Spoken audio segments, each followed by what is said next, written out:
Fan Studios, secured by DFWSecurity.com.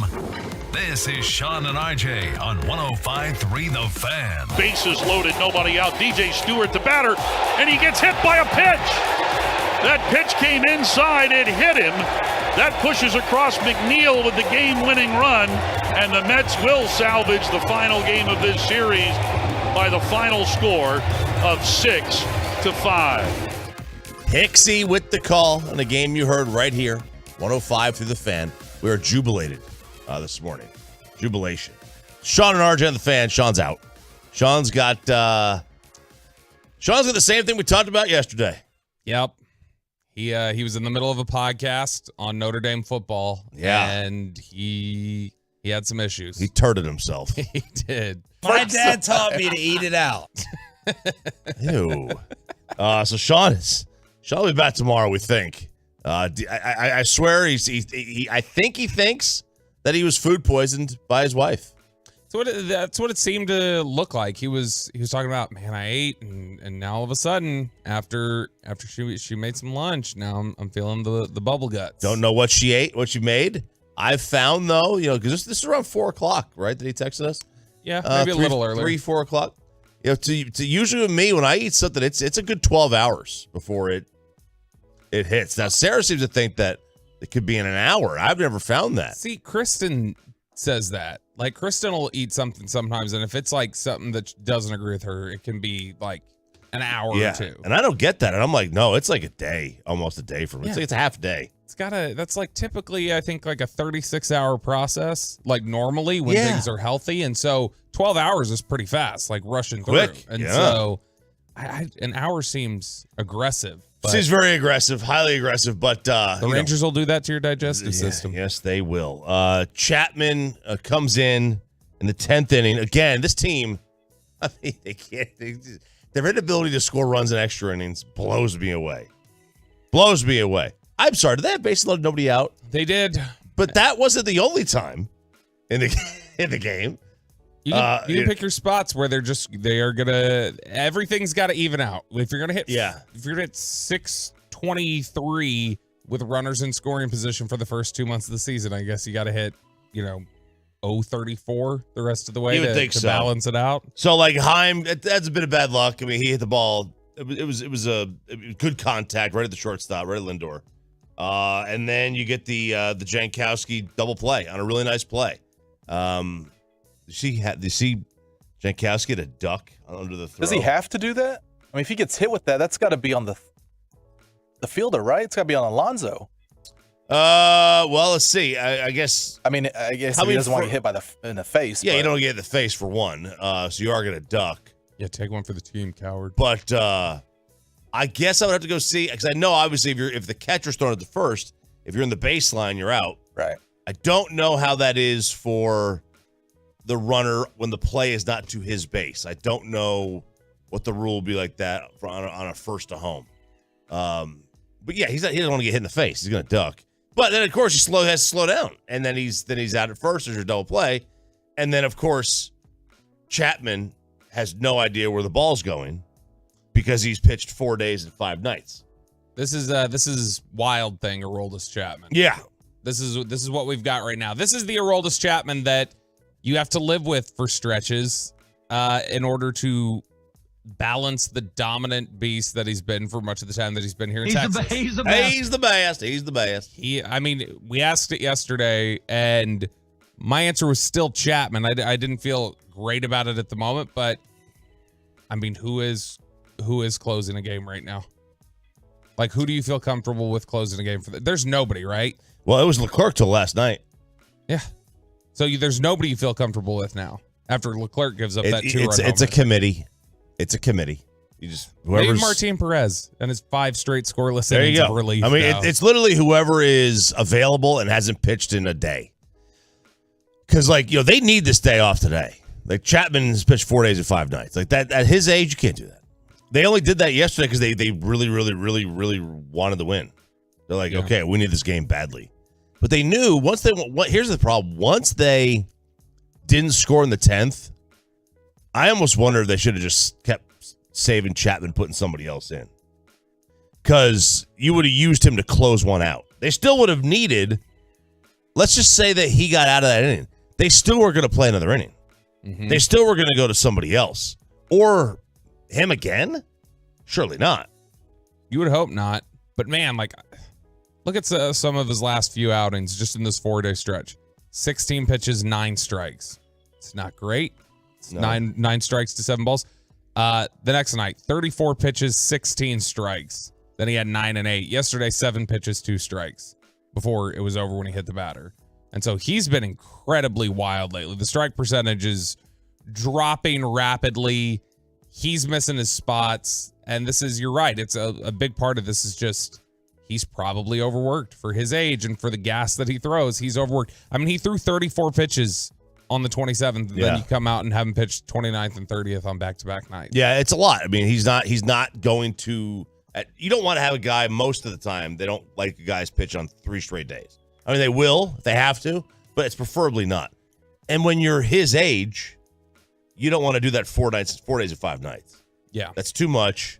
You could tell like he was all over the place. He didn't know where anything was going, like not a clue. And the hitter, I mean, he had no chance. He couldn't even try to get away from that thing. The thing was kept running in on him. He didn't wear that. He just sat there. Like that's what happened. Like he had no chance to get out of the way. And this was. I'll tell you this: they should have lost the first game. Mm-hmm. They probably should have won last night. So there's your even out. It balances, but it does. It does. It is tough again. You lose another 1-run game. I mean, these were all 1-run games, but you lose another 1-run game, and I guess that's the frustrating thing. It's not that they lost this game; it's the way they lost. It's the fact that it's the bullpen again, because that's the biggest thing you're scared of heading into this postseason stretch. That and just the inconsistency lately of your offense, probably. But man, it's incredibly frustrating how reliable it's become. We talked about it yesterday when you mentioned the Rangers' confidence questions and stuff. That's why it's a 2. That's why it's a 2 if you have a 1-run lead late in the game. I don't feel comfortable at all that they're going to hold on to that lead. Last night it was 2 runs before Leclerc gives it up. Last night you have the bases loaded, nobody out. You can't come through. And that was after almost having second and third nobody out the night before and almost blowing that. Yeah, I mean, look, and let's not let the offense off the hook either. We could point to all the bullpen woes and all the pitching woes. You could point to all that. I mean, they should have been up 2 runs going in the bottom of the 10th. Yep. Yeah, honestly, you should have. You should have. Like they had, Heim at the ball in the nose, and then of course Jankowski, who's a speed guy. You would never expect him to get doubled off. It happened in the most unlucky of fashions, where he had to duck out of the way of a throw. Yeah. No, it's this entire series, even winning 2 out of 3. Do you feel comfortable with any of the questions you had still coming in the series? I mean, these were games that they still showcased a lot of the same problems. Difficulty hitting in big situations. But here's that's the thing, man. Like this is a team like throughout most of the year until basically August. They hadn't had a ton of strikeouts. They've struck out, but not like when they needed bat to ball, they got that sac fly, they got the runner in. They haven't been doing that. They haven't been manufacturing runs. They haven't been doing little things that, get those little tack-on runs in. They just haven't. And then yesterday, Stewart hits just a rope of a home run. Yep. Tie game. And they had bases loaded, 0 or 1 outs. What? 2 times before? Yeah. And this is what they have to show for it. Corey Seager homered though, so that was good. He got back on track. Yeah, he did. He did home run. He did a home run. So Rangers lose. It's annoying. 6-5 to the Mets. There's I need John Rocker back in the back of the bullpen. You think John Rocker would be a good addition to this team? I think he'd be able to. He's a good clubhouse guy, right? Yeah, or at least his kid Kumar.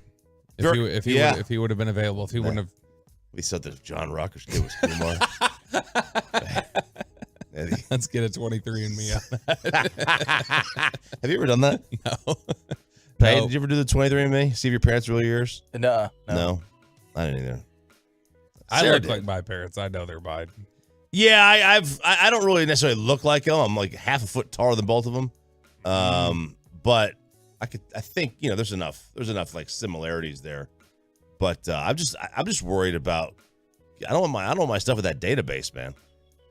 Oh yeah, that's how they get you. That's how they get you. You never know. You never know what they're gonna frame me for. You never know what I did drunk one night. Who knows? Blacked out. Never know. You never know. I'm out on that whole thing. Did you happen to see the blue moon last night? Next on 105 through the Fan. Coming up in the next G-Bag Nation, we are back at Fat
Sean and RJ here, 105 through the Fan. I have just found out very disturbing news.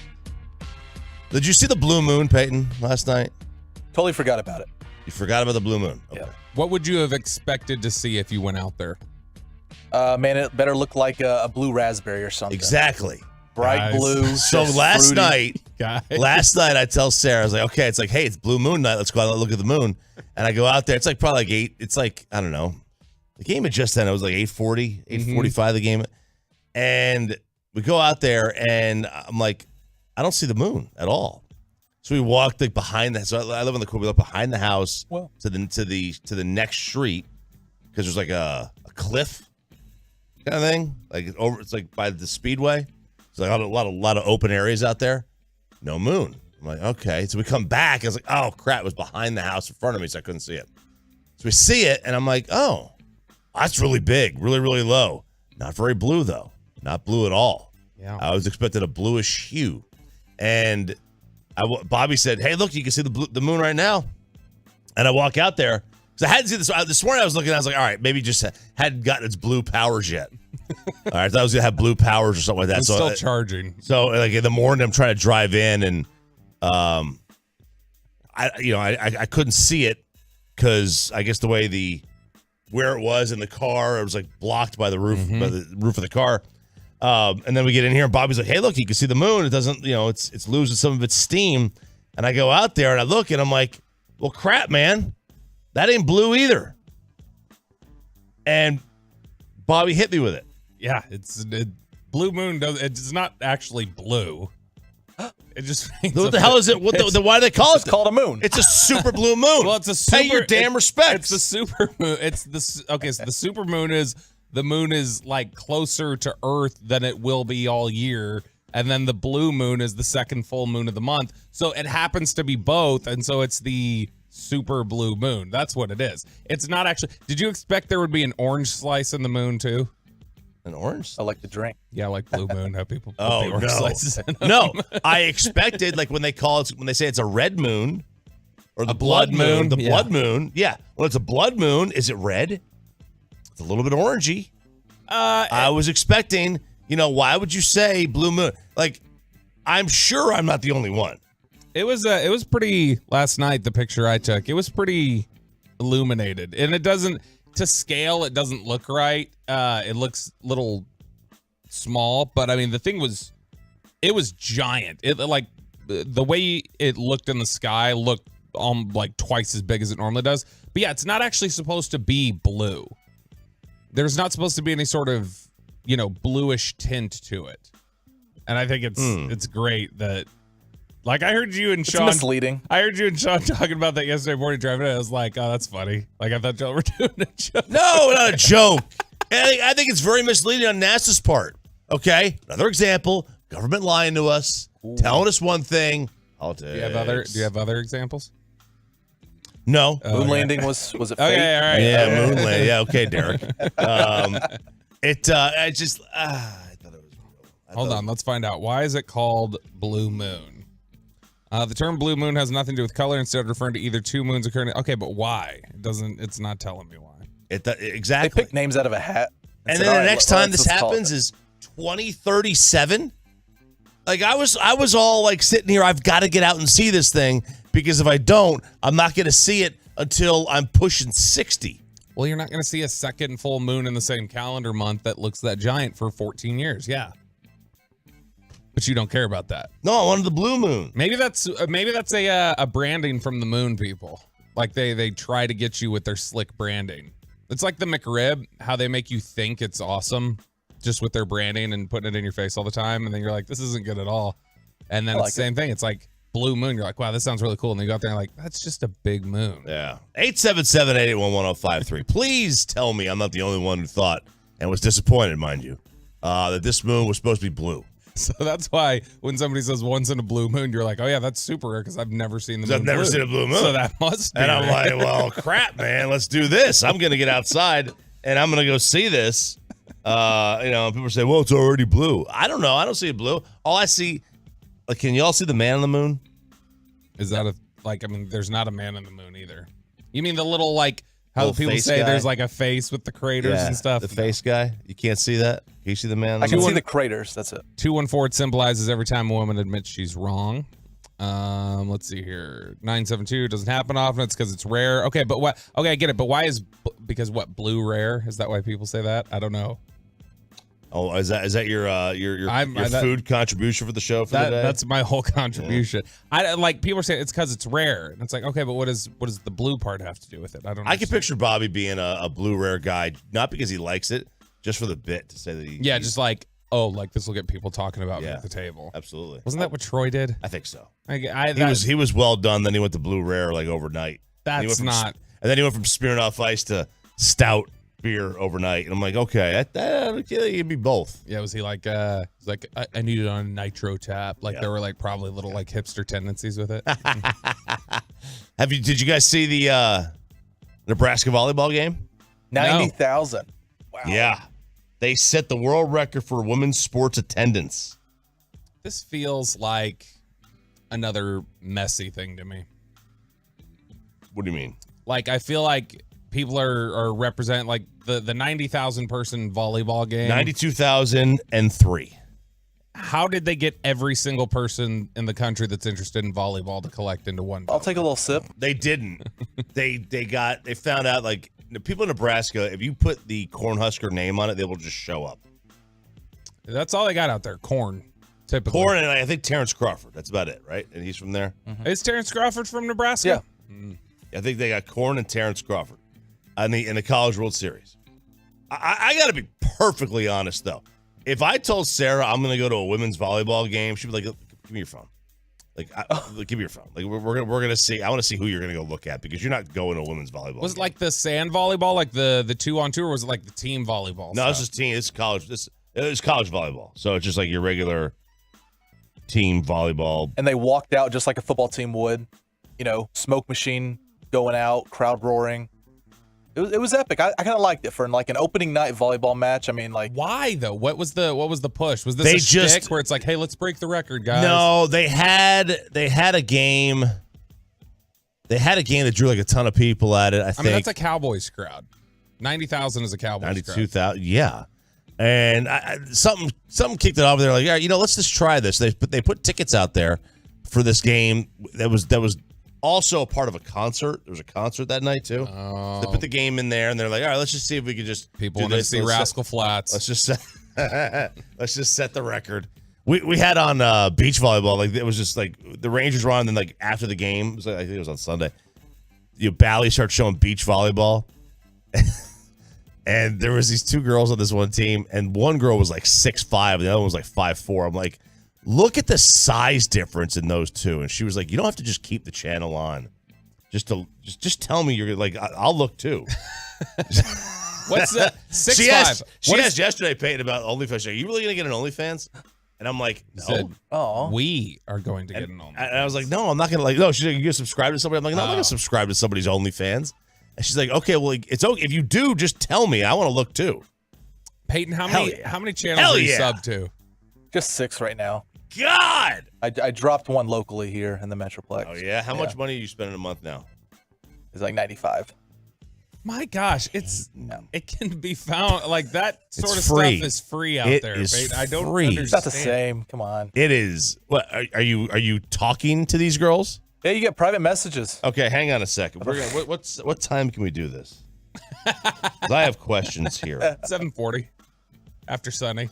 All right, at 7:40. No, we have life hacks. Well, we life hacks won't take up necessarily 20 minutes. We can incorporate it. All right, 7:40. Questions for Peyton. His OnlyFans. God, Peyton, what's the matter with you?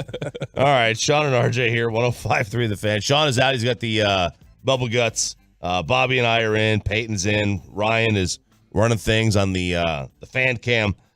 There were more Cowboy moves, more Cowboy roster moves yesterday. Do we have more on the horizon? Get you all caught up on the latest next to the Fan. The KNC Masterpieces.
From our fan studios secured by DFWsecurity.com, this is Sean and RJ on 105.3 The Fan.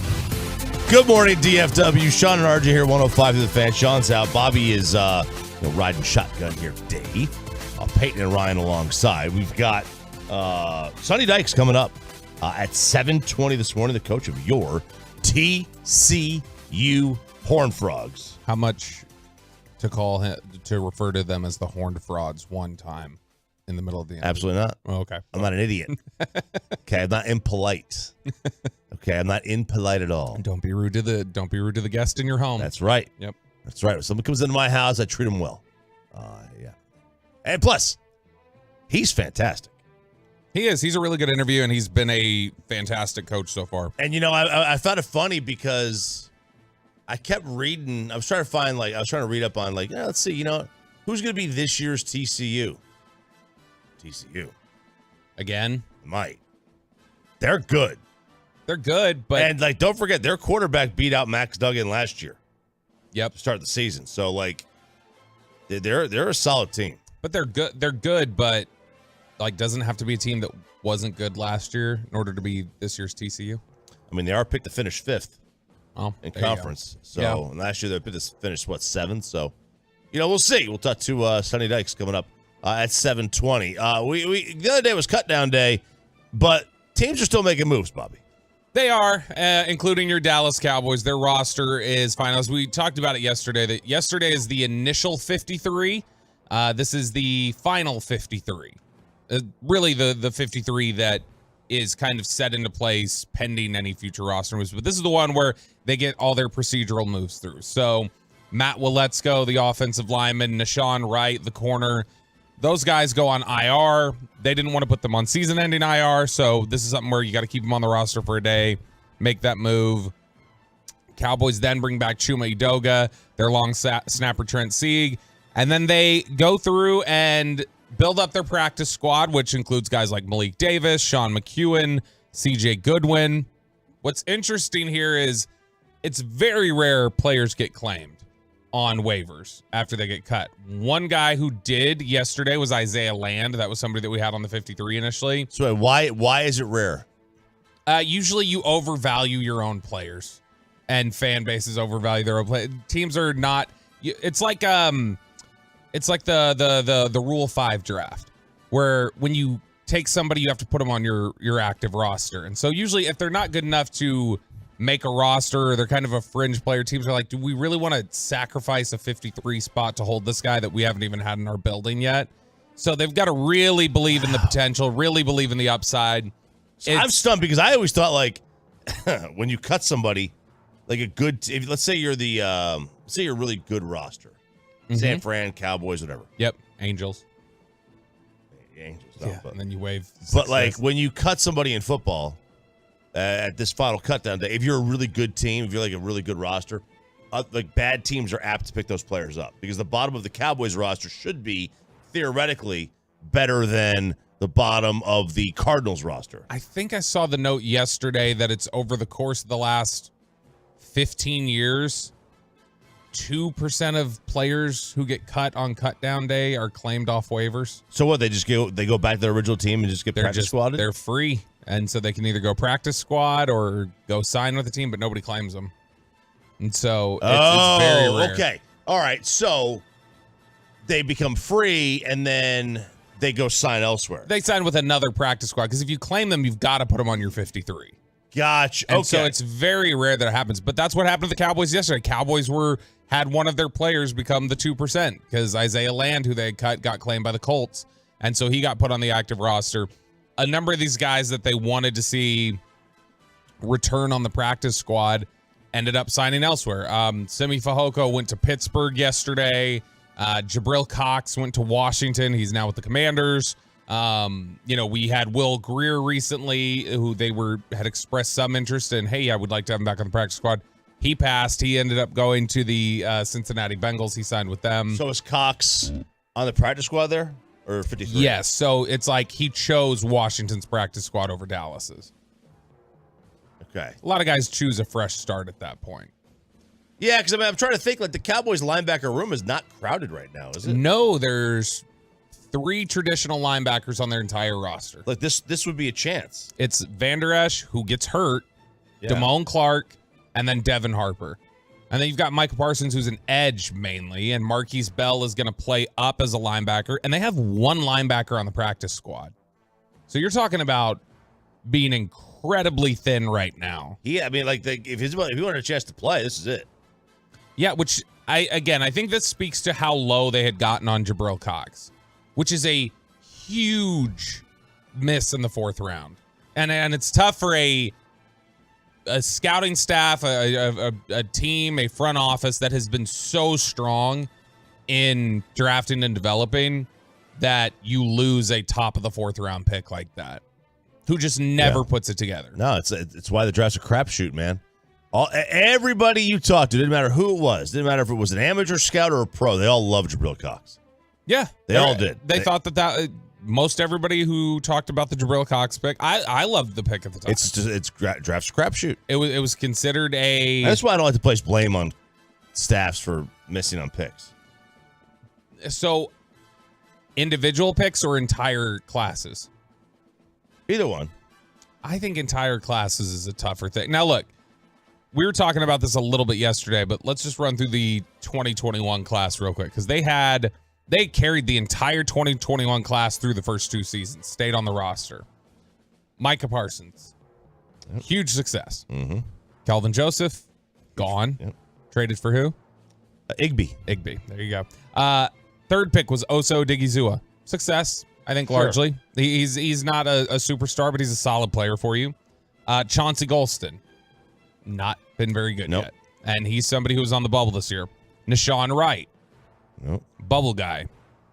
Jabril Cox, gone. Josh Ball, could have been gone if not for a hip injury that they were able to stash him on IR. Simi Fehoko, gone. Quentin Bohanna, gone. Israel Mukwamu made the roster. Matt Farniak, gone. Matt Farniak didn't re-sign to the practice squad yesterday either. So you're talking about, I mean, goodness, they had 3, 4, 5, 6, 7, 8, 9, 10 picks that draft. Kept all 10 of them through the first 2 years, and now all of a sudden they essentially have 3 that you would consider hits right now. Yeah, I mean, what they Parsons, got Odigizua, and Mukwamu, and then they still have Golston and Wright on the roster. I mean, I guess I guess they have 2 starters out of that. Yeah, but I mean, That's you had good. You had 5 picks in the top 100. Yeah, and you got 2 starters. But again, like, isn't this just the part of the crapshoot? Like, it's just the piper being paid. Like, they were really, really solid in the draft for years and years. Yeah, and I mean, like, it is a crapshoot. Like, they were probably picking at an unsustainably good rate. Yeah, and look, I mean, sometimes these things, and look, the year after, so far the draft class looks strong. Tyler Smith looks like a good player. Sam Williams looks like a good player. Jalen Tolbert is potentially turning it around. Jake Ferguson is a good player. Damone Clark is going to likely be one of your starting linebackers. Deron Bland is a good player. He's starting to nickel. That's improvement. It is. He's put Jordan Lewis to the bench. Devin Harper made the roster. Like, last year's class looks strong. 2020 is really strong. That's CD and Diggs at the top of the draft. That's, Tyler Biotish, who made a Pro Bowl last year. So they've had a lot of success. It's not the norm for them to have misses like that. And you know what's interesting about that class, too, is I don't think it dawned on anyone. I don't think it dawned on anyone that it's feeling a little bit like it's falling apart until just maybe this last week. Because you're just waiting for guys to click usually. Right. But this time, like there's a little bit of finality to it where it's, okay, wow, you cut half the class in one cut down day. Like, half of them are gone. You cut 5 and 2 others were on the bubble here. And it seems it all happened really quickly with them. But overall, a couple notable names that got to the practice squad. Like we said, Malik Davis, Sean McEwen, Brock Hoffman, who they liked a lot, Malik Jefferson. CJ Goodwin was re-signed to the practice squad, not the active roster. Goodwin is their number 1 special teamer, who they really need now that Boss Man Gat is gone. That's right. And Goodwin will likely be a game day elevation each week. You get those 2 practice squad elevations. He'll be part of that. But other than that, it's a who's who of names on the practice squad, which is what you're used to. But a lot of the guys that you would have expected, maybe they boomerang them back. Bohanna, Fehoko, Sure. Cox, they're all gone. So next move is that there's nobody, like they're not going to claim anybody. No, I still wonder if they might make a trade for linebacker depth or offensive line depth. Because right now, Trade a player or trade a pick? either. Probably a pick, but I mean, you don't have a bunch. I mean, you've got depth at corner, you've got depth in the secondary period, you've got a lot of guys on the defensive line. You could trade somebody from there, maybe Golston or Gallimore. Those are two guys who had been on the bubble a little bit, but it is something where they still need to look at the offensive line right now. The offensive line room right now is, you got your starters, obviously, those 5. The depth behind them: Chuma Edoga, TJ Bass, Awesome Richards. That's all they have on the offensive line right now, behind their starters. And Tyron Smith is going to get hurt this year. That's what happens every year. Okay, so when that happens, you've got Awesome Richards, a 5th-round rookie, TJ Bass, a rookie undrafted free agent guard, and then Edoga, who's the only veteran backup you have. The only guy with playing experience in the NFL that's a backup that you have was awful during training camp. He was bad. Really? Yeah. He got a little better moving inside to guard. But man, he was not good. And I mean, that's the question. When Tyron Smith gets hurt, if Tyron Smith gets hurt first week of practice, what do you do? I mean, I'm guessing what you would do, you'd say kick Tyler outside and then just figure out the guard spot. Probably. And that's probably what they'd have to do. But this is why I still think there's got to be a move made. They've got to be looking for any depth trade. Like, they've got to be looking for that next Igbenogany trade. Like, let me go find somebody who's a team's low on that we can get depth and we can, I don't like how he can just say the name so easily. It bothers me. You know what? You know what throws me off is when I try to phonetically envision it in my name, because it doesn't totally look like the way it's pronounced. Doesn't look like anything that would sound like that. It's whenever I try to actually envision pronouncing Igbenogany that I have trouble with it. I don't know if you saw this. I saw this the other day, and I just wanted to get to this. You see this? Have you seen this? So, the Browns cut a wide receiver named Austin Watkins. Yep. Have you heard of him? Played at UAB, I think. Whatever. I'm just saying, that's a good flex. That's a good maybe flex, he did. baby. I have no idea. I'll take your word for I'm it. gonna look it up now just to prove you wrong. In the preseason, he led the NFL with 245 yards. He did play at UAB. 15 catches for 245 and a pair of TDs and a 16-yard per catch average in the 3 preseason games. He got cut. What is the point of the preseason if the standout can't even make the team? Yeah, I mean, there's only so much you can do. I know, and they got a big room. Their receiver room is pretty stacked. Like, they've got a lot of. They got Cooper, they got Elijah Moore, they got Donovan Peoples-Jones, they got Marquise Goodwin, Cedric Tillman. They drafted David Bell. Like, they've got a solid receiving room. I get it, but it's just like if you put so much stock in preseason games, which coaches seem to do, and you're dominating and you still can't make the team, something's broke. Yeah. And I understand that, the system is broke. Look, that's why they want to see, it's a fully orbed perspective of what they want to see in camp. Like, when we get out there in Oxnard every year, we just look and say, all right, who looks good these first couple days? Who looks kind of impressive? And then from there you go, all right, how does it look when the pads come on? And then when the pads come on, it's how does it look during practice? Or how does it look during these preseason games? And then can they carry it over into the regular season? So that's why, I mean, it's a full picture, but yeah, you would think somebody who put up those numbers would have made the team. And if he doesn't make the team, you'd think somebody would scoop him up on waivers. You would think so. I'm guessing nobody did. Nah, nobody did. You would think so. I felt bad for him. I felt bad for the kid. He was undrafted free agent in 2021, signed with the Browns this year. And man, did he take advantage of the opportunity. So I felt bad for him when I saw that he was cut. I mean, that's a hell of a preseason, man. And then the Packers, they said to Jonathan Taylor, they were talking about a trade for Jonathan Taylor. Yeah, so were the Miami Dolphins. The Packers being in on that is interesting to me. I get Miami. I don't get the Colts, and man, we'll get into this probably a little bit later, but the Colts, this is proof they're not operating in good faith, that they called and asked for Jalen Waddle. You're asking for Waddle in return for Taylor. You're not serious about trading Jonathan Taylor. Yeah. This is all pretext. We'll get into more of that later on, because that's a lot. That's a lot for them. And I just don't get the Green Bay aspect, because they're not going to be very good. It makes no sense. Maybe they realize this quarterback's not going to work. We need a running back. Who knows? Have we found the best role for Martin Perez? One of the lone bright spots out of this Rangers loss last night. It's coming up next on The Fan. If you're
total of 9 strikeouts. And here a swing and a drive deep into right field, and this ball game is tied.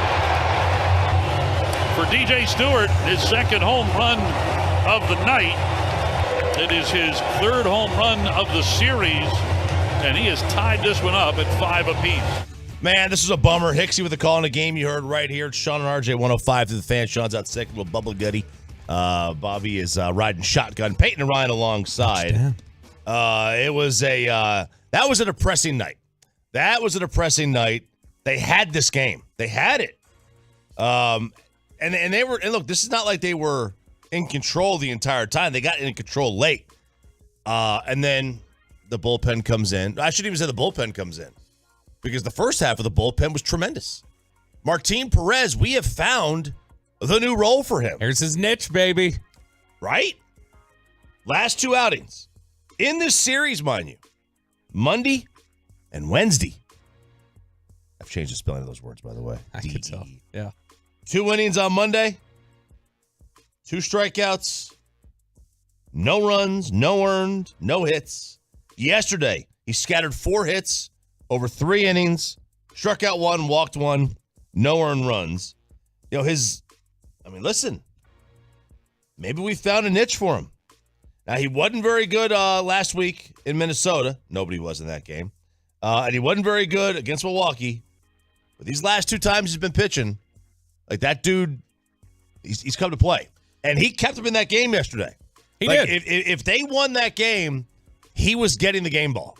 Yeah, no doubt. Was he dominant? No, but I mean, he was inducing ground balls. He was, avoiding hard contact. Yeah, it was a strikeout and a walk in 3 innings. He gave up 4 hits, but there's a difference between contact and quality contact. That's why barrel percentage is a thing that people track. That's why people want to know about exit velocity and things like that. And he was generating weak contact in 2 of these 3 games and keeping them stable for some really big outs. I mean, he got, 15 really big outs in this series. And it's a shame that they weren't able to salvage it. But it has a little bit of a feeling, or you hope right now Perez can be what you've seen his last 2 games. I think you hope Perez can be what Dunning had kind of surprised us all with early in the season when he became the long relief guy and was just 4 innings, no runs allowed, 4 1/3, 1 run allowed, and was just saving you in these games where your starters were going out early. So he pitches a couple innings. Leclerc comes in the 8th, and single to Alonso, a strikeout, and then Stewart hits his 2nd home run of the night. That little bowling ball of a guy.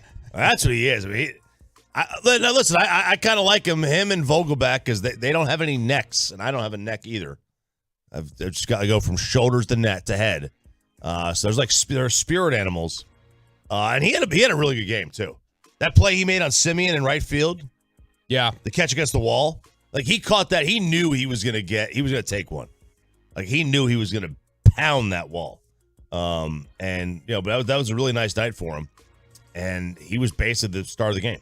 Yeah. Because, if you're going to have to go the opposite of that and go to the game, you'd have to give it to Leclerc, Chapman, right? I mean, Leclerc could be. Chapman doesn't get the pitch if Leclerc doesn't blow. That's true. The 2 runs. Dunning wasn't great. No, he was not. But I give Dunning a slight pass just because of how good he's been all year for you. That it's like, okay, I can't expect him to be Superman every single time. How about the offense? Multiple times you had bases loaded with 1 or fewer outs, and you couldn't get a run home. Got to normalize the squeeze. We have to. You can't. You can suicide with that. This is like his new. Just give me a run, man. It's a force out at home on a bases on a loaded. suicide though. They can't get the force out. They can't get the force. That's illegal. They don't let it. It's not enough time. But because you're running on the pitch. Man, unless you bunt it right at the home plate. I'm just saying. Who was on third there? That's right. No. Who was on first? What's on second? I don't know. Who's on third? No. Which player was on third base in that instance in the 10th? In the 10th? Oh God. Let's see. I'll look at it right now. While you look that I think up, it was Heim. As we consider more of this relief. No, in the 10th, Heim was the one who lined out to short. That's right. So as we look at these reliever issues, how much Lowe was on. So in the 10th inning, Lowe was on third, Garcia was on second, and then Mitch Garver had walked to get on first. Yeah, Because Jankowski can bunt. Yeah, but there's one out at that point. Yes, he can bunt and he's fast.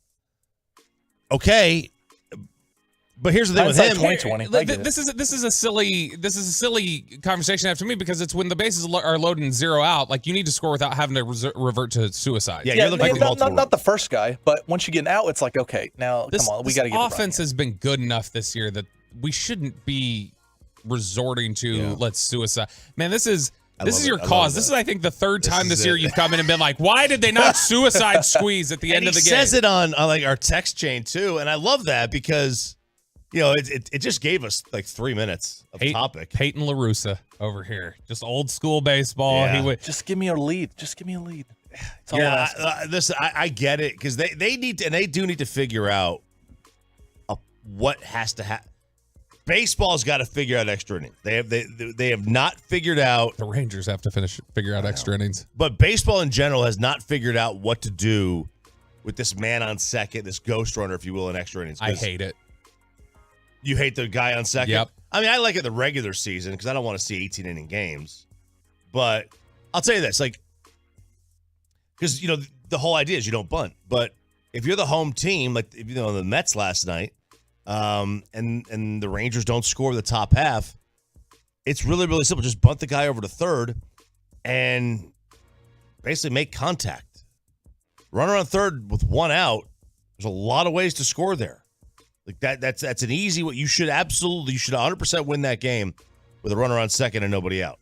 How much does last night, and I think we were all in on this, but are you even more sitting here today after another bullpen failure? Are you sitting here today going, Ronaldo Lopez, Matt Moore, Dominic Leone, who also got put on waivers by the Angels? Like, get me anybody. I need fresh blood, and we just got to keep throwing darts at the board. I don't think it's a bad idea. I'm very surprised that because I didn't notice yesterday. Did anybody pick up those Angels? They pick them up today, right? It's today. Waiver claims go through. Today. Which the Rangers are.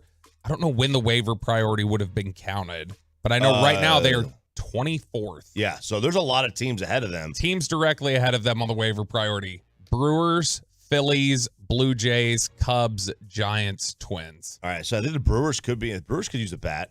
They could be in the market for a bullpen. Look, Marlins could use somebody. I don't need Giants, Red. A lot of guys could use them. I'll pass on the outfielders. I don't need the outfielders. No, they don't. But although I don't hate the idea of depth. Like Renfroe, I like Renfroe's a decent player. I think Grichuk's a decent player. Renfroe's been better than Grichuk though. I wouldn't necessarily I wouldn't be into Bader. He's too slumpy. I mean, there's a few guys, but if you're just looking at the Angel players, I don't see why. Look, Giolito is going to be gone quick. Giolito will get claimed by a Cincinnati or somebody like that. Arizona, whatever. Although they may not need it. But there's their problem is they're picking pretty darn late. They're going to get the leftovers. If they even decide to pick anybody at all, because you would have to remove somebody from your team, from your 40 man. What are they going to do? This is why it's really important. This then stretch again, run rosters expand. So this stretch run. This is why it's going to be really important for everybody to come out and party with us in Section 133 on September 22nd against the Mariners. Because this is, man, that bullpen needs all the juice they can get right now. They do. So that's on September 22nd tonight in Mansfield. You going to this? I'm going to go. Yep. Now I'm not going to get wild and loose like I did last time. Please don't. I'm not going to. Mansfield. What the hell? Mansfield's a drive. And the wife is a great town. The wife is not coming. It is. But you're from, right? That's where I'm from. But for where I am, like Flower Mound to Mansfield, like that's tough to like. I'm gonna have to get down to Mansfield. That's a long drive, and so the wife is not gonna come pick me up from there. So I'm just gonna go there and hang out and then drive back. But it's Fan Phenom, 7:00. Fat Daddy's Sports and Spirits Cafe. That's 781 West Debbie Lane in Mansfield, Texas. Coming out. I know Twillo Andy, like we mentioned yesterday, he's going to be out there. Andy Tetford, he's going to be hanging around, shooting his shot. A lot of people, and I didn't realize this. You can try out it like all of these. This is the fourth one. This is the last one. But there were several people there last week who told me, "Oh yeah, I've tried out at the first two, and I'm going to be trying out next week." And they're going to all four, putting as much as they can on tape. That's what you got to do. Put good tape out there. Yeah, you got to have good tape. Yep, exactly. And so Fat Daddies, and that's G-Bag will be out there for the remote as well, so you can go out there, see G-Bag, sign up, and you want to get there early to sign up because, man, that list got long last week, and there were people who showed up for the start of it, and they were like, I just put my name down. I'm like the 40th person in line. Oh, my God. And so, yeah, you want to get it there early. Go hang out with G-Bag, get signed up, chill with the nosebleeds, say hi to them. That way you can just hit your spot and go. And if you are the 50th person on the list, you know what? What's a little wait to realize your dream and to be teammates with RJ Choppy? I mean, who could ask for more? You get to talk to Peyton every day about how many OnlyFans subscriptions that he currently has. Are you gonna go see your high school peeps tonight? Going out there? No. Rockwall to Mansfield to drive. Yeah, no. I'm sorry. I'll see them on the weekend at the casino. I thought none of them go with you anymore. Yes, they do. Every other week, though. Not every weekend like I want to do. Okay. Did you see the transitioning over away from the Rangers? Did you see the David Ortiz story yesterday? Is this the one? Oh wait, no. Okay, so you're talking about the one like the He's blackmail. being extorted. Yeah, I did not see the details of this. Okay, so tell me, this is great that you haven't seen the details of it. Peyton, have you seen the details of it? I don't think so. Because I want you guys to get a blind read of this and tell me if this sounds as sus to you as it does to me. David Ortiz, who routinely seems to get mixed up in some weird storylines. Like, oh, wow, David Ortiz was shot in the Dominican Republic because maybe he was messing around with somebody's wife. And, oh, David Ortiz took a selfie with Obama, but it turns out it was a commercial, and now he's in trouble because he did a commercial with, like, the White House or something. So the latest story is that he is a victim of extortion, according to himself. He went on social media yesterday. Sources say he went on social media yesterday and said, I am being the victim of extortion right now. There are people who hacked my phone from more than 15 years ago, which I do not use. He browsed through my personal life and wanted to extort money from me, meaning that he will sell part of my personal life from what he found on my phone. So I've got a couple of questions here. More than 15 years ago would mean 07. That's pre-iPhone. This is like... It's pre-smartphone. It's BlackBerry. BlackBerry Pearl. You know a BlackBerry Pearl, right? So you're telling me the phone he had when they beat the Rockies in the World Series not only still turns on... He still has a charging cable for it. It still has a charging cable. Man, you know that charging cable is one of those ones that you pinched the sides of? Yeah. To get it in? He's got one of those, yeah. He doesn't remember he was 11. He played Snake. He played Snake on this phone. He's got this. Not only does it turn on, but he left all of his information on it, never cleared the phone off when he got a new one, never transferred everything over, still powers on. Those phones were what? You could store a Word document on them in 07? Like, I mean, how much room was on the phone? 128K. 128K. That's what it was. How much? I mean, those phones were powered by, like, dial-up internet, I feel like, back in the day. Yeah. Like you had to plug into a phone line. Was high speed even the norm in 07? I think it was starting to be. Like cable, DSL, stuff like that. Yeah. But, man, this cable internet. That's right.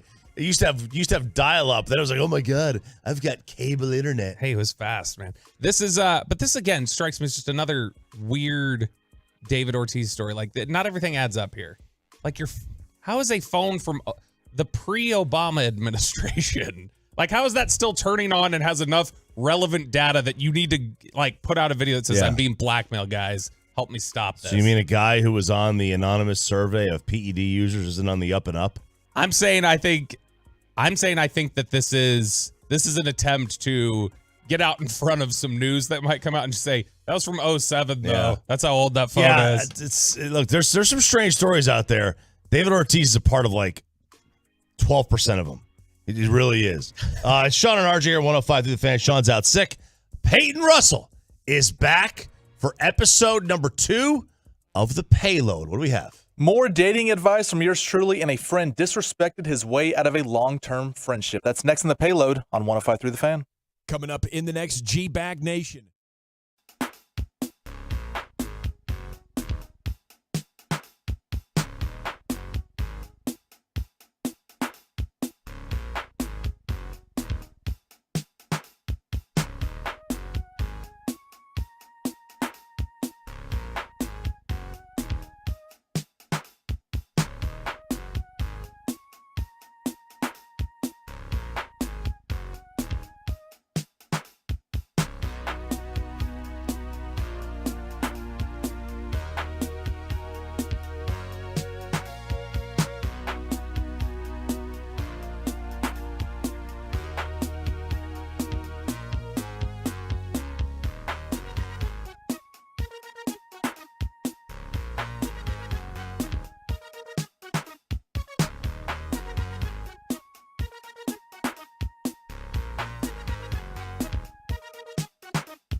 And it's back to Sean and RJ right here on 105.3 The Fan. Segment here brought to you by Classic Chevrolet. Hurry into Classic Chevrolet and Grapevine for once-a-year Labor Day savings. Over 400 Silverados with their best offers of the year. See them all today at ClassicChevrolet.com. Do not miss your chance to upgrade for less. This is Texas. This is Classic Chevrolet. Relax and enjoy the difference and find new roads. Okay, am I hearing this right? The morning show is letting Peyton Russell have his own segment? I just don't get it. We've known Peyton for years. He's horrible on the mic. I mean, gathering the foreigners, this is going to be a train wreck. Daddy does work, and Peyton just does board hopping. Oh, that is right, Laura. That is right. It's the payload right here. It's 6:40 on a Thursday. You know what that means. Payload on 105.3 The Fan. Bobby Bell, RJ Choppy, Ryan behind me in attendance. Thanks for joining me, guys. You know, let's get the Twitch, the YouTube, the truckwreck.com fan text 877-881-1053. Let's get it fired up early on. We'll be talking a lot here. Dating advice, some friends disrespecting others with the incident in the shower. We'll get to that as well. Maybe some parents normalizing co-ed sleepovers. We might have time for that as well. Oh, God. Oh, yes. So yeah, let's get the fan text rolling. 877-881-1053. A question I'll throw out just right at the beginning. What is the earliest sporting event you remember watching? Either you had been there or you remember, like, you can go back right now and think, I remember watching the game on the couch or at a friend's house. Real quick, mine is, I know I'm 96 baby, but the 2004 Super Bowl between the Panthers and Patriots. I remember watching that game at a friend's house with parents, but that's the earliest I can remember a game. 2003 and before, I have zero idea. Man, that's the oldest you've ever made me I don't remember feel. the Yankees three-peat, 90s and 2000s. I don't remember that. Don't remember Bonds, in 2002 going off. Can't remember a single moment at that time. So text us. I was working at ESPN during that Super Bowl. You were like a couple years into ESPN. Like God, you had settled Peyton, into the job. You fetus! I know. I was, that would have been 7. Yeah, it would not have been 8 yet, so 7.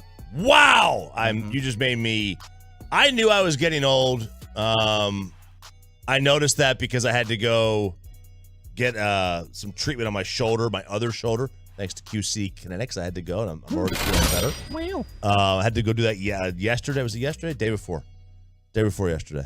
And like, dude, it makes me really depressed. I already know I was getting old, and you just made it feel worse.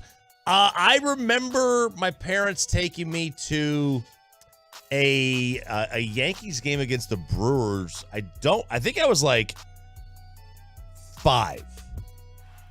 And I only remember I had like this one shot of like this like the stands like out in right center field after a home run. I have no idea who hit the ball.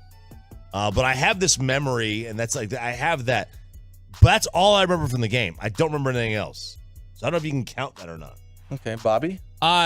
In person, I don't remember the exact year or time. We lived in Nashville in the mid-90s. We went to a Nashville Sounds game. Well, and I don't remember anything about it other than somebody like running down the first baseline. The first game, like professional game I can remember details of and know, like, okay, I was sitting there, this was happening, I can actually give you the exact date because I remember how the game ended.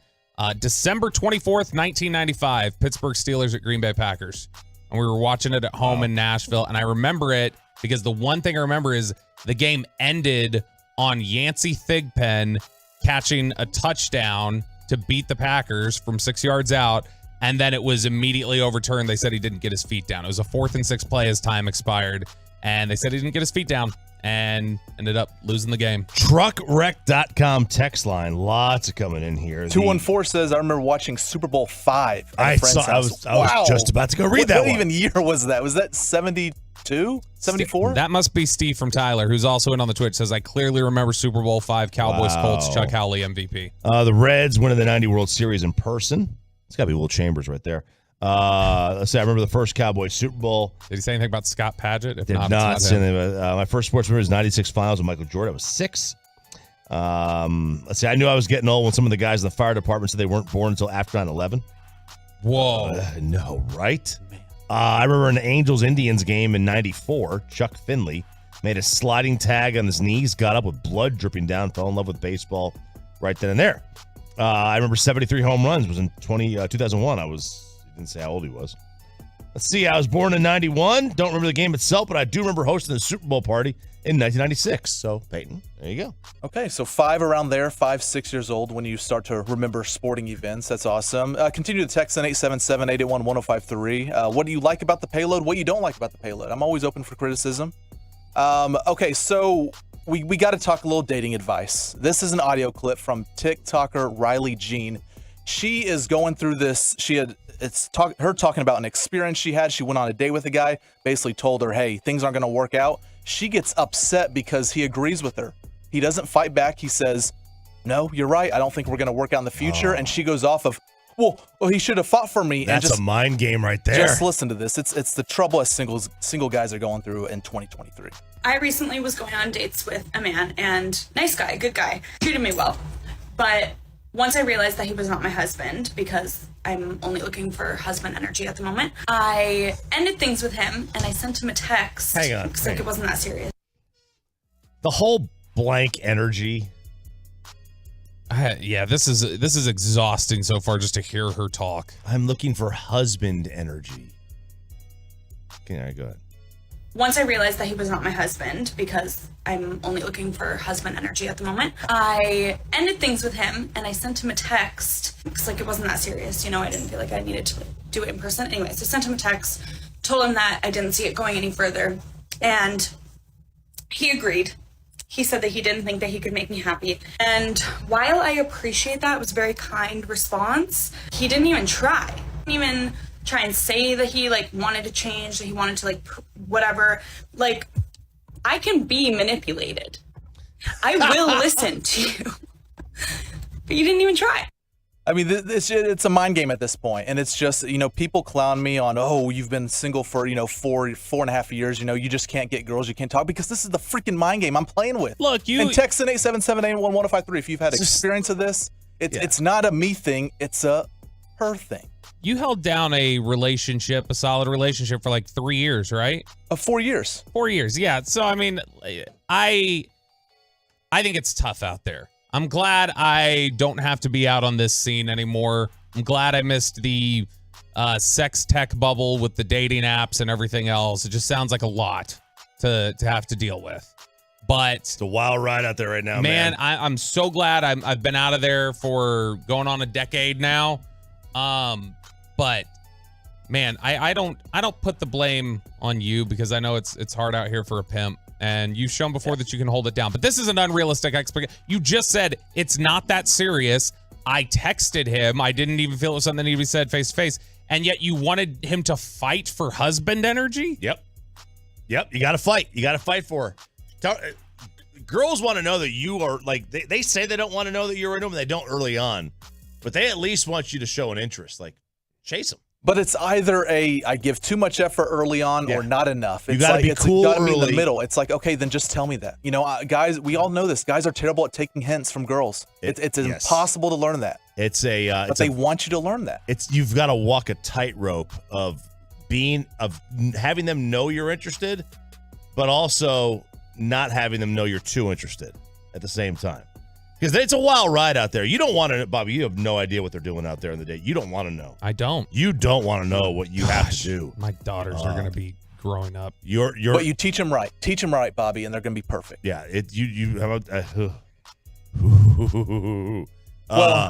But yeah, I mean, it's that girl is she wanted that dude to fight for her. Girls they don't want you to be always available, but they do want you to fight for them. This is like that episode of Boy Meets World when Topanga's go ahead, go do that. Just go explore this option here, see if you got to do it. And then when he comes back, he goes, I explored it. You're right. I don't want her. I want you. And then she goes, this was a test. The fact that you even explored it with there's no winning. There's no pass winning. Every test. Yep. You've got to play a flawless game. Yeah. You do. You've got to throw a no-hitter. Mm-hmm. I don't know how, Sarah wanted nothing to do with me. I somehow threw a no-hitter. You got to be Dallas Braden every time out there. Every time. On Mother's Day, yeah. Every time on Mother's Day, you've got to be Dallas Braden. Well, maybe I'll have more, next week after maybe a date this weekend. Who knows? But okay, so let's go from dating to hang on. the shower. Don't bury the lead here. What? Yeah. Well, maybe. What I told you. Look at how high his voice got. What I told you before the show, that we won't count that. It's another one on top of that might, I know, right? I know. We're still working out the details. Nothing, I had the casino trip on Saturday, and so that might interfere. I told her, hey, Rizzle. Yeah. said, hey, we got Monday off. I said, what about Sunday night? You know, I'm trying here. We got options. Dude, but maybe I'll have an lunch. Do a lunch. Do a coffee. Do a day drinking. Oh, day drinking in Fort Worth. I've done that before. Very nice. Yeah, but then man. I got to pay for parking. You know. We'll end with one more here. We'll go to the shower. This is a 22-year-old man who he was over at a friend's house, wanted to take a shower, and he decided he's in the shower like most of us guys do, and maybe girls. You can text in 877-881-1053. He decided to pee in the shower. He needed to go to the bathroom. He decided to pee. He washed it down, but the point is he peed in there, and the friend found out and has not talked to him until this very day. Because it's a, so I'll summarize real quick. It's a friend that's going to a friend's house. It'd be like if Bobby went to RJ's house. Bobby, you peed in RJ's shower. Didn't tell him, but he found out, and then how did he find out? Yeah. How did I find out? Maybe a smell. Maybe he did tell him. I don't know. He had to have told him, because if you go in the shower and you just said a smell, if that lingers, then I'd probably be mad too. That means you're like urinating toxins out. Is that over the line though? No, I mean, now yes, if you pooped in there, it'd be a little different. But I pee in the shower every single time I get in there. And Kristen's still with you? Yeah, I've done it with Kristen in there before. Any proof? I just tell her, I was like, just turn this way if you don't want to see this. Well, the only time I go in the shower is if I wake up in the middle of the night. Not even the wait, you don't go to the toilet? You go straight to the shower? Sometimes you can't. Not even the post love shower. I mean, yeah, like sometimes that one you'll sometimes you can't, but I'll just turn the water on and rinse it, wash it down. Fair enough. I just want to know 877-881-1053, Twitch and YouTube, if it's disrespectful to pee in someone else's shower. That's it. I mean, look, I'll be honest. Like, I have a pool. I'm sure people pee in my pool all the time. I will not pee in the pool, but I will in the shower routinely. There's a lot of chlorine. Every single time. You know what? That's the payload. Good episode, Peyton. Is it? It's the second one. I thought so. We're still good? I thought it was pretty good. Stacking good days on top of good days. This was good. I'm really not the one to ask. I'm like 5th on the who's in charge here poll, so I'm probably not the one to ask. But I thought it was pretty good. Cowboys roster changes. Rangers drop a tough one. A world record was set. Big day, big night in sports. Next on The Fan.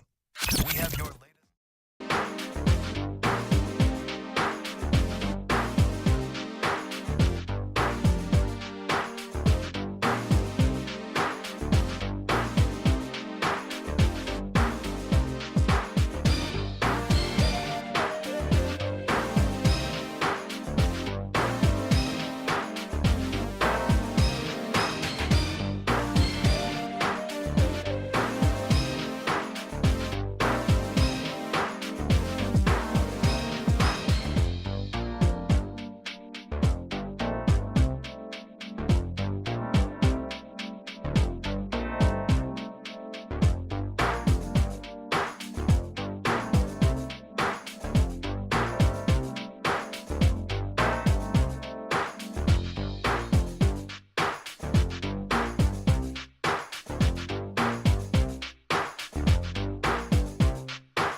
studio, secured by DFWsecurity.com. This is Sean and RJ on 105.3 The Fan. Good morning, DFW. Sean and RJ here, 105.3 The Fan. Sean is out sick today. Coming out of both ends, maybe. I don't know what it is, but he is out sick. That's going to mean that Bobby Belt riding shotgun. Got you down. I'm RJ Choppy, of course. Peyton Russell, and then Ryan in tow here on 105.3 The Fan. Let's get you caught up with what happened last night. The Rangers blow one in New York. Yeah, as they've been apt to do lately. You asked yesterday, what's your confidence meter? And I think all of us were under 5, right? About holding a lead close late in the game. I think we were all under 5. This is kind of where things are at now. Yeah. Leclerc gives up the big 2-run home run after you put up 3 runs in the top half of the inning, ties it up. You get to extras. If you can't score with bases loaded and nobody out, you kind of deserve to lose. Yeah, they we're sitting here. It's 3-2. Mets going into the 8th. They get a single from Seager. They get first of all a single from Simeon, and then Seager, and then Lowe walks to load the bases. Adolis gets hit on a 3-2 pitch. You get a double play from Mitch Garver. I'm like, man, they're gonna get out of this thing. And then Jonah Heim comes up. 0-1 the count to Jonah. He's 0 for 3 tonight. Here's a swing and a line drive. Left center field. Base hit for Heim. Lowe scores. Here comes Adolis. He touches up. 2 out. 2-run single to left center for Jonah Heim. And Texas leads 5-3. Hixie with a call to game you heard right here. Now listen, we've been watching baseball a long time. It should not be this difficult to get 6 outs. Nope. And it is. And they're going to sit here, and they're going to wind up, converting half their saves. And it's just tough right now. Like, the starting pitching had the number 1 ERA in the month of August. At least going into last night's game, they had the best ERA in the month of August of any team in the league. Not just the AL, Major League Baseball. And in the month of August, they basically give it up a 10-game lead. Not quite 10, but you get the point. At what point... If this, they just won 2, they win the series. I don't want to be we don't want to be just so overly dreary about a series win after everything that's happened. But is there a finish they could have this year that would leave you saying, wow, they took what was supposed to be a successful season and they've turned it into a disappointing one? Or do you think this season's already a success based on where expectations were? Well, compared to where our expectations were before the season, it's already been a success, but I think expectations can change as the year goes on. Look, I mean, yes, you're right. Like, if you were to sit back and look at the grand scheme of things, yeah, you get your series victories and move on. But there's also, I think, this probably just evened out because they probably should have lost game 1 of this series. They were down 3-0 late. Yeah. Probably should have lost. But, from this standpoint, man, it is too tight now to be moral victory in this thing. Yeah. It is. Everybody was tied going into last night's game. Like this division literally could be one game is the difference between getting a bye in the first round and having to go to Tampa. Yep. A third place finish here we'd be upset with how this finished. I mean, obviously, we know how we finished. Actually, if you're not going to win the division, you want to finish third. Okay. Because third gets the Twins. Yeah, that's true. Right? I would much rather have the Twins than Tampa, right? Yep. Let Houston and Tampa fight it out. Let you go ahead. Right? No, you're right. So matchups? I take that. Yeah, for sure. Look, if you're wanting what is the best possible matchup for yourself, then yeah. You want to play the Buccaneers in the first round, the bad Buccaneers team? Yeah. That's the one you go, want. Right? Yeah. So that I'm cool with that. But, your goal is to win the division. If you win the division, you get out of that crummy 3-game series that scares the dickens out of me. Because, look, you drop game 1, okay. I want to get into that division series. And I want to be guaranteed in there. And you do as the 2 seed. And they would be the 2 seed if they win the division. So it's we're in a position in this schedule where it's like, okay, moral victories aren't really a thing anymore. Right. And I'm a big moral victory guy. in general. You know, like I do. I take a lot of. I try to take a lot of good from bad. They need Josh Young back. They need Evaldi back in some form or fashion. And they need Aroldis Chapman, Will Smith, and Jose Leclerc back in terms of being back to who they can be. I'll give Chapman a little pass. A little pass for last night because that was his 4th outing in 5 nights. And he's not 22 years old anymore, man. Like that probably, he might have been out there just, I know Bochy didn't want to use him. He used him because they went to extras. There's a reason he hadn't used him before in the game. That was more out of necessity, and he just took the ball. Like, so I'm not going to kill him. I can't kill him for last night. I mean, he's been wild. He's had his moments, but last night, when you ask a guy at his age to pitch 4 games in 5 nights, I think you're asking a lot out of a player. Like this late in the season too. This also isn't May, where he's fresh. Like, this is late in the year. Homestand couldn't come at a better time, though. No, it's a tough homestand. Starting Friday, but to finally get home, spend, 2 weeks here or whatever. They've got a 9-game homestand here, Minnesota, Houston, Oakland. Man, the first 2 series are tough series. And this road trip, baseball did them no favor. When you go back and you look at the schedule of the year, baseball did them no favors here. I mean, they literally traveled the entire country. They need to go over this 9-game homestand. They need to go minimum 6-3, preferably 7-2. Yeah, I mean, they got to sweep Oakland. You need to sweep Oakland, and then if split the other 6. Yeah, basically. Okay, that's fair. I think that you need that at minimum, and preferably.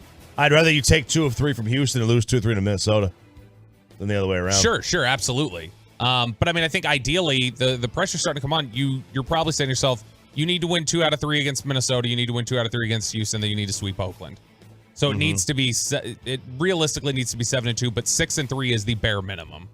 What happened with any more roster moves with the Cowboys? Yeah, the Cowboys finalized their practice squad and their full roster. Nashawn Wright and Matt Willetsko both going to injured reserve. They will be eligible to return after sitting out a minimum of 4 games, so they had to spend a day on the roster before they get moved to IR. Those are the procedural moves you needed to get long snapper Trent Sieg back on the roster, and then Chuma Edoga re-signed as the offensive lineman. So he is back. He is on the active roster. He's the only veteran backup offensive lineman you have. So if somebody gets hurt, that's the only guy you could plug in who would have any NFL experience. The Cowboys yesterday did lose out on a few guys that they had released, and they were hoping to get on the practice squad. So Simi Fehoko goes to Pittsburgh. Jabril Cox goes to Washington. Up here on the TV this morning, you're probably seeing a lot of Will Greer in a Cincinnati uniform standing next to Joe Burrow, who returned to the practice field. So those are just a couple of the guys that they ended up losing out on. But, still, I think they're watching and keeping an eye on this offensive line and linebacker market for potential deals. The roster probably still is not completely finalized from what it'll be week 1. One more NFL note. I can't believe this. This is when I start reading the story, you're not going to believe this one. All right, so last month, a Native American group had a petition to bring back the name Redskins. Okay. It had over 128,000 signatures. Well, recently, a Commander's ticket rep told a luxury suite ticket holder in a text that this is a fake group. And he says, you understand the people that started this petition is a fake group, right? That was August 18th. Well, Eunice Davidson blasted them in a press release saying, we're not fake, we're tribal enrolled members from tribes across the United States. This is where it's the Native American Guardians Association, NAGA.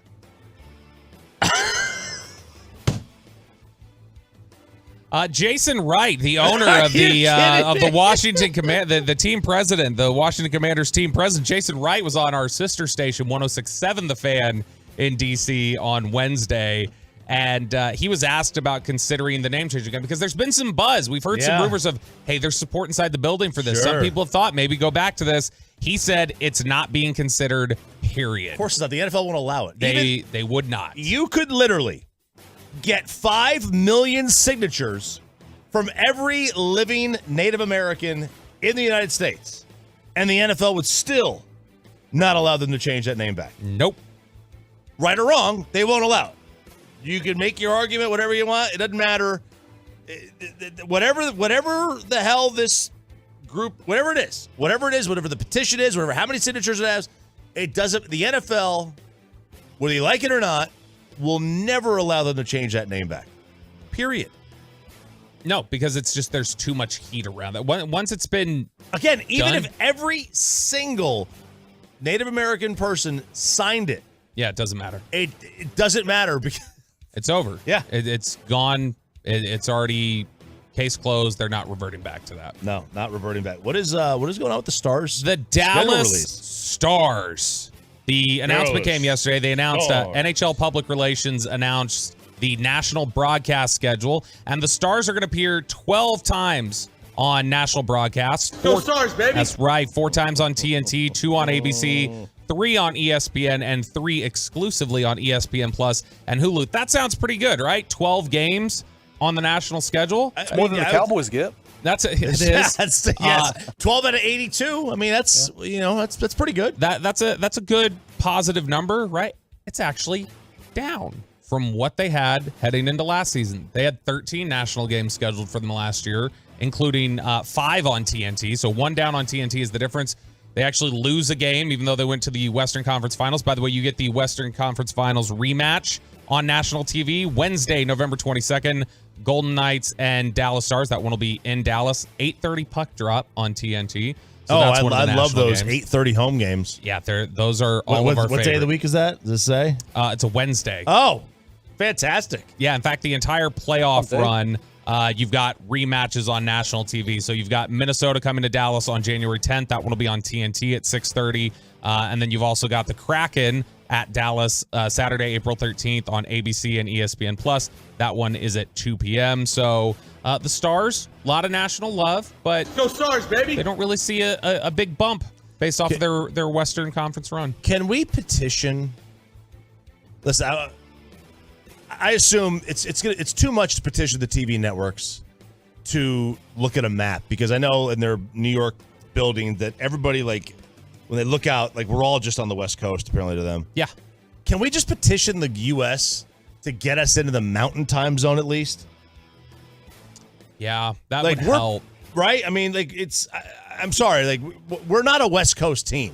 Why are we lumped together with all these? We're not a West Coast team. Why are we lumped together with all these 9 o'clock starts? Like, some of us want to go to bed. Yeah. Oh, gosh, those playoff runs were the worst, especially when we would go to the games, like Peyton and I or whatever else, and then you're getting back at 1 a.m. off a game that was played here in Dallas. It was brutal, the start times for those games. Oh, yeah, it was pretty brutal. Congrats to the Nebraska women's volleyball, 92,003. That was the attendance, the largest attended sporting event in women's sports history.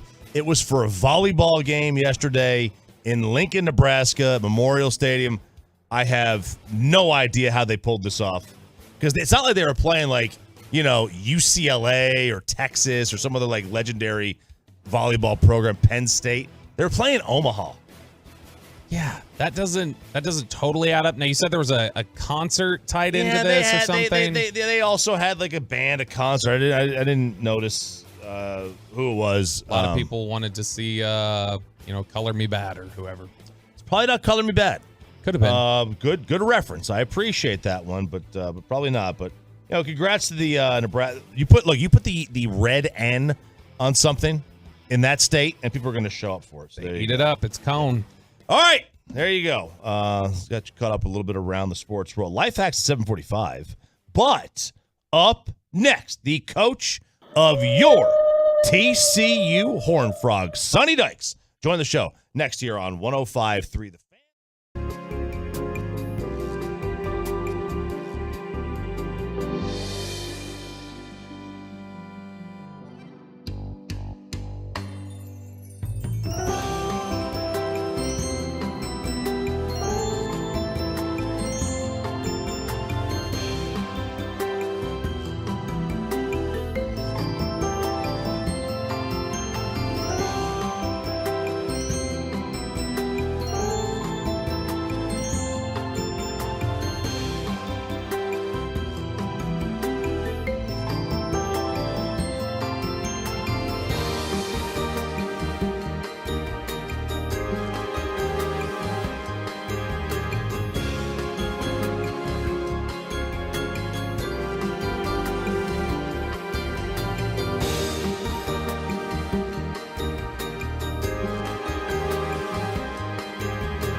RJ here, 105.3. The Fan. Sean is out sick today. Bobby Belt, Peyton Russell, Ryan in studio as well. Coming up at 7 o'clock tonight, it is Fan Phenom at Fat Daddy's in Mansfield. Get on out there early, sign up, become a part, and become a teammate of ours here at 105.3 The Fan. But waiting all week for this one. Waiting all summer for the start of college football.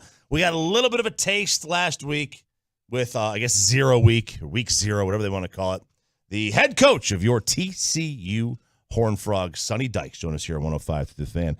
Morning, Coach. How are you? I'm doing well. How are you guys doing this morning? Doing great. It's a great week. Wait all summer for this one.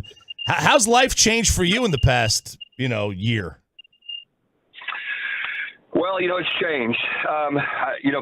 Everything happened pretty fast last year. We felt like going into the year we had a chance to have a good football team. I don't know that we thought we were going to play for a national championship. And so, our players did a great job last year, had a lot of leadership, won a lot of close games, ended up, playing for a title. And, I think that raised the expectations of our program. I think they were already high. That's a big part of the reason I came to TCU is the success that they had in the past and the investment and all the things. But they certainly raised the expectations, and it's been a fun year. I mean, it really has been. We've had, it's the TCU is a great place. The city of Fort Worth really rallied behind us, and it was a lot of fun. Now we just got to go figure out a way to go do it all over again. I was reading up all last couple of weeks, and I'm trying to find this year's TCU, because you guys were picked 7th to finish in the conference last year, and it kind of hit me like maybe TCU is this year's TCU. Like, are you seeing like any kind of similarities to being overlooked last year, and the quarterback you have beat out Max to start the season last year anyway? Honestly, we've kind of said that at times this year that we'd like to kind of be the next TCU and do it again. I think the assumption is when you play a lot of close games like we did, and you lose a player like Max and a player like Kendre Miller, our running back, and Quentin Johnston, and some pretty good players. The assumption is you're not going to replace them with players on the same caliber. We think that we're going to be a different team. I think a little. We have a lot of experience coming back on defense.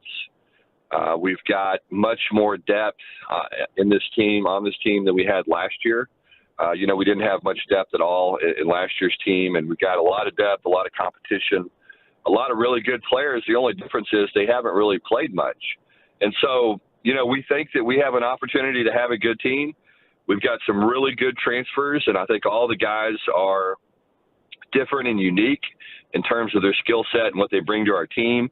We've got good leadership. I think we're strong up front on the line of scrimmage on both defense and offense, which is always probably the most important thing. And so, we're going to have some guys maybe that haven't done it before do it, but we certainly think they're capable. And so we're excited about this year's team. I think it's going to be a very exciting team to watch. It's a lot of fun. We have a lot of speed. This is probably the fastest football team that I've ever had an opportunity to coach, and so should be an interesting team to watch.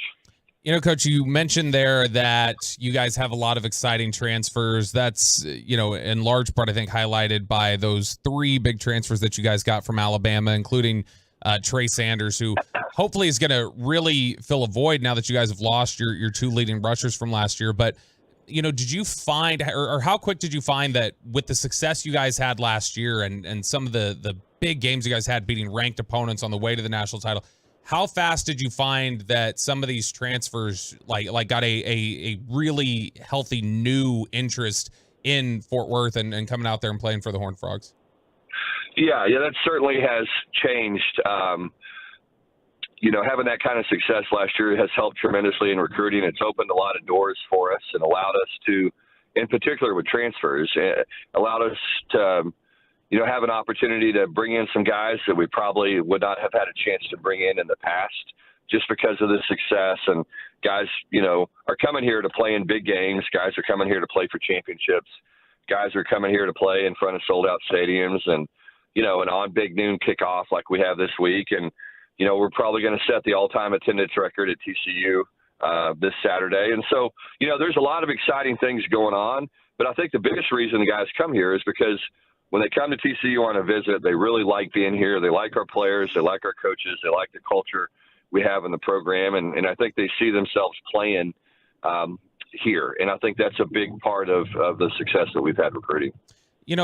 Chandler Morris is the guy at quarterback in the season. He got hurt at the beginning of last year. And then obviously Max Duggan, goes on the run with you guys that he did and is a Heisman contender and becomes one of the big stars of college football. Now that heading back into this season, what did you see from him in terms of that had to be difficult to not be part of that run, to think you were going to step in, be part of that special team last year, and then you got to kind of watch from the sidelines. What have you noticed about him this offseason and how he's grown and prepares to enter this year? Yeah, I think he's a completely different approach, and a person has a different approach. He seems much more mature, much more confident. I think he realizes, after watching Max last year, Max made some critical plays in some big situations in games. But what he really did a great job of was not turning the football over, distributing the ball to guys who can make plays, and really playing winning football, not getting caught with the ball, not taking sacks, all the things that good quarterbacks do. Max did a really good job at doing that. And I think Chandler had a chance to sit back and watch him and learn and realize that, hey, look, I don't have to go out there and force a million things to happen. I can let the game come to me a little bit. I can do a good job getting the ball to guys that can make plays and let them go do what they can do.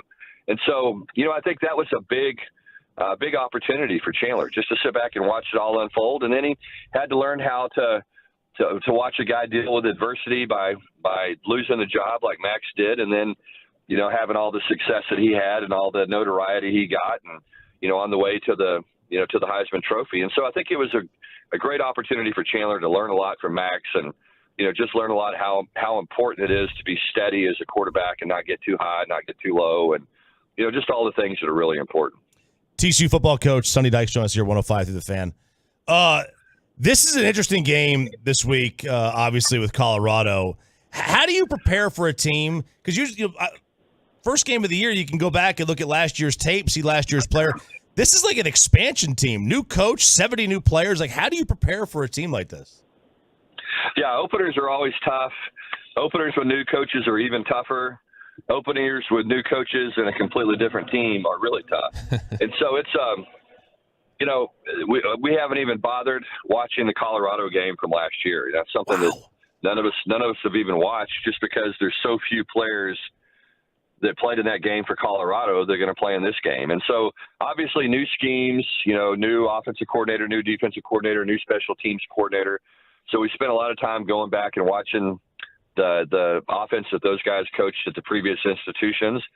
And you can do that, and that helps. That gets you ready. But then you don't know how Colorado's personnel is going to fit into those schemes, and how are they going to be able to adapt. And so there's really a lot of unknowns going into this game.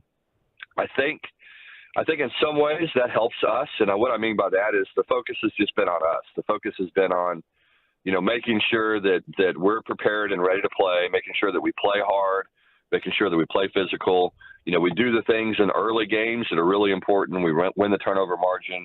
We don't give up any big plays on special teams. All those things are always important in ball games, but they're especially important in early season games. In the same, kind of stance that not necessarily with Colorado, is it fun to go up against new teams and not see the same teams every year? Like, you got Houston and BYU, you're going to have Arizona, the Four Corner schools coming in. I know it's fun for fans. Is it fun for coaches, or is it kind of like you'd rather face teams I think it's always the same thing. I mean, it's easier when you've played them a little bit. The preparation's probably, you have a comfort level associated with that, just knowing the style of play and knowing some of the coaches and the decisions they like to make in some critical situations. But I'm like you. It is kind of exciting to watch our conference take shape and see these new teams coming in and have a chance to kind of figure out what they're all about. And so I think it's going to be good for the fans of Big 12 teams, because you think about it, I mean, the conference has changed a ton here recently. And, we're basically added 8 teams in the last 2 years, lost 2. And so it's kind of been a complete reshuffling of the league. You know, half of the Big 12 has changed in the last 2 years. And so it's going to be exciting. It's going to be fun. There's a lot of unknowns, and it's going to be interesting to see the league take shape. You guys are returning a number of key guys in the secondary for you. You know, Bud Clark, Mark Perry, Josh Newton. How critical is it going to be for your front seven to step up for you guys this year? It's always important. I mean, that's where football games are won and lost, is up front. Yeah, the skill players are the ones that always get all the attention, and you know, everybody knows how important the quarterback position is, but those games are won, you know, up front, and they always have been, they always will be. I mean, they are in 7th grade, they are in the NFL, and so it's going to be important for us to play well up front. We've got much more depth in our defensive front than we had last year. You know, we're bigger, we're stronger, we're faster, we have more guys. You know, we returned some really good players at linebacker. Losing D. Winters hurts, but you know, we've had some guys step up and have really have stepped into his role and have done a fantastic job. We've got 3 of the 4 returning starters on the back end. So we feel good about our defense. We think it's going to be a physical unit. We're going to get tested. I mean, Colorado's we got a lot of speed. They added some guys through the transfer portal that can really run. I think that the strength of their team is probably going to be their team speed. And so when you play against guys that can really run, you got to do a good job of making sure you're in the right place so you don't give up a bunch of big plays. We got to pursue the ball well. We got to tackle. We got to be really physical. So I'm excited about our group up front. You know, they're always the ones that provide the toughness and the leadership in your program, and I like our guys. TCU head football coach Sonny Dykes joining us here on Sean and RJ on 105 through the Fan. Coach, last question for you here, or an opportunity, not even a question, a statement, I guess.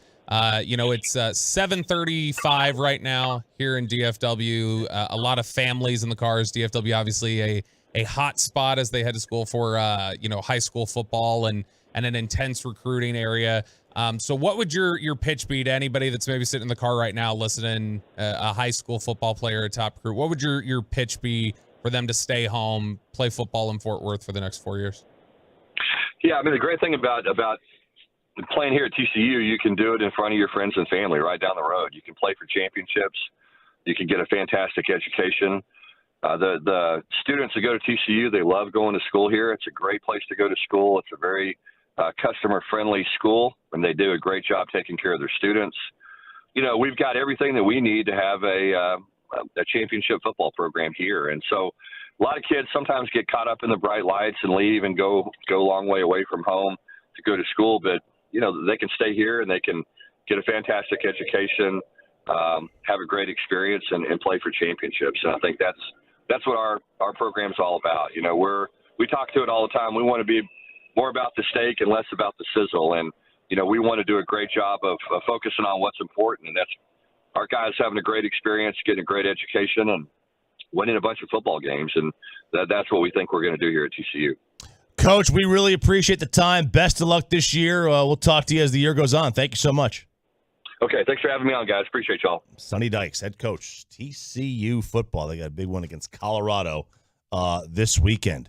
We don't get this very often, like ever, during our show. But Mike McCarthy is at the podium. Oh. Why don't we go to the Star in Frisco? Let's hold on to those grades, but they are, you know, the starting point of how a player is viewed. So, but yeah, it's definitely, you know, tougher. I think it's just tougher in general to find big men, you know, this time of year. Peyton Hendershot, he was pretty raw but pretty willing as an inline blocker last year as a rookie. What progression have you seen from him in that respect? Say the name again. Peyton Hendershot. Okay. What's up?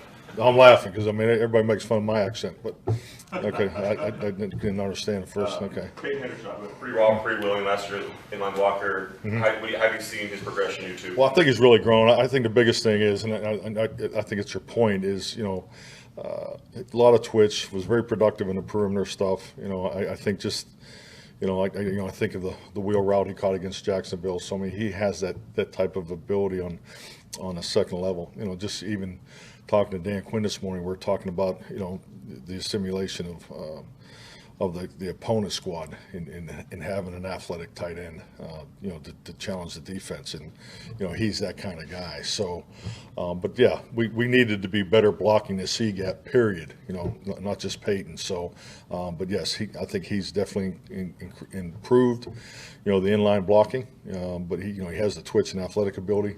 But both him and Fergie have done a better job. They were both, very light last year, so they both have done a great job putting on weight.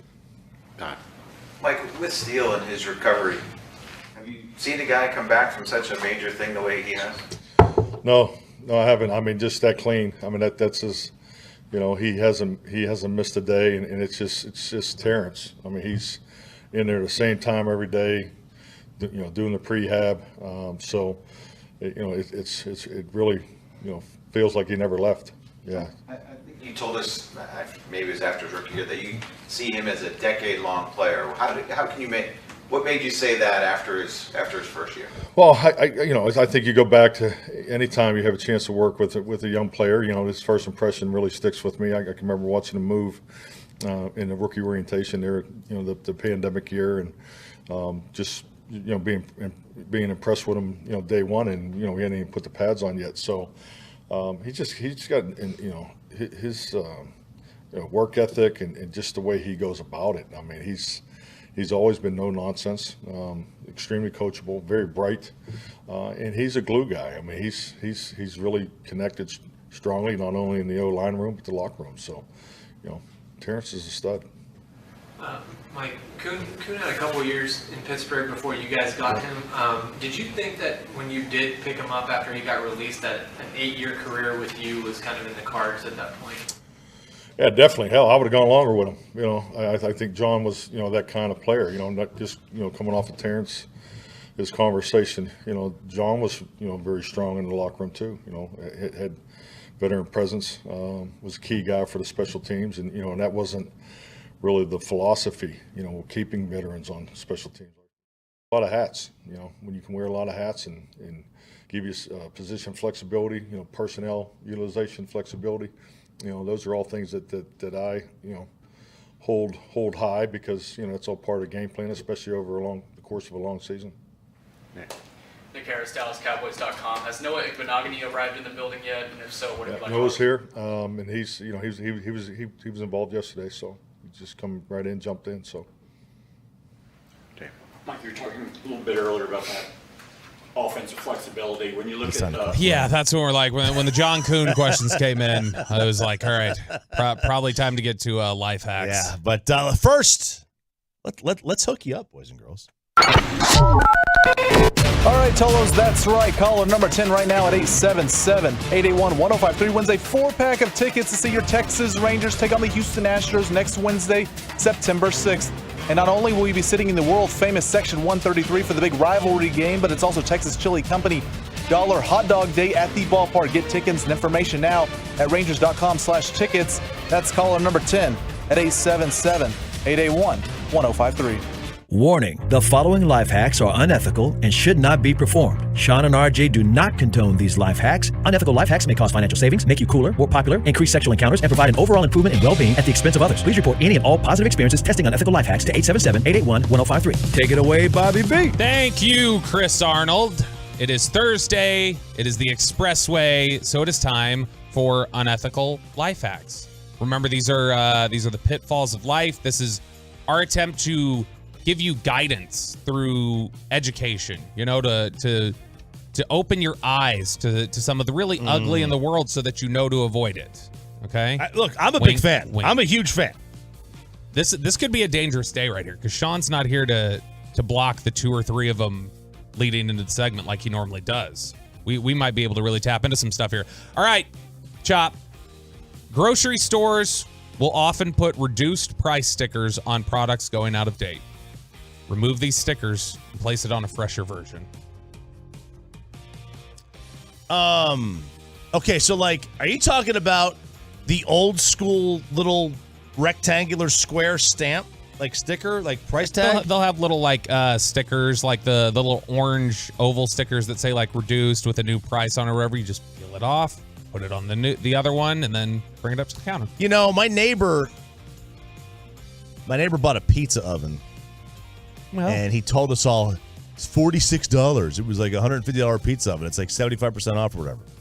So I go to look, and I realize, and I realized that what he had done was, like, I guess the one that he had gotten was like over top a sticker that had like the $46 tag, and he told him about it. I don't have the guts to do that. I don't have the guts. Oh yeah, it said right there. It said right there, $46. Well, remember, this is an unethical life hack. You shouldn't do it. These are the things that you shouldn't do. You know, it's funny. I thought you were about to say he was gonna brag about how much money he saved on it. There was a study out a couple years ago that talked about what men and women lie about the most, and they both lie about how much they pay for something, but men lie about how little they paid for something, and women apparently like, so women will take a $50 dress and say it was $100. The man will take a $50 whatever and say got it for $20. Yeah, because there's two reasons. You know why the men do that? Two Why? reasons. One, the art of the deal. Yeah, you look like you really dang, what a negotiator you are, Chop. So that's what you do to your guy friends, and I know to your lady, you do that just because you don't want to tell her how much you actually spent on something. My grandfather. How many times have you told Sarah the actual amount you spent at Costco? Oh, every time. You tell her the real number? Yes, because she knows. Because I have a very, very strong set of instructions on what I'm to get when I go there. But like my grandfather, rest in peace. Now he used to tell me this all the time. He would say, because he would go with his buddies, he would always play poker. All right, always go play cards. Yep. Or they would roll dice or whatever, right? Mm-hmm. And he said, tell me, never tell when you go. He goes, when you get married, rule number one: when you go gamble, you never win more than $50 and you never lose more than $50. That's what you tell her.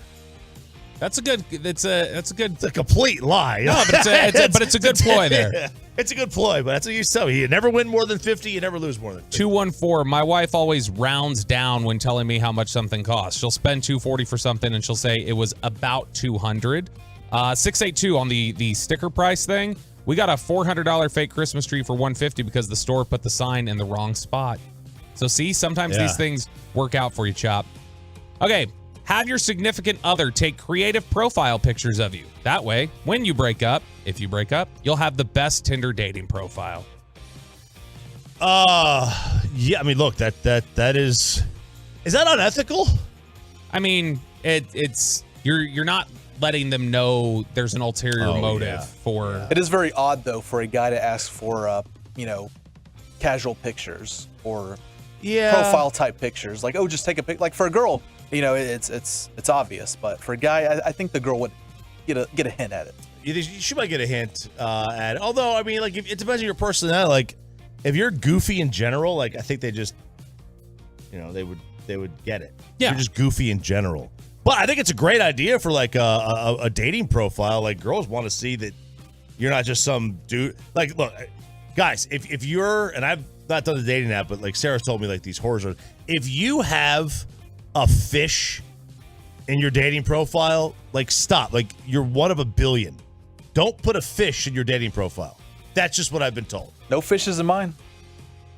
No? No. There are plenty of fish, though. Plenty of fish in the sea. When traveling with a significant other, so Peyton, when you get a girlfriend after this weekend with your 20 dates, when traveling with a significant other, always pretend you're on your honeymoon. The hotel and other places will often, like, it's not huge stuff, but they'll give you little nice things. Maybe they'll send up a plate of chocolate covered strawberries or something. A room with a better view. Just little amenities. Just by saying, we just got married. I wonder if that works for anniversaries too. Like, if you could say we're on our anniversary trip. You could try. I would guess anniversary. We just got married or we just got engaged. Like, we chose here. Like, have her go like, I'm so excited. He booked it because this was a surprise because we got engaged. He just proposed. Yeah. Oh, congratulations. You know what? We're going to up that room a little bit. Yeah. Very nice. Very nice. See, I wouldn't imagine that would work at, like, if you're having to stay at a Motel 6 on the road or something. You'd be like, well, we what's just got wrong married. with Motel 6? I think Motel 6 is fantastic. I'm just saying, you just got engaged, you're probably not going to Motel 6 I think they're fantastic. I love the bedspreads. I think it's fantastic, too. I stayed in one in Austin on a road trip. But my point is that that wouldn't necessarily be the place you would choose as like we just got engaged, so we came here to celebrate. So it would be tough to believe. Why did they choose? Why did Super 8 and Motel 6 choose numbers? I don't know. Because if they just call themselves Motel, it'd be generic. Do they leave the light on for you? Why not just come up with a name for your motel, though? Yeah.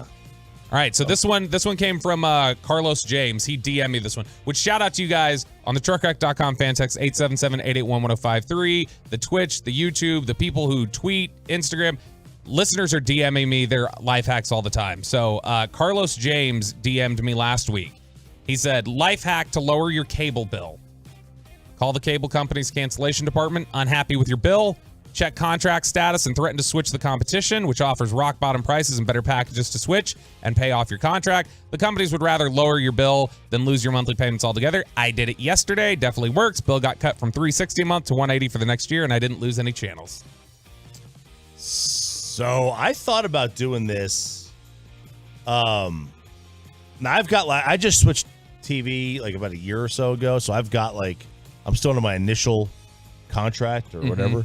But I don't do this enough, and I should do this with my phone too, because I went into you mentioned Costco. I went into Costco the other day, and they had this deal like if you switch your phone provider to whatever the Costco one is, it's T-Mobile, Verizon, whatever, they'll give you a $250 gift card for each line that you move. I have 4 lines. You move lines. I would just get $1,000 just for switching. Now, I feel like, did you look at the details of what that was? No, because usually I feel like $1,000 is it's in the form of an American Express gift card. Oh no, it's a Costco gift card. But it's you've got to jump through hoops to even get Probably do. Like the cash back on my electric plan years ago, they're like, we'll give you this at the end of the year, and I was like, great, and then the process of getting it and claiming it was like, oh, this is what you guys do. Chop, you've mentioned before you used to be a smoker. I was. Did you used to get annoyed when people would bum cigarettes off you when you were out smoking somewhere in public? No, because I would do the same thing to them at some point. So to other people. So it's an understanding among smokers. Like you're gonna social contract. It's a social contract. You're gonna run out at some point, and you're gonna want somebody to loan you one. I understand. Now there are people that you get annoyed with, and I was the guy too, because I was sometimes a confused smoker. I didn't know if I was a smoker or not that week. Yeah. So I would just not have any, and I would constantly be bumming off the same guy. He probably got annoyed, and the same thing happened to me where this other dude who never actually smoked would always want to bum one. But again, it's a social contract. If you're going to run out at some point in a pinch, you're going to need one, and someone else is too. Paid for. Well, if you're sick of people bumming cigarettes off of you, if they were tired of you coming up and asking for one outside the bar, the recommendation is you carry around an empty pack so that you can show you're fresh out. So carry around the empty pack. You've got the cigarette in. Can I bum a smoke? Buddy, just ran out. Sorry. Yeah, just wait to throw this away. Yeah. Yeah. That's a good one because, as people would say, the common answer is, that's my last one. You're never actually on your last one. Right. No one would believe it. So if you've got an empty pack to show them, then that person probably feels better about it. Everybody at the bar is on their last cigarette. Everybody here is on their last. No, you're not on your last one. We see right through that. Just say no. I'd much rather you say no than I'm on my last one. But people don't want to say no. They can't say no to people. I'm the same way. That's my last one, man. We're doing unethical life hacks here on Sean and RJ. Coming up next hour, we got more college football talk for you, but we're running through unethical life hacks here during the Expressway. Get a job at a pizza chain. Peyton, did you ever have a pizza job? No, never. Chop, did you ever do pizza delivery or anything like that? I worked at a golf course, Sports Authority, and the City of Grapevine Parks Department. All right, for those of you that have jobs with a pizza chain right now, okay, or maybe you're looking for a job right now, go get a job at a pizza chain. Keep the uniform, the bag, and the topper. When you quit, people will literally let you in anywhere. Also, the topper will let you get away with parking anywhere. So you've got the pizza car, you park somewhere. It's okay, they're here just to deliver a pizza.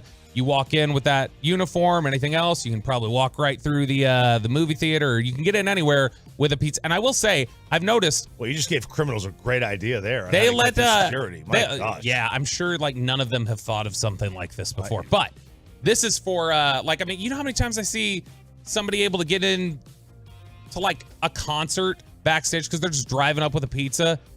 Like they're just driving in. They got the key pizza. Yeah, sure. Let them in. They're delivering. The band needs a pizza. Exactly. So you just get to go meet your band. Like find out when, I don't know, T Swift, right? Just come through and be like, I got this gluten-free vegan pizza. Is she vegan? I don't know. I would assume so. She looks like it. Jonas Brothers won last night, by the way. Yeah, I heard about that. I saw a lot of people on social media posted about Joe Bro. The Joe Bros. But if you do this, and this is also the one that they've said before with the ladder, same sort of thing with the ladder. They say just walk with purpose holding the ladder, and generally nobody's going to stop you. They're like, oh, they're here to fix something. So like if you want to go to the movie, just, over your shoulder, walk right by the movie theater, just be like, yeah, I'm going to go fix this light. Oh, okay. Just let you right through. So those are unethical life hacks. Well done, Bobby Belt. Fan Phenoms, 7 o'clock tonight. Fat Daddies in Mansfield. Come be a teammate of ours. Up next, the bullpen. The bullpen blows another one. And an NFC East team we think is about to give the Cowboys an absolute gift. That's coming up next on 105.3 The Fan.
Fan Studios, secured by DFWSecurity.com.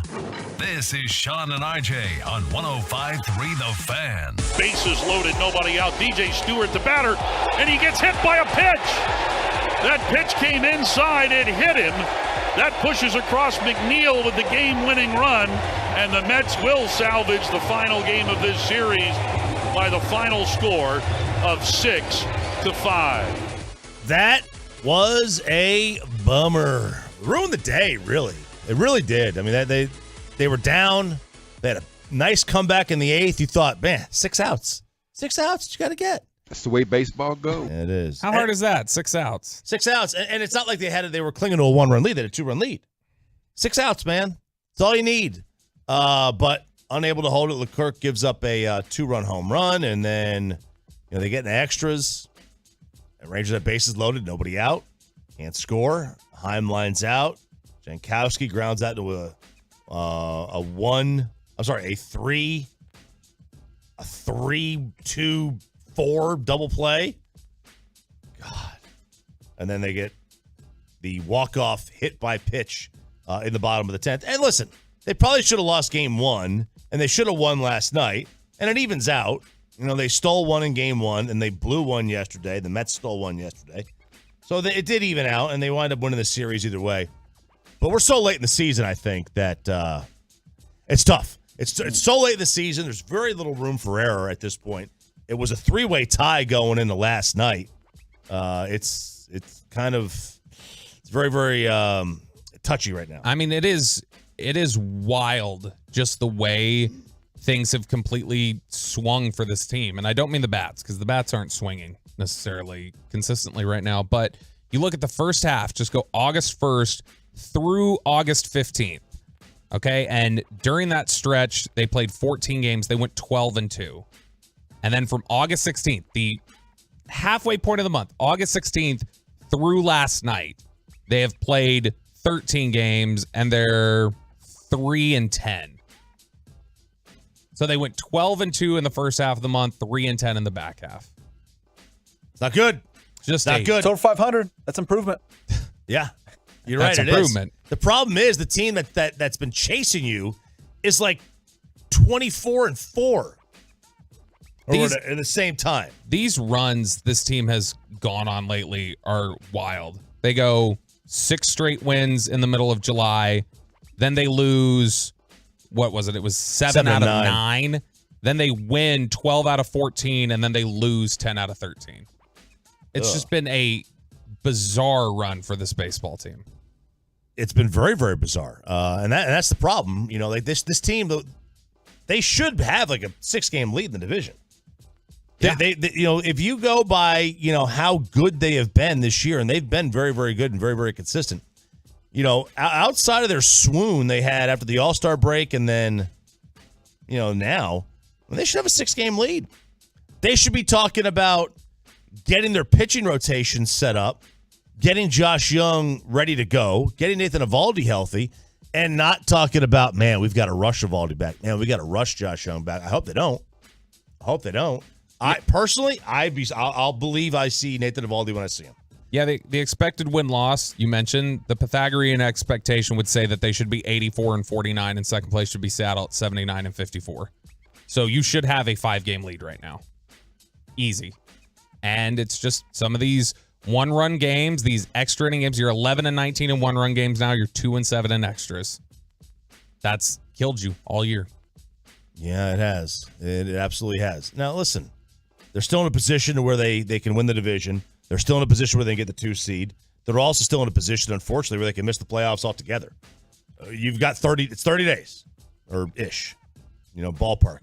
But you can't have last night. You can't expect this team to win the division when they're going to have multiple times with bases loaded, 1 or fewer outs, and they're not going to get any runs home.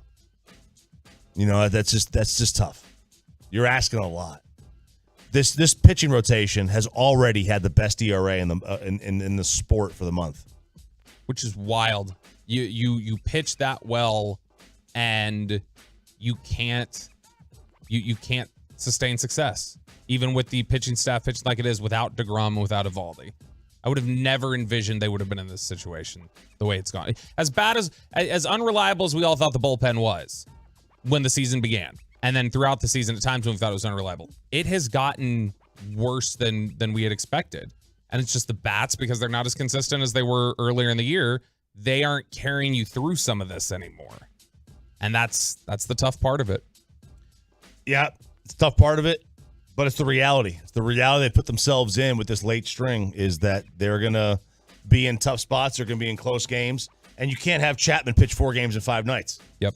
You're asking, I mean, this is a guy that's not 22 years old anymore. He's getting up there in age. You're going to ask him to pitch 4 games in 5 nights?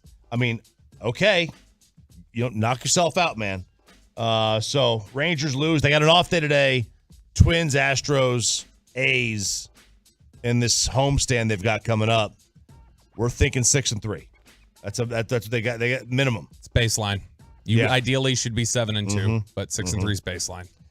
Is an NFC East team about to give the Cowboys a little bit of a gift? Ooh.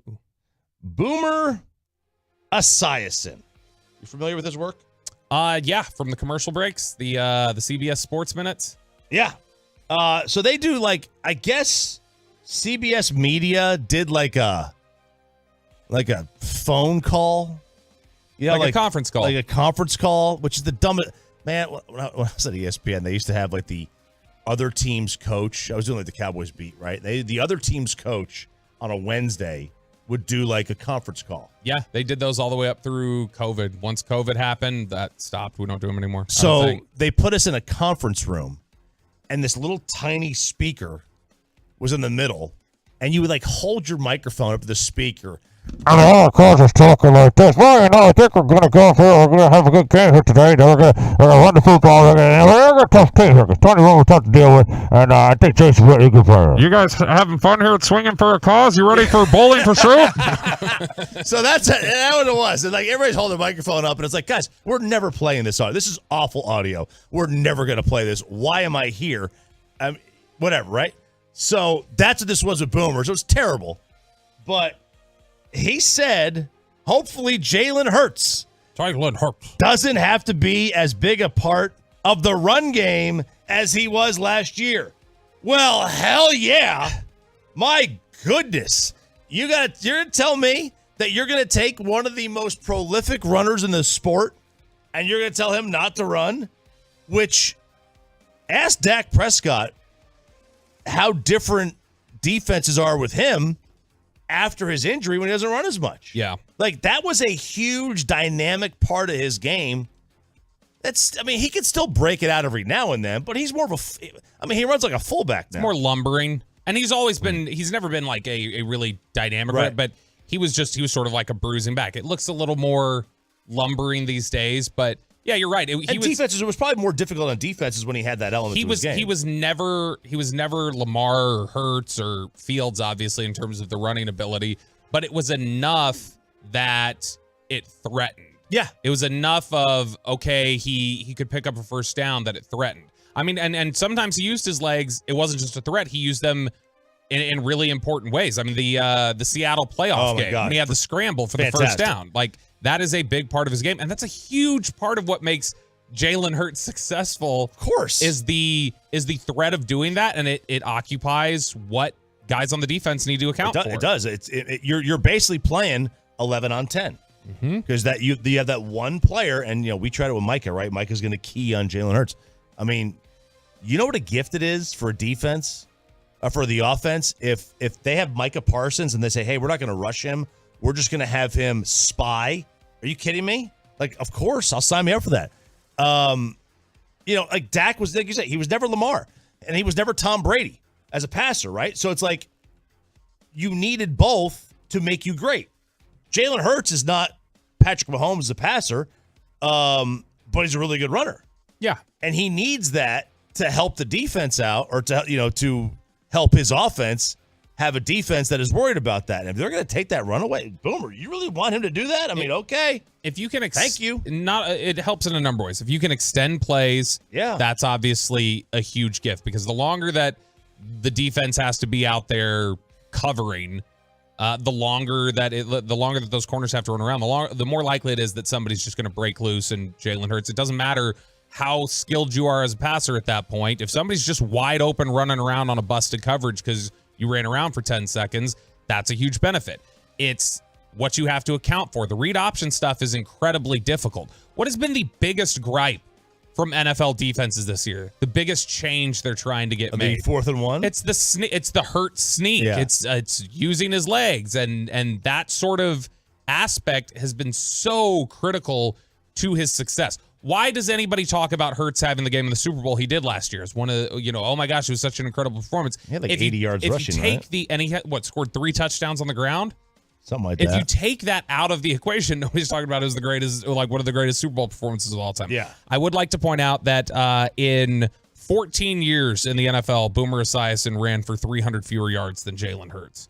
So this might be old school trying to check the new school, like trying to check him. Like that's not how you play. And look, I'm not the biggest fan of you can't throw the ball, you just run it. But I don't think that's Hurts. I think it's a huge benefit to him.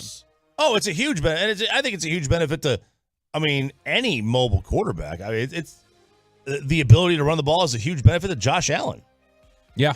No, that threat, even a guy like Burrow or other guys just being mobile enough is enough. But the threat of Hurts running is a huge factor for the reason that he played as well as he did. Yep. No, it absolutely is. There's no doubt about that one. But I would be grateful if the Philadelphia Eagles decide that they don't want to do that. I would be grateful. What are you looking at? What are you trying to show me? I was looking at the we got 2 minutes here left. The news that we haven't really gotten a chance to dive into yet, and that's, remember there was the 1 week trade window for Jonathan Taylor. Yeah. Old JTT, Jonathan Taylor Thomas. That there was the 1 week trade window where they said, go find a trade or find a trade partner. We'll make it work for you. Well, that's the difficulty. Jonathan Taylor wants a new contract, so Jonathan Taylor is not going to sign or is not going to want to be traded anywhere without a new deal. So we talked last week about this, that 1 week to find a trade in the most complicated positional market in the NFL was difficult enough already. When you throw on the factor of you've got to negotiate a new deal, that was another thing. And you've got to do all of it in a week. Yeah. It felt like it wasn't totally in good faith. Well, now, Chop, we have confirmation that the Indianapolis Colts were insincere in their pursuit of a trade. Bad faith. The Colts called the Miami Dolphins, or the Miami Dolphins had discussions about it. And according to Barry Jackson from the Miami Herald, the Colts, quote, made wild requests from Miami, including star receiver Jalen Waddle and more. Oh. That is bad faith negotiation. Says they have no intention of trading Jonathan Taylor. And I think we very well could be heading for the Le'Veon Bell situation we talked about yesterday. He's not going to, I don't think that he's going to play this year. I think this is really damaged. Now, Chris Ballard, the GM yesterday, tried to say, yeah, things aren't great, but relationships can get repaired. Come on, bro. I don't know. This one feels like Irsay really has screwed this one up from a relationship standpoint. And how much has he screwed up? Because you wouldn't want to pay him anyway. No, I wouldn't. But listen, this is the issue, right? Like, you can't tell him in negotiations that the running back position has been diminished. And then when you go to trade him, say, well, this is a really good player and we need proper value. Like, you already diminished his value during contract negotiations. But that's what they did. And then they tried to say, well, he's a great player. We need to have a premium position in return. Like, yeah, of course you want Jalen Waddle. My question is, why the heck does Green Bay want him? Wanting a running back is a bad team. They're probably going to be a bad team, right? We assume Green Bay's going to be a bad team? Average, probably. I mean, if you want a running back as an average to bad team, that's like wanting a closer when you're the Royals. You don't need him. Or the Mets. It'd be like paying a closer $15 million who gets hurt celebrating in the World Baseball Classic. This is, no, I think the Packers, is that an indictment on Jordan Love? Have they looked at him and gone, yeah, this guy can't carry us. We need to lean on the ground. We're going to run 5,000 times a day? Maybe that's what it means. Maybe that's what it is. I don't know. But Yeah, that's interesting. And you're right. That is bad faith negotiating as far as I'm concerned. All right. Sean and RJ here, 105 through the fan. Sean's out sick today. Back tomorrow, I hope. The 15 teams that have got a chance to win the title this year. That's coming up next on 105 through the fan. We're giving you your morning sports.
105.3 The Fan segment here brought to you by state-of-the-art weight loss, that's soda, and by the personal injury lawyers Frankel and Frankel. Life is unpredictable. Accidents happen. Frankel and Frankel are the go-to attorneys for car and truck wrecks in DFW. If you or a loved one have been in an accident, contact the Frankels for free or call 214-333-3333 or go to truckwreck.com. Good morning, DFW. Sean and RJ here, 105.3 The Fan. Below the Belt coming up at 8:40. I'm so excited. Yeah. So jacked. I am too. I'm very, very excited too. I'm also excited for the upcoming college football season. It's college football week. You know, the NFL has their time next week. This week, man, my time. Game you're most excited about that's not Tennessee? TCU, Colorado. Oh, just because of the Deion factor? And then the Florida State. That's the best game. I just want to see. I don't think there's going to be a single week that goes by that I'm going to miss watching at least a little of USC this year. Yeah, I mean, I'm watching Caleb and Zachariah Branch, like those two are going to be I don't want to miss a kick return for USC this year because of Zachariah Branch running back kick. He's not the same body type. He's not the same style player. Obviously, Reggie was running back. Zachariah Branch is a receiver. But man, that first week it did have like a little Reggie energy of just like, oh my gosh, like anything could happen at any moment. So we have LSU, Florida State Sunday night, 6:30. I mean, it's not an elimination game. I mean, both teams can win out and still make it. Yep. But that's an early season. The winner is in definitely a driver's seat type position, and that's really the only great game of the day, or the weekend, I should say. Yeah, because that's not even Saturday. That's Sunday. Right, Sunday night. I mean, you've got some other decent games. The Boise State-Washington game could actually be halfway decent. TCU, Colorado, we have no idea what to expect from Colorado.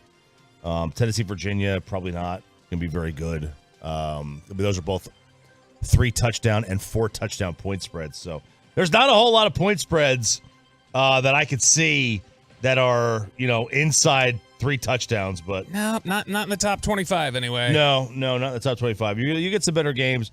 I am interested in seeing what Texas Tech starts the season off with, because they are going to be, I think, a sleeper team this year.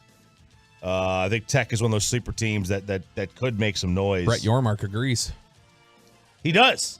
And they actually, credit to them, they're going to play at Wyoming.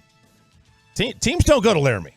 Mm-mm. Power 5 teams don't go to Group of 5 places to play. They just don't. So credit Tech for making that jump.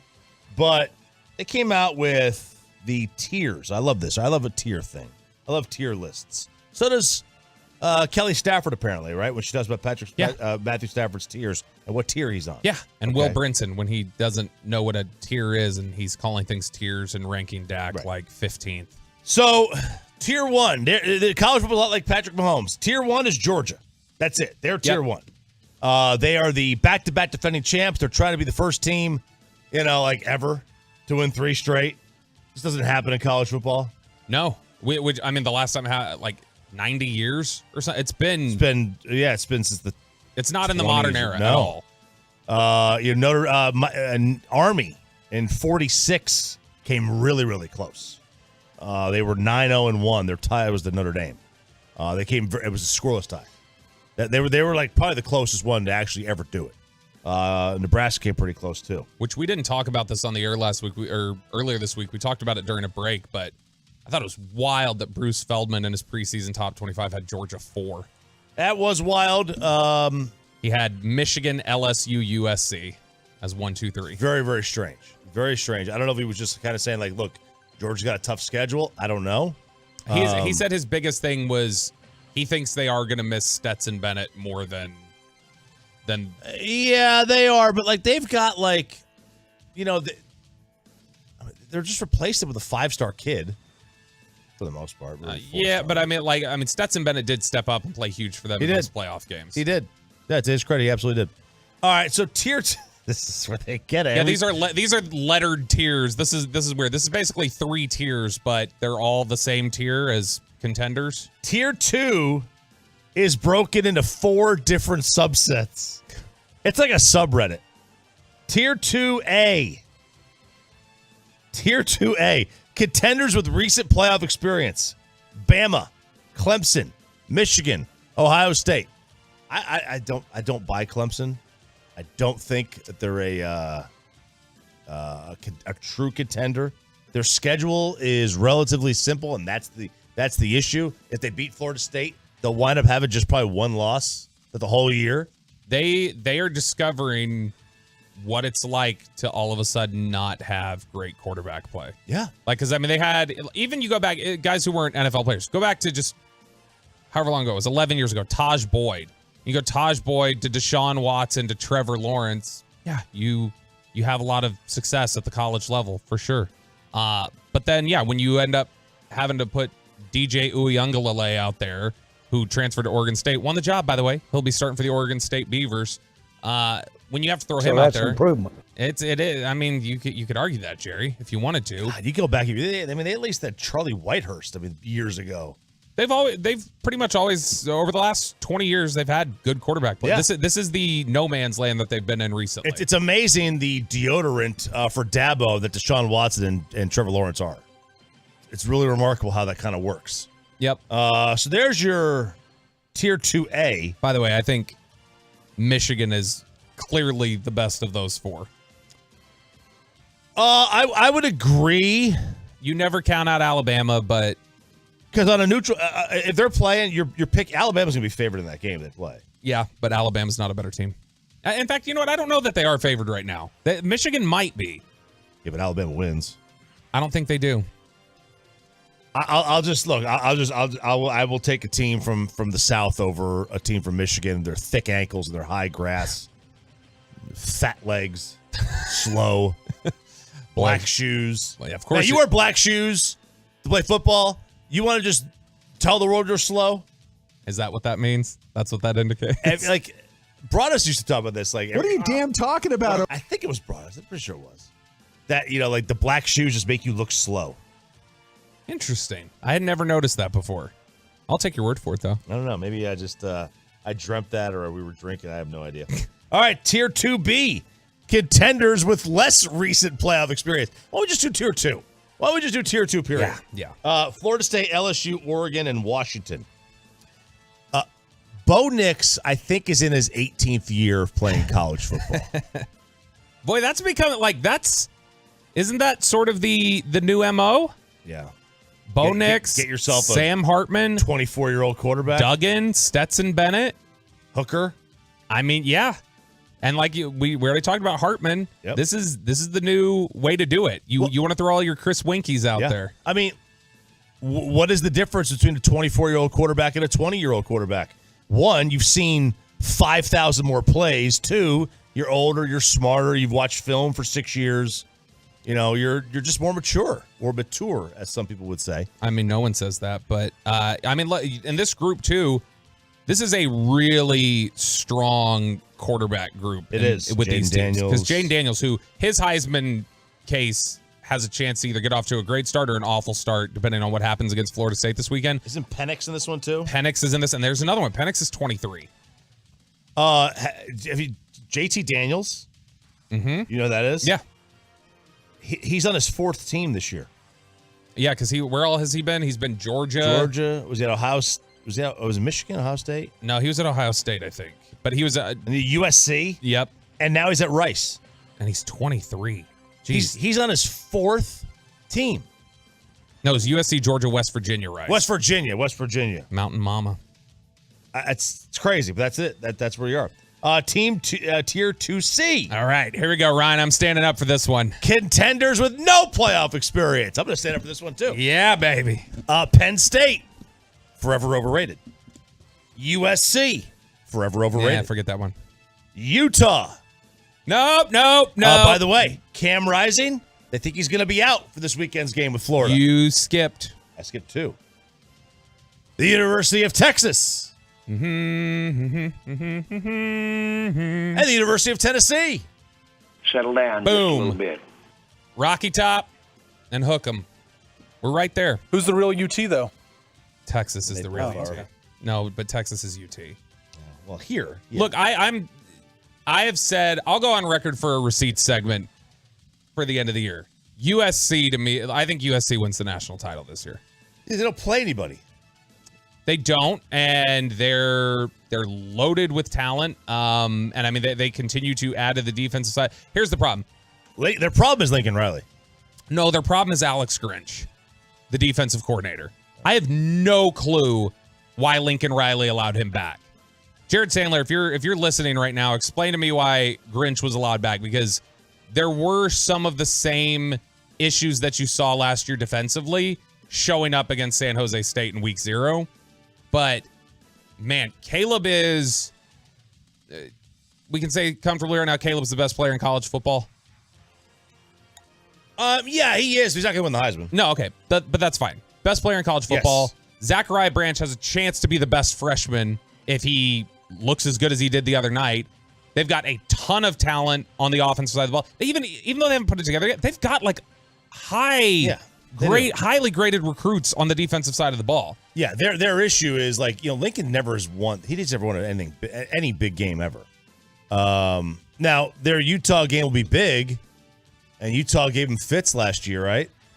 But Cam's coming off that ACL. They don't think he's going to play in this game against Florida this week. That's a huge loss for them because they're a good team. So this is why the fact that, look, they call them contenders here. CBS, their experts picked the other day, the top 4 teams in the playoff and doing different things.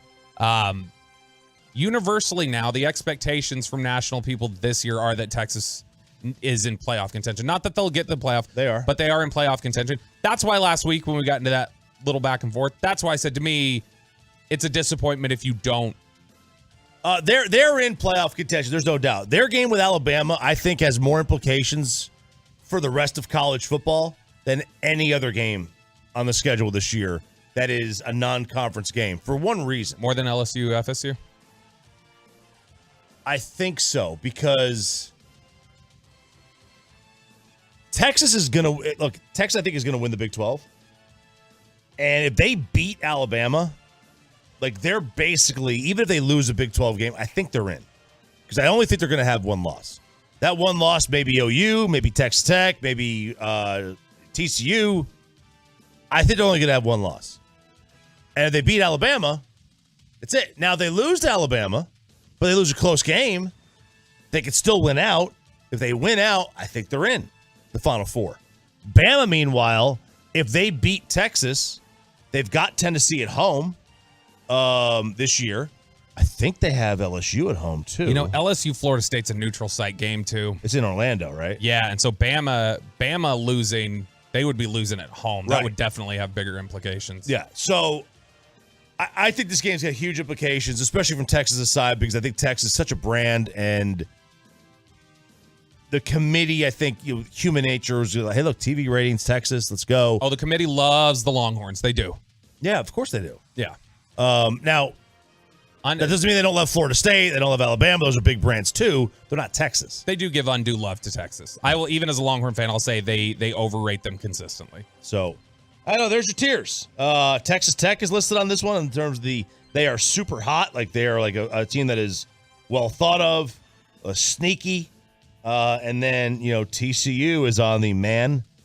You better keep your finger on that scoreboard because they're going to light it up. That's what they do. That's good. I like those college football tiers. Yeah. Okay. What is coming up next in Below the Belt? Why Bill Belichick is a huge fan of the Dallas Cowboys and the way they build their roster. That's next on Sean and RJ on 105.3 The Fan.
Odyssey app. And it's back to Sean and RJ right here on 105.3 The Fan. Segment here brought to you by Classic Chevrolet. Hurry into Classic Chevrolet in Grapevine for once-a-year Labor Day savings. Over 400 Silverados with their best offers of the year. See them all today at ClassicChevrolet.com. Do not miss your chance to upgrade for less. This is Texas. This is Classic Chevrolet. Relax, enjoy the difference, and find new roads. The great Bobby Belt. Don't make me take off my belt. Don't make me take off my belt. We're not. The Los Angeles. I got thrown off from my teeth. I wonder why. Yeah, I don't have any idea. Kellen Moore is talking about his exit from Dallas. Did he have nice things to say? Backhanded things to say? Hang around. We'll talk about it here in just a second. Before we get to that, I did tease heading into the break that Bill Belichick is a huge fan of the way the Dallas Cowboys build their roster. He didn't say it that directly. He wasn't like, I love the Cowboys, but basically what he said is, I love what the Dallas Cowboys do. So he was talking with WEEI earlier this week, and he was talking about these teams that spend on free agents. And we've talked about this before. I think you've used the term before, funny money, when referring to the salary cap. You feel like there's a little bit of funny money involved? Funny money, yeah. So he was kind of speaking to that point about accounting tricks and the way things look and how much you can genuinely spend and to what limit. And so he had told WEEI about the idea of spending money on free agents, the contracts you give them, big signing bonuses, small cap hits in the first year, all of that. And he says it can really give you just a 1-year boost. But there comes a time where there's a day of reckoning and you've got to account for that money on your salary. You cap. do. So he says, and look, the Cowboys. Let's just say the Cowboys. Let's just use Dak for example. Like they owe his dead cap number next year is like $60 million. Yeah, his cap number is 59.8 or something, and his dead number is like 61 or something like that. A lot of money. You know, like let's just say for example, they wanted to reset their salary cap. They cut everybody. They cut Dak. They won't. They take the $60 million hit and they reset everything for the following year. Yeah, let me see what the exact number is on Dak. So Dak, if he were to get cut next year, which he won't, but if he were to get cut probably as a post-June 1, let's just say pre-June 1. If he was to get cut as a pre-June 1, they would lose, even though they're getting rid of a $60 million number or whatever else, they would lose essentially $2.5 million on their cap. So they would lose $2.5 million. They would shrink their cap by $2.5 million by just outright releasing him next year. It's crazy. And that's even removing that number because that's just how much dead money they have on the cap. So Belichick had talked about this. So they have to extend them. You've got to do something to massage that number. Now, when people hear extension, I think they get a little put off by it, obviously, because there's a lot of anti-Dak sentiment within the fan base right now. And I'm not here to argue with you about Dak today or tell you that Dak is better than you think he is. We're just talking about legitimately operating for the Cowboys. How can the Cowboys best operate their franchise into the future to be as well set to contend as they possibly can? It's an extension. And it's an extension. And when you hear a 4-year extension, just understand that when you hear a 4-year extension, that likely means more like 2. That it's something where he's just going to be locked in for an extra year. But would you take an extra year, even if you're anti-Dak? Wouldn't you take an extra year of Dak Prescott here in Dallas, locked in exchange for resetting the quarterback position for God knows what and losing money, costing yourself money and making it harder to add around whoever you're putting in Dak's place? It will cost you more to have another... Even if you think you're going to play a rookie, it will cost you more in effect not to have Dak Prescott. That's more money. So when you say Dak's overpaid, okay, well, whoever you're going to have play quarterback for you will represent $2 million more than Dak. Yeah, like, and that's one of the issues with the way they have done things and their constant desire to be competitive. What's that? Kick the can down the road. Yeah. They're always restructuring. Like, this team was never able to fully take advantage of Dak's rookie deal because of Romo's contract. Yes, Romo's contract is one, and also because they spent too much time probably getting cute with figuring out what they wanted to do with him. And so because of that, they weren't building around him necessarily with him in mind. Right. And part of that, I think, is the fact that this team never goes all in on quarterback in the draft. Like, the reason that they were unsure about Dak was because he was taken in the 4th round. They didn't believe it.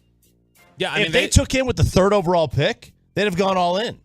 They wanted, in that same draft, they really wanted 2 quarterbacks more than him. Well, they wanted Paxton, and was it Connor Cook? Connor Cook went a pick before Dallas picked, and they took Charles Tapper. So, and this is just human nature. If you think somebody is good when you take them, and then they play, let's just say Dak was taken in the 1st round as a 3rd overall pick, and they really wanted him. He was the number 1 quarterback on their board, and he played the way he did in the first 2 years. They'd have signed him to an extension then and there because it would have been confirmation bias. Yeah, they were trying to figure out how real is this? How much have we how much have we created a Brock Purdy situation? We built around him and he's just fitting. So, and that's why they screwed around and they just screwed up. But they never were intending to take a quarterback anyway. They basically just took because they wanted a backup for Tony. They never thought it was going to be any good. By the way, if you want to talk about all of this, you can speak into a microphone. Tell Gavin Spittle all about it tonight at Fan Phenom. They will be out at Fat Daddy's in Mansfield starting at 7 o'clock after the G-Bag Nation. You can go see the G-Bag Nation as well. 781 West Debbie Lane. And, shoot your shot. But Bill Belichick had talked about this idea of having to pay the piper and when you can get a boost and everything else. And he said you can temporarily get a boost, but you can't sustain it. You can't sustain the 20 years of success that we sustained by overspending every year without having to eventually pay those bills and play with a lesser team. So I think if you look at the teams that have done that, that's kind of where some of them ended up. Jacksonville back in 14. The Rams are going through it. Tampa is going through it now. He's name-checking teams, saying these are the ones who screwed it up.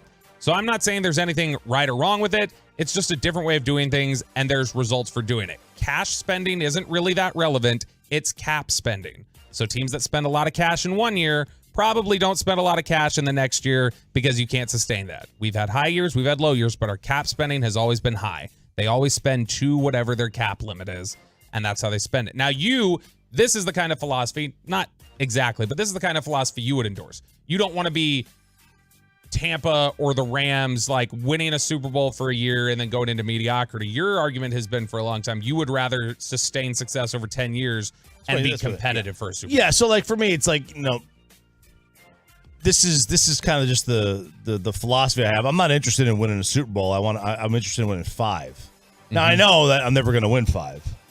I recognize that. Yeah, it's a little too late to get your NFL career started. I know, right? No. In general, like I know, like as a GM, like if I was a GM, I know I'm never going to win 5 Super Bowls. Mm-hmm. But like that doesn't mean that shouldn't be the goal. Like if you don't have Patrick Mahomes, your only job as a general manager is to find Patrick Mahomes to be your quarterback. Again, I know that's not possible, but you just keep finding the next best thing. Dak Prescott can 1,000% win a Super Bowl. Mm-hmm. I don't believe he can win multiple. Like, you know what I mean? Yeah, I mean it's there's a handful of guys that I think can even win one. But see, like you would say he's better than Eli, right? Oh gosh, yes. Okay, and Eli won 2. Right. So yeah, I mean, it can happen. Of course, it can happen. Absolutely. It just kind of depends. Yeah. All right. So that's the flaws. Like if you don't have a quarterback you think can win multiple, then do you move on from him? And no, I would not move on from Dak because I think in fact, I know he can win a Super Bowl. I know he's good enough. There are quarterbacks he's better than that have won Super Bowls. Plenty of them. ESPN this week, it was Lindsey Theory had an article over at ESPN titled, "Can New Chargers Offensive Coordinator Kellen Moore Thrive After Inglorious Dallas Exit?" And we've heard this all offseason that the Chargers folks are they're drooling over Kellen Moore. And one guy who especially is Keenan Allen.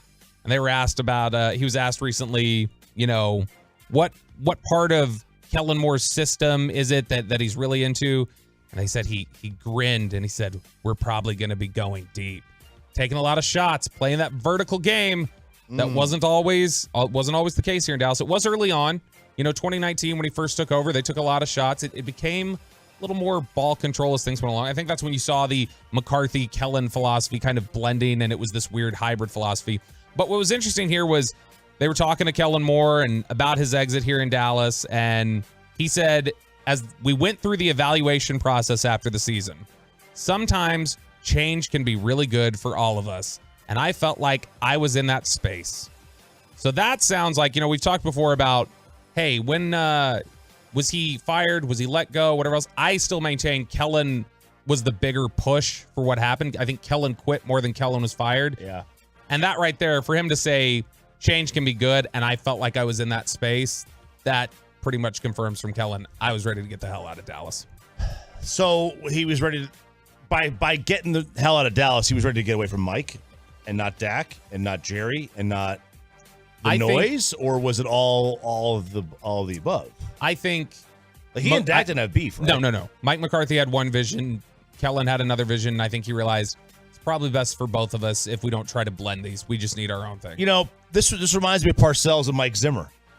Like, Mike was a 4-3 guy, but Bill was a 3-4. And Mike was like, he stayed on and he figured out how to coach 3-4. But eventually he left. What did he go to? Did he go to Cincinnati? Yep. Is that where he went? Yep. Had a lot of success and then took the Vikings job. Yeah, I mean, because he's a 4-3 guy. And like, if Mike wanted to change the scheme to West Coast, and Kellen's like, this is not for me, man. I get it. I don't blame him. Yeah, it's fair. That's below the belt. Below the belt. The belt here on 105.3 The Fan. Rangers have a tough one. There is an update on Wander Franco that is very, very disturbing. That's all coming up next year on 105 through The Fan.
From our fan studios, secured by DFWsecurity.com, this is Sean and RJ on 105.3 The Fan. 0-1 the count to Jonah. He's 0 for 3 tonight. Here's a swing and a line drive. Left center field, base hit for Heim. Lowe scores. Here comes Adolis. He touches up. 2 out, 2-run single to left center for Jonah Heim. And Texas leads 5-3. Hixie with the call in a game you heard right here. It was over. We had it. The game was won. 5-3. We're fist pumping. Peyton was scolding a minute ago like he's Leif Erikson. Some Viking. Joey Erickson, maybe. Joey Erickson. He's Viking. gone. He might as well be a Viking. He's R.I.P. He's in Viking land now, right? He's in Minnesota. Yeah, one of Something those like that. One of those Southern Canadian states. They're just on loan. Yeah. Wisconsin, Minnesota. We're just leasing them. We're leasing them from Canada. Rangers, it was all going well at the time. It's 5-3. Jonah Heim, a single, center field, 2-run score. They had bases loaded in the inning. They get 3 runs that inning. They were up 5-3. 8th inning, 6 outs. 6 outs. And Stewart hits a 2-run homer. Stewart. And they lose in extras because their oldest Chapman can't find the plate. Well, Jose Leclerc found the plate a little too much. He found the plate too much, and then Chapman had pitched 4 games in 5 nights, and that's just tough to do. Yeah. At his age. No one's dying. I mean, to be honest, even the 3 games before that, before he was winded, hasn't been pitching very well lately. Hasn't really. We're getting it's like you know how they say you're seeing stars out there, like when you're a little woozy, like, oh, they got me seeing stars. Roldis Chapman's seeing Astros out there every time he steps on the mound. Stop it. It's what he's dealing with, man. Yeah. I mean, look, he doesn't like to pitch against Houston, especially down there. At least that's the perception. Just the control's not good now. Yeah. And look, this is such his life with Aroldis Chapman. Like, he goes through these things. Like, he goes through these times where he loses the control. He starts, covering a little bit too much of the plate. Guys start running into his fastball a little bit more. That's what he's had happen recently. He's given up a home run. He's walked guys. He's hit guys. You just, you sit around and go, okay, all right, let's hope this breaks out. He breaks out of this soon. Yeah, and that's the tough part about it. Also, is like, when you face a good team, he is a little bit wild. His command is not there, so he may throw a strike, but it may be in a spot where he doesn't want it. Right, and that's where a good hitter will crush it. Like there's no hitter in baseball who can't catch up to 101. Now, can you catch up to 101 when you're looking for a slider away? No.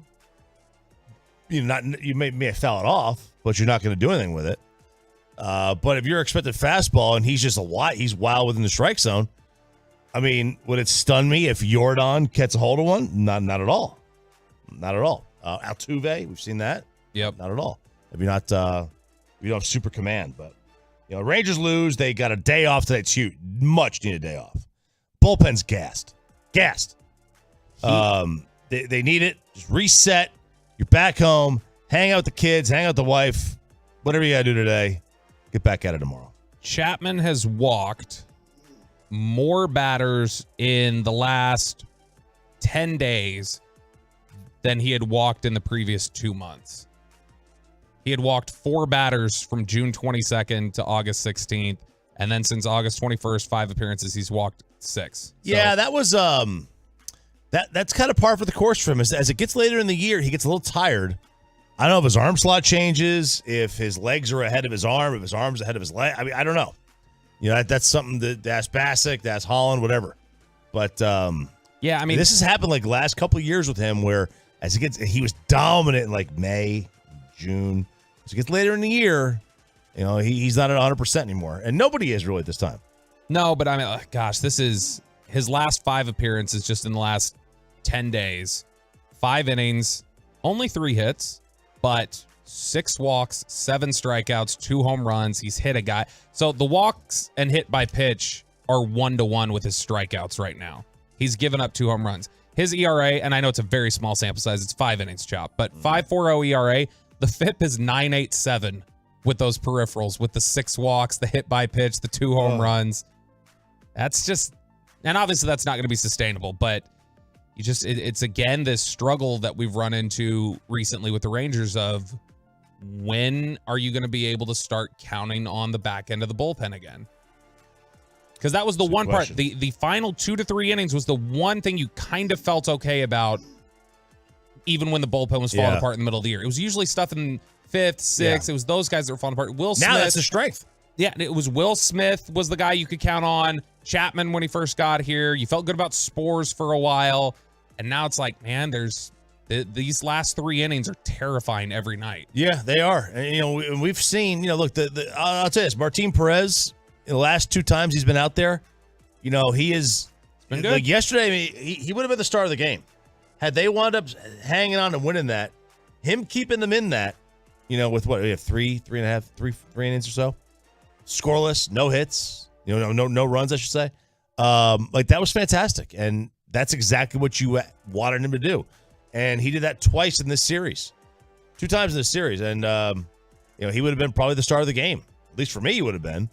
Had they wound up winning. Helped settle things down, held things in place. Yeah, it would have been huge. And Give your bats a chance. He gave him a chance on Friday night. Did it again on, did it again here, or not Friday night, whenever that was, a couple nights ago, and then did it last night. And so it's just, you can't count on really anything. And so with this bullpen right now, so while it's nice, gonna need to see it a few more times, Chop, before I fully believe Martin Perez is a stable part of this bullpen. Absolutely. We saw this the other day, and you had brought this up in regards to Jonah Heim, but so all year, the Colorado Rockies have had, really, really cool video board messages, jokes. Mm-hmm. Milwaukee did this. I think Milwaukee did this when it came to the Detroit. They played Detroit, and it was like one of the things that they wrote up there was Detroit has lost like 50% of their population over the last half century or something like that. Just funny, some trolling shots. digs, shots. The Twins did this with Jose Ramirez. This wasn't a shot, but it says, so they put Jose Ramirez's picture up there on the video board, and under interesting fact, instead of saying, Jose Ramirez grew up in this town, which is given birth to 38 major, whatever it is, right? Yeah. They wrote, currently 1-0 with a first-round TKO of Tim Anderson and a no decision against Miguel Cabrera. I mean, that's solid. That's solid, That's right? good stuff. Playing to the fight he had with Tim Anderson, where he threw a no-look haymaker, and it just caught Tim in the chin, and Tim fell to the ground. And you said that Jonah Heim had something regarding Yeah, so this. you remember that, because this had occurred back in when they were playing the Angels. Yep. There was the viral clip of how should have named his daughter Anna. Right, so Jonah Heim, H-E-I-M-E. Anaheim. H-E-I-M, like Anaheim. That's should have named it Anna. It's funny, Yeah, right? It's very funny. So he was doing a Reddit Ask Me Anything yesterday, which, we do Ask Reddit and some other things from there. Basically, the AMAs are, you get a celebrity or an athlete or whatever, they partner up with Reddit and they answer questions that people submit there on the forum. And one of the questions that got asked of him was, did you see the scoreboard in Anaheim where they said you should have named your daughter Anna? So she would be Anaheim. If you did, what did you think?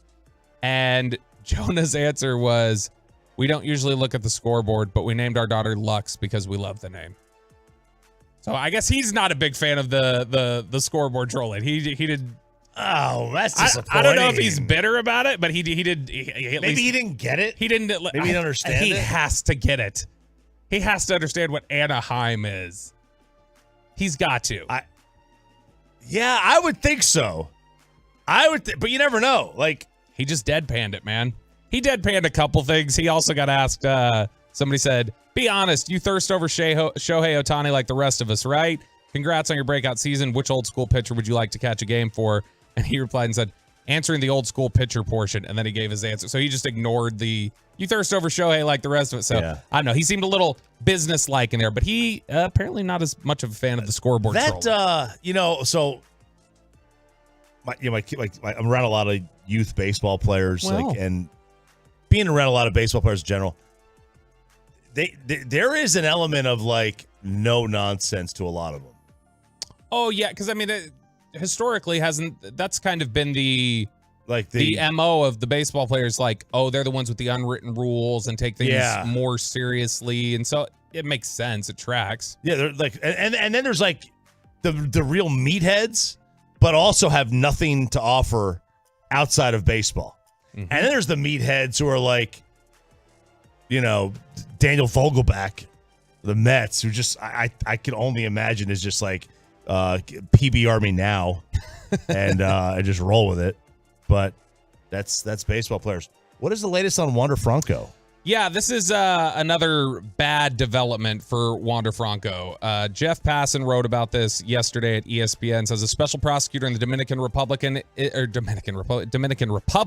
is investigating a second formal complaint that Tampa Bay Rays shortstop Wander Franco engaged in a relationship with a minor. The latest of 3 accusations now against the 22-year-old.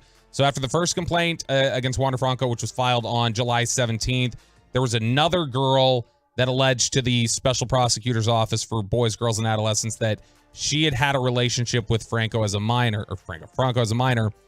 While the third girl has not spoken to authorities, they're still investigating her alleged relationship with Franco now. So these cases are starting to pile up. These accusations are starting to pile up for Wander Franco. And so for me, I think this is going to be tough to overcome, even just from an optics standpoint.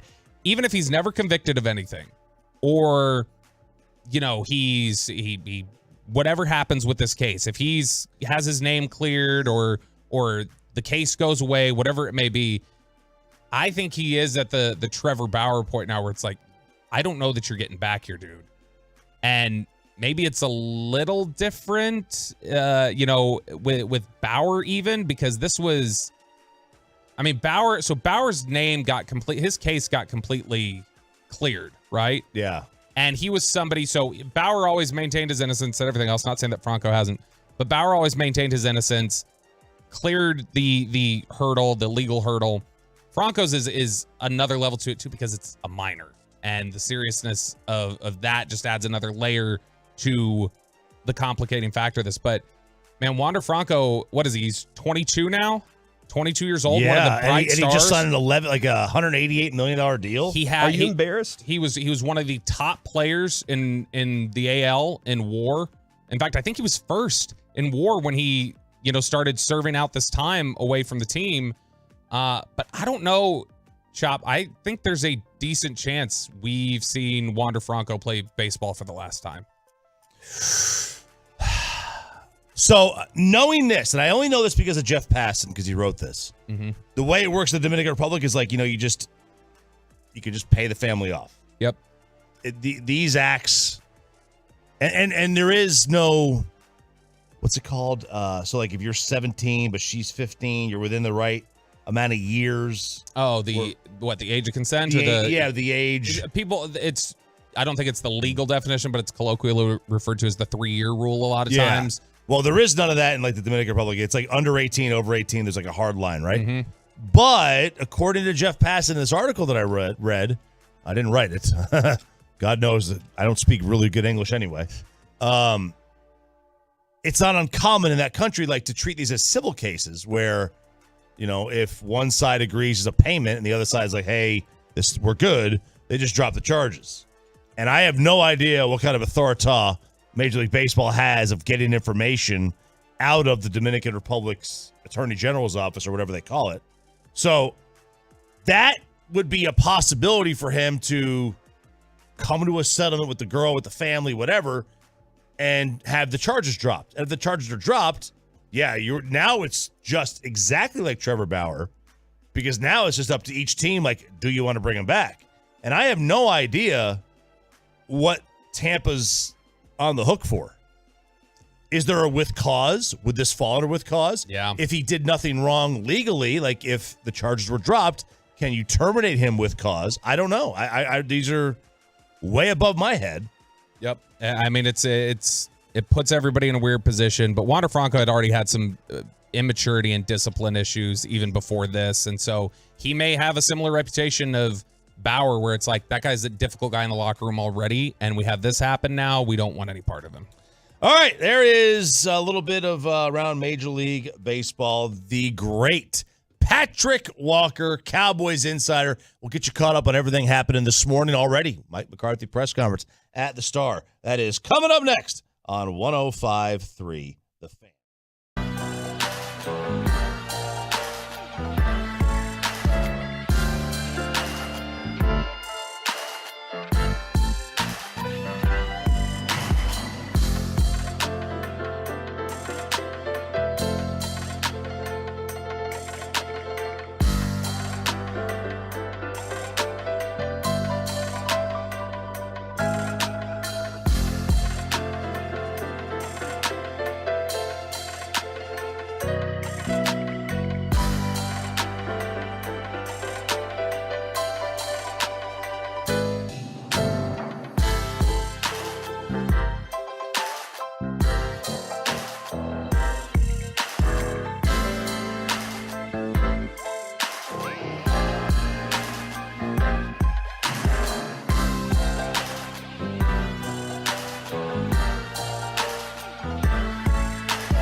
Good morning, DFW. Sean and RJ here, 105.3 The Fan. Sean's out sick today.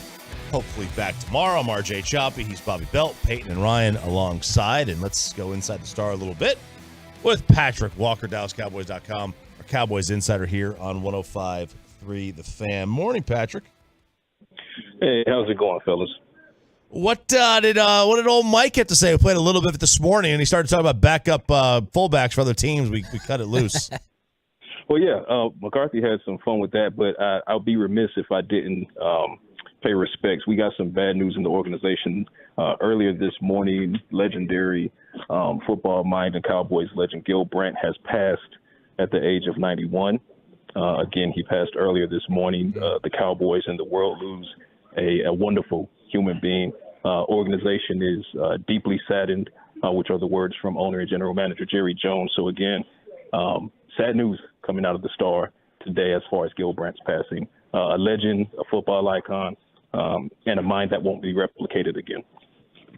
Man, and Gil Brandt, that's some stunning news here on 105 through the Fan. But Gil was such an innovator, obviously, in terms of how teams approach the draft process. I mean, he essentially created the draft process in a lot of ways in terms of the evaluation for modern scouting departments, and really laid the groundwork for, this scouting staff. Yeah, this scouting staff that's done such a great job that we always give so much praise to, especially over the last decade. I mean, that all was the initial domino being pushed over by Gil Brandt, and was really the beginning of the guy who really moved all of that forward. I always remember there was a great note about Gil Brandt from Gil Leberton in the Fort Worth Star-Telegram back in the mid-'80s, where they were trying to trade, I think it was Anthony Dickerson is who they were trying to trade, and they couldn't get really good value for him. And the whole crux of the article was how the NFL had gotten tired of Gil Brandt being able to sell them champagne at Dom Perignon prices. That they were like, he keeps getting us over. He takes a guy, trades him to us, gets a first-round pick out of us, and then turns that first-round pick into some super stud, and we never get anything from this guy. He was a masterful wheeler and dealer, and that's terrible news coming out of the Star this morning. Yeah, absolutely, Bobby, and thank you for sharing that. And I mean, there's so many other instances that lend to the greatness that was Gil Brandt as 1/3 of the Cowboys triumvirate, obviously Tex Schramm and the late great Tom Landry as well. But I mean, the thing that comes to mind immediately for me is a couple of months ago, as I was doing work with some other members on the team as far as production and writing on one of the Deep Blue series that's going to go live here in the next few weeks. It was on Tony Dorsett. And in that Tony Dorsett, that year, that draft, and he thought that he was going to Seattle, and he absolutely did not want to go. And it was Gil Brandt that kind of whispered in his ear and said, I think you'll land in a good spot. And Dorsett laughed, and he said he looked at Gil and was like, how could you even know that? And then you fast forward, and Tony Dorsett gets grabbed by the Cowboys and then becomes a legend himself. So it's those types of things that show you the evidence of just how great Gil Brandt was. And like you said, Bobby, this is one of the not only originators of the modern day draft, but the innovators. You talk about using, computer data to do evaluations on prospects. And that was at a time where, I mean, we're not talking about the social media age and AI. We're talking about, pre-Commodore. I mean, he had to sell that stuff to Tom Landry and Tex Schramm, and thankfully they bought in. But this was the kind of forward-thinking mind that Gil Brandt had. Just a terrible, terrible loss for the world and the football community as a whole, but most certainly for the Cowboys organization. Yeah, I mean, and you talk about forward-thinking. Like, what did Gil do in his later years? What guy in his 80s gets into fantasy football? Yeah. And he was doing a fantasy football show, and then he was doing. I did radio shows with Gil. Gil was great. He had a way, like, he could tell you, like, he guessed. I think he guessed the exact age. He could just guess your age by asking like random questions. He had a formula. It was very strange. I wish I remember how to do it.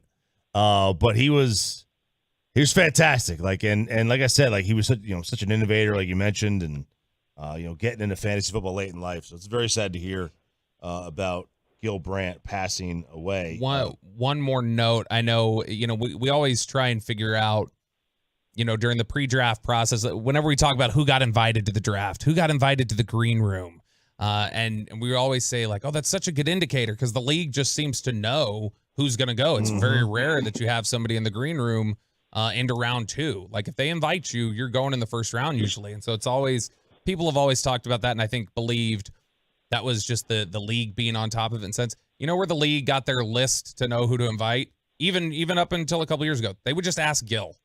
They would ask Gil Brandt who to invite to the draft, and Gil, through just knowing people across the league, the connections that he had, the insight he had into these players and these front offices, he always had a good sense well into his 80s of who was going to go and where they were going to go. Right. And so the league would just routinely ask Gil, who should we invite to the draft? He'd tell him, and that was the list that would go out. And so, I mean, a huge impact, a huge mind, and a devastating loss for the Cowboys community, to be sure. We're talking with Patrick Walker here from DallasCowboys.com. Pat, I saw you had a great feature up yesterday on Jordan Lewis and talking about some of the, difficult times that Jordan Lewis has had trying to bounce back, from the injury that he sustained and working back and some of the mental toughness that he's exhibited through this process. Just talk to us a little bit about Jordan Lewis's return and what you've gathered from talking to him for that article. Well, that article has been admittedly kind of building itself over the past several months, ever since Lewis suffered the injury. And it was described as a Lisfranc injury. But to be frank with you guys, I mean, his wording was that his foot was shattered. It was the injury itself was worse than Lisfranc. But to something that goes to just how much of a dog of a competitor he is. This guy shattered his foot on an interception, and he didn't drop the ball. This is what he does. And he was the resident playmaker in the pre-Diggs era when he finally could get on the field. He couldn't get on the field initially because he was 1 inch shorter than Chris Richard wanted, but he gets on the field, he becomes a playmaker. And over the course of this injury, being the most devastating football injury he's ever suffered, he had a bit of depression that he dealt with, some mental health struggles. And it was something that stuck out to me with Dan Quinn. I asked Dan Quinn at training camp, I said, hey, Jordan Lewis looks like he's on the way back. He's tracking well for a potential week 1 return and coming off the PUP list. How do you feel about Jordan's value and things like that? So Quinn made it a point to tell me a quick little story about Jordan. And he said there was a point where Jordan had gotten so down mentally that he stopped replying to texts. Now, you guys know, Bobby especially, I'm a huge advocate for mental health, and it's because I can empathize. So I know when Dan Quinn said that, I know exactly where Jordan Lewis was mentally in that exact moment. Mm-hmm. He felt like he let everybody down, so he didn't want to connect. Dan Quinn, Joe Witt, Al Harris, and several Cowboys players show up to Jordan Lewis's front door and force him to mentally re-engage and connect with the team. And Jordan told me that was the absolute turning point in his recovery. From that point, he felt like, in his words, if this team and this coaching staff is willing to fight that hard for him, it makes it that much easier to go out there and fight for himself. That is why mental health is paramount, and that is why it's incumbent upon everyone to share in that brotherhood. And when you see someone down, don't assume that they're being lazy or they don't want to do the work. Take the extra step. Step in front of them and ask them what's going on, because it wasn't that Lewis didn't want to do the work. We've seen that he is one of the best grinders in the sport. He just mentally felt disappointed and dejected. But that meeting turned him around, put him ahead of schedule, and now look, less than a calendar year later, from a shattered foot, he has a chance to take the field against the New York Giants. Just fantastic story from a great human being who's also on the leadership council, mentoring the locker room. One of the key reasons DeRon Bland is a breakout guy. I mean, he's just a consummate guy.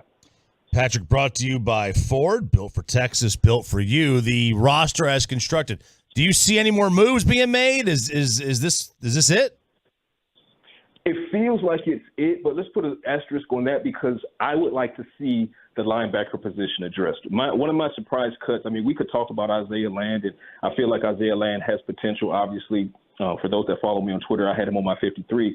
But I also don't feel like the sky is falling there because the Cowboys are so brimmed over at the defensive line position that Land probably would have seen several stints on the inactives list anyway this year. But I'm going to linebacker. With the loss of DeMarvion Overshown, I realized that the Cowboys ran heavy at defensive back, particularly safety, because they're looking to use Marquise Bell as a linebacker as well. But it's difficult for me right now to understand that letting go of Jabril Cox who was at least trending upward, and you lose to Marvion Overshown. You keep Devin Harper, which I had on my 53. I had 4 linebackers, Damone Clark, LVE, Harper, and Jabril Cox. But now you only have 3 true linebackers, plus one is Malik Jefferson on the practice squad. But he's coming back from a foot injury. What are you going to get from him immediately? You don't quite know yet. And you don't really have game film on him, that much of it, from 2022 as well. So I feel like it's not a 4 linebacker room, or I feel like it's 3 plus 2 if you count Jefferson and then Bell dropping down every once in a while. So I feel like they should go out and see what is out there on the linebacker wire. Now, Christian Kirksey would have been my top guy, but he's gone now. He's off the market. But I feel like there are some other mercenaries maybe that you can go out there for depth. And that's the good thing. The good thing is the Cowboys don't need a starter like an Anthony Barr last year with the absence of Damone Clark having redshirted the first half of his year. They just need a capable veteran or mid-level age guy who can come in and just be that 4th definitive linebacker. So for me, I feel like that probably will happen, but we'll see if it does. Next time we talk to you, man, it'll be game week. Yes. Praise hands, ladies and gentlemen, because the offseason is officially over. Cowboys have begun preparation for week 1. The team travels to MetLife Stadium to take on the New York Giants, and they have a chance to get a big leg up in this division effective week 1. If they go up there and handle business, then that sets the tone immediately for the NFC East. So I want to see Gilmore picking off Daniel Jones, and I want to see Brandon Cooks and CeeDee Lamb torching those guys, and Michael Gallup have a strong first outing to try to quell some of those doubts. Football's back. Let's just put it that way. Football is back. It's back. Thank you, Patrick. Enjoy the weekend, man. Yes, sir. Talk to you guys soon. Patrick Walker, brought to you by Ford, built for Texas, built for you. That's sad news about Gil. I looked as soon as he said that. Like, it literally happened as he was on the phone. Like, his tweet was 30 seconds prior to that. So was like Nick Harris, 30 seconds prior to that. It just happened. Yeah, just there. And if you're tuning in a little late here from the start of the interview, the Cowboys announced that Hall of Fame executive Gil Brandt has passed away at the age of 91. He was the vice president of player personnel for 28 years for the Cowboys, really helped push forward modern football scouting. And breaking news on 105 Through the Fan is presented by BetQL. Smarter bets start with BetQL. Download the BetQL app or visit BetQL.com today. But a sad day for the Dallas Cowboys family and fandom. Yeah, it is. There's really not a whole lot. He was a wonderful football mind, and his mind was very sharp, even as very, very late in life. 91. Should all be so lucky. Crosstalk's next on the Fan. Let's get you over to Platinum Chrysler Dodge Ram Jeep. It is, of course,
Classic Chevrolet. Hurry into Classic Chevrolet for once-a-year Labor Day savings. Over 400 Silverados with their best offers of the year. See them all today at ClassicChevrolet.com. Do not miss your chance to upgrade for less.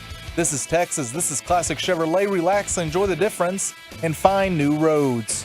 It is Crosstalk with the KMC Masterpiece. I trust you guys had a good morning today. What makes you say that? I don't know. You're here. You're happy. Yeah, no, we had a great some morning. Smiles. Did you already. guys have a good morning? It was fine. Yeah. Yeah, it was good. Peaceful. Very peaceful. Not very combative. No, we didn't get into any mix-ups like we did yesterday. All right. So we're good today. Yeah. Yeah. No I mean, mix-ups. even yesterday was fine. Like we weren't like super hyped about it. We're just arguing about Jimmy It Garoppolo and Dak. It happens, It's talk radio, man. Fan Phenom, 7 o'clock. Fat Daddies tonight, Mansfield. You'll be there? That's right. Out there in Mansfield, the exact address, 781 West Debbie Lane. So go out there early so that you can get early on the sign-up list. You can hang out with G-Bag, and then you can roll right in 7 o'clock and try out for Fan Phenom. Did you give people tips at all? Not today. Okay. No. It feels like insider trading. I want to go to RJ. I want to know what his tips are for Fan Phenom. Like, how would you take this down? How would you win it? How would you win Fan Phenom? See, this is interesting. Now, how would you win Fan Because Phenom? you have a very small amount of time. Yep. So you've got my entire advice on anything, be it work, radio, or be funny. Okay. And get to the point. Make an impression and get to the point, but be funny. I like it. People like funny. Sure. I think, Of course. They like funny. And if they don't, do you need to like those people? You don't like those people. Before I did like any radio, I'd created my own little podcast. So, and I would take a topic. So I took the World Series, and I honestly tried to be Norm. I was like, how would Norm do a one-man show? And I just said, just do it like him. And so I just tried to say, hey, here's what I think my experience as a fan and judging a World Series is like. And so I just kind of did a 5-minute podcast, did it 5 times. So I had things to go with, and I could fill 5 minutes of discussion with just myself by talking to somebody about what I thought. So that was like, be prepared. Like that's something. Like, be prepared with something. Come with something. With something. Be funny. Don't take yourself too seriously. Sure. What topic would you pick if you were trying out tonight? What would you say? Like, all right, I got this one down. I can knock this out and sound really good. How to fix the Jimmy Rangers. Garoppolo is better than NXT. Dak. What would yours be? How to fix the Rangers. I would say That's a good one. How to fix the Rangers and expectations for the Cowboys season. If you're good enough at that segment, I mean, you might get a job with the Rangers yourself at that point. That's a good point. I would go with something that's at least fairly timely. That feels fairly timely. Expectations for the Cowboys season feels fairly timely. But, like, don't trot out, like, Cowboys will never win as long as Jerry is the GM. Like, give me something that's happening, like, fairly now. You wouldn't do, like, Chris Jericho coming out singing his own walk-up song. I mean, that did just happen I know, a couple of days ago. That is timely. Yeah, that is timely. That was pretty cool. In front of 80,000 people. Dude, when I saw that, I was like, wait a second. Yeah. AEW's getting 80,000 people? Yeah. Biggest paid, so they say, biggest paid wrestling crowd of all time. I had no idea. What is coming up in the show? Oh, man. Guys, as part of our Rangers throwback, yes. at 10:20, Mike Bassett, knuckleballer Charlie Huff will be joining the show Your today. old pitching coach. My former pitching coach. Charlie Huff was my best pitching coach, and I had some really good ones. Carl Willis I love too, who's still the pitching coach in Cleveland. But for a knuckleballer, for somewhat a career knuckleballer, he didn't start off as a knuckleballer, but ended up being that for a very long career. He could take me, Al Leiter, I'm trying to, if people remember who Pedro Estachio was, but like a right-hander that would throw in the low 90s, sinker baller. He could put together just these great game plans for you personally. And I think Mike Maddox is very good at that too, but I was just amazed at how Charlie Huff could take all these different pitchers, be a right-handed knuckleball pitcher, and be able to diagnose you and then who you're facing and give you the best possible game plan to get them out. Does it mean that you'd get them out every time or whatever? Right. But you felt like after the game was over, you're like, Charlie, you gave me the blueprint to possibly win this game. Thank you. I find it like, because I imagine guys like Randy Johnson or Nolan Ryan or something like that would just like, their ability to come up with a game plan was probably different because they had 100 in the bag. Sure. And not many people now a lot of guys do. Well, it didn't for those two guys and some other guys. It didn't even matter if the other guy knew it was coming. Randy Johnson tipped a lot of his pitches, and it didn't even matter. He didn't really care for the most part that he was tipping his pitches. The hitters knew what he was throwing most of the time, and it still didn't matter. Tom Grieve had talked about that before because he played for Ted Williams when Ted Williams was the manager. And Tom Grieve used to joke that it was actually difficult a lot of times for Ted Williams to manage and coach and communicate because he was coming from a perspective of just how talented he was. I'm the best at everything. And it's just like he'd like say things like, well, just do this. And that the guys would be like, I don't have the ability to do that. You do. I can't do that. Yeah. Tom Seaver, who was there when I had Charlie Huff, he was a radio and he couldn't understand. Like, Tom was great person. He was a good announcer. But he would look at me like, just do this. And I'm like, I can't just do this. And Charlie Huff would talk to me and say, remember, that's Tom Seaver. There was nobody he couldn't get out. There was no situation where he couldn't do this to a hitter. This is where Charlie was great. He's like, I don't want you pitching to Vladimir Guerrero in that situation. You did the right thing by walking him. That was our game plan. You did the right thing. It's like, yes, Tom Seaver can pitch to Vladimir Guerrero. Sure. You can't, unfortunately. Right. No, I get it. Did he give up all 3 home runs to Reggie in that World Series game? No, just one. Just the one? Yes. In your face. Quick question, RJ. Yeah. What's your favorite baseballism shirt that you have? Is that a baseballism? No, this isn't baseballism. Oh, it's not? No. Baseball word shirt. Yeah, what's your favorite baseball word shirt? That's a better way. It's probably one I just got from Swing Juice. It says baseball isn't boring. What was that place called? Swing Juice. Sounds like a choppy place. It does, right? It does, because when you get to the golf course in the morning, cart girl's got to give you your swing juice. I didn't. Birdie juice, man. It took me a while to I was looking at it and I was like, I don't get what. I didn't realize it was a baseball shirt and I had to ask him. Was the BB the BB? That's my favorite one. No, thank you. That's my favorite one that you. I was gonna say walk the walk, but I was like, no, it's BB the BB. Baseball That's my America, favorite one that you wear. Apple pie is another one I like. The Joe Boo one. I like the Joe Boo one. Were you surprised they brought Chapman in? 100%. I just felt like I've seen him from a long time ago, but even 2016, I go back to the World Series where he becomes a champion. And we saw when he goes down to under 100 miles an hour, which is still top 10% left-handed relievers in the game speed-wise. History of the game. 96 to 99. His 96 to 99 to hitters. Now, he wasn't getting hit yesterday. He only threw 7 pitches, but it becomes like 90 to 92. It's amazing because his off-speed stuff only works because he throws so hard. He does not have a nasty slider. He does not have a nasty split. It only works because the hitter's having to work off of 102 miles an hour. But we've just seen he's like this fine-tuned machine. If he's not at 95 to 100%, 95 to 100%, he's almost impossible to hit. 90 to 95%, he's usually going to get the job done, but there's going to be some bumps in the road. But once he drops below 90%, and there's no human on earth that can throw 4 out of 5 days and on that 4th day be it above 90%. You can get guys out, but you're having to manipulate things. He's not a manipulator at all. He is rear back and throw it as hard as you effing can. And so when he gets to below 90% as a pitcher, it just isn't going to work. Is the stuff flat? It's just, I guess. Like, is his two-seamer just not move? Yeah. And he just can't. He's not a guy that manipulates the ball. He's not a guy that says, all right, I'm going to now throw more splits, or for him splits, but I'm going to throw more changeups.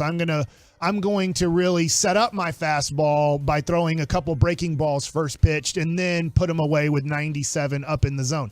He only can pitch really one way, and it's a spectacular way. That's what makes him a 1-inning reliever. That's why, for the most part, he's only a 1-inning reliever.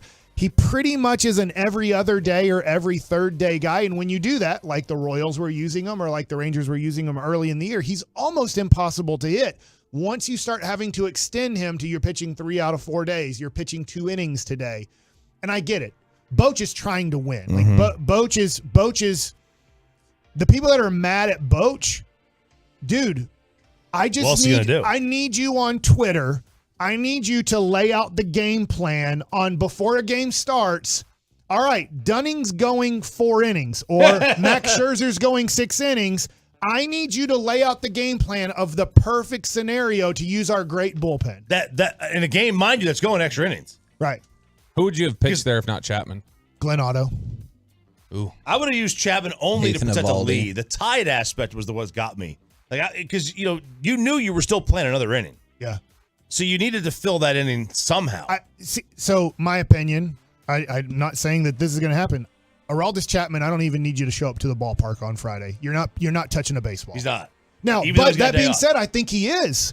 I think that the Rangers, I get it, man. They're falling out of not falling out. They are just, look, Seattle and the Astros have a better record right now than they do. And there's limited availability of guys you trust with the lead. But at the same time, I think that this Aroldis Chapman using him yesterday means you shouldn't use him on Friday. It doesn't mean that they won't use him on Friday, but they shouldn't use him on Friday so he gets today off and Friday off to pitch either Saturday or Sunday, not both of those days. And that being said, I'm not saying that that's what's going to happen, but at this point, you are wearing out a guy who's almost 40 years old, and we saw 7 years ago in Cubs playoff baseball what happens to a worn-out Aroldis Chapman.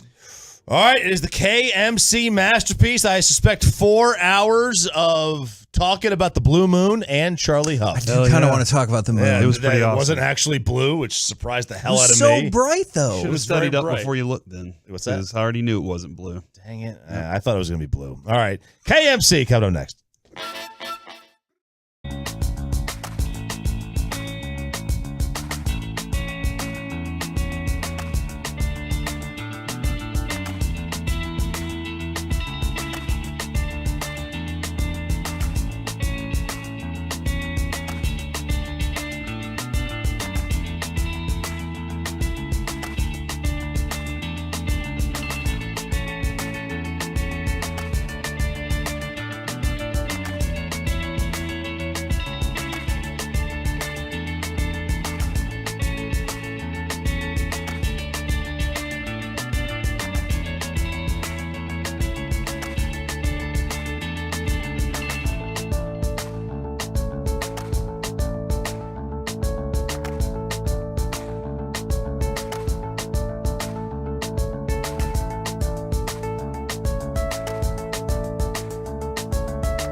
Fan Studio, secured by DFWSecurity.com.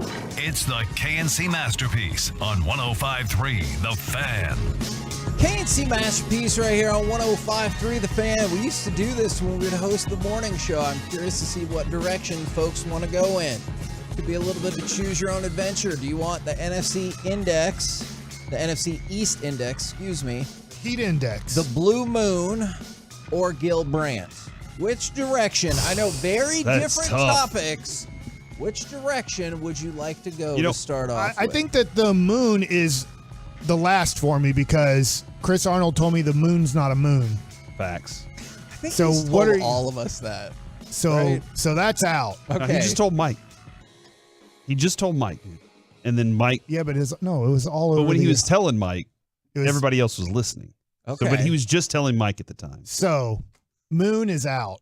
Okay. It's not even a moon. And NFC East Index or Gil Brandt, which is decidedly less. I think.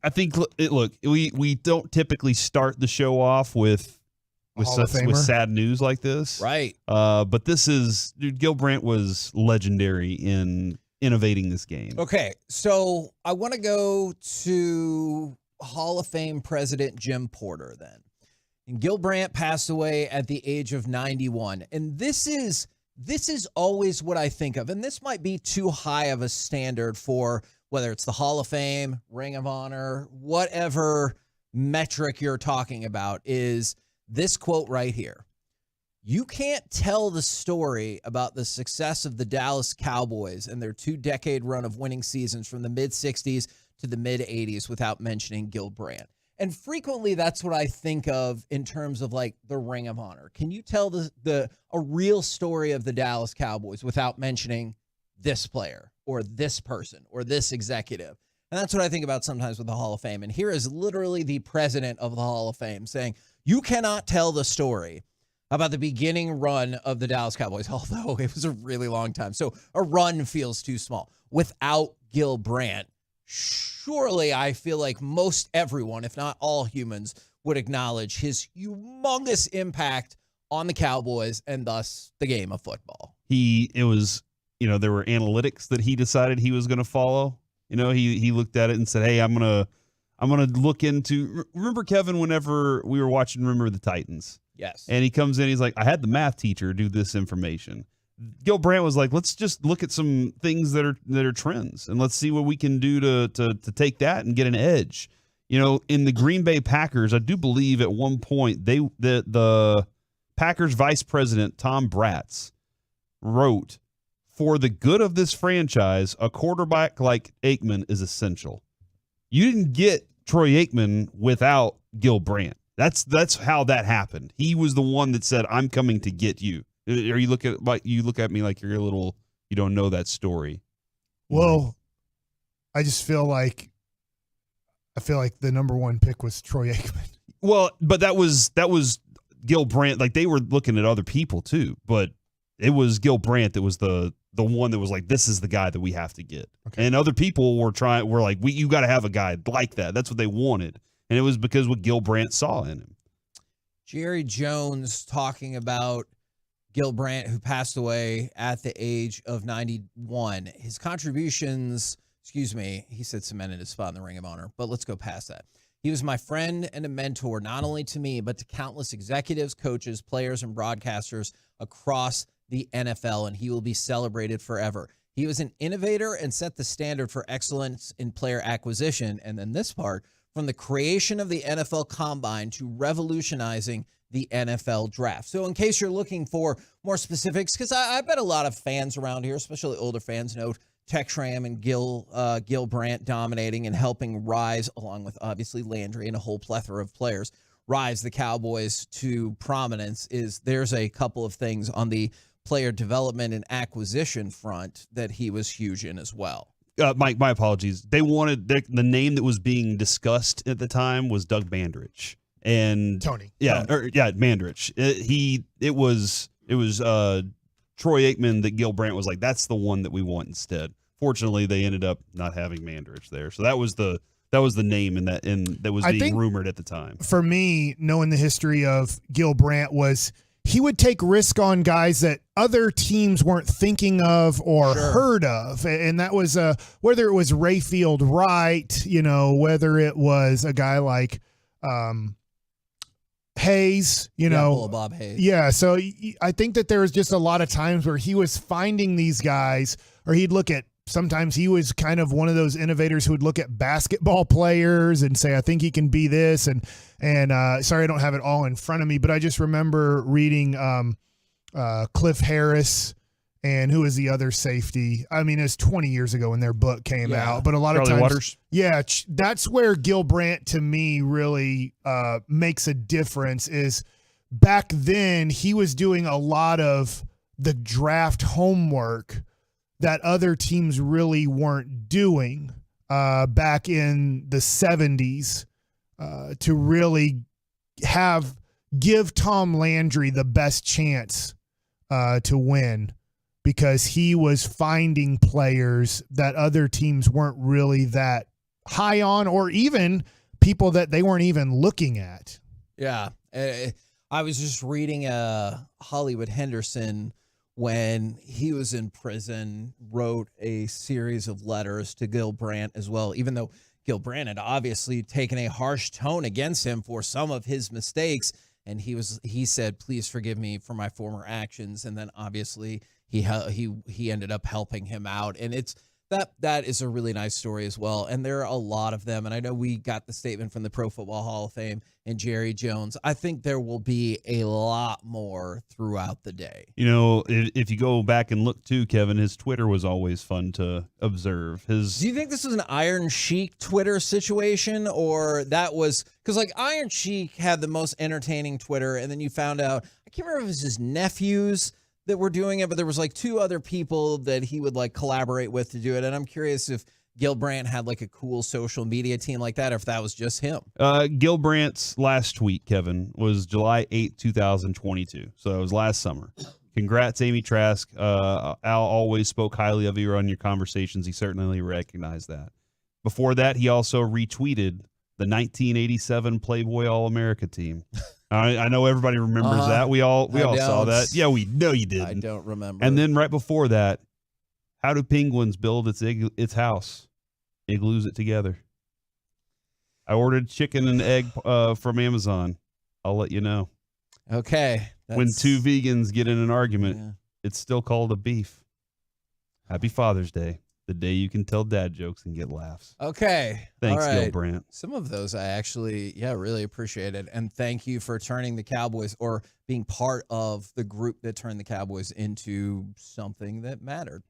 Now, I was going to throw out the NFC East index. I thought this was fascinating, and it was essentially reasons to hope and worry about each team in the NFC East. But we can talk about the Cowboys, and I kind of felt like we've done that. So do you want to focus in on the Eagles? Are you curious about the other teams in the division? Because they have some really interesting reasons for hope. And I would say Eagles first. Okay. First of all, they won the division. We look at them as the biggest competition, and the team that right now most people are saying will win this division. And that leads into the reason for hope. They brought back almost every important piece from last year's NFC Championship team, and might be even better is they did lose Javon Hargrave, but they gained Jalen Carter, perhaps the most talented player in the draft. I feel like a lot of people think that. And then they also added Nolan Smith, and then they have, we'll find out, maybe the best offensive line in the league and an MVP caliber quarterback. So there's some pretty damn good reasons to feel optimistic. Now, I have a feeling their defense, Kevin, is going to get better throughout the year. Like it's going to have some rocky bumps early in the season, but get better at the end. And okay, that is interesting, because under reasons for worry, the insinuations here seems to be the opposite. Okay. Both on defense and on the offensive line. They are old in spots, and it's fair to wonder if there might be signs of decline in center Jason Kelsey, right tackle Lane Johnson, and defensive lineman Brandon Graham and Fletcher Cox. So while I totally understand what you're saying about whether you just focus in on Carter, whether you think it's Carter and Nolan Smith that will help the defense get better, The reason to worry here is you do have a lot of older players that play huge parts in your team. Yeah, and that's where I think like you're going to see that transition of power from the younger players that are going to say, hey, like we probably need to get these guys on the field a little bit more. And that time to adjust there is going to be a little fickle, because how does the guy that's been a leader, Fletcher Cox, stay a leader on the team and also be a backup? He's going to have to try and figure out that role for himself. And then those younger guys are going to have to go through the experiences of a season, and feeling, what all that feels like in the NFL. I know we've gone through some of the positives and negatives about the Cowboys, but I wanted to focus in on one specific part of reasons to worry. For the Cowboys? Yeah, for the Cowboys. Because I don't think I'm worried about this, at all. And maybe you'll be like, well, that's foolishness. You should be worried. One of the reasons to worry, obviously Dak comes up. I get it. There are questions at tight end, too, where Jake Ferguson and rookie Luke Schoonmaker, old Scooney, take over for departed Dalton Schultz. I look at the tight end position, and I guess I'm not particularly concerned at all. Is that overconfidence? No, I don't think it is. I think Jake Ferguson's really good at what he was doing, and I think he showed that during camp. He showed it during the preseason too. I have no worries about Ferguson. I'm very curious how they use Hendershot. And I know he keeps getting left off in this conversation. Yeah. He's more receiver than he is tight end to me because of his, I guess, maybe slender build. All those dudes. Kevin, you remember, those dudes are all giant. We were standing next to him. We're like, how can you be that big and that agile? I don't understand it. So I've no concerns about that unless it comes down to our offensive line can't block, and now we have to rely on these guys to be better blockers. Because I think they're all better receivers. Maybe Ferguson's probably the best blocker. I'm very interested to see Schoonmaker and his development there. So the reason that I feel the way you guys feel, and that's I'm not worried about it, is Dalton Schultz was a solid player. Dalton Schultz ran his route correctly. Dalton Schultz would find a little spot in the zone and sit down for Dak Prescott, and Dak would find him. He would catch the ball when thrown to him, and the play was over. Dalton didn't do anything special. Dalton didn't, hey, let's run a screenplay for him, and now it's up to you to read blocks, find creases, outrun people, run through people. He couldn't do that. He couldn't outrun people. He couldn't run through people. He was not a spectacular player. He's a solid starting tight end in the NFL. That's all he is. He's very replaceable. Now, the other guys do have to do that job. Hey, run the correct route, read the zone correctly, sit down for Dak Prescott, and make sure that you're available for him in these situations. That's not a lot to ask. That being said, you have to do it at a professional level, and Dalton Schultz did. So that's why I'm not worried about it. Dalton Schultz did his job correctly, but it was nothing special that he did. He's not a special tight end at all. He's a guy that did his job correctly. And can we find another person to do that job correctly? I believe, like you guys believe, that you can. So I don't know if these guys are any better than Dalton Schultz. Yeah.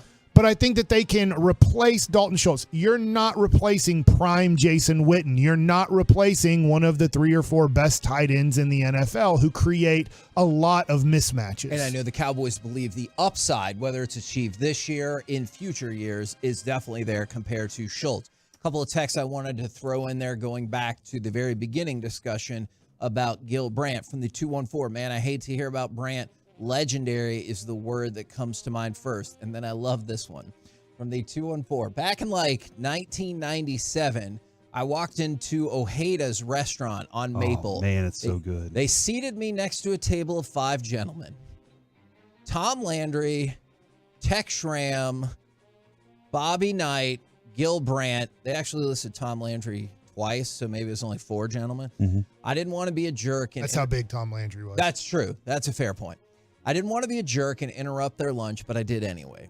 Gil Brandt was the most kind person to me and made our 1-minute conversation seem more important about me than it was for him. He wanted to talk about me. He took more interest in me than I was even allowed to take interest in him, and he had such a great smile, and it was great. He was on our show once at night, Kevin, and he was super kind and funny. He really was. And then we got to hang out and talk with him for a few moments, and he, I think it was Sean, he was doing a magic trick for Sean at Cowboys training camp, and he just thought it was the coolest magic trick, and I did too. I was like, how did he do that?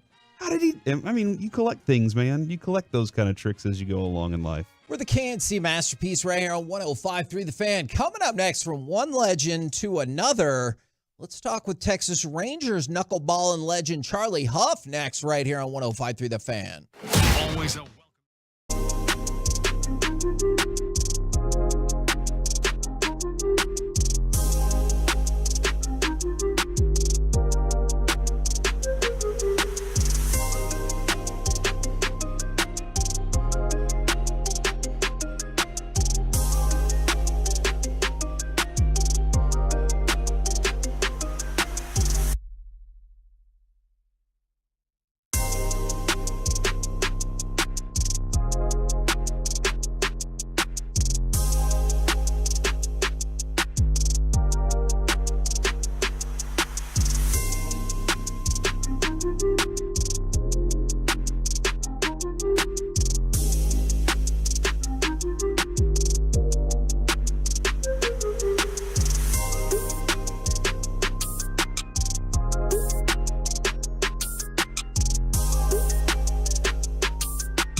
lawyers Frankel and Frankel.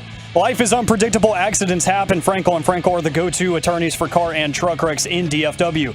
If you or a loved one has been in an accident, contact Frankel and Frankel for a free consultation at truckwreck.com or call 214-333-3333. And the one shutout on the year was by also Hammond. And here it is. Popped up to the right side. Barbary going out. And it is Sheffield who calls and makes the catch. And what a performance by Charlie Huff here tonight. Absolutely magnificent. KNC masterpiece right here on 105.3 The Fan. And right now, the man who responsible for that magnificent performance, it is indeed Texas Rangers knuckleballing legend Charlie Huff. Good morning, sir. Good morning. Well, I wanted to know, since you've been both a starter and a reliever, you've experienced both ends of it. It's been a tough season for the Rangers from the bullpen perspective. Did you ever get mad when a reliever lost what would have been a win for you? I wish I could have, but seeing that I blew too many saves, it would have been a little tough for me to do. So, Charlie, that is the hardest job in baseball. Charlie, little Mike Bassick here, Michael Bassick, the guy that you believed in 2002. Absolutely. So, Charlie, I know this is a question about me. I'm being very selfish here. Charlie, when you saw me pitch for the first time, why did you believe in me that I could get big league hitters out?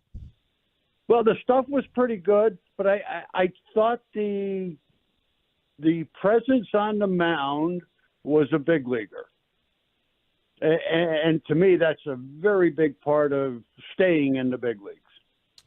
Do you tell that by body language? Because I was telling these guys before, I loved you, Charlie, as a pitching coach. I thought you were my best. And what I thought about it was you could take, whether it was Al Leiter, who was a very different left-handed starting pitcher than me, or take right-handers that were maybe sinker sliders guys, or guys that were four-seam curveball guys, and you could put together a great game plan for whoever it was. So I know I'm asking a lot here, but how you were so good at putting together different game plans, and then kind of seeing presence and when you see it and don't see it, because I think that's a very good trait. It's you know what? I love the game. I had great coaches coming up through the minor leagues with the Dodgers, and I got to work with so many really good people that I think it kind of rubs off on me, and I felt comfortable about judging what guys would do. And not everybody has some of that great God-given talent. You know, and Al Leiter's a different league with most of us. But I think it's just studying and knowing how hard those jobs are. Charlie, do you remember what your experience was like going from a very storied franchise in the Dodgers to the Texas Rangers, who really hadn't done much? Like, you got here the year before I was born. But you're everything I knew as a pitcher. Like, as not a to kid. make you feel old or anything. Good job, Corey. Everything I knew as a pitcher. You were my pitcher. You know, everything I knew about baseball was Charlie Huff and the Rangers. Well, you know what? I mean, the Dodgers, my first, 15 years in professional baseball, I was with the Dodgers. And it was really strange to go to Texas. The first month there in that heat and stuff, and you know, kind of a half-empty stadium, it was a little tough. But then I learned to love it. I embraced the heat, and the fans in Texas are, although we didn't fill the stadium until we got Nolan later on, but they were the best. I mean, they were great baseball fans here, and I loved it. I really enjoyed playing in Texas. Were you surprised, Charlie, when you came to Texas and they wanted you to be a starter, or is that something that you wanted to become? Well, I felt I was better suited with what I threw and my lack of command. I felt like I was better suited to be a starter, and I knew, especially in Texas, pitching in that heat, I wasn't going to get tired. And the guy coming in that's trying to pitch 9 innings should run out of gas in that 6th or 7th inning, and I'd have a chance to beat him. But, you know, I think I just felt like I was more comfortable, more suited to being a starting pitcher. Do you think that analytics people's heads would explode if you explained the knuckleball to them today? You know what? All of the pitches, everything the guys throw today is, if you think about it, a knuckleball is going straight and then does something. Now, they do it with spin, and a knuckleballer's doing it with lack of spin. And we don't know which particular movement we're going to get. But it's all the same. It's all the same to the hitter. They see it in one spot, and if you can make it get to another spot, a ball away or a ball lower, you've got a chance to get them out. When we look at the Dodgers organization, Mike and I discuss this all the time, and they just seem so good at having talent in the barrel, ready to go all the time, and also being able to move that talent and transition to the major leagues. It just seems very fluid. What's the process like in that organization that's made that so seamless for so long? Yeah, we've been really pitching conscious. The organization, since in the 60s, has been relying on good pitching. We got some great hitters, there's no doubt. We can really score. But I think in the long process, developing pitchers has been our key. And it goes right to our scouting department. I mean, they spend a ton of money. They give us everything we need to coach. And we've been really good drafting real good arms. That's for sure. So, Charlie, when it comes to before a game, you're a knuckleball pitcher. Do you even have a meeting with the pitching coach when you? I know you had different pitching coaches when you're with the Rangers. Is it just like, well, he's going to throw the knuckleball. Good luck. That was always fun. Every once in a while, they would ask me to throw more sliders, so I didn't walk as many, maybe get as more pitches in the zone early. But basically, I was on my own. I mean, there's probably a dozen guys around while I was playing that understood what throwing a knuckleball was about. So it's difficult for a coach to walk up and that didn't throw it to say, this is how you should do it. So, you just got to learn by making a lot of mistakes, and I sure did that.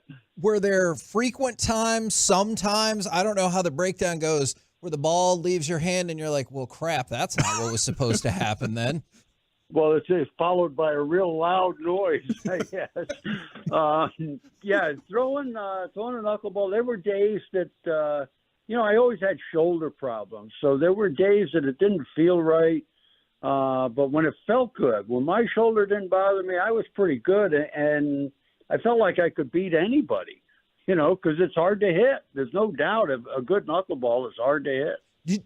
I'm sorry. Did you ever talk to hitters after the fact? And they're like, I still don't know how the hell you got me out with the velocity and everything. A few guys would joke about it. I think the better the hitter, the less they wanted to hit against me because it made them try to change their style, I guess you'd say. Because they don't like to strike out. They don't like to swing and miss. And if I'm throwing good, I can get some swing and misses. So they would try to be a different hitter, and they're used to hitting against a real good fastball in, and they learned how to do it, and hitting against me makes them change. So, Charlie, I was wondering, when it comes to the Dodgers organization, do staff come to you, or do pitchers ever come to you and say, I want to try to learn the knuckleball, or is that just something that's not happening anymore? Really nobody around right now. I mean, there's nobody in the big leagues. There's some guys in the minor leagues that are pretty good, guys I've seen. But nobody really is looking to throw it. And certainly no team is just saying, boy, I got to have a knuckleball pitcher. So, everything's based on right now about throwing real hard.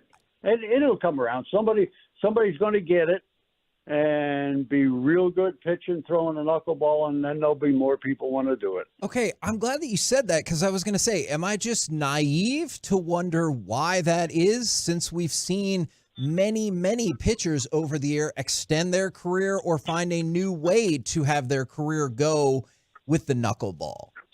Yeah, today, compared to when I started throwing it. There were more minor leagues. There were more teams. You had more innings to perfect it. Today, they've cut down the minor leagues. So if you're going to try and throw a knuckleball, you're probably going to end up in one of the independent leagues. And like I say, the big league clubs are really basing everything that they spend their money on to get good pitchers. Everybody's got to throw hard. Former Rangers knuckleballer Charlie Huff joined us here on the KNC Masterpiece on 105.3 The Fan. You're home of the Rangers. I was talking with my dad last night, and I was like, Dad, I'm interviewing Charlie Huff tomorrow. And he was like, oh, my gosh, this is great. And he said, I remember hearing stories that while Nolan was on the treadmill or the bike working out, that Charlie would be on the couch reading a book. Are those stories true, or was there always were you trying to compete with workouts with Nolan? Well, reading a book is really a little strange for me. I tend to, before a game, I tend to sit around with a cigarette and a crossword puzzle. Not the best way to go, apparently, but that was what kept me relaxed and comfortable. Did you ever tell Nolan you're working too hard over there? Well, yeah, you get all sweaty and you don't want to do that. I know we're excited about the Rangers. We're the home of the Rangers, but I do have to know, as a kid, I thought the Florida Marlins logo and color scheme was awesome. How did you feel when you went to Florida? Well, that was my home. I grew up in South Florida. I grew up and went to high school at Hialeah High School, which was 10 miles to Joe Robbie Stadium. So, getting to go home at 45 my first year there, it was a thrill to be around my family, where I grew up, a lot of friends, and knowing that my career was basically done at that age. So, yeah, it was great. And I thought I looked pretty good in that color, too. Agreed. I thought it was cool. Yeah. Charlie, you finished your career at 216 wins and 216 losses in your career. Yeah. Can you do one more and try and get a win and be 217? I don't think I can make that. I can't even play catch anymore. Oh, man. So, yeah. Too many surgeries. That is got to be because Mike talks about that a little bit too. The competitive part of you did something for a long time. It was part of your life. What was that transition life like whenever you were like, all right, I can't do those things anymore? Do I start teaching? Was that a process for you? The game was so much fun, and it's really hard. And I knew that I couldn't play anymore. It wasn't like I got released because I just was struggling. I knew I couldn't play anymore. And the first thing I did, I had to get a new hip put in. And the Dodgers called me to be an instructor in the minor leagues. And I said, wow, I think I'd enjoy that. Plus, I was home. I got to do it here in California.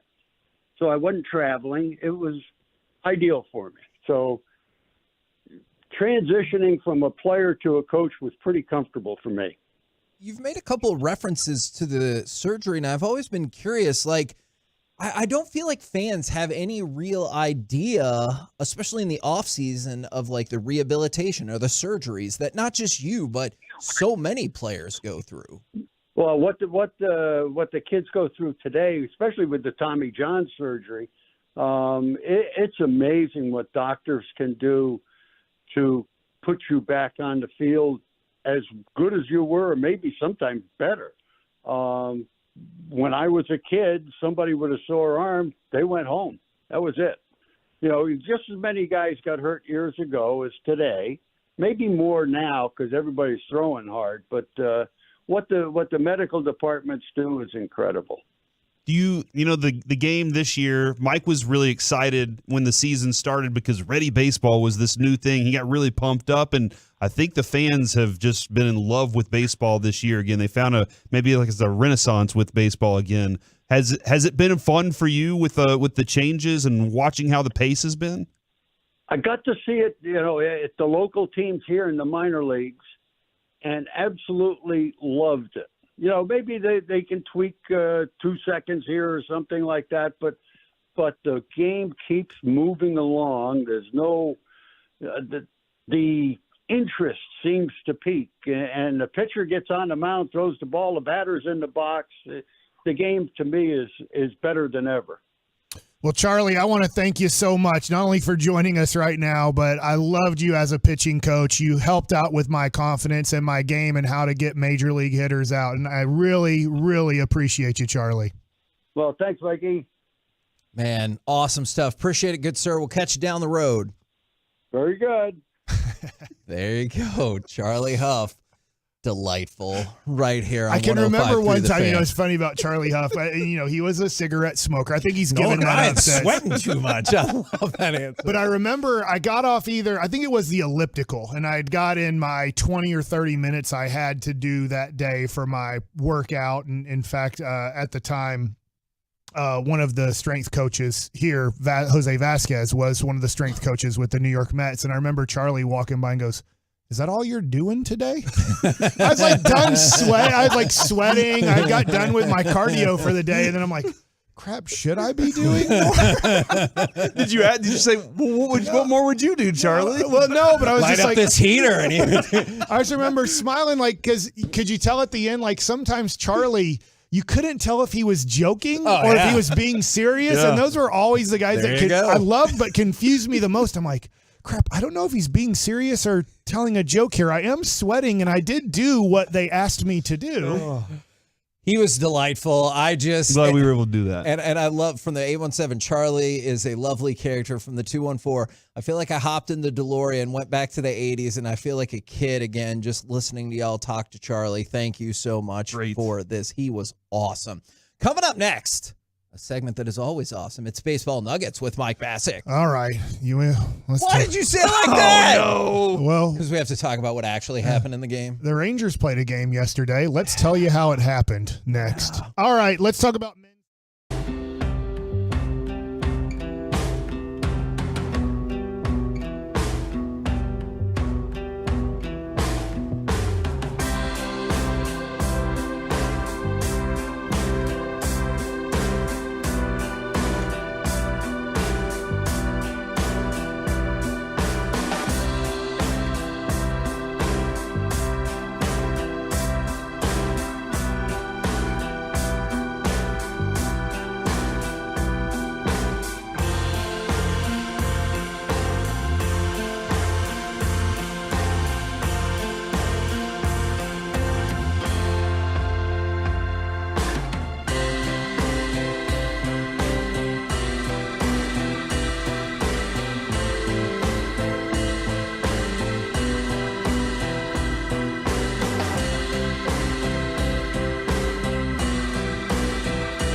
Labor Day savings.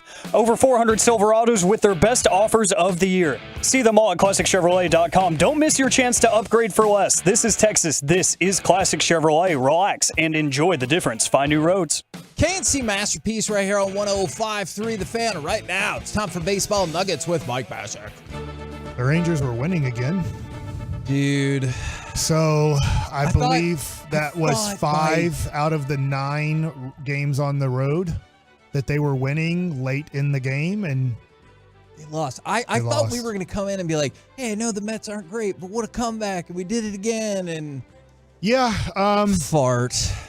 You know, you can look at Jose Leclerc in the month of August, and I believe he had a 0 ERA in the month of August. I do feel like watching all the games closely, there's times where through that, Bochy would take him out of a game with runners on base, and those guys wouldn't score. So when Montgomery comes out with the bases loaded and you give up a grand slam, now that wasn't Jose Leclerc who did that. That was Stratton, or it might have been a 3-run homer. No, it was a grand slam because that was Royce Lewis. Those 3 runs go on Montgomery's record. So then you say, well, Montgomery gave up 3 runs. Well, you know, if Leclerc leaves 2 guys on base and Will Smith gets the last out, Leclerc still has a 0 ERA. And so a lot of times your ERA at times is dictated by what the guy behind you does. Sure. But Leclerc has had a good second half. Recently, as this month of August has continued, he's been put in higher leverage situations. Yep. And he was put in a very high leverage situation last night, 8th inning, up by 2, get us 3 outs and get us to, I think it was going to be Will Smith closing the game.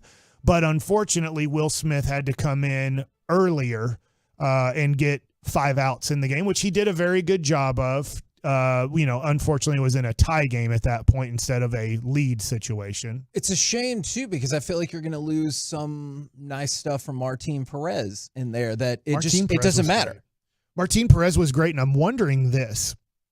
Dane Dunning, as his last 2 starts have been not his best, right? I mean, for sure. He just had a really bad second inning.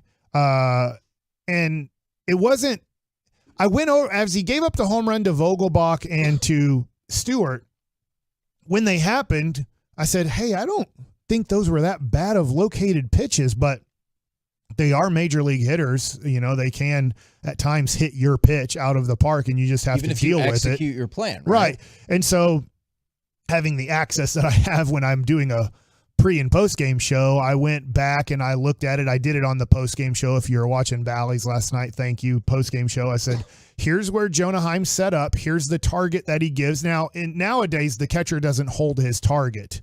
That's something that I would have had to get used to. I wanted the catcher to give me a target and hold the target so my eyes could stay on that target. They give you the target and then they disappear the target because they're told to put the glove on the ground pretty much. So if it's at the lower part of the zone, they can be pulling up the ball into the zone. But when we get the look at Jonah Heim, his targets, he wasn't that far off of his Vogelbach home run. The ball got down more than he wanted it about belt high, and it got to about knee high, so he's able to drop the head of the bat on it and hit a home run. But the one to DJ Stewart, he threw it exactly where Jonah Heim wanted him to throw it. It just still ended up being a home run. Can I just ask you a quick question? I'm sorry, I know you got other stuff.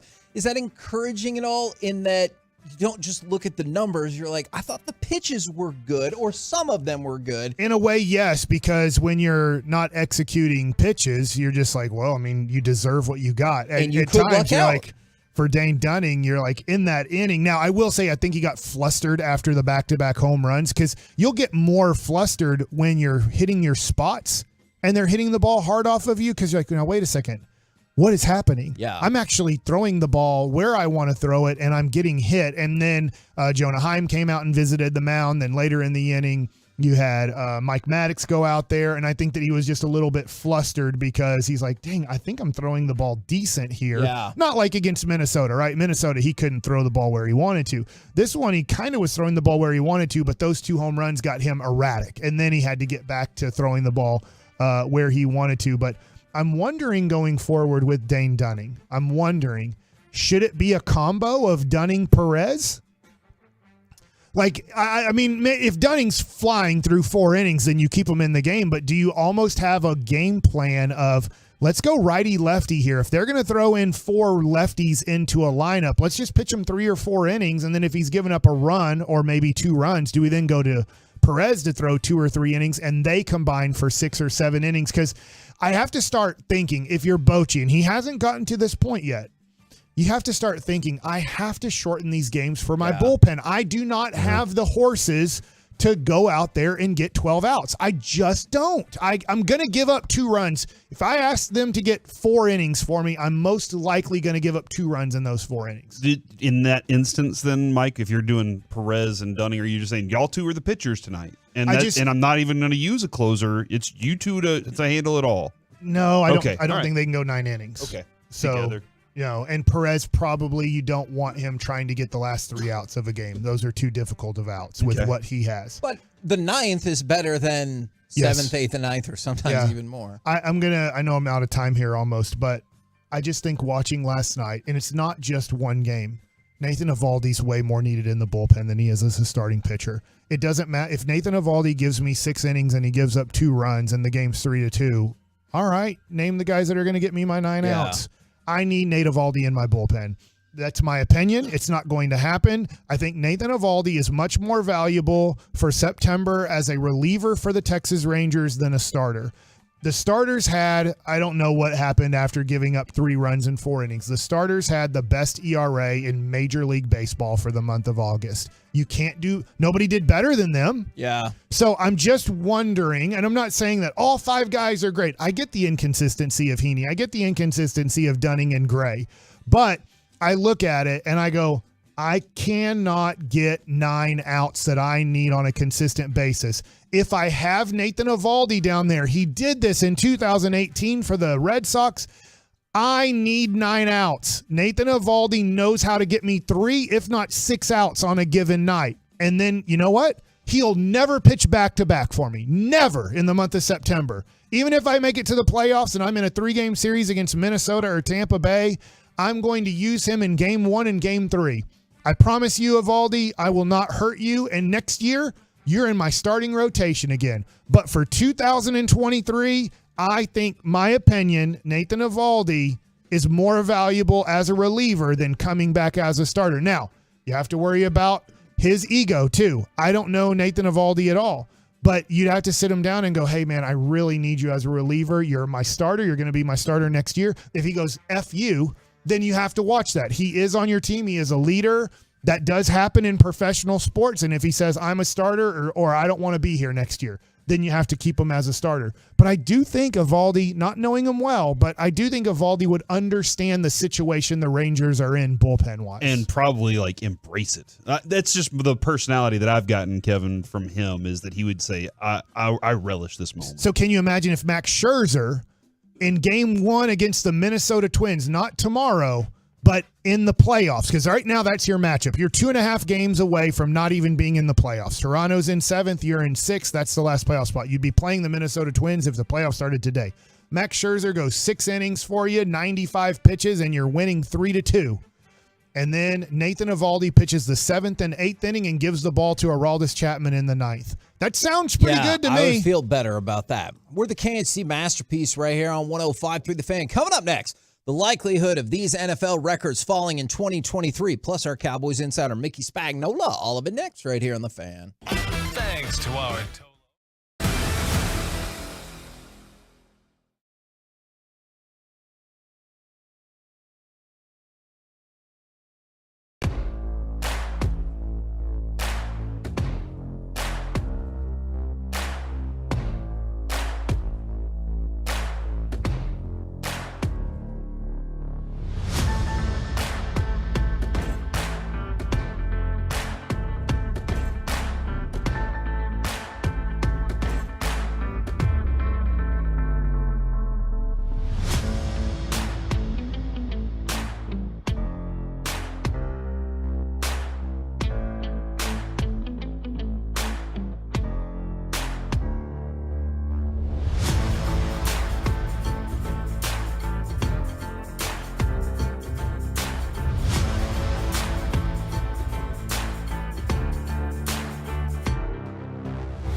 in studio, secured by DFWsecurity.com. It's the KNC Masterpiece on 105.3 The Fan. KNC Masterpiece right here on 105.3 The Fan right now, brought to you by Ford. Built for Texas, built for you. It is our Dallas Cowboys insider, Mickey Spagnola. Good morning, sir. To you guys. Mickey, we just talked with Charlie Huff. What's your favorite Charlie Huff story? Do you have one? Charlie Huff. Did you ever get the chance to cover Charlie Huff while he was around here? With the Rangers? Yeah, I did. Okay. And he was with the White Sox too for a couple of years. Yeah, he was one of the guys. I don't know why this sticks in my mind. Now, number one, he was so upfront, honest. Didn't matter if he won or lost the game. He would stand there and do the interview in the locker room, right? A lot of guys, the pitchers get beat and they go hide, and he'd sit there smoking his cigarette and telling you what happened and what went wrong, and would take the blame for everything. But I just remembered he loved smoking his cigarettes. Now, it was cut down day yesterday. I was kind of curious because I know you've been around this particular franchise for a while. Is Wanye Thomas. He had plenty of adversity growing up. He was an undrafted free agent. So, it doesn't look like he's probably going to make the team. But then as camp goes on, you see the preseason games, he makes the team. Are you happy, or do you get excited for guys like that making the team? Well, I just think, gosh, he was here all year last year on the practice squad. I don't think I know who he was. I just kind of recognized the name because of his, kind of different, right? Wanye. Yeah. And then in training camp, I kind of got turned on to him. And I remember doing an interview with him early in training camp. And, he was kind of a big safety, and he had made a couple plays, and he was starting to show up. And, he was one of the guys like Eric Scott in the offseason with guys, veterans, not taking part in OTAs or not doing many plays, that was getting some reps with the first team. So I went and I interviewed him, and I said at some point was like, oh, I saw at Georgia Tech, it looked like you returned some kicks. And he goes, yeah, I returned kicks. And I said, were you good at it? Just like that? And he goes, go find my video. It's on YouTube. Oh. Right? And I said, okay. So I remember I went and looked, and I saw a couple touchdown returns that he had, and I think he had a couple, and one got called back for a penalty or whatever. And I said, okay, this guy's got kind of a dimension to him. So I kept an eye on him, and I think if you remember the first preseason game, right, Jacksonville, he picked off Trevor Lawrence that first series. Yeah. And I'm going, okay, this guy has got something. So yesterday I went into the locker room and I said, I don't know if you remember this, but I interviewed you at camp and we talked about you returning kicks. And he goes, oh, yeah. And I said, you told me to go look at the video. I said, I did, and you were pretty good. He goes, I told you so, right? And so there's another dimension to him. He is a big safety. I know they list him at 215. But I'll guarantee you it's the best 215 you've ever seen. So, yeah, the fact that, you were kind of on this guy and you're going, okay, I think this guy's got a chance. And, he's, between him and Marquise Bell, they both have pretty good stories on kind of overcoming some difficulties, adversities in their lives or their football careers to here they are on this team together. He had a pretty good motivational speech before the game. I don't know if you've gotten a chance to hear that, but I would have gone and hit somebody for him on that night. Is he gonna return kicks then? Is that the plan? No, now? I think they got as I think he pointed out. Like he goes, I think we have a Pro Bowl kick returner here. Right? I think they're good there. I think that's gonna be all right. So yeah, good story. I mean, I got a chance to see Deuce Vaughn return kicks too, so maybe we can mix it up a little bit. Yeah, there you go. Although he makes two of Deuce Vaughn, I'll guarantee you that. That is true. I was hoping you could walk us through the logistics or how it usually goes with somebody like CJ Goodwin, because we talked about like the other day or maybe 2 days ago, players getting released, and that's a temporary release, and you kind of have a team agreement. And now that we've seen Nashawn Wright and Matt Waletzko put on injured reserve, how did all those moving pieces work? Well, what you're trying to do, number one, if a guy's got an injury coming out of training camp like that and they're not ready to play, but you want to keep their rights, they have to be on the 53-man roster initially for 24 hours so that if you put them on IR after that time period, then they're eligible to return after 4 weeks, a minimum of 4 weeks, right? But if you put them on IR like the guys that tore their ACLs before the 53, then they're gone for the rest of the season. They're ineligible to play.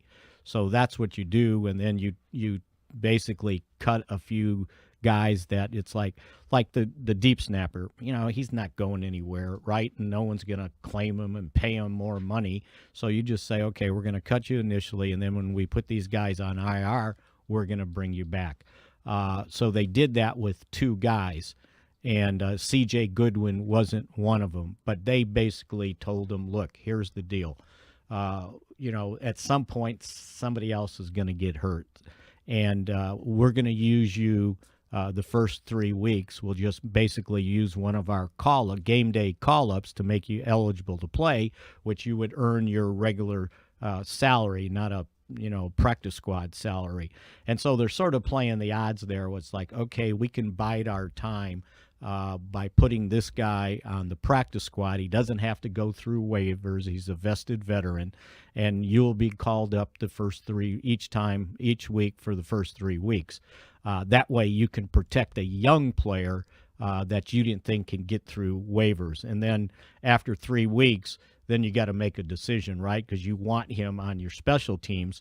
And, you kind of play the odds there. Well, somebody's probably going to get hurt and have to go on IR, and then we can use him to bring him onto the 53-man roster. So it's kind of a wink-wink deal. Okay, you're on the practice squad, but at some point you'll be on the 53-man. They did that last year with Sean McEwen.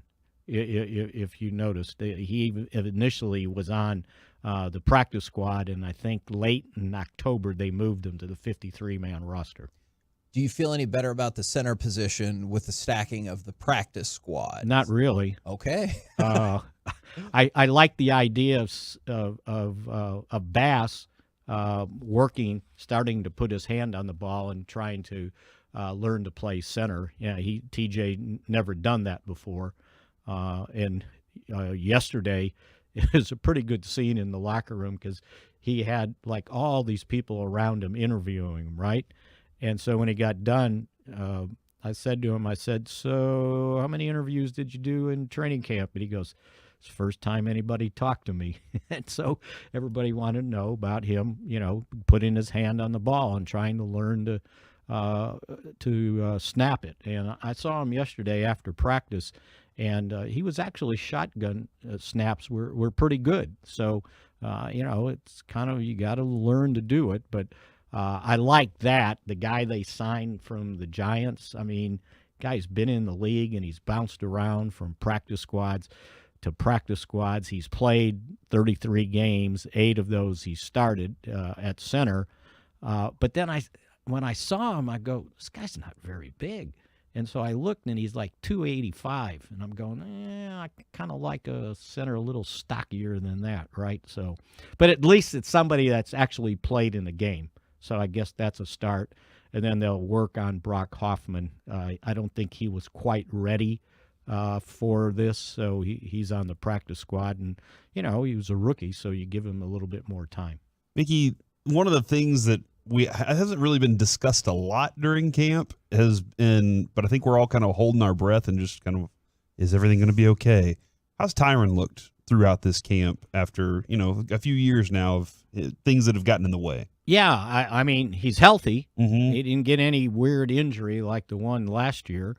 I think that after kind of missing almost an entire season last year, I think he's he's been good. I'll be interested to see, once they start playing, if he's still at his normal Pro Bowl level.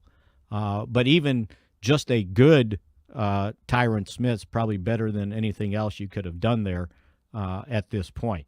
And the good thing is, and I know everybody brings up, well, he's only played this many games or that many games. He gets hurt. You do get the validity of that, though, right? I do. But they have a replacement for him, right? Yeah. In Tyler. Yeah, exactly. And so you move him over and say, okay, let me find a guard. But I'll take Tyron Smith for 12, 13 games probably before somebody else goes in there for 17. I think that's, just maybe something you have to live with. But if he can play at the level he's been playing at, I got no problem with that whatsoever. As long as he's there for the meat of the schedule, I think we'll be okay. Yeah, right? and having him and Tyler Smith together, that's a pretty good tandem. It's like on the other side, Terrence Steele and Zach Martin together. That's pretty good. So if he's playing at that level that he has or close to it, that's a pretty good offensive line. The starting five. Now you got to work on the backups, and I know they signed Adoga back.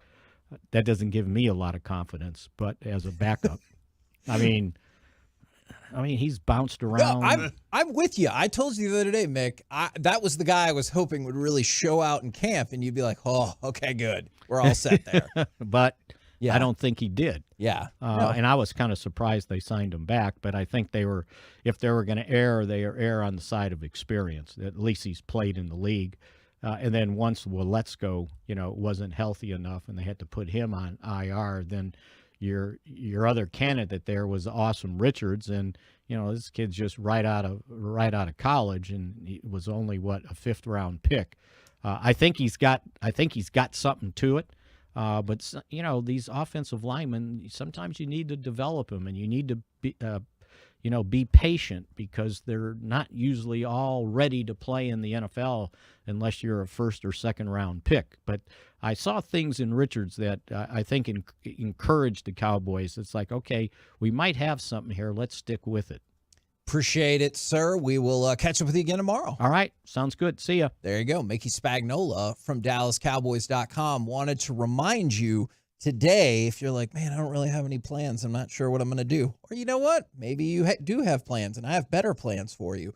You can go to Fat Daddy's in Mansfield, where the G-Bag Nation will be broadcasting, and then from 2 to 7. And then at 7 o'clock, Fan Phenom last round gets going. My suggestion, show up, watch some G-Bag, register for Fan Phenom, and be ready to rock it. Yeah, potentially poison all the other candidates, right? Is that not a good approach? Or Alex seems to approve of that.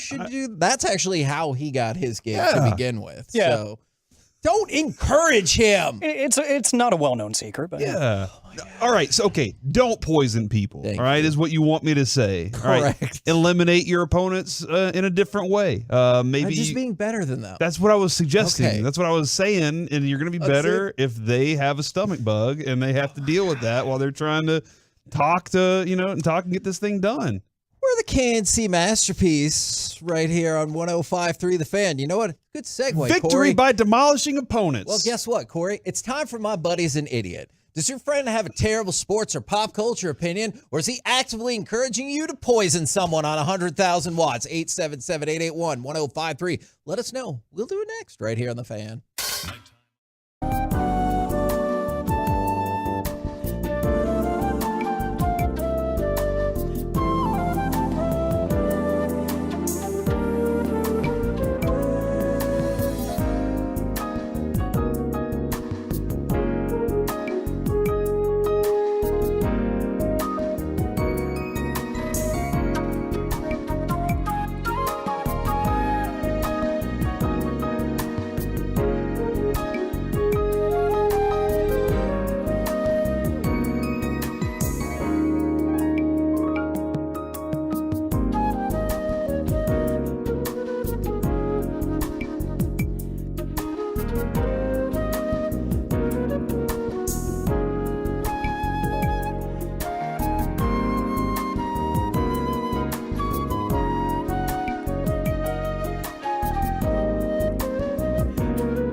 An idiot. 877-881-1053. If your friend has a terrible sports or pop culture opinion, or if they're not going to be in section 133 at the Rangers game on Friday, September 22nd. It's a huge night for the fan, for the Tolos, the Twolos, the Yolos. We're going to take over section 133 for the Rangers game. You can get your tickets at rangers.com/133. Kevin, I should have told people to poison. I'll go out there and say I'm an idiot. Okay, good. Destroy your opponent, though. All right. I just read you this little clip, Kevin. This is from the 48 Laws of Power.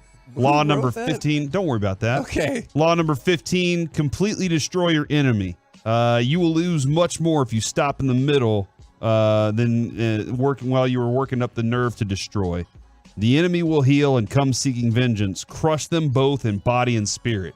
So what you need to do is whenever you get there for Fan Phenom tonight, I mean, obviously listen to G-Bag beforehand. Steal some of their stuff while you're at it. Be like, not their like physical things, but like some of their ideas, some of their takes. Be like, you know what? That's a good take. I'm going to take my own take, twist it a little bit. Bam, that's my take now, Go in there with that. And then stand up and show your dominance to everybody else in the room so that they understand you just won Fan Phenom tonight.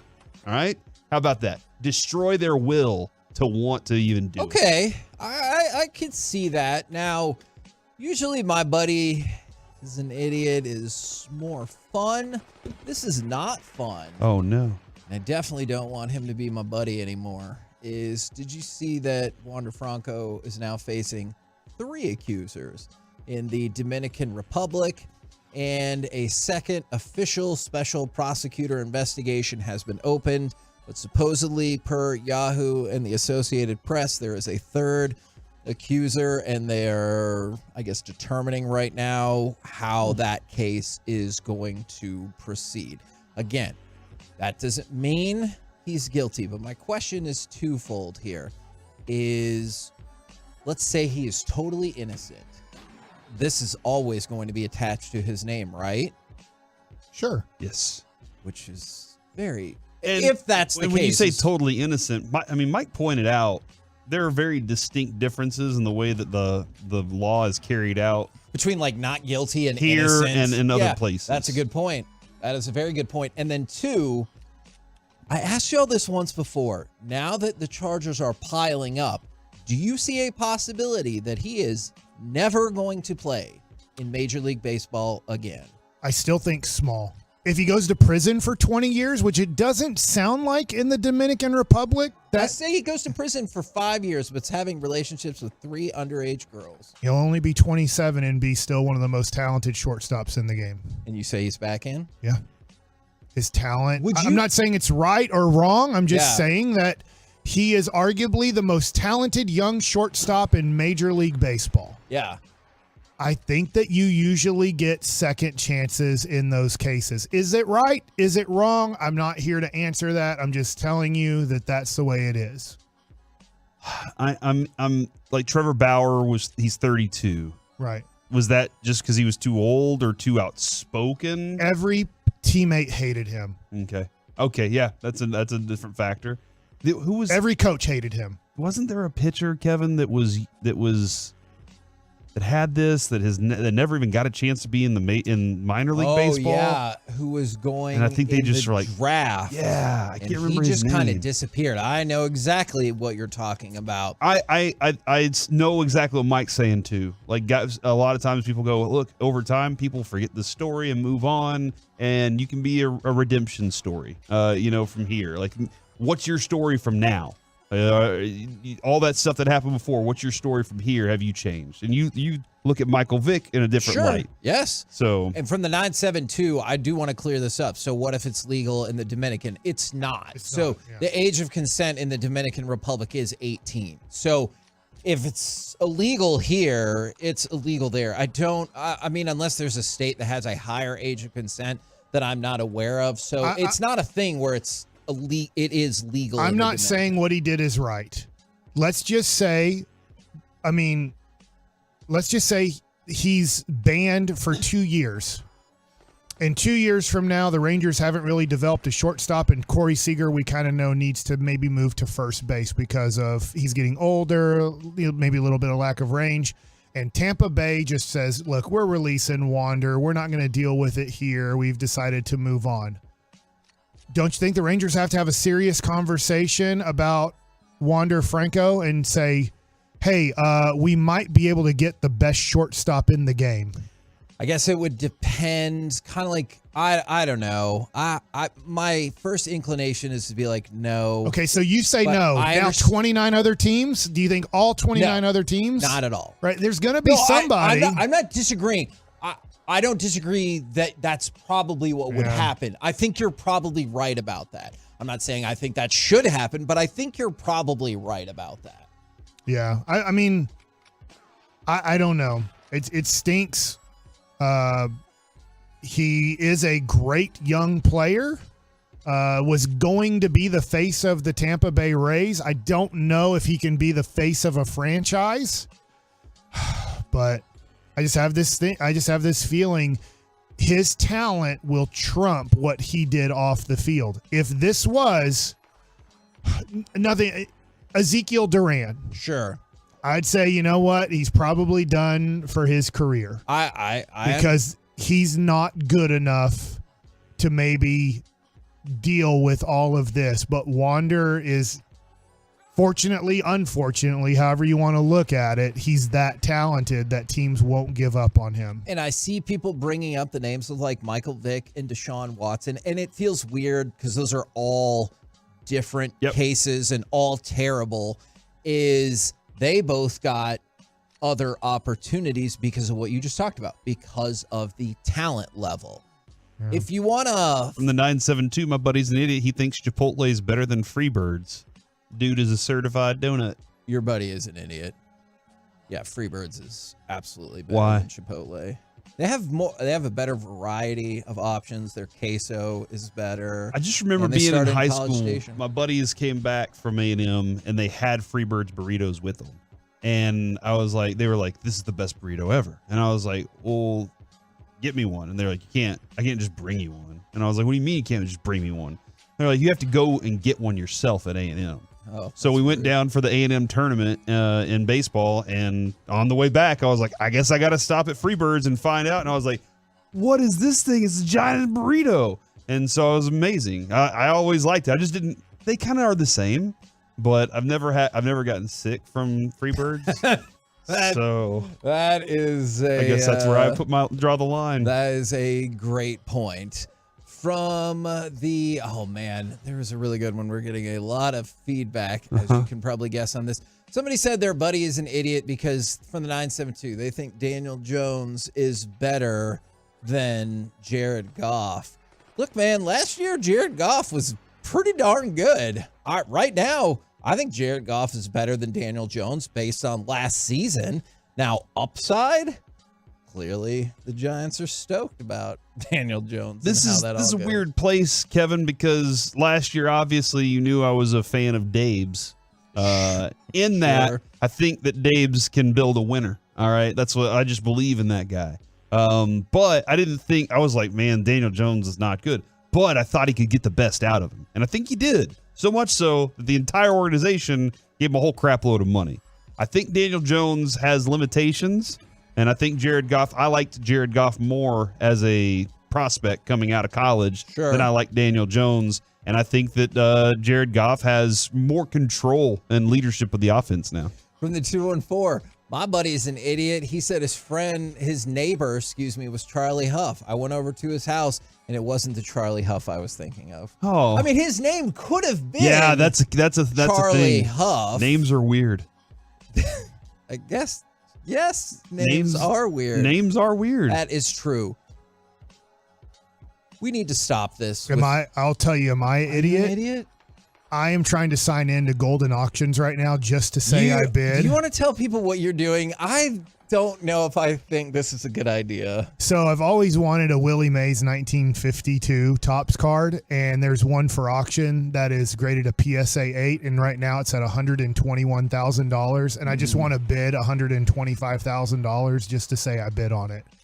But I don't know what would happen if I won. You would have to pay for Says who? the card. What if I say I don't have that money? I don't. What would they do? What would they do in that case? Don't you have to input a credit card to like be able to do it? Yeah, I'm trying to do all that stuff right now. I'm gonna see if I can do it. You're trying to buy this card? So you don't want to check in with anybody because you know it won't fly. But if you just purchase it and you're like, hey. There's 13 days left in the auction, and so I feel like somebody will outbid my You're bidding on something, $125,000. actively hoping someone else outbids you. Yeah, but I can say I bid $125,000 on that card. Yeah.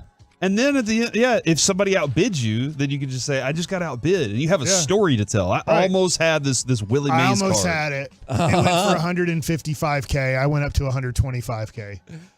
What do you think? You think I'm an idiot? Have you Have you checked to see what it usually goes for at least? Yeah, it goes for like $175,000. Okay. All right. So if you bid $125,000, you'll make $50,000. Yeah. Bam. He'll be fine, Kevin. What's the big deal? He's gonna make money on this. Yeah. You know how the card industry works? I do, but I'm a little nervous. There aren't many of those cards left. But we asked him that question, the 10 last minutes ago, and he said, I don't know. Well, look, I'm looking it up. The last two at that grade went for $174K and $175K. Okay. I'd be getting a heck of a deal. What would Sue do? Like, what's the worst that could happen? Do you have to pay tax on that? She'll be like, oh, I'm so mad at you. Yeah. So what? She's been mad she'll at you get before. over it. They get mad sometimes. I'll call up Bally's and say, can I work every game next year? Boach told us the other day, he was like, they can only stay so mad so long. Remember? So we got that. You're okay. Yeah, that's... Eventually they'll get over it because they love you. That's what they have to do. I just want to put it on record. I do not support this plan. Your significant other has to get over it because they love you. It'd be a dream card, Kevin. Yeah. I'd have something that'd be really cool. That's if you win it. First of all, you said you don't necessarily want to win it. Secondly, we haven't really gone into the marital implications of this decision. When I clicked on the card, I was hoping it was still at 5 figures. That was the thing that stunk, is it was already at $121,000 and change. Just change. Yeah, man. don't even change part. Don't even worry about the change part of it. I don't want to go to Oak Cliff Pediatrics and we're no longer there to see Dr. Bassick. She'll be working full time. We're over there to see Dr. whatever her maiden name was. She's like, Kevin, you're paying for this card. That'll be $5,000. It was like, we just came in for a checkup. It's like, it doesn't look good. Dude, just think about it. The two of y'all can sit on the couch and look at that card together and be so happy that you have it together. Yeah, she's going to do that. Yeah. From the 214, am I the idiot? I thought Corey said babes, not dabes, and now I want chicken. Man, listen, yesterday my son started talking about he was like, I want some fried chicken from school. And I wanted the fried chicken because he was describing it like it was tasty. And Kevin, I remember the first time we went to Babe's. Babe's chicken is fantastic. It is awesome. It is good. Cream And so, like, corn is I legit. want some Babe's chicken. All right, so let's see what we can make happen. I don't really know what happens next. Coming up next, I guess I do know what happens next. I can't do it. I'm trying. Okay. My fingers won't put in $125,000. This is a terrible idea. From the 214, it'll look really good in your one-bedroom apartment, Mike. Coming up next. Are you a divorce lawyer? No, it's time for Gridiron Gravy. no. Which one of these young QBs do you believe in? Next, right here on the Fan. Coming out tonight on the Get Right.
Over 400 Silverados with their best offers of the year.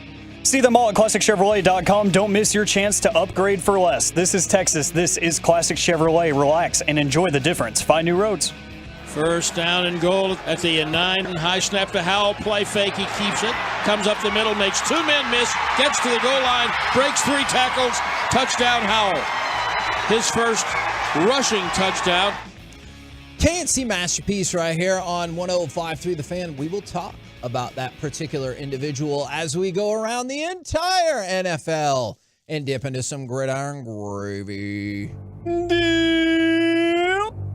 And we start with Corey. This is a kind of an interesting comparison of some of the young quarterbacks, especially when you see that the Panthers cut Matt Corral, who was a 3rd-round pick last year. I have to admit, I was pretty surprised about that. I know, obviously, they went with Bryce Young. They have Andy Dalton. But I was still surprised about that move. So which of these young quarterbacks do you most believe in? So let's start with the slightly more established group, though not that much more established, is Kenny Pickett, Jordan Love, and Sam Howell. They're all at least not rookies. I realize in some cases they've played almost no regular season football, but Jordan Love, Sam Howell, Kenny Pickett. I tell you, one of those guys is going to break away from that pack this year. It will be who? Not Sam Howell for me. I do love Terry McLaurin. I think that Johan Donson's great. I think that they have a nice group of receivers to work with. Hopefully, this is like Bieniemy's shot to show that he's that guy. Sure. But I just still think that I like Ron Rivera too, but I think that they are just a cluster, bro. They can't figure it out. And it's the whole organization, and I think it might fall again.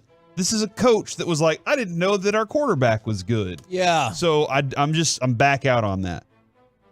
Love's had a decent, I didn't hear a bad word about Love. Right. So I'm thinking, and I haven't seen enough, but I think Jordan Love might be able to step into a good system in Green Bay, follow the system, and work pretty well. Okay. Pickett, I still think has, some work to do. He has a great coach, a fantastic coach with a long history of being, quality with what they have. I don't know if you'll think this is the correct way to phrase it. Then I think I'm going Pickett, not because I think he's the best, but because I think his team is going to be the best of the bunch. I can see that. And like a lot of times, winning automatically means really good quarterback, and losing does not. Obviously, there are some differences with that, but that seems to be the way people go. The other part though with Matt Corral, that doesn't surprise me because that was an old coach that got him. That was an old system that got that guy. And Frank Reich wants to go this direction now with this new quarterback, and no distractions with this guy. You got a pick? Do you need me to go over the options again? You said Sam Howell, Kenny Pickett. I ran into an issue. They are only allowing me to bid $10,000, so I'm not at the limit of. They won't allow me to bid $125,000 on the Willie Mays card. Sorry, Mike. But that's Sam how much Howell, it's worth. Is that the limit on your card then, or unlimited, man? Okay, dude. Hey, we went into that place in the LA airport, huh? Yes. How important did I mean, they were just like, oh, Mike Bassick, you go in and eat all the food you want. In fact, you have a friend. Hey, would you like to have a shot? What did you get? You got a drink of something. Yeah, I think it was Knob Creek or something like that. Basil Hayden's. How much did it cost you? They said, here's your free drink, sir. Oh. Comped because you're with Mike Bassick. Yeah. They called me sir because they knew I was Mike. This Golden Auctions is only going to allow me to bid $10,000. They don't trust me to bid $125,000. I'm glad the system's working. That's your commercial for Golden Auctions right there. Sam Howell, Kenny Pickett, and who else? Jordan Love. I know what Sean said. Do you want to know what love is? You want What's love got to do with it? You went with. I don't feel like Sam Howell. Like he's my third place guy. In this. I went with Love 1. Kevin went with Pickett 1. Yeah. Love wins. Okay. As it always does. I don't with really Mike. feel great about any one of those three. Okay. But all right. So the next one then, for the rookies that we know are going to start, CJ Stroud, again in the quarterback vein, CJ Stroud, Anthony Richardson, Bryce Young. All right, I got to pick between crap, diarrhea, and I do like Young. Okay. So then it feels like you pick Young, right? Yep. Okay. Just because I saw Stroud, I do like him. Yeah. I'd like to say I do like him. I don't think he's going to have a good rookie year. Okay. Because of the team, the offense. Yeah, Okay. all of I think that. we're going to see more like highlight moments from Richardson, but it'll be like, as Carter has said many times and as Yeah. Reggie has said many times. But Throw what the ball about the into other turf, throws? not on purpose. Yeah, you'll look at it and be like, oh my gosh, did you see this play? And everybody will freak out about it. I think, I don't like any of them either, but I do think that Bryce Young is the most polished and ready right now. Okay. CJ Stroud has a lot of work to do with his team as he grows. Yeah, I think Bryce Young makes a lot of sense as well. Let's go from that to, well, it's not looking super great for the Cardinals. And you remember, we have to go back just a little bit, is that there were accusations that, while there were suspensions undergoing for the GM, that he was like, you need to get a burner phone so we can. Do you remember that from a couple months ago? Oh, wow. No. You don't? No, I'm sorry. We talked about that a bunch. I don't know. Maybe I was out of town, Kevin. Okay. All right. So those allegations were made by Terry McDonough, who made allegations that Steve Keim said, hey, you gotta get a burner phone so we can do all this. Now, the Cardinals have denied those accusations, but former Cardinals head coach Steve Wilkes is backing it up and saying, yes, I also remember being told that we had to get burner phones for this. So it's not looking great for the Cardinals in this case. Dude, we voted the right team when we said Cardinals are the yeah. most dysfunctional right now. Even though Mike wanted to try and throw the Cowboys in there. I just said they're in the conversation. I get it. But I think that like right now the Cardinals are making the Washington Commanders look like a far distant second place. I think it was going to be okay because McDonough's like, this is what they did. And then Keim and the Cardinals were like, what? No. Why would we do that? Then their coach, who's obviously not there anymore, or else he would have been like, no, that's a lie, he's like, you know what? I also think that they did that. So, of course, they're going to be like, aren't you bitter because they got rid of you? And you know how court goes. Yeah, well, it would be much more of an explosive story if the current coach was like, yes, it's absolutely happening right now. Here's my burner phone. If y'all want to get in touch with me I would be like, and ask me these questions. You are not good at knowing how to stay employed. If that's the case, he's like, I'm going straight to the top. He's trying to at least say you don't. He's trying recall. to take out all the people in his way to be the top guy at that organization. Hold on. So you think in this scenario he's going to elevate himself from head coach to owner? Yeah, we're doing it the right way here. Hey, great. Hey, if you can climb the ladder of success like that, that's freaking phenomenal. You have a burner phone? I've never had a burner phone. I've always wanted one. I have a Samsung. Whoa, you always wanted one. Who? Not as much anymore, but back in the day. The lady? Not anymore. What about back then, though? For the ladies or probably for your for the ladies. I have a Samsung I bought right around the start of COVID or before COVID. I can't remember. But it's right around there. It's refusing to do so many things now, and I just feel like it's intentional. I feel like the phone is against you? Yeah, Apple did that a long time ago. I feel like let's intentionally start screwing things up just so we make him buy a new phone. But Samsung doesn't know that I think I'm going iPhone, not because I think iPhone is better. No. It's that all of my family are iPhoners, and it really screws me over. Like last night, my son leads off his first fall ball game for Bishop Lynch with a line drive to right field for a hit, and my wife sends me the video, and it comes as a blur. Like it's just a blur because Apple refuses to send good video, and Apple refuses to take good video from a Samsung phone. Well, I will say this: our Carter, distinctly says that my phone, which is an Apple, shoots amazing videos. That is a fact. Neat. So, what if but I needed to make phone calls and stuff? I can talk to people all the time. Except for I couldn't hear you the other day because your stupid phone. You even told me it was like, your stupid phone. No, it wasn't me. It was definitely you. Let's talk about. I still think this was the number one thing that they botched a few years back with the Colin Kaepernick collusion case.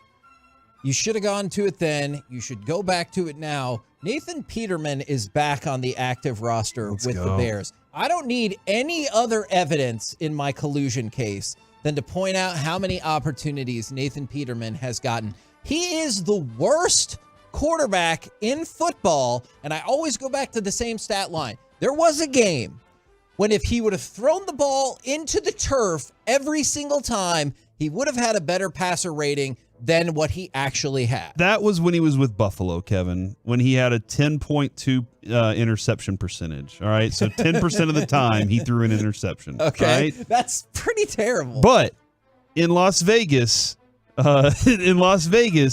he did complete 60% of his passes one year. He was 3 for 5. Does he set good picks and can he catch alley-oops? He's a really nice guy. Maybe kind of handsome. I see. Does he do a lot in the community? I see where you're going with this. I can't believe it. Last year he threw a touchdown and a interception. That is not good. Who saw that and was like, you know what? He's on. It's better than his 2 to 5 and 1 to 7 ratio he had before. So in his career, are you telling me he has 4 touchdowns and 13 interceptions? Yes. And well, how old is he? Like 30? Look, dude, he's only played in 13 games. He just needs more reps. He averages an interception a game? Does Luka love him? I know. Are you saying he's the Dwight Powell. Powell I of the got NFL? it. No, you said what? I was just asking questions. What does his owner think of him? Does he think he's like really underrated? I wanted to throw one more thing out there. Flex scheduling. Monday night and Thursday night football games. ESPN can flex Monday Night Football between weeks 12 and 17. Amazon can flex Thursday Night Football between weeks 13 and 17. And, of course, Sunday Night Football can still do a lot of other things because between week 5 and 10, they can flex up to 2 games. And then in the last 7 weeks of the season, they can do whatever the hell they want as long as the NFL gives them a thumbs up. Jeez, man, I love it. We're the KNC Masterpiece right here on 105.3 The Fan. Coming up next, it's Tony Pollard's moment in his season. Is he going to shine? 877-881-1053. You want to get involved in the conversation? We'll do that next right here on The Fan.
secured by DFWsecurity.com.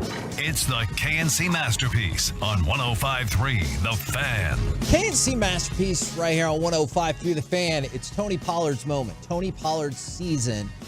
Is he going to shine? Now, I was reading an interesting article from the Dallas Morning News that kind of hit some points that I guess I had never really thought about. Is the last time Tony Pollard was the dude at running back was 9 years ago when he was in high school. Yeah, because he was kind of more of a, backup, wingback kind of receiver type at Memphis. He was behind Darrell Henderson for 3 years, and he would get work in, provide an offensive spark, like you said, and it was also a kick returner. And then he got taken here in the 4th round. There were 10 running backs taken ahead of him, including Henderson, who went to the Rams. And he's been behind Zeke most of the time, or the whole time, with the closest thing is it felt even at points last season. But it's been a long time since Tony Pollard's been the dude. And we're going into the season with the Cowboys' hope is he's the guy.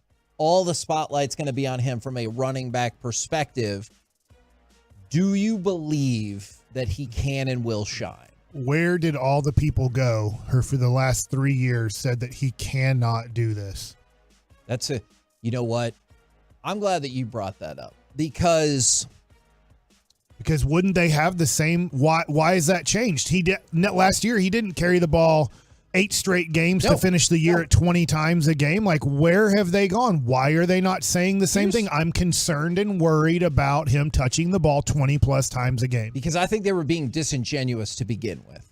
Because I always thought, and I'm not, and maybe you think Tony Pollard's going to excel, maybe you don't.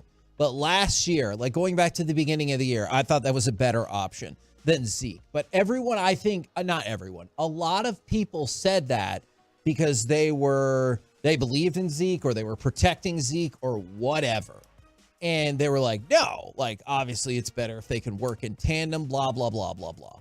And I agree with that line of thinking, working in tandem if Zeke was great still, but he wasn't. And they still clearly don't really believe in working with tandem because who is going to be your backup running back? Who's going to be Malik Davis? Well, it ain't anymore. And then maybe you would bring in Ronald Jones. Well, that's not the case. It's going to be Rico Dowdle and now Deuce Vaughn.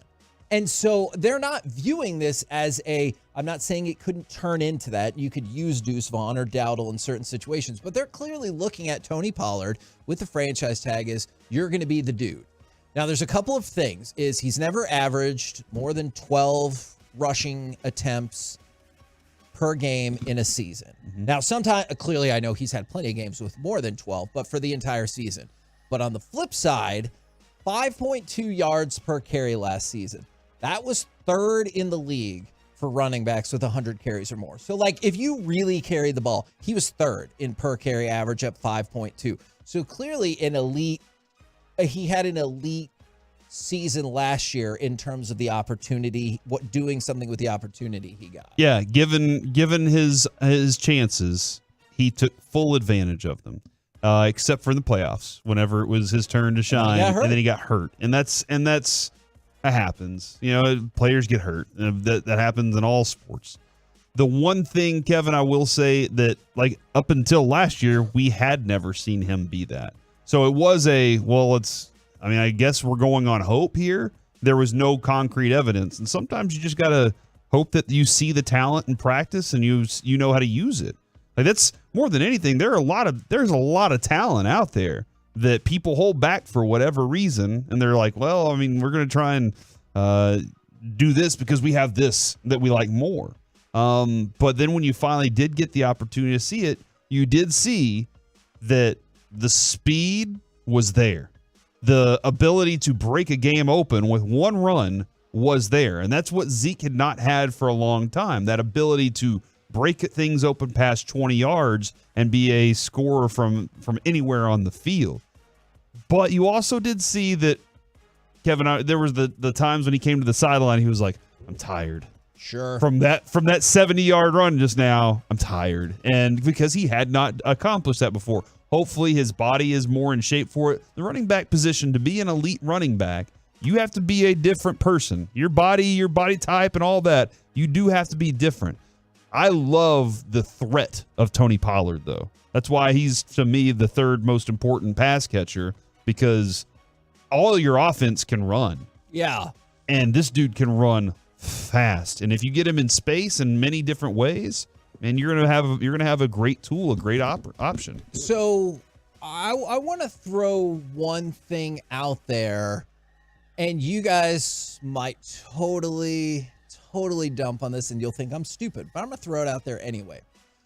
From the 817, because I understand all the concerns about the workload, because like we just brought up, he's never had more than an average of 12 yards per game over an entire season. That is a valid thing that until you see it over not one game, You but said 12 carries or per game in an entire season. Okay, for some reason I might have heard you wrong. I thought you said 12 yards, but yes, hey, look, we can do that. 12 yards per carry? Yeah, let's do that. I'll take it. 12 carries per game. Okay. And it's not something that you're going to learn in the Giants game. Like, you're not going to know or even get a feeling for it until, the end of October? And you're like, well, at least I have a decent sample size.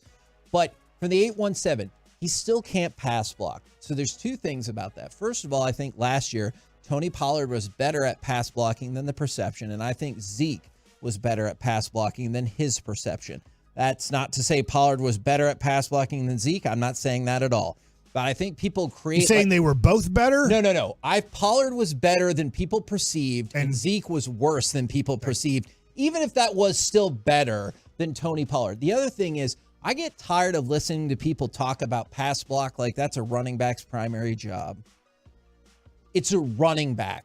Can they run the damn ball? Can they break a play? Can they give you explosive plays, and can they score touchdowns? All right? Pass blocking is important. But we also just kept a fullback on the team. So I agree that pass blocking is important, but sometimes it got described like that's the only job of the running back. Yeah, and I mean, to add to that, Kevin, whenever you're running screen plays and whenever you're running flats and you're utilizing the running back in that way, that offsets that a lot of times. He essentially, the pass blocking running back is that emergency moment. I need to block everything. Let's pick up this late blitzer. Dak should be able to see those things and line that up. And he, hopefully he can make those blocks whenever it's necessary. But you have other things that you want him to do, and those things not offset it as much as counteract what they're trying to do defensively when they come at you.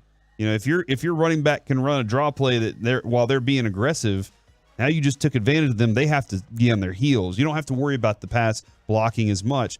There are going to be times where you're sitting back, and hopefully the Mike McCarthy offense with this West Coast offense allows the ball to get out of his hands a lot quicker, and for Dak Prescott to not have to think as much, just trust his routes and go through those progressions quicker and get the ball out so he doesn't have to stand back there and say, Tony, I need you to be my personal protector the entire game, right, like Zeke was. That's the hope that you're wanting there. But more than anything else, man, he found the end zone 12 times last year. 9 times, I do believe it was on the ground. 1 or 3. How many? Let's do math here, Kevin. 12 minus 9. Is that your math question? 3 times in the passing game.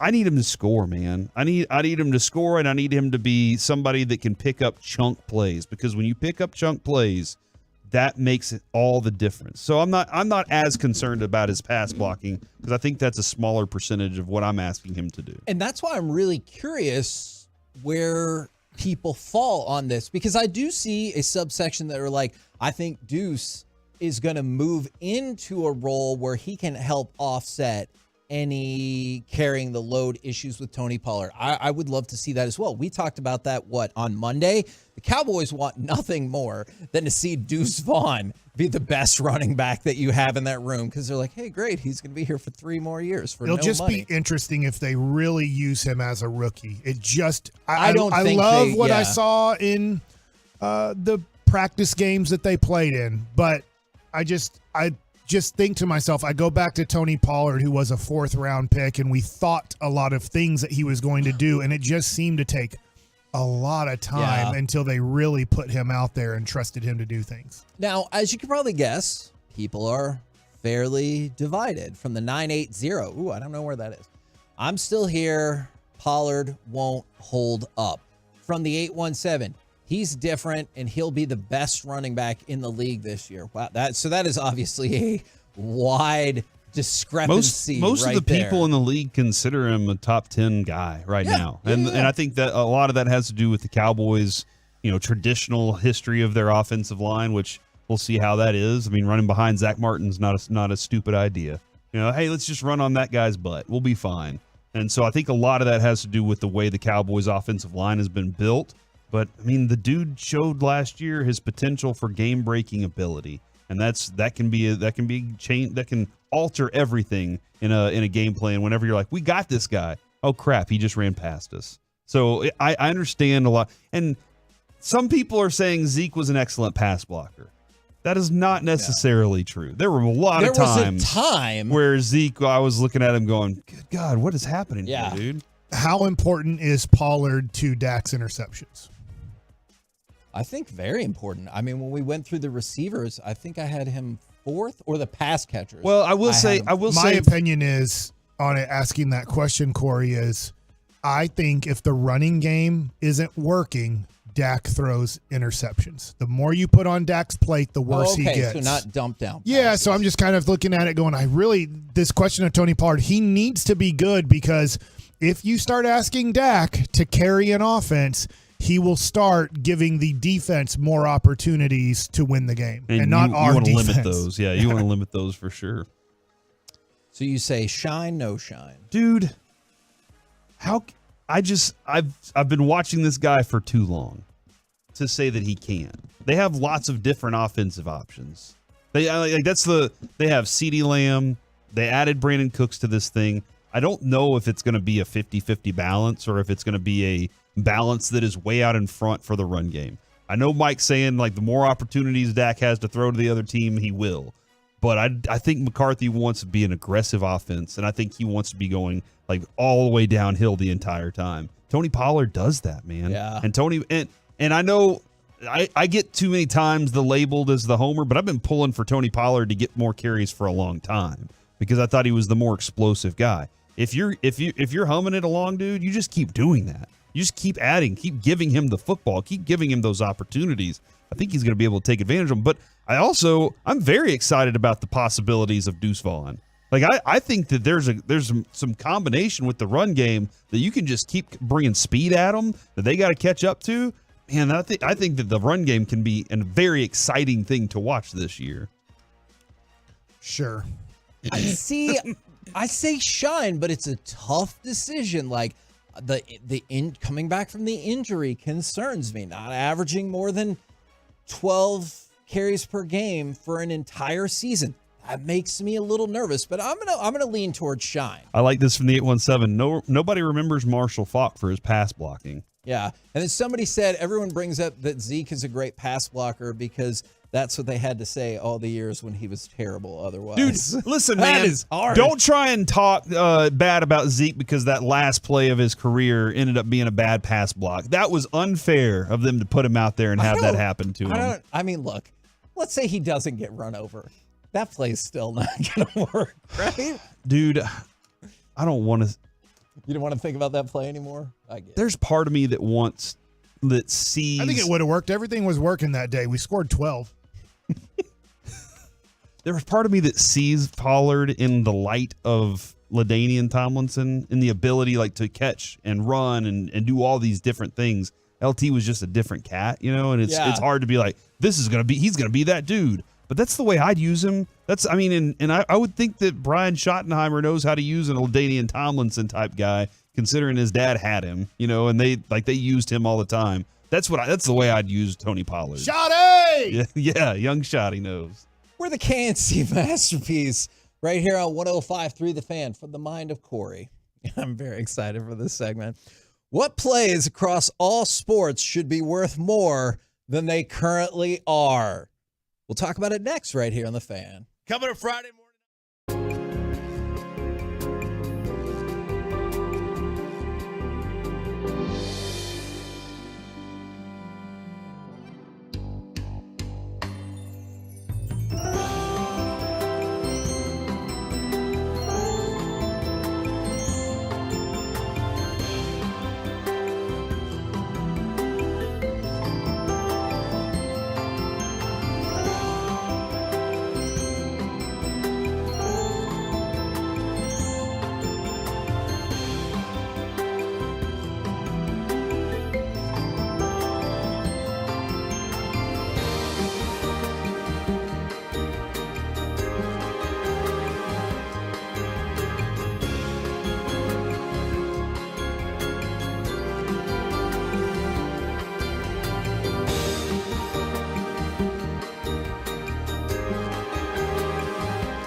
Bogey, an offensive rebound. Zaire Williams has it, and will throw it the length of the court. And banked it in! And banked it in! It's a good three-point make by Zaire Williams. And maybe that is the play. What plays across all sports should be worth more points than they currently are? But we need to update something happening in the baseball world, and this sucks potentially for Rangers fans who are hoping that this could happen for them. The Guardians have picked up a couple players off of waivers. Who did they snag? Lucas Giolito and Ronaldo Lopez. So the two Lopez guys was somebody that we talked quite a bit about. Didn't even get close to the Rangers. Cleveland's under 500. Yeah. So they obviously, if they win 10 games in a row, they feel like they could catch the Minnesota Twins. It's costing such little money to do this. It probably, I'm going to guess, cost them $1 million in September in payroll to add these two guys total. Maybe a little bit more, but I hear what you're saying. Right. How much does Giolito make? I don't know. I know Lopez is either $3 million this year or $5 million. Okay. It's just But 1 month. Not a lot for the 1 month. Yeah. I hear what you're saying. So if those two guys got claimed and they didn't even get to the what you'd consider real playoff contenders, probably not getting Matt Moore or anybody else to fall all the way to the Rangers. Just disappointing that the Angels did this. I still don't think it's fair. I just feel like this is a weird thing that they did by releasing all of except for Ohtani, which I'd make them release Ohtani. Like As a punishment for screwing around. Kevin, it was $10 million for the Sox and the Angels this year. That was what it like. Okay. So it was So there you go for Giolito. Okay. So whatever that is, 1.4 something. Nothing. 1.7 maybe is all right. So this, I think the genesis of this, you can correct me if I'm wrong, Corey, came off an article from Barstools in which a kicker in high school, which high school kickers are notoriously, oh man. It's fickle. Yeah, it is fickle. Hit a 59-yard field goal. And Yeah. it counts obviously the same as all other field goals. And they supposed that a 55-yard or longer field goal in high school should be worth 6 points. Yes. Which spawned the better idea that in sports, Yes, we should change the way what it's all done. plays should be worth more than they are. And if I can, I would like to throw out, I think unassisted goals in hockey or soccer that start with possession on your side of the ice or the field should be worth 1.5 or 2. Now, I want to say 1.5, but I don't know if that would bog people down and be like, hey, the Stars lead the Rangers 4.5 to 3 today. Yeah. Like that might make people be like, no, I hate all of this. So explain the All right. hockey play. How's that going to work? All right. So if you take over the puck Behind the net. Let's say we're behind the net. Okay, sure. Yeah, absolutely. And you're able to go all the way up ice unassisted, not lose the puck and score a goal. That should not be the equivalent of a one-timer. Okay. All right. And a one-timer can be awesome, just like a wraparound from the other team's side of the goal can be awesome. But if you take the puck from your side of the ice, and let's say deep in your side of the ice, and go all the way down by yourself, unassisted, because the other team just couldn't figure it out, I think you should get extra credit for that. Same theory in soccer. You want an extra half point? Yes. For Yeah, that, or an I mean- extra half goal. Yeah. So, but isn't like the art of passing one of the great things about hockey and soccer? Is that's what the game is about? Is crisp passes? Sure, but let's not pretend like I we think don't that's white all. T-shirts. Yeah, Okay, oh crisp my white God. shirts. Let's not pretend like sometimes, not always, but every now and again, you want to see a little bit more hero ball. I know hero ball gets boxed in for basketball nonsense. You can play hero ball in any sport. And you don't tell me you don't want to see, like especially Messi in the MLS. I know they had their first setback yesterday, but Messi just chump out like 5 people on his way to an unassisted goal. And they're like, they've done it. They were trailing 3-2 and now lead 3.5 to 3. Or if you need to make it 4 to 3, whatever we need to do to make this work. All of the building constructions in the world just fell. Exactly. From the 817 big play incentive, this is genius. Yeah, so we're basically saying we want bigger, more interesting plays to happen. Like a home run that goes into the double decks. I think they like each deck should have should have a rank where it counts a little more. So it goes into the second deck. Now it's worth Just like to keep Joey Gallo an extra run. Yeah, I think you really want these guys swinging for the fences. If we're going to Okay. do it that way, then let's really do Can it I right. ask you a question about adding something then? Is because I can't remember if it exactly said this in the old ballpark. It was like hit the ball here and win the game, or like win no pepper. Yeah, or win a car. Not no pepper, or win a car. I think there should be a spot out in the outfield of every stadium, and it says if you hit this spot, you win the game. The game's over. I mean, like, it would have to be incredibly far away, Mike. But if Judge comes up and just smashes it, I don't care if it's 7-1 or whatever. The old you hit stadium that had the spot, hit it yeah, here sign, yeah, and we you never win a hit truck. it. Yeah. Nobody That ever was like hit it. 640 feet away. Hey, I think put it Joey out there just in case. I think Joey may have like hit over it once in warm-ups or something, but that was as close as anybody ever got to it. Be done. Field goals. What if he does it in the first inning leading off a game? Game over. You win. Game Everybody over. gets a break. Now your bullpen's safe. All right, you paid $100 a ticket. In the seventh to see inning or one- later. You saw something amazing, Mike. You paid $100 to see something amazing I just just hit happen. the longest home run in history Yeah. of baseball. Nobody ever thought that was going to happen. It happened first pitch. Well, it's probably not There's the first traffic. pitch. You're coming up. You're seeing 20,000 people exit the building. Just got and they're there. like, "Why is everybody leaving? What's happening? Is there a threat?" And they're like, "Nah, first batter of the game went deep. It's Game incentive over." to show up All right, on fine. time. We can add an addendum in the 6th or 7th inning or later. I took your advice. We'll add that addendum. I think field goals should count less the closer they are. I think I like think in the this. NFL, if you're inside the 10-yard line and you wuss out and go for a field goal, it's 2 points. Okay. And then anything between past the 10-yard line, so the ball's on the 11, and then to like the 40-yard line, because at the 41, you're looking at a 58-yarder. Yep. So from the 11-yard line to the 40-yard line, it's worth your standard 3 points.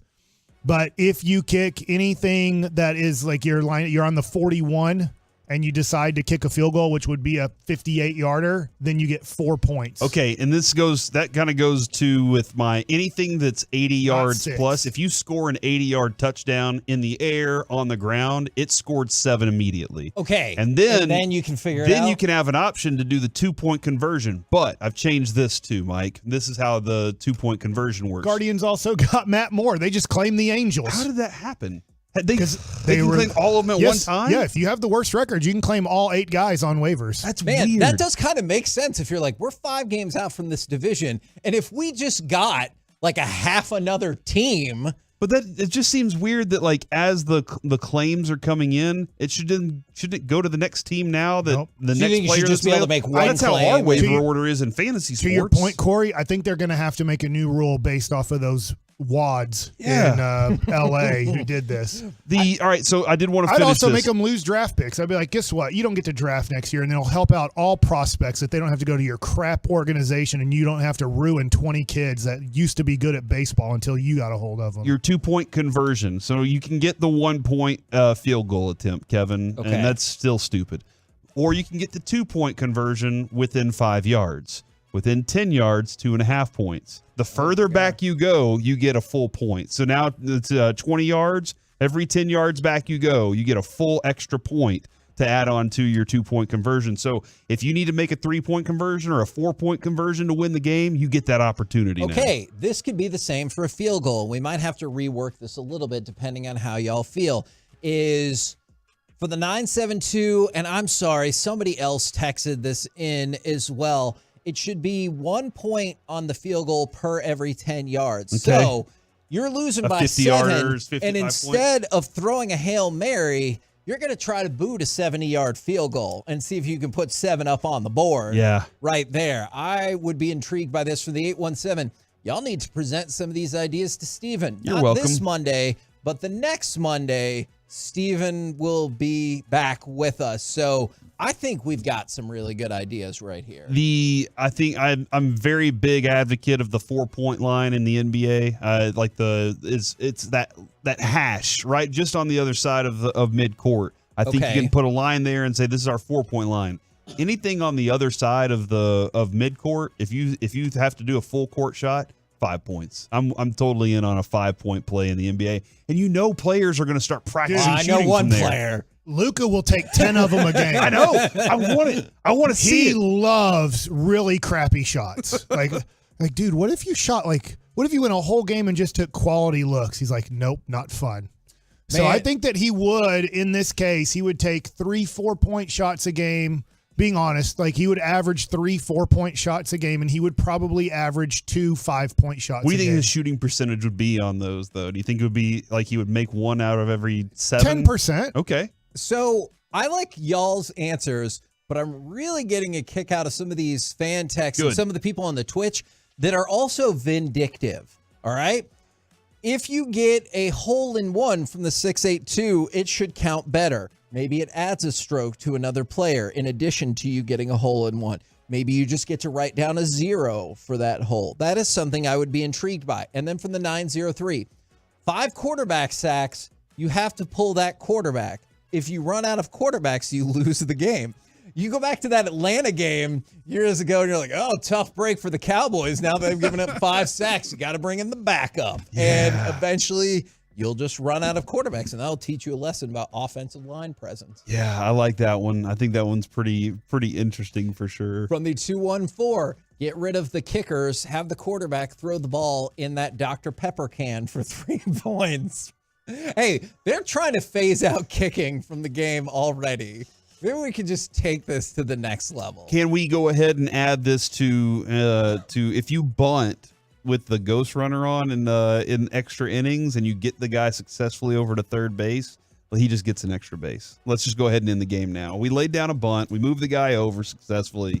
Let's just end the game now. I think look, we're trying to speed the game up anyway, right? Sure. So we just went ahead and put the runner out there. It's not an earned run against the guy that's out there pitching anyway. So let's just end the game and get it done with, man. Successful bunting is back in the game. That is very interesting. Instead of the soccer shootout, they should do dribble ups from the halfway mark, 1 striker versus the defender and a goalie. And it's interesting, in high school, they do have like a different, at least in the UIL, they would have a different system where you would have to dribble the ball up a little bit further. There was not a defender there as well. It was still 1v1, but it was different than the penalty shot, which just feels automatic a lot of times. Could you imagine if they made a rule on how great the Mavericks would be if you could just have 5 offensive players and 5 defensive players? Like you could just have at half court, the guy runs off like Luka would just run off the court. Now he might not hustle enough to get off the court in these situations, and they're but gonna like get a penalty for that. Like hustle off the court, so then somebody can go, like Frankie Smokes can go out there and play defense. You know how we can achieve this, right?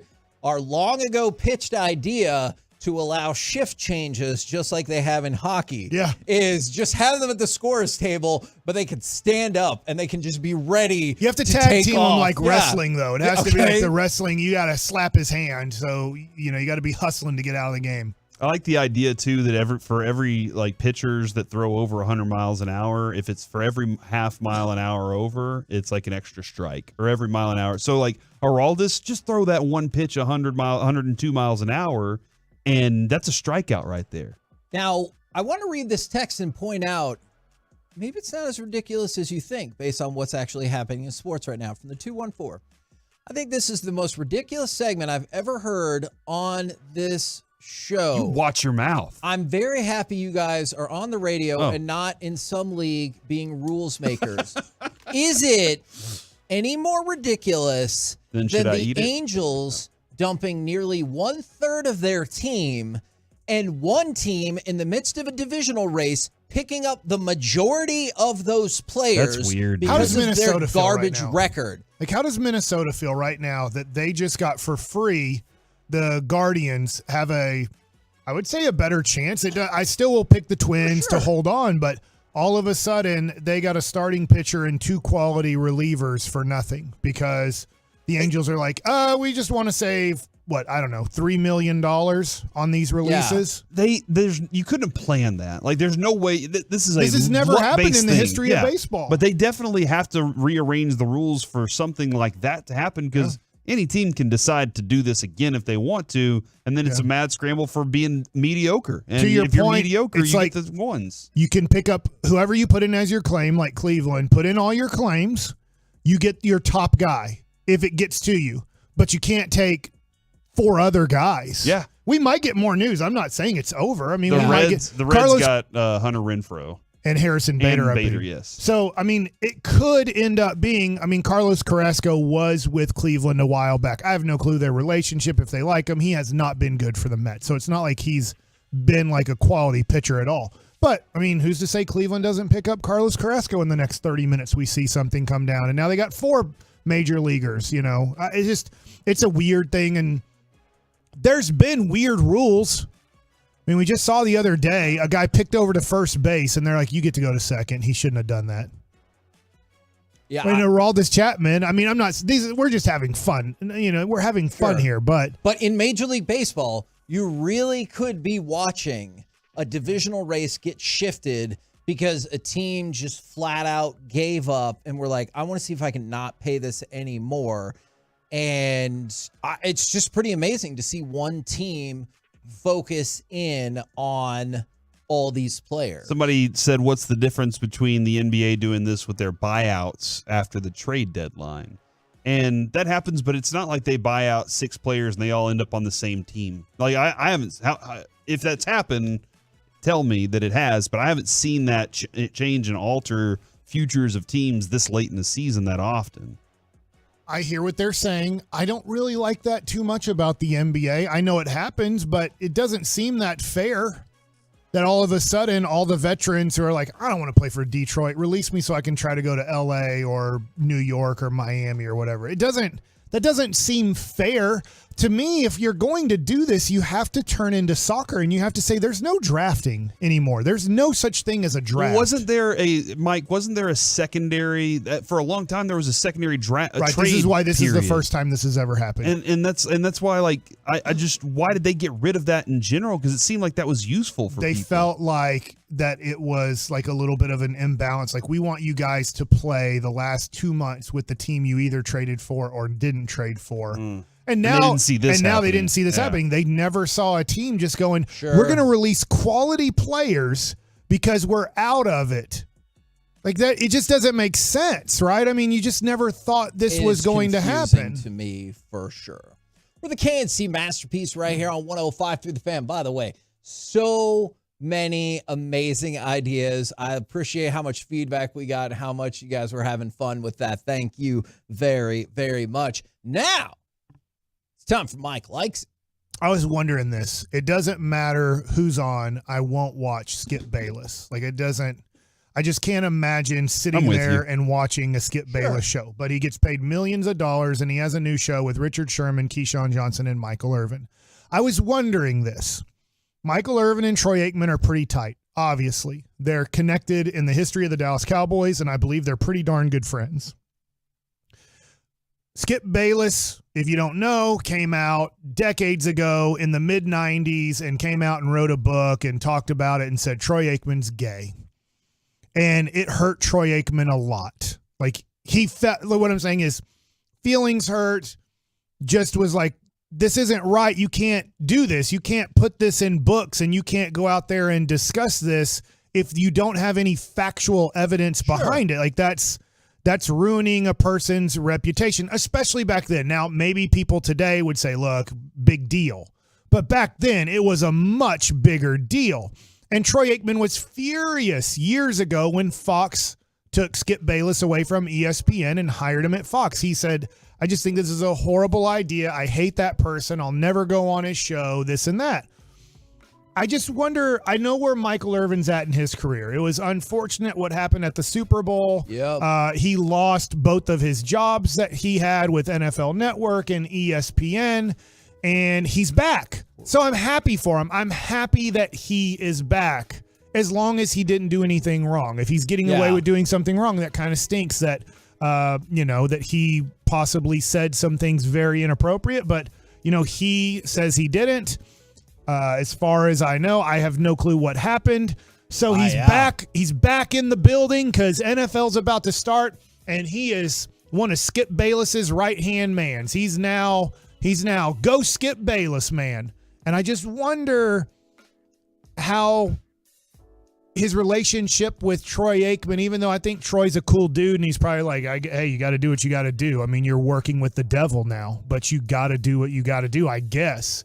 I don't know Michael Irvin's financial situations. I think he's pretty well off financially from what he's been able to accomplish playing and then not playing in his career. That's a great question or a great point, but I think the other thing is you have to keep in mind sometimes you just get addicted to the spotlight, right? Yeah. So it might not even be monetarily based whatsoever. I guess I would feel in a way like I've been working with you guys for years now. Is it 4? 3? 4? I think it's about 4, yeah. Yeah. So if we work together for another 6 years and we accomplish things, let's just say in a perfect world, we won a couple Marconis and all of these things where like we are considered the best in DFW. And then I know this will be a shorter term thing, but let's just say a few years later, I decide to leave and I work for somebody who just really called you guys bad names. And there was some sort of battle where they were calling you everything to demean you, to do whatever. I feel like I would be hurting you guys a lot if I went and worked with that guy and then all of a sudden was like, this is my guy. This is who brought me back and I'm with them. I think that would hurt my feelings 100%. And I would feel like it just matters where you're at with standards and everything. I would feel like if I'm a multimillionaire and I don't need to do it, I just don't think I would. Now, I'm not Michael Irvin. I'm not trying to put down Michael Irvin. I just wonder through this, and I thought about it through me, like my feelings about it. Like if I was him, would I do this? I don't know everything in Michael Irvin's life. I don't know his financial situation. I don't know his relationship with Skip Bayless when he was here covering the Dallas Cowboys, but I would just have a tough time doing that when he intentionally tried to destroy one of my best friends with lies. And they could have had a talk. I don't know. Yeah, I definitely probably would have reached out if I'm Michael, and I'm sure they have that kind of relationship. They seem to, from what they say, talk a lot. Like they talk very frequently. I feel like I would probably reach out to you, Mike, and be like, hey, look, I'm going to go on here and I'm going to dismantle this guy. I'm going to do everything. Now, I haven't seen him do that yet. That it's looked like so far it's just been that group trying to be entertaining, which so that's what they're trying to do. But I would say I'm going to take every opportunity to just destroy this guy, because that's just the way I look at that guy. He just seems like a scumbag, a sleazeball. I just don't like the way that he does his show, and I don't know how he keeps. It's almost like a cockroach type survivability in this business that I don't understand. But that I would probably reach out to you and say, here's my plan.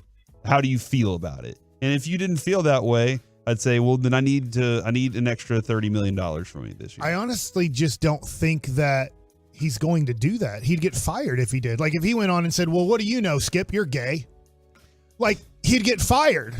Right? Yeah, that definitely would not work. And he's like, what are you talking? And he's like, no, you're gay. Just like, you said Troy Aikman's gay. You're gay too. Yeah. And that would end him on the set. If he goes after Skip too much, that's Skip's show. Like Skip controls who's on it, who's not on it, what they, he's not controlling what they say, but they probably know there's a line. If you go after Skip in a certain way, Skip dictates you being on or off the show. So I just don't think Michael's going to do that at all. I think Michael's going to be who he is, but he's also going to know I don't want to get fired, and so I am going to play along with Skip. Yeah. From the 214, if you were my friend, if you would reach out to me first, I would tell you to get your money, and I would have no problem with it.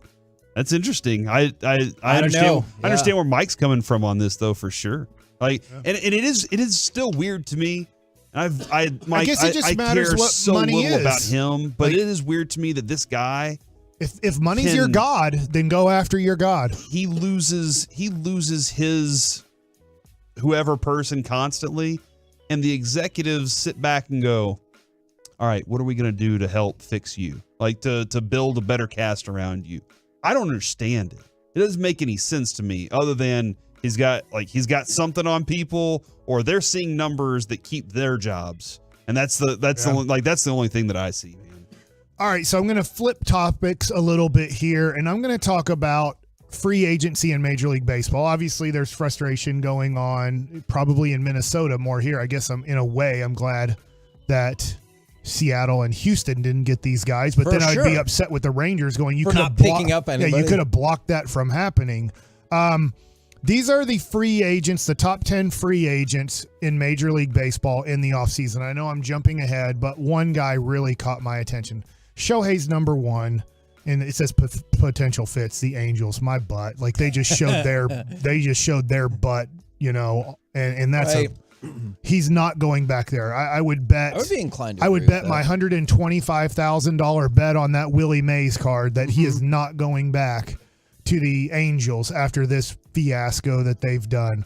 Number 2 is interesting. I don't think the Rangers are going to have interest because of the future prospects in outfield, but the Rangers were a little bit interested in Cody Bellinger in the offseason. Yeah. But he got a big enough contract. I believe, if I remember right, it was $12.5 million it was $12.5 per year. So 2 years, $25 million, but it was a mutual option in 2024. He is not going to agree to that option because he is batting .321 with 20 homers. Wow. And he's 28 years old. So he is going to be a guy. His OPS is almost 1,000. It's a little below 1,000, but I mean, he is just having a renaissance of a year. Absolutely. But as I scroll down a little bit and I get to number 5, it's Josh Hader. Now, these numbers aren't completely updated because this article I've been wanting to get to for the week, and I just decided, let me do it here. So at the end of it, Josh Hader, if you don't know, he's a left-handed closer for the Padres. He's pitched for the Brewers before. Edwin Diaz last year landed a record-setting 5-year, $102 million deal. A figure Hader might approach or eclipse as the best reliever available. We see what's happening to the Rangers, and honestly, could they have won 110 games if you like, let's give the Rangers the Baltimore Orioles bullpen for the 2023 season. Because I believe the Orioles have the best bullpen in baseball. If you had the Orioles bullpen, I think that you would be 8 to 10 games up in this division and possibly going for like 110 wins this year. I believe they have 26 blown saves now this year. Let's just say you get half of those. Okay. That would put you at 88 and 45. So that would be good? Yeah. Yes. That would give you a half game better record than the Braves. It does say potential fits, the Angels, the Phillies, and the Rangers. Mark the Angels off. They're saving every penny they can in September. Yeah. So they're done.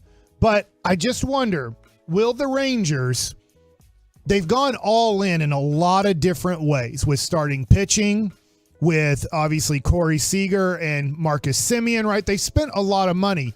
But the philosophy for a long time with John Daniels, and he's not here anymore, but John Daniels, like I've said, I use my example of Mike Adams, Tolo,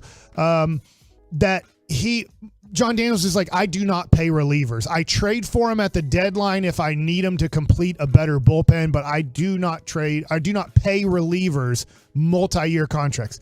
I don't know. Chris Young obviously loves John Daniels. They have a great relationship. That's one of his mentors, but Chris Young is his own man. I don't know how Chris Young is going to approach this offseason with trying to redo the bullpen.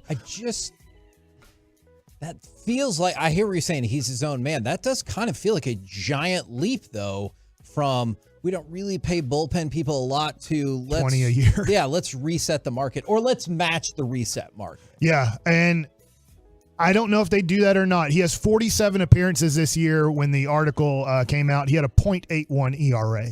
So I mean, you are getting a dude who is unbelievable. So I know that the Rangers are going to want to do something different with the pen next year. I just can't imagine. Now, I could be wrong. They could have a great September. They could win the World Series and everybody pitches great and they just put up zeros left and right in the pen. It doesn't feel like that's going to happen for these Texas Rangers, but looking at this article, I was just thinking there is an unbelievably great ninth inning pitcher going to be on the market. How much do the Rangers value 1-0 pretty much for, let's just say this is too many games. For half the season, for 80 games, they know they're getting pretty much a 0 on the board in one of those innings, and it being the most important inning, the one you can't really make up for. When you give up runs in the ninth inning, it's too late to make up for those runs given up. I think one of my feelings on that, Kevin, is like I would be just so terrified of paying the price for that before the season. And then an Edwin Diaz thing. I know Edwin Diaz was like in the World Baseball Classic, but it's something like that happening. Yeah. And now I'm the full season without that guy. That would be my and that's why I would make a trade at midseason next year rather than do anything like that. That's just me, though. Yeah. But I understand where Chris Young's coming from right now. And I know you got to fix the bullpen, but I think I probably fall in that camp as well. Is I would rather do that than pay $20 million per. By the way, number 10 on this list is Jordan Montgomery. Let me ask you, if you gave somebody, I don't think he's going to get this, but he could. If you were to give somebody a 5-year, $100 million contract, you have one of those available in the offseason, would you rather sign Jordan Montgomery to the 5-year contract or why did I just draw a blank? I just talked about Hader. Or Hader, Josh Hader. Montgomery. Okay. Yeah, I know he's 30 and everything, but like I like what the dude gives you from the left side. I do think that's the way Chris Young will lean. If he's going to give $20 million on a 5-year contract, I think he'll lean more towards Montgomery than he would Hader. And figure I'll try to figure it out a different way than what we've tried to do this year. Yeah, that's the direction I would go. We're the KNC Masterpiece right here on 105.3 The Fan. Coming up next, it's time for the C Block starring Corey Majors. What's the best thing to watch at a movie theater? And what these guys were doing, what these two tennis players were doing, was it actually friendly? Next on The Fan. 100.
Fan Studio, secured by DFWsecurity.com.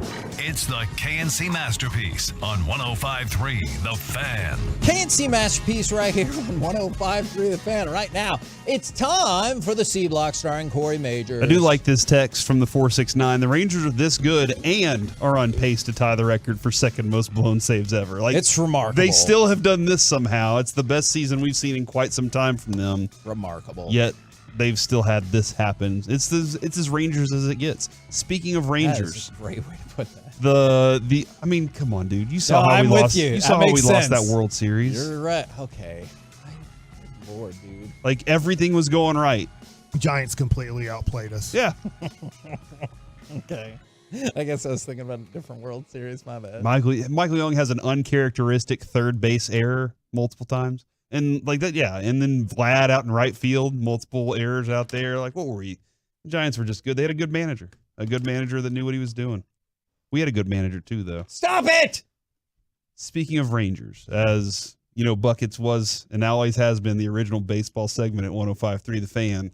A lot of people are asking about Evan Carter, Mike, and I just wanted to point this out. In AAA, in 2 games, he is 5 for 10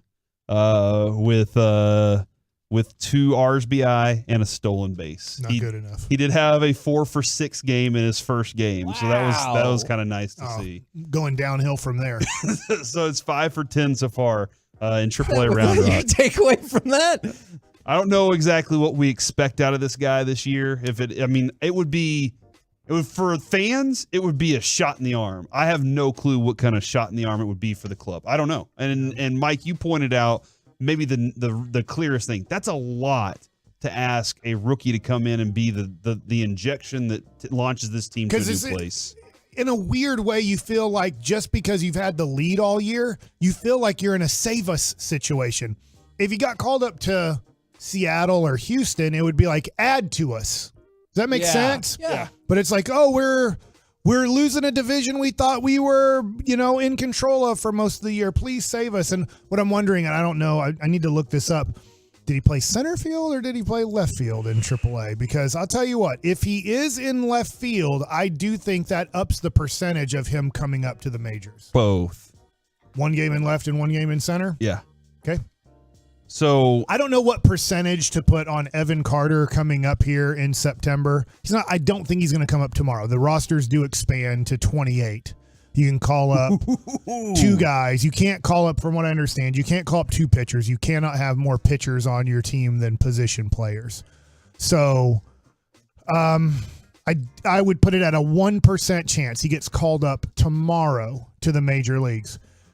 I'll give it a 25% chance he gets called up in the next 2 weeks to help out the Rangers. Now, if somebody gets injured, I will say this. If Jankowski or Leote, especially Leote, if one of those 2 guys gets injured, he's probably coming up. The other thing, too, is like, who would have thought we would miss Josh Young this much? Like, I never would have thought that. I understand, and we are missing Josh.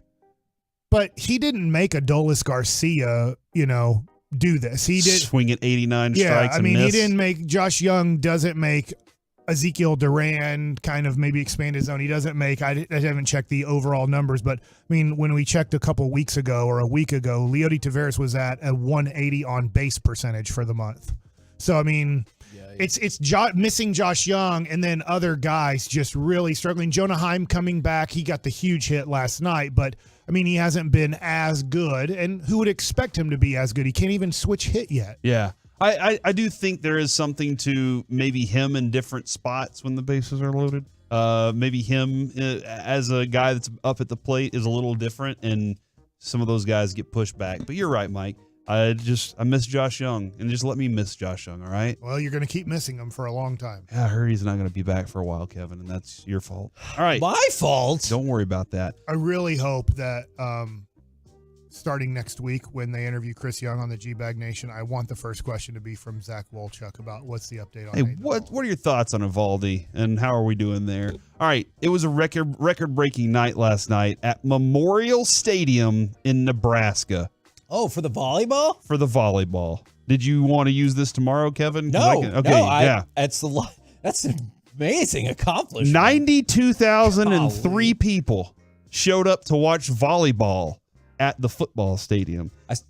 Go ahead. This is also wild too, because long ago, before Memorial Stadium was built, when they were like, hey, we're going to go add this new stadium, the volleyball coach back then was like, sweet, we'll take your stadium, retrofit it, and we want to, like, that's what we want to do. We want to have the most people show up. Cool idea. The previously recognized world record for a women's event, any women's event, was 91,648 in a UEFA Champions League match between Barcelona and Wolfsburg in Barcelona. So fair to say something that held more like importance in the moment than the Nebraska-Omaha volleyball match. The previous record for an American women's sporting event in the U.S. was 90,185 for a World Cup. Yes, against China on July 10th, Pasadena, California, Kevin. That's the Rose Bowl. Yes. Was that the championship?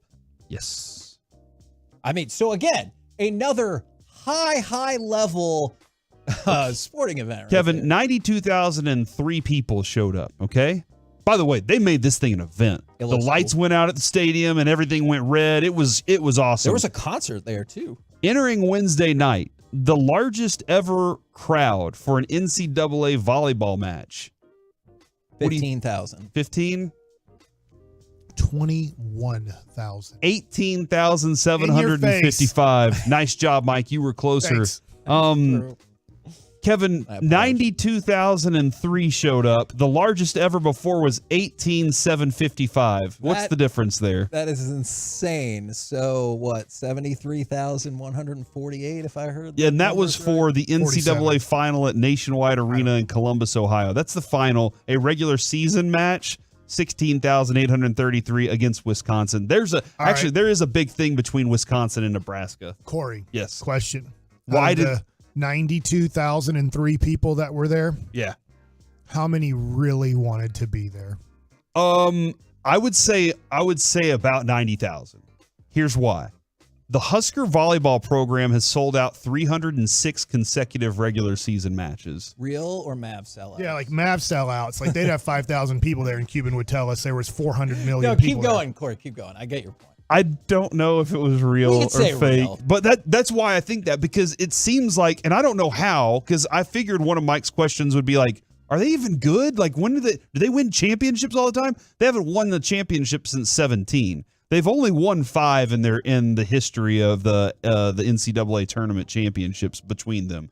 1995, 2000, 2006, 15, and 17. Okay. So, like, they're a good program, Sure. good to great. They're always in the tournament, but it's not like they're just sitting there raking everybody every year. So Nebraska's on farmland. It's very flat. Mm-hmm. Yes, Mike. I feel like wind would be messing with this. This is why you play volleyball indoors. I get there's beach volleyball and everything, but that's it's a similar sport, but different sport. I'm just wondering this because if this was the case, and I know that it's like 1,000,000 degrees, but you see all these volleyball tournaments happening right now and all the time with all the kids playing volleyball. Why wouldn't a football stadium like SMU just set up like 5 volleyball courts on their football field when it's not being used and have some sort of like big tournament on their football field? Dude, Mike, look at this. Look at this. That's what it looked like in that stadium last night. And if Carter wants to zoom in on my screen right now, he can. I mean, you definitely needed binoculars if you were in the end zones watching this volleyball It's match. interesting. It's kind of a wrestling setup in terms of you can get more people in the building because you have more floor access that you would not have with football or hockey. And I am trying to keep the top, like the. It was a cool idea. I wonder how many schools would support a volleyball team like that for one night. You would imagine not a lot, and clearly, But with this all those paid sellouts, off. they've led the NCAA in sellouts. That record is the longest streak in whatever. But that is wild. That I guess they're that committed to that volleyball program. Whereas all they're going to do is you want to go watch volleyball or go Huskin. Yeah, there's not much else to be doing there. Do you think they made their money right then? Like the whole season? Go Huskin? Go Huskin. Yeah. Yes, go I do. Corn Huskin. Yeah. Like, you want to go Huts Corner, or you want to watch a volleyball game? I don't know what I else would there rather is to go do watch there. the volleyball game for sure. Are we sure those are the only two things to do in the state of Nebraska? You've driven through Nebraska. I've been to Nebraska. You tell me what else to do. I will tell you. I'm pretty sure. If I'm wrong, somebody will call me a chump. They have a store there, right? And the furniture store. But No, also, no, they don't. I believe that Carhenge is in Nebraska. Oh, where the Stones are there? Yeah, but it's cars. So we can go look at a Carhenge? Yes, it's pretty cool actually. So it's just like Yeah, in your Stonehenge, face, Corey. but it's a bunch of old busted up cars. So it's Carhenge. Me and Brandon went to Carhenge. 1,000,000% we did. I'm pretty sure it was in Nebraska. I'll give you an address. I feel like there's one over there in the Bishop Arts Kessler Park area that feels like Carhenge. R. Carter also just texted me and said that's the most attendance they've had for any football game too. So they were just. Yeah, I get it. Sounds like the volleyball team's way They better got to than the bring football back that team, coach that's like, hey, grades don't matter. Tom Osborne? Yeah. Is he with us still? We'll figure that out at another All right. point. The other thing too. We'll never meet him. Somebody for the win, Kevin, has the 12 best sports events that would be awesome to watch in a movie theater. Can I tell you, I like the concept. What it's based off of is stupid. Is the ACC is going to show their football games in movie theaters. I'm like, could we find a better conference Okay. to do that? I think, yeah, all conferences should do this. Like every conference should be like, hey, y'all come party at our movie theater that we rented out for the day. I have actually thought about renting a theater and having friends play like Call of Duty or having the kids Texas play Theater did Minecraft that. or whatever. The Texas Theater did that for a Super Bowl. I rented a movie theater for Jess. So on the Texas, the one where the guy who murdered the president was at. John Wilkes Booth? Yep. John Wilkes Booth. Remember he went and Abraham Lincoln was in the grassy knoll. That's a different president. Yeah, but okay, all right. And then he went and watched the Super Bowl there, and they caught him. No, it was actually it's where he was. Why am I forgetting his name? It's a 3-person name. He got dead the next day, but Lee Harvey Oswald. Yeah. So the Texas Theater a few trying years ago. so hard not to laugh at what as you my spoiled. chair is going down too. It's almost like I'm Pinocchio in this situation. As I'm talking, my chair keeps going down. But they had the Super Bowl at number 1, the NBA Finals at number 2, the NCAA tournament championship game. I would rather if you could do split screen on the movie theater day 1 or 2 of tournament? the NCAA tournament. Yeah. That would be cool. Yeah, and that's what I was bringing this up for, Mike, was like, what would be the coolest way? Because I remember going to see The Sopranos at the Granada. The Granada Theater had a big screen up, and they had a season premiere of The Sopranos. Big boxing fights. Like if there was the Earl Spence, Terrence Crawford at a movie theater in Oxnard. Did you say Earl or Errol? He said Earl. I did say Earl. Okay. But Bud Crawford can call him whatever he wants. He lost right an now. R in that fight. That is true. I know they do wrestling He had events another there. L to his name. I have never, Alec, have you ever gone to a wrestling event in a movie theater? Because I know they do that. Yeah, I think I did one of the AEW shows once. Was it awesome? It was awesome. Movie theaters, I've been walking in lately, Kevin, and aside from the one we went to in California, like that was packed. I have not seen a theater as packed as that one in a long time. But most of the time when I go to movies, it's empty and like there's nobody there. I think movie theaters could really make they should really start doing more events like that. I don't know if they do, but really like you could really draw. I wonder some people how much in it like costs to do that. to get a pay-per-view and then Or add something to like run that. the Super Bowl on a movie theater. I don't know. I have no clue what the rules are. Yeah, I don't either, but it's like I would watch. I do get the cooler experience of their technology versus what I have at home. Now I do love what I have at home, but if me and my buddies want to go do go watch a Cowboys game, yeah, man, go out and go watch a Cowboys game with your best friends somewhere. Well, especially if you're at like the Alamo Draft House is the one that's closest to us, but there's others that you have pizza and burgers and beer and stuff like that. That when that's available, it could make the watching experience pretty cool because you feel like you're at somewhat a restaurant too. Yeah, and I don't know if you saw this morning. I texted it to Adrian. Taylor Swift did announce she's going to have a movie from her tour that's going to be available in theaters like October 13th or something. And I can just imagine that's going to be insane, dude. For anybody that didn't get to go to that concert, and just imagine. For the KNC Masterpiece right here on 105.3 The Fan. Coming up next, power ranking the MLB power rankings, plus we go prospecting with the 12 best in the Rangers organization. We'll do it next right here on The Fan.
ESPN. It came out today.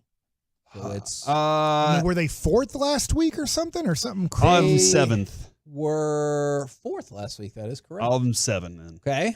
Yeah, you'll be closer. I bet they'll have them 6 or 7. Who are the 8 that you had them behind then? Baltimore, Tampa, Seattle, Houston, Atlanta, Philadelphia, Milwaukee, LA Dodgers. Okay. Interesting. Milwaukee swept us, right? Yeah. No, they did. They absolutely At here. did. It was at home, too. The Atlanta Braves are number 1.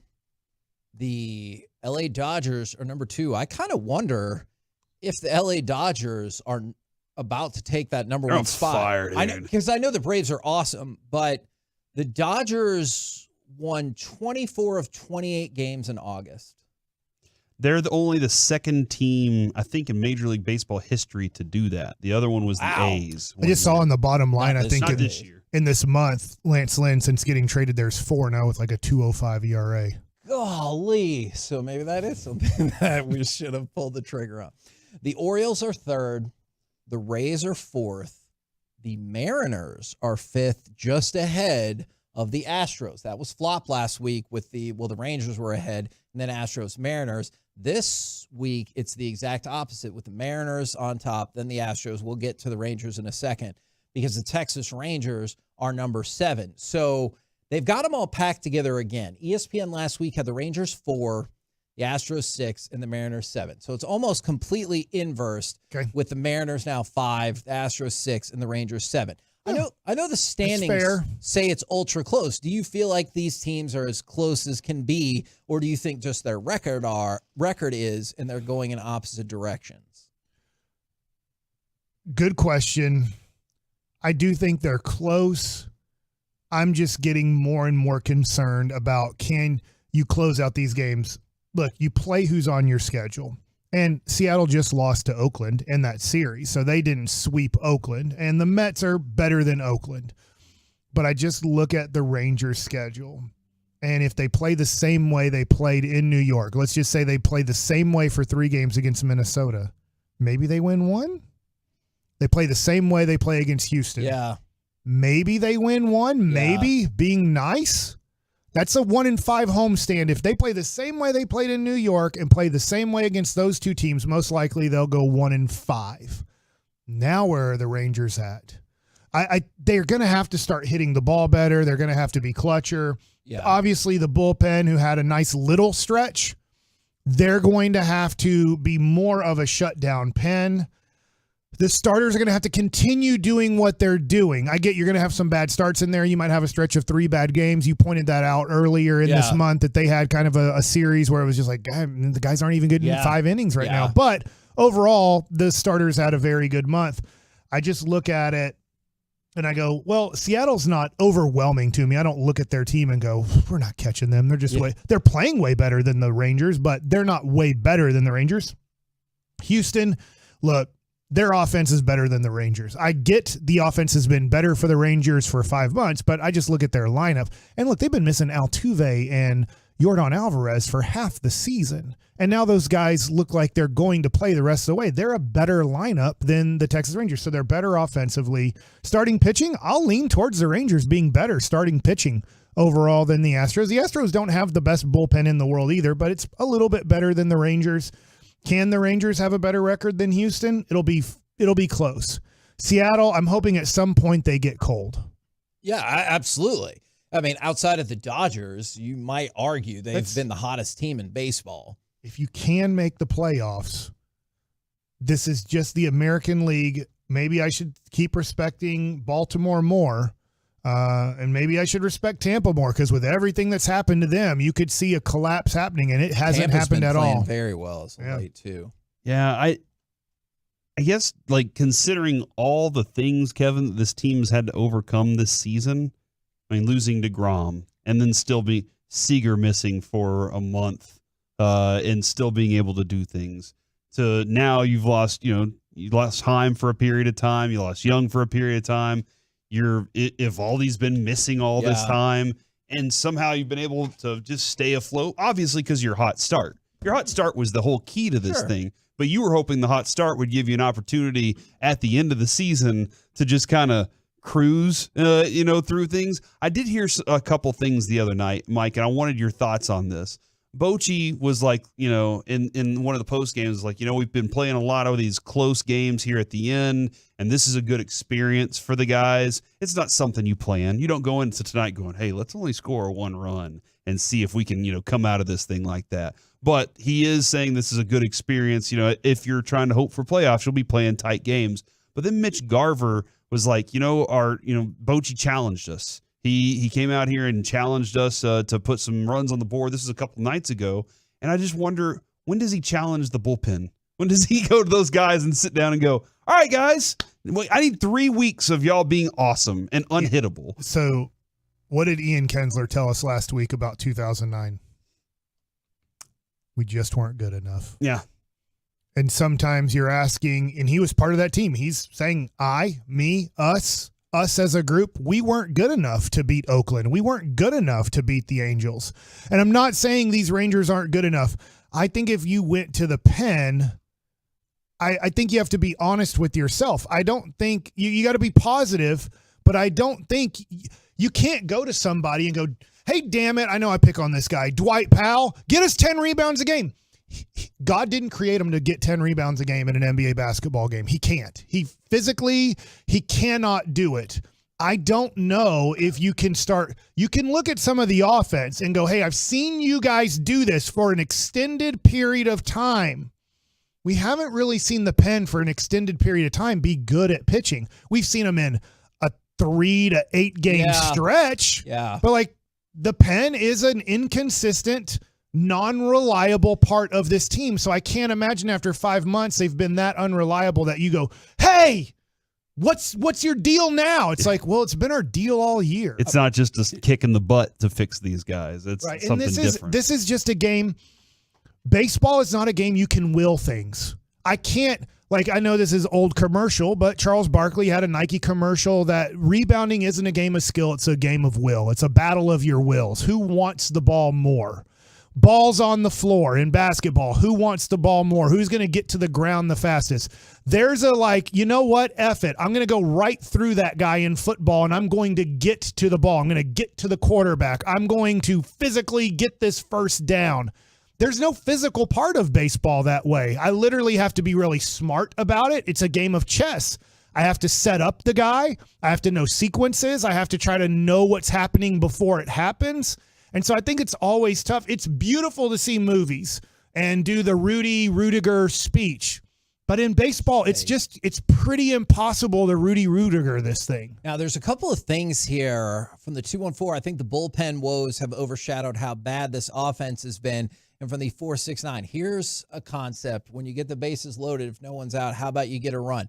We will have a deep dive into that tomorrow because I think that is a great point. And from the 254, I just think because of the way you started, I can't have this philosophy. He would just say one thing, that this race is super fun and who thought we'd be here and it's great to be in a race. It's just amazing. I appreciate the fact that we're playing baseball that matters. And you're right. At the beginning of the season, I did not think we would be there. It's just tough because your expectations change as you go along the way. At the beginning of the year, you tell me, and hopefully we won't ever need to do this segment, right? But at the beginning of the year, you told me the Rangers win 87 games, and they're like, whoa, they just missed the playoffs. I'll be like, oh, dang it. That sounds awesome. We improved by 19 games. Right now, you tell me the Rangers win 87 games and just miss out on making the playoffs. I'm going to be like, what the hell happened? I did the math. I'd be going 15-20 down the stretch. If they win 87 games, that meant in their last 35 when kind of Bochy had the it's time to go. There's no more time left. In fact, I'll tell you this. And now there's fewer Corey games, Seager can't have another off day the rest of the year. He can DH if he needs a day off of his feet during some sort of long, okay, hey, I won't play it short. You're getting your 4 at-bats. Simeon, you don't have to worry about that. Dude plays 162 every year. But at this point, I look at Seager. If he gets hurt, if he has a 5-day stretch, even a 5-day stretch where he gets hit in the knee and can't, I don't think they're going to make the playoffs. He literally has to play every game the rest of the way, no days off, because at this point I look at this offense and go, he's got to have to carry us. And he can't do everything. You only get one at bat out of 9. You know, you're going to bat the first inning, probably the third or fourth inning, and then the 6th or 7th and like the 9th. Those are your at bats. And that's why I agree with the idea that this has been a fun season. This has been the most fun season in 7 years. Absolutely. I'm with you. But as your expectations changed, I'd no longer say just missing out on the playoffs would be okay. It's still been a blast of a season. Like, thank God to the Rangers for still mattering. A month right ago, now. you got Max Scherzer and Jordan Montgomery.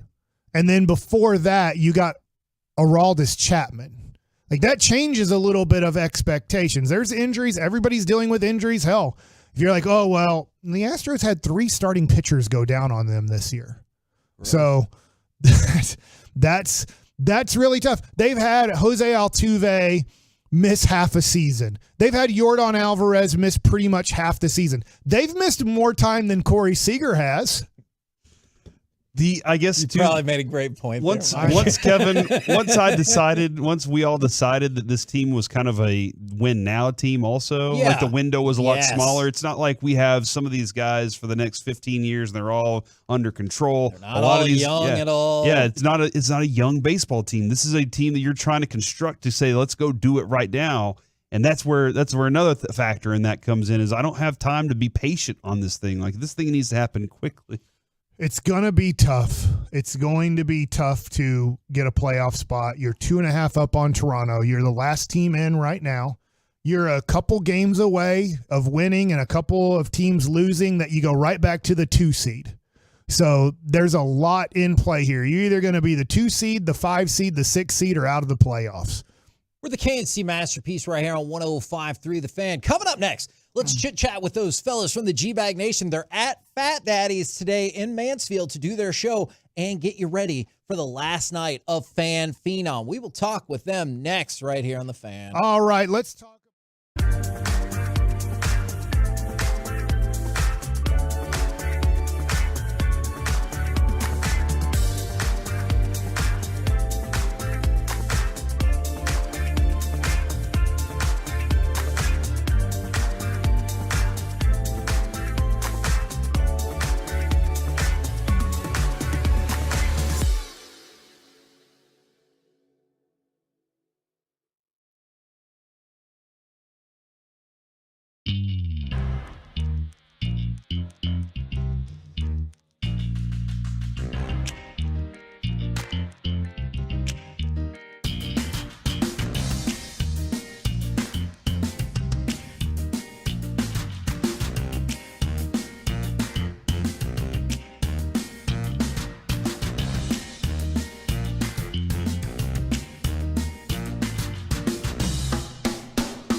shows with their best offers of the year. See them all at ClassicChevrolet.com. Don't miss your chance to upgrade for less. This is Texas. This is Classic Chevrolet. Relax and enjoy the difference and find new roads. KNC Masterpiece right here on 105.3 The Fan. I know things are tough for the Rangers, but hopefully we can turn it around in person Friday, September 22nd. Rangers, Mariners. The Fan and the hosts will be taking over Section 133. You want to get tickets? Rangers.com/133. And that's on Friday, September 22nd. Right now, let's take you out to Fat Daddy's in Mansfield and chit-chat with those fellas from the G-Bag Nation. Gentlemen, how is you today? Doing good, Heggie, but I would take umbrage with what you just mentioned there about the Rangers. Oh, which part? It stinks they're not going well right now. I mean, they've won 3 of 5, and the other 2 were very close defeats in extra innings. I'd say they're playing pretty good baseball, playing competitive. They've bounced back. Would you not argue that they could have lost those other 2 games against the Mets? I hear okay. Yeah, they're just working on their clutch gene a little bit here before the home stretch. It's not ideal, but they didn't panic. I think we know that. Well, maybe Aroldis Chapman's panicking a little bit there as he's suddenly your worst reliever. I don't know what's going on there, but I'm feeling good about him. They should. I said this to start the show, Dawson. When he was warming up, I'm like, this is not a good idea. 4 days in 5. Yeah, like that's almost impossible for a 25-year-old. They can handle it more than a guy who's almost 40. It's like we've seen him in Chicago in 2016, 7 years ago. Joe Madden had to ride him as hard as he could to a World Series championship. And it was like, even there, he kind of died on the Cubs, and that was 7 years ago. And I get where Bochy's at. He's just like, screw it. I'm going for it. But I was just like, I just don't think Aroldis Chapman, he has to be at 95 to 100%, or you're just not going to get a very good relief pitcher. And he just had a game where he threw, 34 pitches? Yeah. Yeah, Minnesota, it was bad. It was a bad situation. Mike, do you just not pitch him at all? You know, and Jared even talked about it on the broadcast last night. He just said, you never know what's going to happen on the second night with Chapman. I think you just don't do it. I mean, I was shocked that he came in for 4 out of 5. And I was just like, I would have just, because I said I would have gone to Glenn Otto. He's on the team. I can't, right now I can't use Aroldis Chapman tomorrow. Tomorrow he needs to have off. Mm-hmm. And so I just thought to myself, hey, I know you wanted this, but your guy gave up a 2-run homer. It stinks. The plan was for Leclerc to give you a 0 in the 8th, and for Will Smith, I'm assuming, to give you a 0 in the 9th. Will Smith had to throw an inning in 2/3 because of what happened in the 8th inning, and it kind of ruined your plans. But I thought in a tie game, this guy's pitched 3 out of 4 days. Pitching him 4 out of 5, I just didn't think was the best idea, and we saw that he had nothing left. It's weird because he doesn't really have good off-speed stuff. He only has good off-speed stuff based off of throwing 102. He doesn't have like a really sharp breaking ball or a great split finger. It works so good because he's throwing 102. So once he drops down to like 97, 98, it's interesting because his stuff, that's still very hard, but it's like hitters see it as like 92, 93 at that point. Now, something that Corey brought up earlier, we didn't get a chance to discuss, is Ken Griffey Jr. was a photographer last night at the Inter Miami and Nashville SC match. Doing Randy Johnson. Yeah. His old teammate. Do you think Or maybe he just got a free media pass and was like, instead of paying for these tickets. Take it away, Corey. I like it. Yeah, I feel like you guys, y'all tried to get messy tickets here in DFW, and it was insane. I think Griffey kind of got in late on it, and he was like, I want to go see this thing. Let me take pictures. I'm going to be a media guy. What do you think about that? Save you $800. Get on the field. I think that's genius. Yeah. Anytime you can use a media pass to your advantage, go for it. I think I bought Cassandra a nice camera 5 or 6 years ago for Christmas that she never used. I'm going to get that baby out, dust it off, and jump on in there. Interesting. And while you're at it, just go get the free media meal, too, while you're on the field. Broadus knows. Broadus, I was listening. Do it, get parking, the meal, and then have access. I'm all for that. Okay. Now, There were some remember, Kevin, there were some high schools you were like, I have to be at that high school game tonight because the halftime spread is the best. It's amazing, especially when we're at the newspaper and you don't really make money there. You guys are ever cover a Coppell game? Yeah. Oh, Yes, absolutely we did. Coppell's Yes. got one of the best spreads for 4 years. I sat there, and Ted handled the broadcast by himself, basically, while I just scarfed down food. It's amazing because like some places will bring in Chick-fil-A or pizza, and then other places will home make things. Oh, yeah. Enchiladas. Yes. Homemade chili. Yeah. You get really entitled really quickly, though, because Yes. I remember the first game I ever covered, I was like, oh, my God, there's food here? This is amazing. And then probably that same year, I was like, what? Where is the food? This is ridiculous. Now, I don't know if this will be y'all's go-to, but Corey brought this up. Oh. Do you like Eric Lewis, the NBA referee, quote-unquote, retiring after they found out about his burner account? Like, is that a goal you have one day, is to just fake retire because you're about to get fired? Yeah, I do like that as a like a way to save face a little bit, Gotta save the right? pension. I mean, hey, especially if you're saving pension. Yeah, save the pension. Oh, yeah. Yeah, I mean, if you were teetering on like whether or not you want to retire, you're kind of like playing that game with yourself for the last couple of years, and now this lands on your doorstep where every time you walk on the court, these guys are going to be side-eyeing you, Mr. Burner ref. You know, you don't need that. You don't want that. So I'd probably bow out gracefully as well. I think it's a heady play. Is there any officiating crew that's just as worse than the NBA officials? These with Tim baseball umps are Donaghy and what starting we've to- heard about all these guys. Is there a worse officiating crew I don't in think professional so. sports?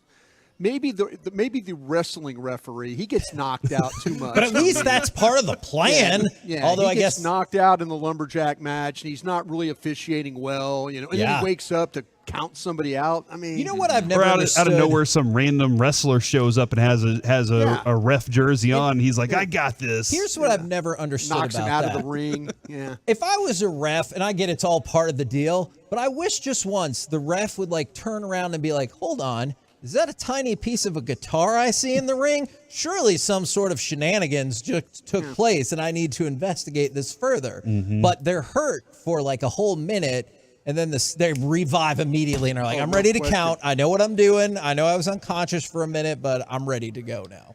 Heggie, do we still keep stuff in the trunks? Is that something we do in wrestling? That- Do we have some type of brass knuckles or something like that? How do we get stuff into the ring now? It's been known to happen, but more often what is prevalent, Broadus, is it's underneath the ring.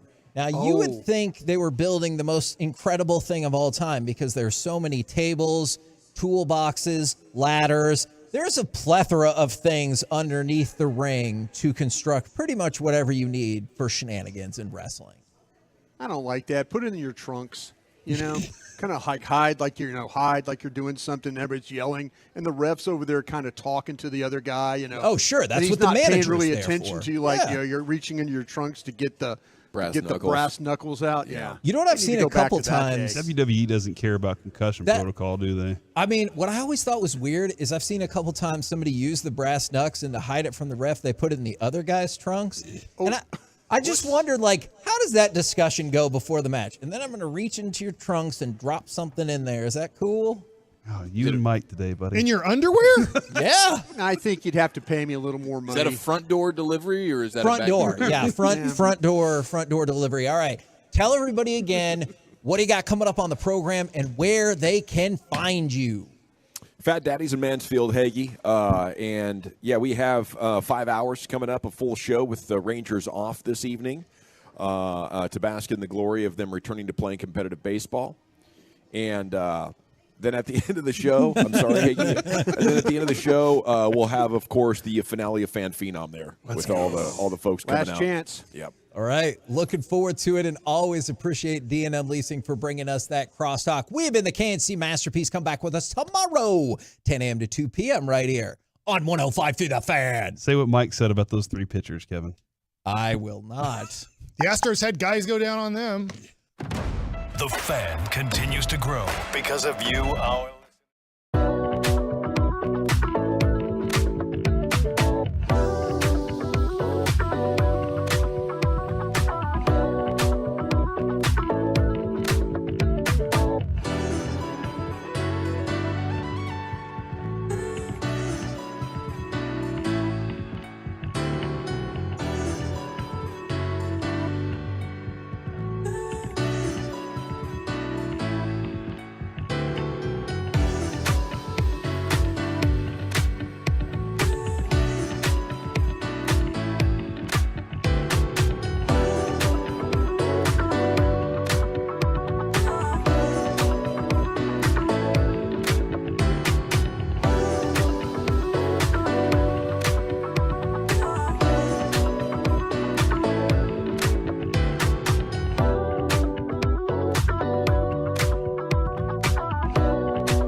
From our fan studio, secured by DFWsecurity.com, you're rolling with the G-Bag Nation on 105.3 The Fan. Here we go. It's hour one of the G-Bag Nation on 105.3 The Fan. We are back in Mansfield. Come say hi here at Fat Daddy's. We're just getting things started, and we'd love to have you come by and fellowship, pick up some fan goodies. Your main man, Tom, the Tolo, is back, and he made some Tolo T-shirts that he has dropped off at our promotions table that you'll be able to pick up and yourself if you would like one. But the Fan Phenom concludes tonight at 7 o'clock. So get your best takes together. Get on down here.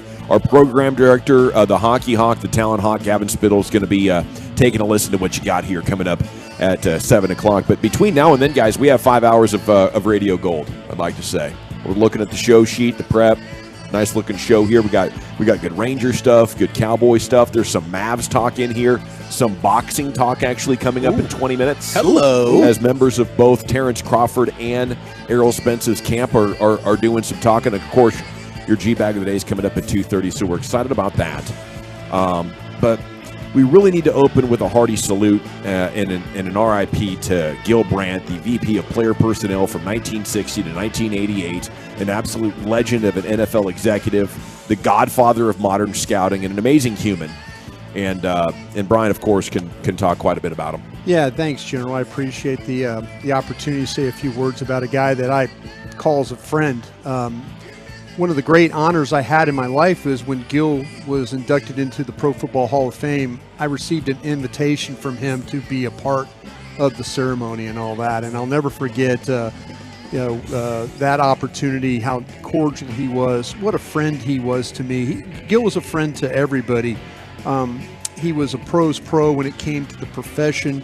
As you mentioned, the Godfather. There's a lot of things. There's a lot of great Gil Brandt stories. One of my favorite stories is how Gil timed a player in an airport terminal, marked off 40 yards in a terminal on a carpeted floor, and stood down at one end and with a stopwatch got his time, told the player thanks, got on his plane, and went to the next school. And that's just the kind of guy that That's fantastic. Gil Brandt was. He just was. When you start to talk about.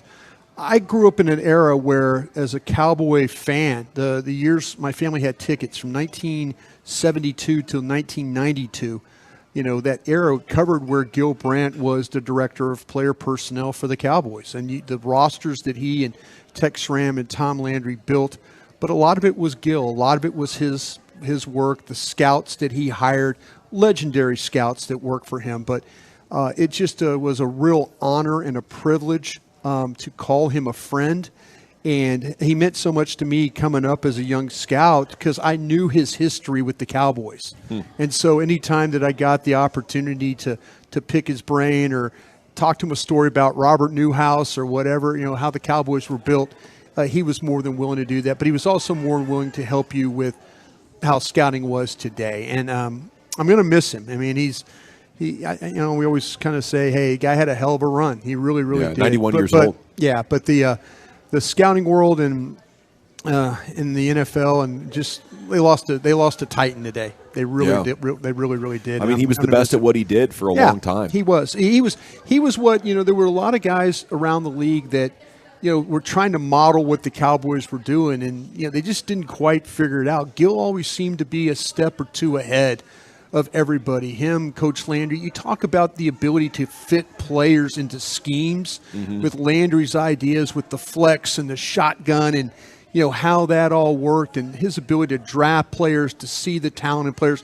and also his ability to fight at the time when they were fighting against the old AFL, with players and drafting and, how they were able. There's some, like I say, there's some tremendous stories about Gil and what he was able to do and how he went about not only building this team, but building things today that we still see, like the Combine. in Indianapolis. It was creation. about gathering and organizing data. Yeah. I think was a lot of Gil's genius from what I've been able to gather over the years. His relationships with what Brian just stuck to, just mentioned.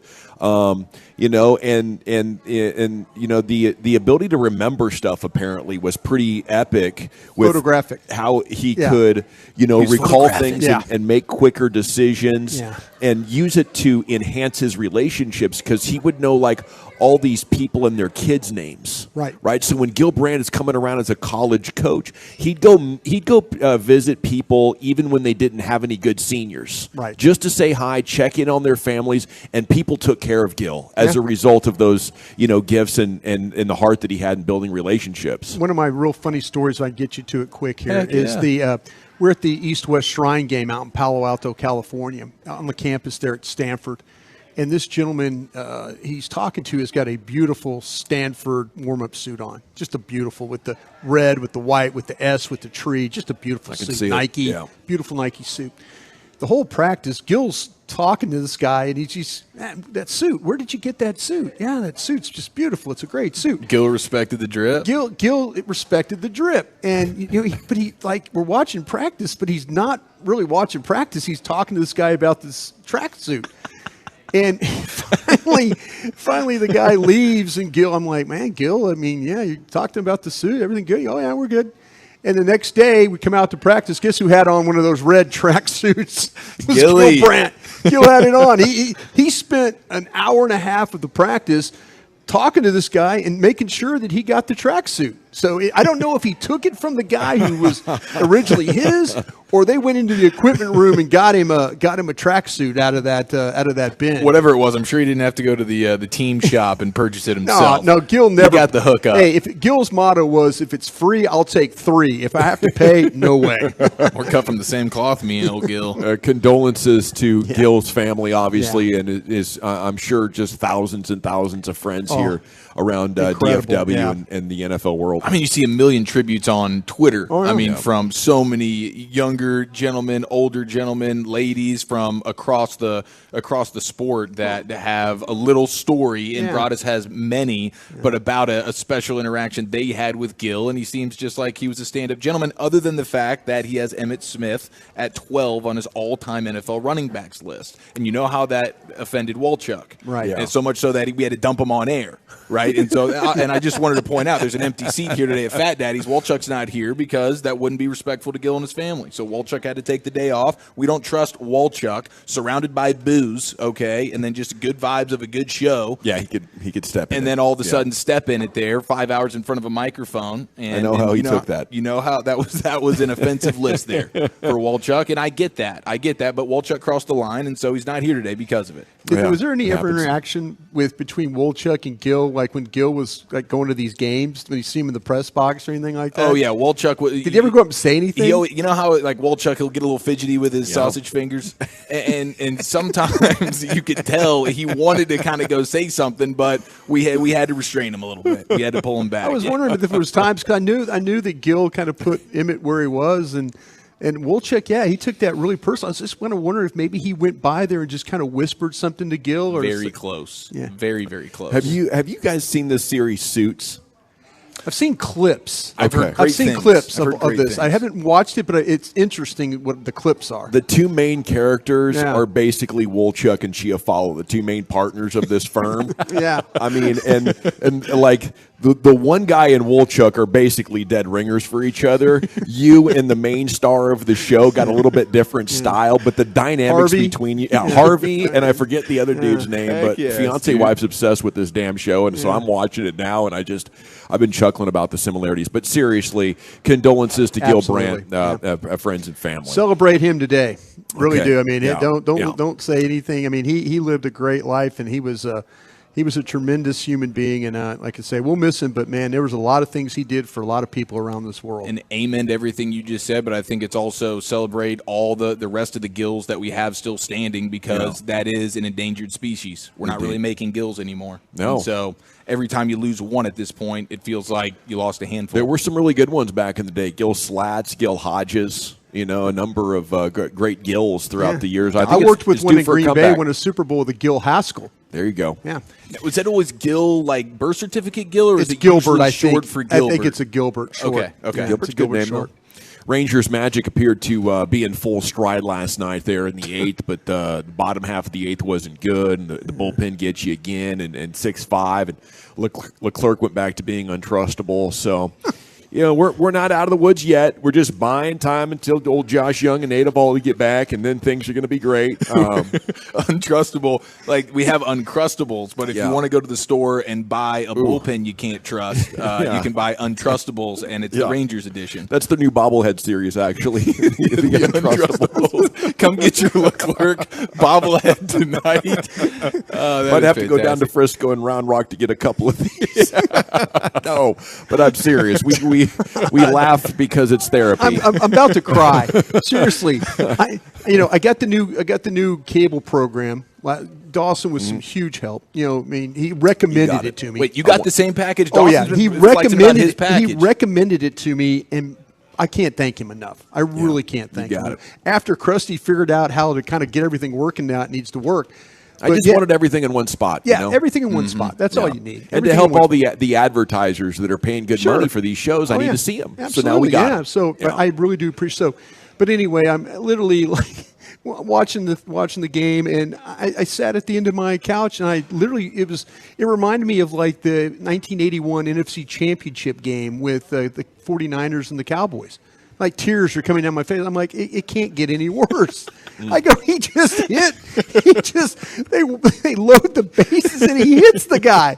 What else can go wrong? It really is. It's just, I mean, seriously, I can't do this anymore. I'm sorry. I'm gonna have to take a step back. Here's what I got. Okay, I'm gonna have to take a step back. That's understandable. Sometimes you need a breather. And that's what's cool. And he's actually got a doctor's note for that, so we really can't even push back. I can't do this anymore. I Okay, really so can't.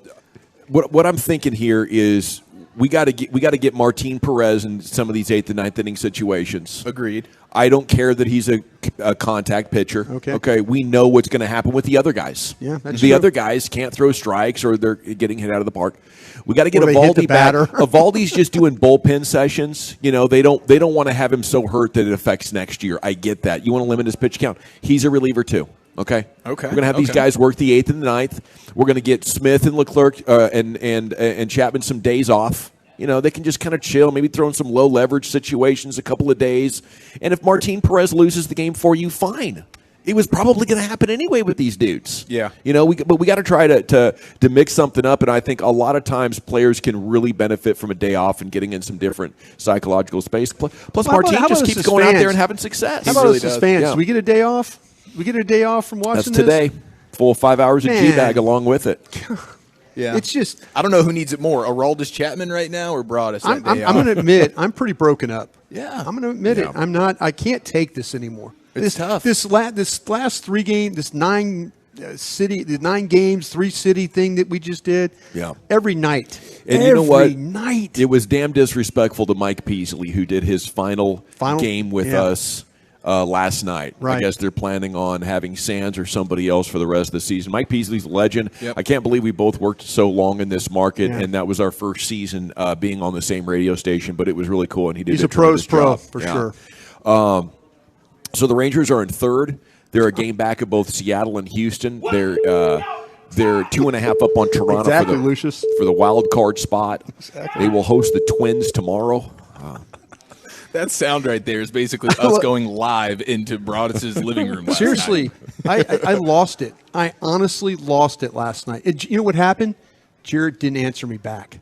Oh. Jarrett did not. He usually He's and gone I into his cave. exchange, and his Mount phone Sandler's went about to immediately erupt. on silent. Did you double text? No, I saw You it. just sent the one and I sent it to the He one, needs and some I space? said it one time, and I saw his phone went silent, and I said, "That's it. Yeah. He's in the same spot I'm in right now." Mm-hmm. You know. He doesn't want to hear from anybody. No, hell no. I don't blame him. He didn't want to hear Well, from me. I say tomorrow, if something goes bad, that's the night to troll him. That's when you get G-Bag of the day, Jared Sandler. It could No, happen this God, weekend, no, boys, don't if do they don't that. have Oh, success that's against the Twins. That's a great point. That's the silver What are you lining. guys That's the doing? silver What are lining. you Yeah. doing? We're trying to find positives, bro. We're trying to squint and see talking about why trolling the there could be dude. some He's good like here. he's like me. He's on the edge. It could go either way. Content over everything, baby. Content over everything. LA needs that. You hear me? Yes, sir. Do it for LA. September 22nd in Section 133, by the way. I don't know. They should be back in full stride by then. It's going to be Tolo night there in 133. Complete BS for the Guardians getting 3 players off the Angels. Giolito, Moore, and Lopez all going to Cleveland. They really got to change that rule. Sam Williams not practicing with little turf toe. Leo Messi in Miami didn't win for the first time. They tied Nashville, pretty good team there. Chances of making the playoffs are pretty dang slim for them. I think they're going to give them like 3 games off, and they'll try to win the U.S. Open Cup at the end of the month. What and an addition, though. Yeah. What an addition. What a shot in the arm for soccer in the U.S. here for the stories and the following. I mean, soccer's very popular, but what he's done to kind of just put even more eyes on this is they're the incredible. best team. They're not going to make the playoffs because their hole was too big, but Right. they're the best team. And that's just with him adding 2 of his old friends. Right. Imagine him adding maybe another friend and maybe someone actually who's young. It could really, elevate what it takes to be good at MLS here as soon as next spring. Did I ask you about the touch he had the other day? I know that people have shown it the clips. His ability to see the field and see his the give and go. His and then to hit the ball with the outside of his foot and curve, just give it that little extra curve so it dies down there on the line. It's just crazy. It's amazing how he sent that ball through, and his teammate having the ability to get it back inside after everybody just had committed. Just an incredible. I mean, the player. work was done. Like, I don't know how people lose him so much. If he's making a pass in the box, it's so he's going to run. He wants the ball back. He wants it back. And he still keeps just losing these guys right and left. Well, a little bit like I always talk about when I watch Steph Curry play, when you go watch Golden State, and he constantly is running. Oh, that's a good and comp. you're like, his little guy constantly running, Without the ball. and everybody gets tired chasing it. Okay, somebody in Errol Spence camp sending a warning to Terrence Crawford. Terrence camp with cautionary words to Errol Spence. Boxing talk is heating up again. Plus, we got the G-Bag of the day coming up at 2:30 here live at Fat Daddy's in Mansfield. The cold beer's flowing. And Fan Phenom concludes starting at 7 o'clock tonight here in Mansfield. We're back in the Fan. Be a part of the show. Text us on the truckwreck.com fan text line, 877-881-1053. That's 877-881-1053. Sean and RJ here for Better Help. Sometimes we're faced with a crossroads in life and we don't know which path to take. Maybe you're thinking about a career change or feeling like your relationship needs some TLC. Whatever it is, therapy can help you map out your future and trust yourself to find the better way forward. Use Sean and RJ as the promo code at BetterHelp.com. That's BetterHelp, HELP.com/Sean and RJ. It doesn't matter what you're going through. You can get help. You can talk to somebody. I'm a big proponent of it. Life's good right now. It wasn't always. I owe a lot of my recovery to getting help, talking things out. Relationships, job, family matters. It doesn't matter. If you're thinking of starting therapy, give BetterHelp a try. Let therapy be your map with BetterHelp. BetterHelp.com/Sean and RJ. You get 10% off your first month. That's BetterHelp.com/Sean and RJ. This is Shane Mullen with Mullen & Mullen Injury Law Firm. I don't have a funny nickname or a silly TV spot. What we do have is over 40 years experience helping injured North Texans and consistent top results year after year per topverdict.com. Call for a free consultation. 214-INJURED, mullenandmullen.com. Hey, try this Dos Equis lime and salt. Nice, thanks. Tastes like summer, right? That subtle lime and salt must be good. I'll give it a try. Good times last longer in the summer. A dose of refreshment. Dos Equis Lime and Salt. Get a dose. Enjoy Dos Equis responsibly. Copyright 2021. Imported by Cervezas Mexicanas, White Plains, New York. By texting 64000, you agree to receive recurring automated marketing messages from Real Success. Message and data rates may apply. No purchase required. Terms apply. Available at ourrealsuccess.com. Do you feel stuck in your career? Feel like you've hit the ceiling? Want to break free? Now you can learn how to start making money flipping houses and acquiring rental properties for monthly income at a free workshop right here in Dallas-Fort Worth. Dallas-Fort Worth is the perfect market, and now is the perfect time to start flipping houses and building rental income. You'll learn the simple and powerful steps developed by Joe Arias, one of real estate's greatest rags to riches stories. With Joe Arias' system, you'll learn how to flip properties without using your own money and how to secure the best rental properties all in your spare time. Don't miss this life-changing opportunity. Come to a free live 2-hour workshop next week right here in Dallas-Fort Worth and learn how to start making money flipping homes and building long-term wealth with rental properties. To get 2 free tickets to this free workshop, text EVENT to 64,000. Text in the next 10 minutes, and registrants will also receive a free copy of our Funding for Deals guide. Text EVENT to 64,000 for 2 free tickets. Text EVENT to 64,000. Switch to My Plan from Verizon and get NFL Sunday Ticket from YouTube and YouTube TV on us with eligible phone purchase and Unlimited Plus. A value of up to $449. Head to Verizon today. $449 value applies to NFL Sunday Ticket season 23-24 only. Additional terms and embargoes apply to NFL Sunday Ticket on YouTube. No refund. Ray Magliozzi here for eBay Motors. So you ordered a new air filter for your car. You try to install it, but it doesn't fit. So you take a little bit off the sides. What, still doesn't fit? Well, you could try to sit on it. Or get it right the first time with eBay Guaranteed Fit. When you see the check, you know that part's gonna fit. Air filters, brakes, headlights, over 122 million parts. Get the right parts at the right prices. eBay Motors, let's ride. Eligible items only. Exclusions apply. Venture X from Capital One is the travel card for people always asking, Where next? You earn 10x miles on hotels and rental cars, and 5x miles on flights booked through Capital One Travel, and 2x miles on everything else you buy with Venture X. Plus, receive premium travel benefits like access to over 1,300 airport lounges. The Venture X card from Capital One. What's in your wallet? Terms apply. See CapitalOne.com for details. Have you tried dieting and exercise and feel there is something holding you back? It may be your hormones. Optimizing hormones can have a dramatic impact, both physically and mentally. BioT is the world's leader in training healthcare providers on bioidentical hormone optimization. BioT's providers treat low T, low energy, muscle loss, low sex drive, and performance. Get your edge back by visiting myhormonelevels.com to see if you qualify for a reduced cost program offered by a BioT certified provider. That's myhormonelevels.com. If you turn it on and leave it on the fan, you know we're DFW sports leader on insight and original content all day long. No need to go back and search for it. We send it to you. Sign up for our fan newsletter today at 1053thefan.com. Proudly presented by Bosch Power Tools. Hi, I'm Nick at Dowerth Restoration. What would you do if your business was suddenly struck by a disaster, a flood, a fire? What if water soaked everything inside your office? Well, it's never pleasant to think about such things, but you never know when it'll happen to you.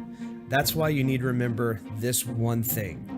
DowerthRestoration.com. Since 1976, we've been there for the ones who thought it would never happen to them. It's good to have friends in the restoration business. It's going to be a sunny day today with a high of 98. Weather brought to you by Total Wine & More. At Total Wine & More, save big on what you love this month with hundreds of deals on amazing wines and spirits. Love what you find at the lowest prices only at Total Wine & More. Drink responsibly. B21. This segment of The Fan is brought to you by DFW Security. Build a strong defense around your home, small business, or large commercial facility with DFW Security. This week, get a professionally installed security system with 2 smart cameras and a smart door lock, all monitored and controlled on your phone for less than your morning coffee. DFWsecurity.com.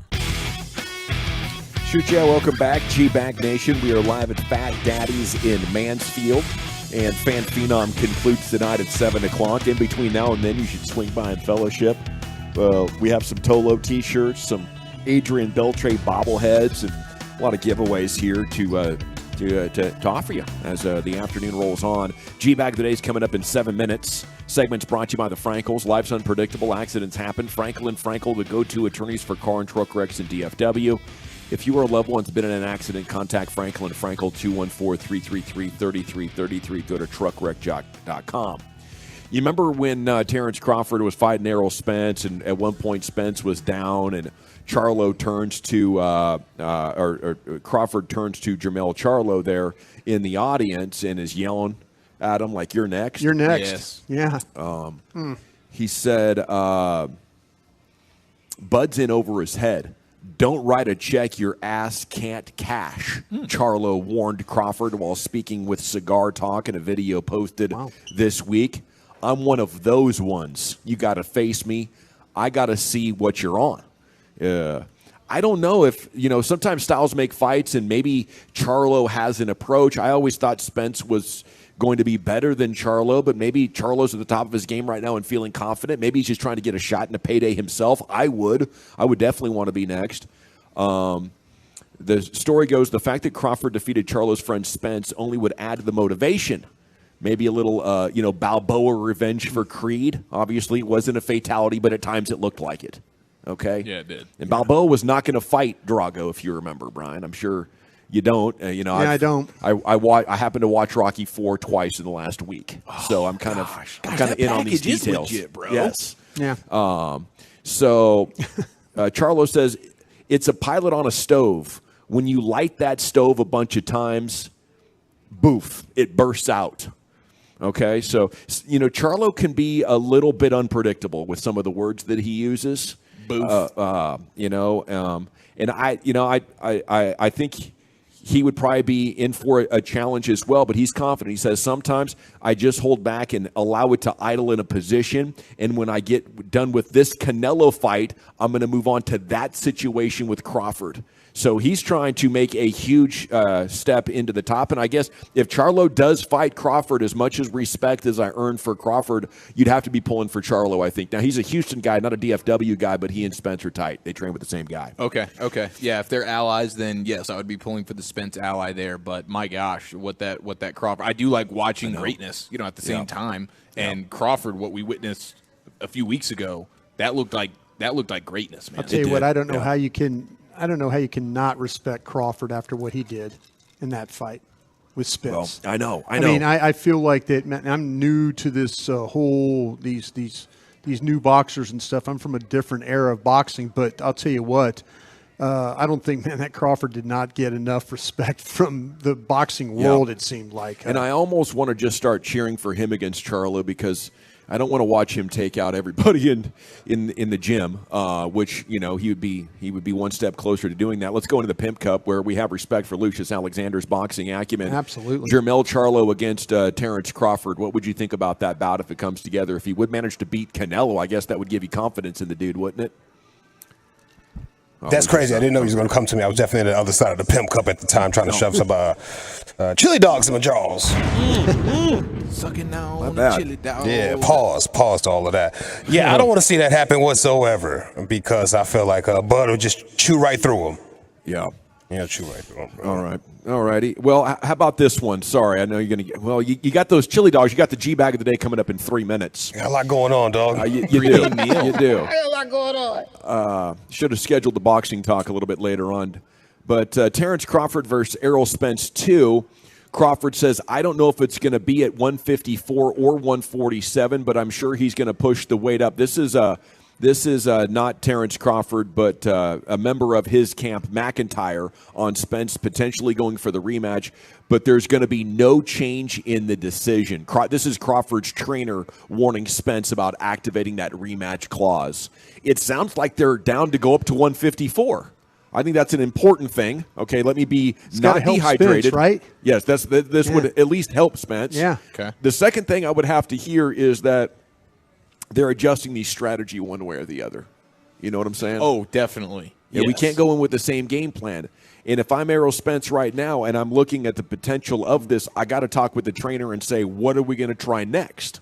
And if the trainer says same thing, then I say, I might want to go talk to a different trainer, or I want to get your advice on what trainer we should bring in here to go with more of a hugging style or more of a counterpunching style. Like, to beat the champ, you're going to have to go take it from him, but we can't go with the same plan and stand there in jabbing range. Yeah, and those jabs just destroyed him in that fight. He says the performance is going to be the same from Bud, though. It might be even a little bit better. So Spence might want to watch out before he activates that rematch clause. I couldn't imagine that being better than what Terrence Crawford did. I mean, what would that be? A very, very early dismissal? Yeah. I also just watched that Foreman movie that our buddy Chris Bryant was in that we interviewed on Radio Row. And it was so surprising how much better Foreman was than Down Goes Frazier, right? Yeah. First time he beat him, it was like the Joe second Frazier, round, yeah. right? So Joe's like, dude, that was crazy. I want to try this again. And the next time he made it like one more round, but he still got the living crap kicked out of him by George Foreman. Wow. And sometimes you got to recognize, hey, this is a bad fight. Now, Ali was pretty much retired, but Ali had Foreman's number like nobody's business in the rope-a-dope situation and put Foreman into such a depression that he ended up retiring after losing the fight to Jimmy Young. So sometimes, I think if you're in Errol's situation, you got to say, I just don't have the style to take this dude, and I got to avoid him and go build up an amazing career somewhere else. It's time now for the G-Bag of the day. Back to the Pimp Cup. Here's Lucius. Hey, man, boxing is looking good, though, right now. Mm-hmm. You got Boots representing Philly. Tank Davis is biting out people's heels out here. Devin Haney versus Shakur Stevenson. That's hot on the internet. They talking about doing a street fight. Cool. Charlo and Canelo, and then Bud is going to beat whoever, wins that fight. Oh. Bud beats Canelo, too. That's how I feel, but Canelo can take it, bro. Convince me. Yeah, Canelo. I don't think Canelo's fast enough. You don't think so? I don't think Canelo's fast enough. No, I'd be with you. I think Terrence Crawford would win that fight. I just am so excited that, our new cable streamer is going to be able to provide this kind of content for us, so we can be on all of it. Welcome to the family, bro. Welcome to the family. Yeah, appreciate it. I've been watching you talking about how the internet is so bad and everything, and I'd be like, I wish I could just tap on the shoulder and tell them. It seems so difficult. Yeah. I was like, man, uncharted waters. It's really nice. nice. Easier than I thought. It's really nice. You got to find the right person. Huh? Yep. And they'll mount a TV for you. Hey, for extra so-and-so, I got you. Like, thank you, dog. Let's see here. Unfocused during the Texas Rangers GM Chris Young interview is Woolchuck, and this would be 5 times if he wins today? This is Should 5. be, because we haven't had a 5-timer. We had a whole lot of 4 times, but not a 5-time this year. We're already, damn near at the end of it. Where's this year going? Yeah. Team's still not healthy. We saw Josh Young earlier on MLB Network, and then there's Evaldi. What kind of updates do you have, and what kind of an impact could those guys have when they return? Well, obviously a huge impact. I mean, those are 2 critical pieces to our team. We lost time for a period of time there, and then Josh shortly thereafter, and Nate as well. And so those are 3 big pieces to our group. That said, I believe we have the depth to sustain or withstand injuries like that and sustain our performance. And we're excited to get both those guys back. Josh is probably a little further behind, simply just based on the timeline with the surgery. I think we're looking at really the last, 10 days, maybe week of the season. And Nate is making progress. We thought we were pretty close with Nate. He had a little bit of a side tightness after his last live batting practice, and but that's calmed down in the last day or 2. So we're going to continue to build him up, and hopefully he'll be back, here at the beginning of September or shortly thereafter. And those will be 2 huge additions for us, hopefully at a time where we need them most and help propel us for a strong finish. What's the latest with another potential addition in Nathan Evaldi? Well, that was the update on Evaldi, is that he's he had a little side tightness, and he's coming back and hopefully be back here early in September. That's on me. That's a long-ass answer. Oh, boy. I do like the idea of us taking Wolchuk's question there and making that the new pork chop question and just dropping that into random interviews with people who will have no idea what the heck is going on. Your boy Dak, quarterback of the Dallas Cowboys, mistakenly autographed a Packers hat. Whoops. Shout out to Ruben sending this to me. Yeah, man, you just do the right thing. You just want to sign some hats. You see kids and everything, and they handing you stuff like, hey, I love you. We think about you so much. All right, I'll sign your little autograph. Will end up being a Packers hat. Listen to this, man. Thank you for signing it. No way. Did I just sign a Packers hat? What the Hey, no. Hey, excuse me. Hey, it's count, bro. Thank you. I mean, sometimes you're caught up as a kid and you need something signed and you don't have the right stuff on, you go for it, I think. Yeah. And plus, now that Rodgers is gone, he's going to own the Packers, too. Yeah. Sign all that gear. Tear their ass What was the one thing we caught that was at Saquon Barkley that, the kid had on a Saquon? It was Tank. Didn't Tank walk by a kid? He did. That had a Saquon Barkley jersey on? Jersey. didn't want to sign. Like the kid's like, "Hey, Tank," and he's like, "Man, you got a Saquon Barkley jersey on. Get out of here. Get out of here. Shoot, kids, scram. Get out of Like here." the old mayor of Philadelphia. Get out of here. Scram. Yeah, exactly. Rizzo. Break My your, guy Rizzo. Break your kneecaps. Wolchuk almost gave us one yesterday. Pay attention. What do you guys think about that at 877-881-1053? Wolchuk, Broadus, Chief, where you want to go with it? They were doing their due diligence in the draft. When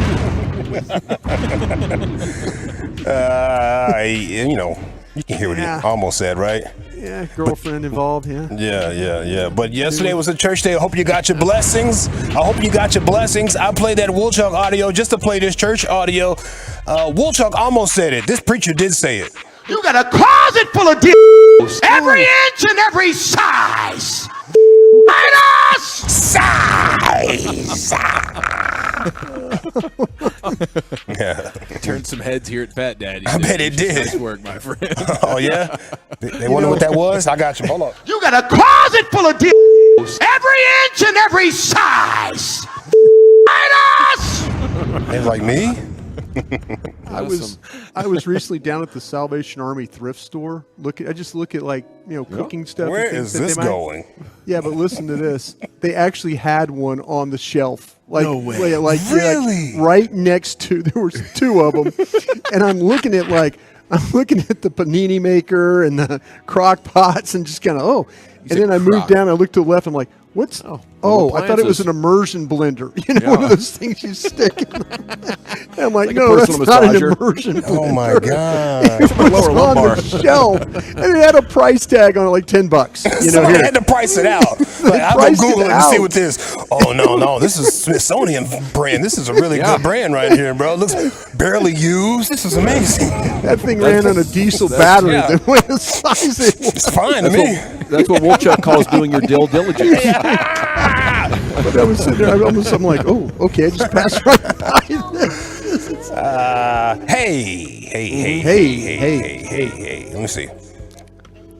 Hold on. Okay, listen to this real quick. This is not one I just want you to hear. I found this on the internet. When Jesus made the water into wine at the wedding, that's the story. What do we learn from that story? We learned the more wine we get, the better the wedding is. Yeah. Not wrong. Hilarious. She's not wrong at all. It's a veteran. Not wrong. She's not wrong at all. All right, before we get out of here, because damn, we're up against it, bro. But I got to play this one. There's a man that found his stolen bike right outside of a store. Just walking by, be like, hey, wait a minute, that's my bike. Like Pee-wee, that type of situation. So he goes inside to confront the person who had his bike, but he was actually really nice about confronting the dude. Hey, you riding that bike out there? Where'd you get it? Stolen from my house. Bullshit, Daddy. Stolen from my house 2 weeks ago. I'm calling the police right now, brother. You want to give it back? You want me to call the police? Which one? I paid $10 for it. Well, who'd you pay $10 for? I'm calling the police. Let's move out of here so we don't bother the store people. Because I'm calling the police. Pick or choose. Take the bike, dude. I paid $10. You're damn right I'm taking it. So you gotta watch out for your friends, man, because you're gonna get you in trouble. I literally paid $10 just to get back and forth to work for it. I don't, you motherfucker. Can I take? Sorry, dude. Can I take down your number then? I don't want to cause you not to get to work. My bike got stolen, so I'm willing to take down your number, Bob, so you can get to work. But I need my bike back. So I don't want to take it right now if you really are using it for work. But how's that gonna get me to work? I'm not gonna take it now, but I want your number so I can get eventually when we can arrange a bike for you. Yeah. Oh, wow. That's awesome. It's trying to be good about it. I like that. Okay, is it Chris Young, our Rangers GM, having patience with Wolchuk's double up? Looking for 5 right here, Wolchuk is. Quarterback Dak signing a hat of the pack. You have a church day, closet full of pickles, so you have the wedding season. You got the stolen bike found outside of a store. These are good. Did you say closet full of pickles? Yeah. Oh, okay. Yeah, I like that. Sounds like a punk band or something. That is a good name for a band. Yeah. We can't deny Wolchuk's greatness right here. I feel like this is a Hall of Fame moment in the nation, a bag of fame moment, if you will. Yeah. I'm voting for him, Chief. Let's double down on it, boys. Lucius? Dak with that Dak dude. 2-1, Brian. I'm going to vote for the pickles. Okay. By a score of 2-1. And now a 5-time G-Bag of the Day champion. It's Wolchuk with a double question there for the GM, Chris Young. I also like that stolen bike found outside a store. I might want It is to good. bring that back for G back in It the is year good. as well. Nice guy. Okay, I got to make a note of that here in my Google Calendar. We got one, 5-time champion. Krusty's Corner's coming up next. Where are we going with that, sir? Was this move about an ego stroke? We'll talk about that next. Okay.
Classic Chevrolet for once a year Labor Day savings. Over 400 Silverados with their best offers of the year.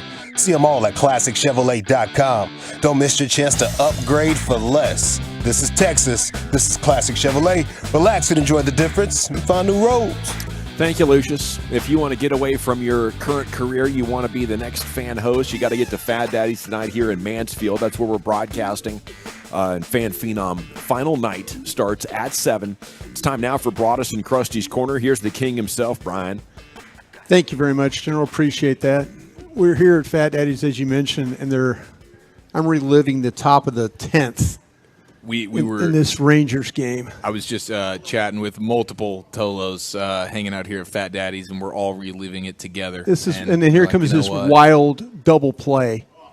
It's incredible. I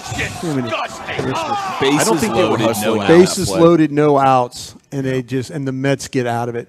My gosh, it just I mean, I don't even know why I watched that again, but here we go. Little torture. Love of the Star podcast, by the way. Check it out. Came out. Bobby and I did some talking about the roster moves and stuff like that. So check it out on your Odyssey or your favorite places you get your podcasts. You know what? So I will. Star. Thank you for doing that. All right, I mentioned this was this is a story that came from a buddy of the program. Matter of fact, the guy likes our program a lot. One Charles Robertson from Yahoo. Did you guys happen to see this story that he wrote about Jerry Jones' ego in this Trey Lance trade? No. What's Chuck up to right now? Chuck's saying that the Trey Lance trade was about minimal Cowboys upside and a Jerry Jones ego stroke, not Dak Prescott's future. Just to make a big trade to be the attention for a couple weeks? Yeah. He said he asked a couple of different player personnel guys across the league. He said when the trade first went down, the reaction across front offices to Trey Lance's new home was similar to the reaction of fans and analysts. At the top of his pro personnel scouting checklist, Lance needed on-field snaps for development and wasn't remotely ready to contribute to a team residing inside a contending window. So Charles asked, so why did the Cowboys come calling with a 4th-round draft pick with 0 qualifiers that no other team was willing to put on the table? One AFC general manager said, your guess is as good as mine. I think the reason for that, Brian, is that the Niners had to save some face. Right. They couldn't deal him for a 5, a 6, or a 7 because so many people had sworn off on that deal. Yeah. And they decided the 4 was enough for them to sort of swallow their pride and be like, okay, I guess it's at least a 4. We got to do something. That's why I think they overpaid a little bit. Yeah. They wouldn't have dealt him for something worse than that because of how bad it would have reflected on them. Yeah. I kind of feel like the egg, as I've said, is on their face anyway for, trading up with the way. And so, but this general manager said, the Cowboys, they can't want him to start the season. He's still a 3rd-string quarterback on a good roster, an even deeper 3rd string in Dallas because Sam Darnold hasn't played for the 49ers and Cooper Rush has won some important games in Dallas. Rush has been in their program for years. If the evaluation is fair, Trey has to be pretty far behind Cooper before you even get to figure out how far he is behind Dak. And so that was, he said that wasn't just one opinion. There were common theme among multiple front office executives who responded to the question about the Cowboys' logic. But there's some nuance to be found when it comes to how the trade might impact quarterback Dak Prescott. The role of team owner Jerry Jones played in the decision and how the Cowboys can realize some value with the move down the line. That's where the meat of the acquisition can be found. So Charles is going to explore this a little bit. He's thinking the tangible impact on Dak from the outside optics perspective is to put a ding in the veneer. The significance of that blemish is a matter of argument, but the reality is Prescott had questions about the move brought to his doorstep, not to mention speculations about how it could impact his extension negotiations. Beyond that, we're left with to interpret what it means that ownership didn't clue him in on the trade. And finally, Prescott lost a friend in quarterback's room who he was close with in Greer. Yes, Prescott had an awkward moment sorting through the trade with reporters, but he's been the franchise quarterback for 7 years and has always been adapting, handling clunky way that Jones goes about his business. Wow, so he's describing it as clunky, as the way they went about this whole situation. Yeah, well, the way that Jerry tends to operate, that Dak is. I think this goes back to what you were saying last time they were negotiating a deal, that Jerry was going in and asking people consistently, are we sure this is our guy? Yeah. They've said publicly he's absolutely our guy, but the disconnect and the lack of consistency is their actions aren't matching their words. Mm-hmm. They're going to give the full endorsement to their quarterback publicly, so you buy the tickets and believe, and they don't want to shoot the confidence off their guy or have anybody doubting him, creating a quarterback controversy. Sure. But internally, they're preparing themselves for the reality that they're not going to come to terms on a contract they want to do. I would like to point out, Trey Lance has a reasonable passer rating. Mm-hmm. In 4 starts, he ran for 15 first downs and a touchdown, averaging 40 yards rushing per game. His accuracy above 60%. 5 touchdowns, 3 picks. Anybody can watch his video and see a guy not comfortable. But he produced in 1/2 the games. At times where the Niners were playing around 500 football, he stepped in and played 500 football. The idea that he couldn't be more effective or as effective as Cooper Rush is something that I would not agree with. I don't think Trey Lance is nearly as bad as what a lot of people are saying it is. Yeah, I think the Cowboys are looking at a talented guy with a lot of traits. It's interesting the perspective that Charles is taking here, though. I mean, and it's the one thing, though, they asked another AFC general manager about the impact of Lance on Prescott's extension, and he said it's not even logical. You could say, well, if this happens or that happens, but that's just talk. That's not for real. For him to push in any way Dak, he would have to play. That a 3rd overall pick could develop into talent. That's what this AFC general manager is saying. And does Dak miss games every year? That's another. What if Trey Lance comes in and has 250 yards with no picks and runs for 5 first downs? Yeah. What if that happens? Yeah. That's not far-fetched at all. No. With this defense, they built such a conservative game plan. Cooper Rush went 4-1. Cooper Rush ain't good. Nobody else wanted Cooper Rush when it was available for free agency. He had a 800 winning percentage with this team. This team is not good. It's freaking loaded, Brian. Yeah, and they're disappointed that their quarterback is not taking them to the promised land like a roster like this probably should, if you're really that good. They don't want to pay a barely Pro Bowler like he's a Hall of Famer to lose in the divisional round. It's not hard to add this up. People are just denying what to me what the obvious story is. Yeah.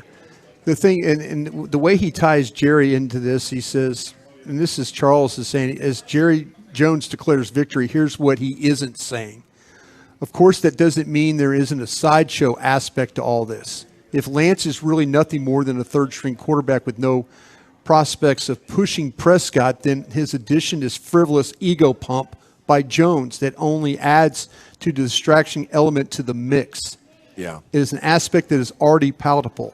Given the pressing questions about the lack of involvement in the trade from head coach Mike McCarthy and the lack of heads up for Prescott, the distraction is already there, but the only payoff this far has been Jones telling the world that Dallas has a 2nd-round grade on Lance in 2021, and he got him for a 4th-round pick in 2023. It's a win Jones was excited to point out, regardless if the actual fit made any real sense.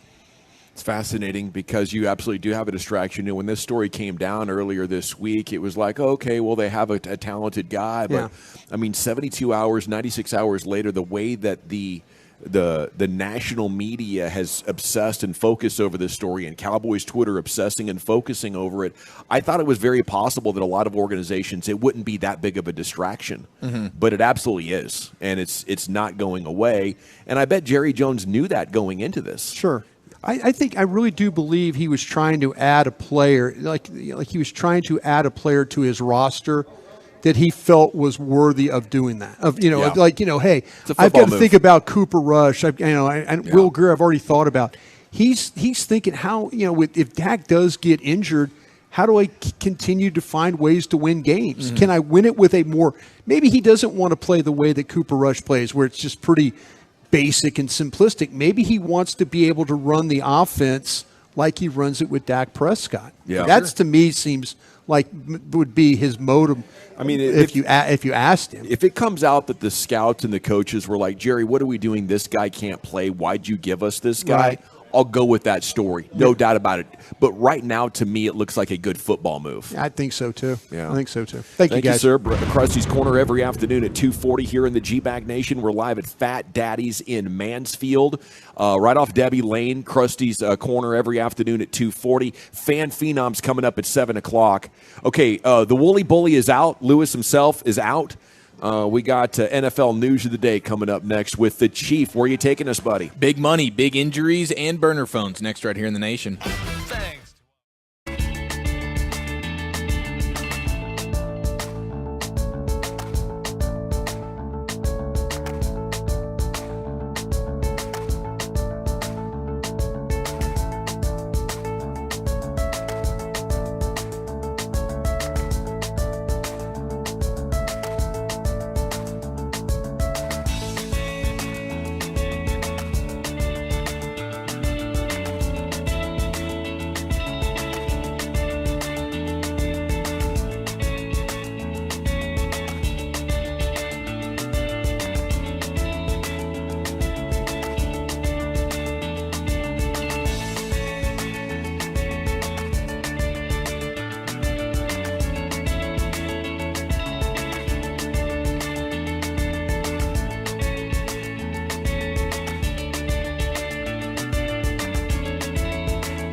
our fan studio, secured by DFWsecurity.com, you're rolling with the G-Bag Nation on 105.3 The Fan. Welcome to the Nation.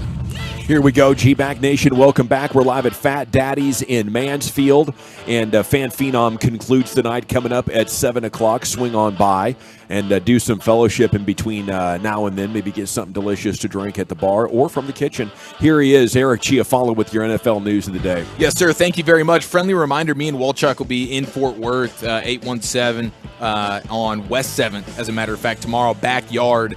And we'll be drinking all the Revolver beer. We'd love to party with you. G-Bag Nation, 8 o'clock tomorrow, backyard, Fort Worth, West 7th. Me and Wolchuk, 8 o'clock till who knows when. We look forward to seeing you. That's going to be a great time. On this day in football history, 2004, primetime, Deion Sanders ended a 4-year retirement and returned to the NFL. He signed with the Ravens at 37 years old. It's kind of funny. Was he? You almost forget that he 37? did that. 37 when he signed. He played 2 seasons with Baltimore. He had 5 picks in that time. Not bad. Not bad. Not bad. At that age, that position, with the way, I mean, who knows how his feet and toes were feeling at that time. Yeah, obviously going to have to play, but you know he was battling through that. Yeah, that was a tough thing. I mean, you talk about guys that when you scouted, you couldn't, there was never enough words that you could type and say and talk about him as a player. Mm-hmm. I mean, you just could. I mean, you said the name like you'd say Deion, and everybody in their mind knew the scouting report. You didn't even have to think. I mean, you didn't have to give a report. You just truly gifted. Yeah, he just had rare ability. All these guys are amazing compared to the average human. But dude, just next 37 level. years old, man. Absolutely next level. Congratulations to T.J. Hawkinson. He was the tight end, got paid, huh? Iowa Hawkeye tight end. He was a first-round pick to Detroit. Detroit trades him last year at the deadline in the division and gets him to the Vikings, and then he goes ahead and resets the market with a giant tight end deal, getting all the money. And he gets the $42.5 guaranteed. He gets the $68.5 million 4-year contract. So $42.5 million guarantee, highest for a tight end in the NFL. So he resets that market. And then we also got a fullback paid today in Miami. Fullback Alec Ingold agreed to a 3-year extension, $17.2 million. He is now he passed Pat Ricard as the AFC's highest paid fullback. And so he'll be in Miami for the next few years, and that's a Mike McDaniel offense. What's your dad think about the signing there? Well, my dad loves a good fullback. He still wishes, like if it was up to my dad, Larry Zonka would still just be taking handoffs for 70 plays a game. Just 70 plays a game. Mercury handed Morris, to my I remember guy. those teams. Yeah, yeah, dude, for sure. Yeah. So set the tone. He loves a good fullback, so he's probably fired up. Is he a pass this. catcher too, at least, or is this all blocking and like 3 yards of carry? He does a little bit of the pass catching. Is he like a stunt man? Yeah, the fullback or yeah, my dad? Is he a stunt man? Yeah. I mean, does he do like cut? Bring on the stunt man. He goes in there and digs linebackers out. Now he's like the guy doing all the dirty work. That's he does the dirty work. Yeah. He gets a little bit of shine in the passing game, but you'll remember Mike McDaniel and the Niners, with Kyle Shanahan, Kyle Juszczyk. And so not that he is that, but Ingold, pretty good fullback. So it's nice to know that there are some, teams that still respect the fullback. Wait a minute. And it looks like the Cowboys are trying $6 million of respect? Yeah. Wow. Doesn't that rattle your sensibilities in any way? No, that was my next question. Yeah. My next question was, a fullback just got $6 million a year. Let me hear you just go off on what a waste of money that was. Oh, there's no question this hinders them from winning a Super Bowl. I mean, absolutely, this is not good for business. You told your dad way. this, that there's no chance now that they're going to win the Super Bowl? I do still love a good fullback getting paid, and it's just... No, you don't. I mean, I think Juszczyk is probably worth it in San Francisco. It seems like Juszczyk is probably worth what because of the way that they use him. Yeah. No one else is using a fullback that way. So he plays wing, move guy, inline tight Are these end. rare players that like only a few of them can even survive in the NFL, and you got to pay a premium for the one dude that can do that job? Because it seems like, what am I doing? I'm pass protected. I'm short yardage. I can catch a screen. Those seem like a dime a dozen to me. I'm the short, heavy guy, that really doesn't have the top end speed to be an actual running back. Yeah, I mean, those guys are all over the place. I just can't. Bad body I've running lost backs. respect for you. Why? Because you fight this whole running back thing, Listen, and now if the dude Cowboys, gets paid, and you're like, and you just, this is a great move. I just said I didn't say it was a great move for the team. It's a great move for fullbacks. The respect for fullbacks is still there for a couple of teams. But you And don't I think it's a respect win for anybody fullbacks. that's in the backfield. If the Cowboys had made a move for big money fullback, especially knowing the way that they've used them. Now, if they're using them like Juszczyk, maybe I could feel slightly differently. But yes, if this was the Cowboys, I would not be happy for the Cowboys. I don't think this is great for the Dolphins necessarily, but it's great for Ingold and it's great for fullbacks. Oh, we had to take 5 minutes of our time to get that out of you. That well, I mean, you wanted to hear that, I guess. I mean, did. I did came out of the gates with it because I wanted to see if you were consistent. My consistency is that fullbacks are still a rare breed at this point in the sport, and I'm happy for the fullbacks that they just got paid. Okay. That's all it was. I didn't say good job, Dolphins. I didn't say here we go. This is a great move. Every team should be paying their fullback. Good. Fullbacks are not somebody that still gets paid in the league very much, and so now, congratulations to fullbacks. There's still some respect there. Okay. I can't believe that Broadus is disrespecting you like this. I'm surprised by it as corner well. You in or something like that. He's trying to draw me off sides. And Broadus, I can't believe you're not more angered by his lack of consistency. You know what? I've tried to live a better life here, and but I just want to make sure. Sometimes we're like we don't want to pay this guy, but then it's a fullback. Yeah. Hey, no, we're okay. Yeah. Yeah. No. Happy for the fullback. I'm happy for the fullback. The fullback world out there. There's a small fraternity of them, very small, and one of their guys just got paid. I think there's 3 teams that still use a fullback. It's the Niners, it's the Dolphins, and it's the Ravens. This team right here might use a fullback. Well, you guys, okay. Well, then we'll see what Hunter Lipke does. Okay, well then I really want to hear about this because you and Walchuk jumped on me last week for describing Lipke as a fullback, and and it was like, are we going to have our own John Kuhn? I don't think he plays as a real fullback. That's the problem. Okay, yeah. Thank you. I'm glad because you just called him fullback, and last week it's like, no, he's a single back runner, and me and Walchuk studied him. And we were on the draft show, and he's a single back runner, and don't you dare call him a fullback. We're not going to have a John Kuhn situation here because he's not capable of that. Boy, you did a really good job. No, you did a really good job of rehashing everything I said. I appreciate that. That was good. Yeah.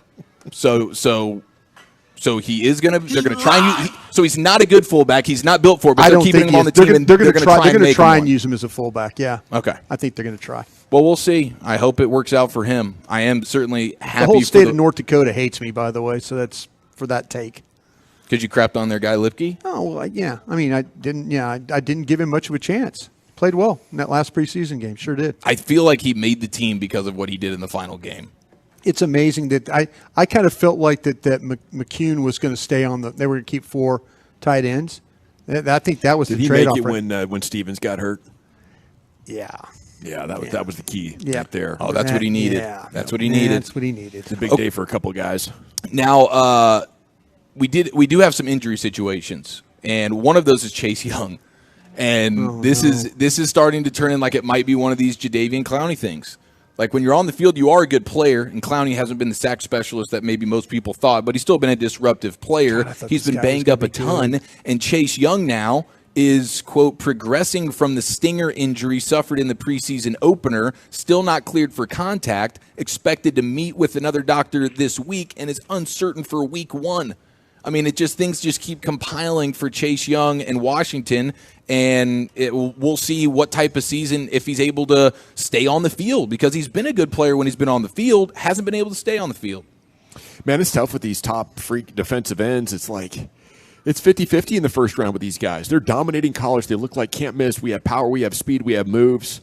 And then, like, him and Clowney are what I'm thinking about, like the 2 top guys maybe over the last 10 years. I kind of feel like I'm really wrong about this guy.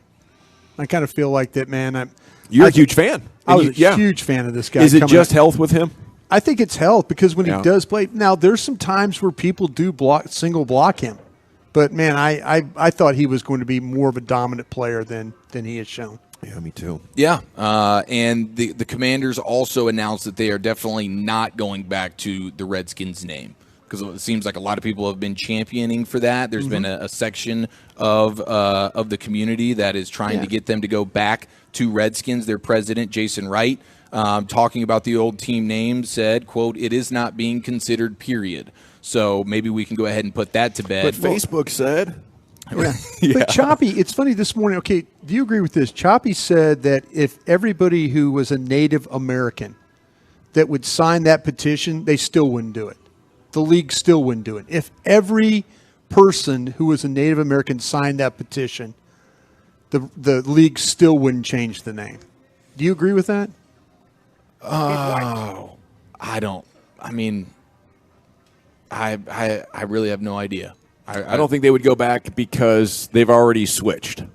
And what they're saying is we don't care who voices an opinion on this. From our perspective, it's ethically wrong to name a team's mascot after a slur for a race. Yeah. You know, we don't care what those people say. I didn't know how to answer Choppy's question this morning. He basically was going after Bobby about it, like, hey, if every Native American signed a petition, they still wouldn't change the name. The league wouldn't do it. I don't think they would. No. The league's interesting because you have owners who are billionaires and represent one worldview, and Roger Goodell and his staff are like northern lawyers. Right. So they're a little bit more liberal leaning than I think Jerry would the Grand Wizard organize the owners around. Jalen Hyatt of the Giants, who I am actually a little bit scared of with the speed that he possesses. Him and Waller. He could be very good. Has he looked good in preseason too? Yes. Yeah, he got past Sauce Gardner like early on in the game versus the Jets. There was a terrible throw. It was Tyrod Taylor just throwing it into the stands, so we didn't get an opportunity for an even contested catch or whatever. But it was 3 steps of space in front of Sauce Gardner for Jalen Hyatt, and it was just a terrible ball. So his speed is it is the real deal. I don't know if they have a quarterback that can really get him the ball down the field, but we'll find out. Now, he did change his number to number 13. He's a wide receiver for the Giants. OBJ was 13. And now I believe he's trying to take that number and make it like a thing where, like, I'm gonna respect this number and watch me go dominate in number 13 the same way OBJ did. I wonder if they're going to start their own version of the 88 club with these wide receivers. I don't know. We'll see. Maybe he's Antonio Bryant. We put this to bed. I don't think so, though, because that speed is the real deal. And now that's a confidence right there. Yeah. That's a confidence in a guy who fell to the third round? Third round. Now, granted, his speed, he should have been a first-round pick. But that's neither here nor there. He's a third-round pick that's saying, watch me go be OBJ. Yeah. I wouldn't put it past him. I don't know the fascination with number 13. I mean, that would scare me with the bad luck. I don't necessarily believe in the bad luck, but I'm not trying to invite cats into my path. I'm not breaking mirrors actively. Mm-hmm. No, you're right. I think 13. I would want nothing to do with that number. Okay, some guys make it work apparently. Dan Marino, Marino. We'll get to Marino. I don't know if we have time here, but we will, at least in football's finest, because Joe Montana has some things to say about our guy Dan Marino. But I wanted to get this sound in from Andy Reid, who was on the Green Lights podcast with Chris Long, who we found out this week was born with 11 fingers, right up until his dad said, no, get that thing off. You're going to be a 10-finger gentleman. And Andy Reid is telling the story about the time that an interesting person gave him an idea for a play. Oh, I know this guy. By God, it worked. Have you ever actually taken something from high school? Oh, absolutely. Yeah. I took one from a janitor one time at Green Bay. I mean, no, wait, you got to tell me this. Well, no, we had a janitor. It was a mom and pop group that cleaned our facility forever, and then they worked game day. And, this guy kept telling me he was the owner of the company, the father of the family. And he goes, I've got this play for you. And he kept telling me this over and over. Finally, I said, okay, here's a card. Draw up the play. And he drew up the play. I go, dang, that's pretty good. That's pretty good. We called the play just before halftime, and it scored. And he starts hitting his wife, and he's going, that's my play. That's my play. And she's going, yeah, right. Yeah, sure it is. And that, we'll take it from anywhere. So it's so funny you bring this up because before you and Zach joined the show for a couple of years there, we were doing this segment called Scouts Honor, the Chronicles of Broadus Tales from a Football Life. And Broadus told us about this janitor dude one time. Gene. It took him like 15 minutes to tell the entire story. Yeah. It was great. No, I was trying to tell it quick, though. But Gene. Is this with Green Bay? This is Green Bay. No, it's a long, good story. No, sometimes my stories are too long. But no, Gene and his wife, they cleaned the facility there at Lambeau Field. And it's so funny because Gene would come in and he had we'd be in meetings and stuff. He'd just walk in. He didn't, he didn't care. He was just kind of involved with everything going on. But Andy was on the other side of the building. So the coaching wing was just down a hallway and take a left. And then you were right to where Steve Mariucci and Andy were. So Gene was probably working down on that end. And then he would make his way back towards our end in scouting. And I'd be in the draft room. This is during the draft, the nights before, and we just kind of had the board open. And Gene would just kind of vacuum, clean the tables, whatever.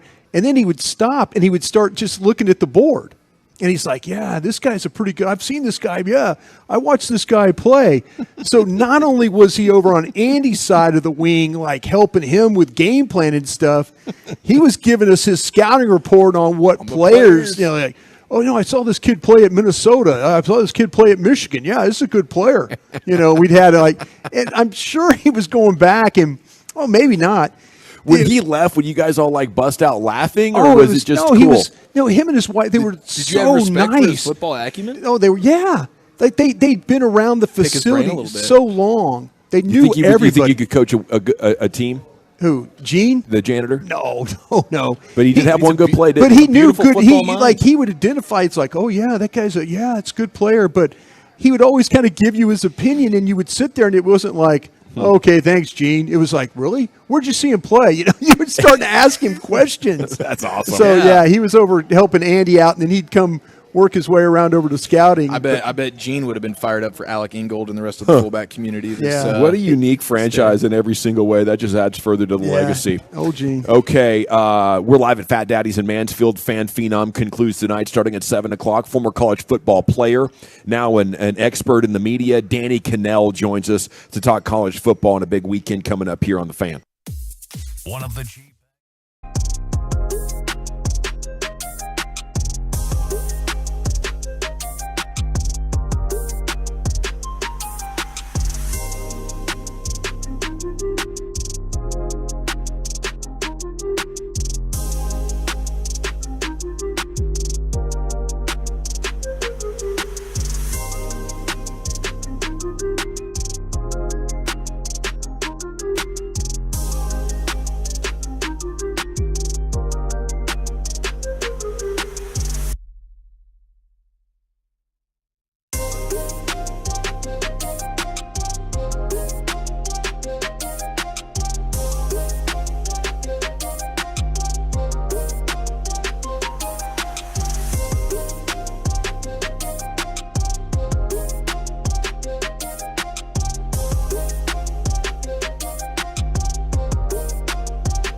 All right, welcome back. It's time to talk some college football with Danny Cannell. We're live at Fat Daddy's in Mansfield all the way till 7 o'clock tonight. Segments brought to you by the Frankels. Life's unpredictable. Accidents happen. Frankel and Frankel, the go-to attorneys for car and truck wrecks in DFW. If you or a loved one's been in an accident, contact the Frankels, 214-333-3333. Go online to truckwreck.com. Check out Bet Online for updated college football playoff win totals, conference, Heisman, and college football Week 1 lines. As Danny Cannell joins you now here on 105.3 The Fan. And good afternoon, Danny. How the heck are you? I am phenomenal. You know, I'm even better now, though. Like, I was already fired up for the start of college football season, but your producer who called me just set me up for a vibe. Like, I am so ready now. Like, I'm set up, man. I'm ready to go. Lucius is the man. He's a legend back there in that Pimp Cup. And I got to tell you what, I'm ready to go this year because I've actually been playing poker in the Bet Online poker room. I got myself a nice little bankroll, Danny. I need some winners to double up with. Well, let's see if we can help you out then. I like the sound of that. That's the best kind of money to play with is house money. Sir. Let's do it. Yes, sir. So how about TCU coming off a great season? They're on center stage hosting Dion in Colorado, and they're a 20.5-point favorite. What do you think of this matchup? Is TCU back? Is Dion going to have that team ahead of schedule? What do you say? So I don't know if you're aware of this, but I actually had a little Twitter beef with my former Florida State Seminole, Deion Sanders, prime time, the head coach at TU today. He wasn't real like he wasn't trying. He was trying to like put aside the fact that he played at Florida State. I was kind of confused by it, so I'm not going to let that cloud my vision. Okay, that I was a little upset, a little Seminole on Seminole crime. Mm-hmm. I think TCU takes them to the woodshed. I do. I think it's going to be a long year for Colorado. I like Dion. I think he gets it figured out, but I think there was so much roster turnover. You got to see continuity. It takes time to get, your rhythm, your culture turned around, which he's going to do. I just don't think it's going to happen. Then you got TCU, who if I'm Sonny Dykes, I am preaching to my team how disrespected you have been this offseason. Like the fact that they start the rankings as low as they do at 16 and that no one has picked them to go back to back, myself included. So I'm not sitting here saying I'm picking TCU to go back to the playoff, but no one's even picked them. I don't even think anybody picked them to play for the Big 12 championship. I think you hammer that into your players. And I think this team has a lot more confidence they did, even more so than last year, even though they did lose so many pieces. Including their offensive coordinator, including their quarterback. But I think you also have to look in the fact, I'm sure you guys have discussed this, Chandler Morris has got a lot of experience. He did win the job from Max Duggan last year. And Kendall Briles is no slouch as an offensive coordinator either. So I actually like TCU to kind of surprise more than most people think they're going to this season. I think you got a great culture. I think you got a good coach. So I think, and on Saturday, I think they let out some of that off-season frustration against the Colorado team because, Dion, I'm not the only one beefing with him. Coaches across the country don't love the way he's been talking and the way he's restructuring that roster, the way he's gone about it. So I think you'll see Sonny Dykes have a really big, impressive performance in their opener. Danny, what do you make of what's going on down in Austin with the Longhorns? Is this the year that they finally, being it's the final year for them in the Big 12, do they leave with a bang, or is this one of those trips where they show up at Jack Trice Stadium there at Iowa and take an L and it kind of derails everything? So I've been asking this question for Texas all offseason. If not now, when? If it's not now, when the heck are you going to get back to where you want to go and you haven't been since 2009? Because you have to take care of this opportunity, against the schedule, which is manageable, against the Big 12, which with Oklahoma down, and we can get to Oklahoma if you want, but they were a 6-7 team last year with TCU losing all that they had to. It's got to be now, doesn't it? You've got a quarterback that is uber talented. You've got weapons on the offensive side of the ball. The defense, I think, is probably the biggest question mark. You feel like they have to step up. But you got to have that sense of urgency. I like Texas this year. I do think I love that Sark, after the spring game, came out and just said, Quinn Ewers is our guy. Because I think it could have been an off-season of distraction. Ooh, does that mean Arch Manning's going to play? Does that mean Miles Murphy is going to push him? No. he said unquestionably, this is our starter. This is our guy. And I love that he did. And I think it also shows me that Quinn Ewers has grown up a lot. I think some adversity can do that. A little bit of humble pie for Quinn Ewers could be a good thing. And I think the schedule does set up nice. So I do have Texas winning the Big 12, but I promise you, I will never fall for the cheese again if they don't do it this year. Because we've seen this story before. Like, they'll be the laughing stock of college football if they have all this hype, preseason favorites win the Big 12, and they fall short.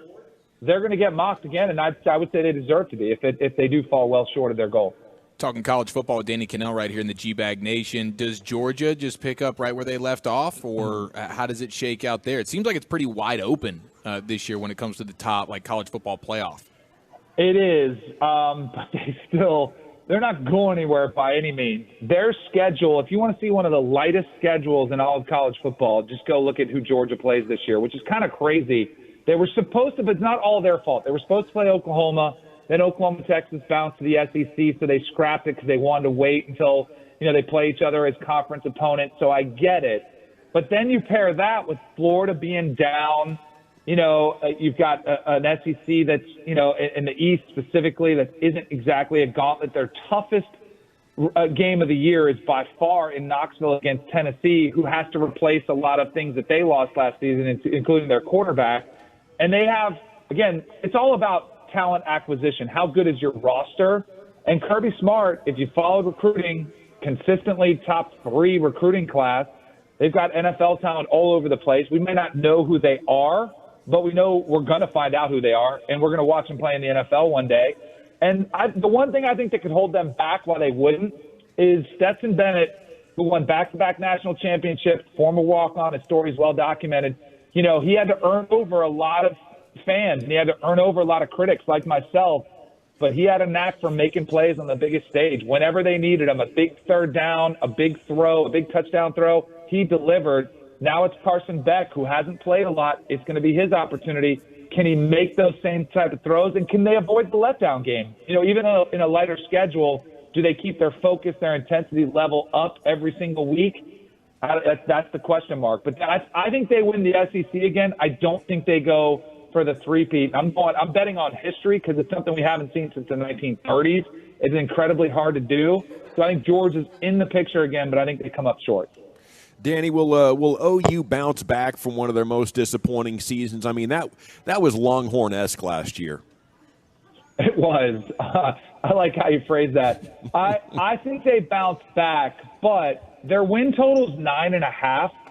I think they finish a little under that. And now there's some people there, it's another easy schedule that they're going to be favored, I think, in almost every game except for the Texas game, the Red River Shootout. So I think I think they'll be better. They can't get much worse. And then Brent Venables better hope they're not worse. But I think another year with Dylan Gabriel in the system, I think will help. And he got hurt last year. When he was missing, there was really a glaring difference. He had some concussion issues. And Jackson Arnold, a young quarterback, has been pushing him. They really like what they've seen there.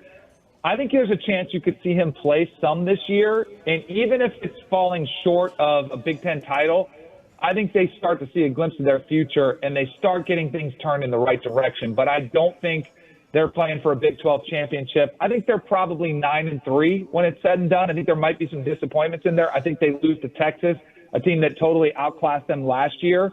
But I think they get things headed in the right direction. Danny, what do you make of what we're going to see at Texas A&M this season? Are they going to figure things out with primary play caller Jimbo Fisher going to step back, Bobby Petrino? How do you see that dynamic playing out for the Aggies? So every, off season you're coming in and so many people pick chalk, myself included, like you just pick the favorites. But I like to make an outside the box, like a riskier pick that will make me either look like a genius or a fool. This is my pick. I think Texas A&M wins the SEC West. I think it works with Bobby Petrino calling the plays. I think he's had a ton of success over the history of his career with quarterbacks getting the most out of them. I think he's got a really talented one in Connor Wegman. And when you talk about teams that can compete, there's some teams that they can have good years, but they just don't have the talent. Texas A&M has the talent on the roster. I mean, Jimbo's been recruiting like crazy. They always do a great job. They have a really talented defensive front that I think will help them shut down the likes of Alabama and LSU and some of those teams they're going to have to face in the West. But I also love the messaging I've heard from Bobby Petrino, who has, said, hey, I am here to do a job. I'm here to keep Jimbo Fisher happy. And I know they're two big egos, but I think if it works, which I do think they're 5-0 when Alabama comes to town, I think they get off to that hot start, which is what they need. I think this thing works. I think they play for the SEC championship. I have them coming up short against Georgia, but I think they win the SEC West. And Danny, one final. I know last year I taunted you about my LSU Tigers playing your Florida State Seminoles. Yep. I'm not going to do that this year, though. But tell me where this game is going to hinge for both of these programs. So I love it. And I guess we could bring up last year's game, but it sounds like you want to forget about that one as we came out as move on. Exactly, hey, congratulations. Right? Congratulations on that one, and we'll find a way. But tell me how this one might be different for the Tigers, if at all. I think it's another epic matchup. That game was a ton of fun, and it came down to the wire. The blocked extra point was awesome. I think it's a very similar matchup. I think you get better quarterback play because I think Jaden Daniels started a little bit slow, and then he woke up. Jordan Travis had a pretty good game, but I think you see the best of both of them. But I think the difference is which team can contain the quarterback's legs, because you have both of them incredibly talented runners. They're great throwers, but they also get a lot of yards in the ground. I mean, Jaden Daniels, he's a leading rusher at LSU last year. He had, a couple 100-yard games, a couple 90-yard-plus rushing games. That, to me, would be the concern for Florida State. Keep him in the pocket. Don't let him kill you with his legs. That is such a backbreaker. Same thing with Jordan Travis. He can hurt you with his legs, too. Harold Perkins chasing down Jordan Travis is the matchup I'm kind of looking for. He did it against Arkansas last year where he took over a game, and it wasn't K.J. Jefferson, but he was chasing them around the entire game, took over the game. Florida State cannot let that happen. And if LSU can contain Jordan Travis, keep him in the pocket, I think that's something they need to do. But the difference in the matchup are the weapons that Jordan Travis has on the outside. He has weapons all over the place. Johnny Wilson is 6'7". Keon Coleman is 6'4". Jaheim Bell, a tight end transfer from South Carolina, is 6'5". They have so much talent and size on the outside. I think Jordan Travis is able to expose them. I think it'll be a higher scoring affair, but I do like my Florida State Seminoles in this one. Danny, can't thank you enough. Enjoy the college football season, and we hope to catch up with you again soon. For sure. Enjoy the games, fellas. Thanks for having me on. Salute. There he is, Danny Cannell, brought to you by Bet Online, a college football expert and former player. And, yeah, he and Dion going back and forth pretty good there on Twitter. I thought it was a pretty even matchup. Dion had a couple of good points on him, though. You can score it for yourself on social or on X now, Brian. Yeah, it was funny because Dion was taking questions. Somebody asked him about Florida State, and he says, I'm not a Florida State alum. I graduated from somewhere an else. HBU school. Okay. He said he got his degree, so he doesn't consider himself a Florida State Seminole. He considers himself where he graduated from. So it's funny the back and forth he's now having with this media about his time at Florida State. Maybe he feels slighted by Florida State a little bit, maybe not opening their doors for him to come coach. Maybe the fact that it was one time that maybe the coaching job came open and they weren't calling him that way. Yeah. Okay, we're live at Fat Daddy's in Mansfield. Fan Phenom concludes coming up at 7 o'clock tonight right here in the G-Bag Nation. We're going all the way to the top with you because the Rangers have the night off. He's right about the OU schedule. Man, only two of their opponents are ranked. It's UT and TCU. Yeah. And they're well into the top 25. Yeah. Around the Basketball World Cup and what I'd be concerned about if I'm the Mavs right now and Luka, it's next in the nation. Coming up tonight on the Get Right with Reggie KG. Now that the Cowboys.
Once a year, Labor Day savings, over 400 Silverados with their best offers of the year. See them all at ClassicChevrolet.com. Don't miss your chance to upgrade for less. This is Texas. This is Classic Chevrolet. Relax and enjoy the difference. Find new roads, yo. Lucius, we're live at Fat Daddy's in Mansfield, where Eric Chiafalo just crushed a double burger there. That's just impressive what this man can do to a burger. Hey, what's impressive is the taste of that Texas burger. Yeah. My dear God. Thank you, Fat Daddies. That's a double meat burger with all the Swiss cheese, the crispy onion straws, that Chipotle mayo. I sub the mayo for the mustard. You know how I am with the mustard. Yeah. But I got respect for the Chipotle mayo and nothing but respect for the taste of that gosh darn beef. Man, you love that thing. That's it must be an impressive sandwich. I love Texas. I love burgers. I love Fat Daddies. There you go. I love chopping it up with you boys. That's a guy just sent me a tweet or whatever you want to call it, X or what, I don't know what it's called nowadays. But he says Deuce should be 22, and I don't care what Emmett thinks. Okay, I was going to ask you guys about this at some point because, we get all the number changes. You go through training camp with the disrespectful number, and then you earn the opportunity to pick one of the kick-ass numbers once we scale down this roster. And you see a lot of guys throughout the league doing this. It's commonplace. I was wondering, would Deuce Vaughn punt on the 42 for something a little bit more new age palatable? Because I know some people are against the 42 on Deuce. I happen to think he reps that 42 like a stud, and I think he looks great in it, but it's not a traditional running back number. Yeah. But I think he actually pulls it off, so I'm not hating on it. I think 22 would actually look better. We saw him wear it in college. Sure. But I don't know what the status is of that number with Emmett and whatnot. It's kind of like it's kind of one of those unwritten rules that Mike McCord and Bucky Buchanan have. There's certain numbers. What are the others? 12 and 8? What's that? Just 12, 8, and 22? 74 is involved there, 74, too. okay. Yeah, 74 is involved, too. Okay. Well, I mean, to me, it looks weird when you have a small guy and a big number. I think the smaller you are, you should shoot for the lower number. So 2 would be great for him. That's taken. I think 22 is probably the greatest number in sport. I love that number. It's a good number, man. So if you could arrange that, maybe you set up a situation where you could earn it.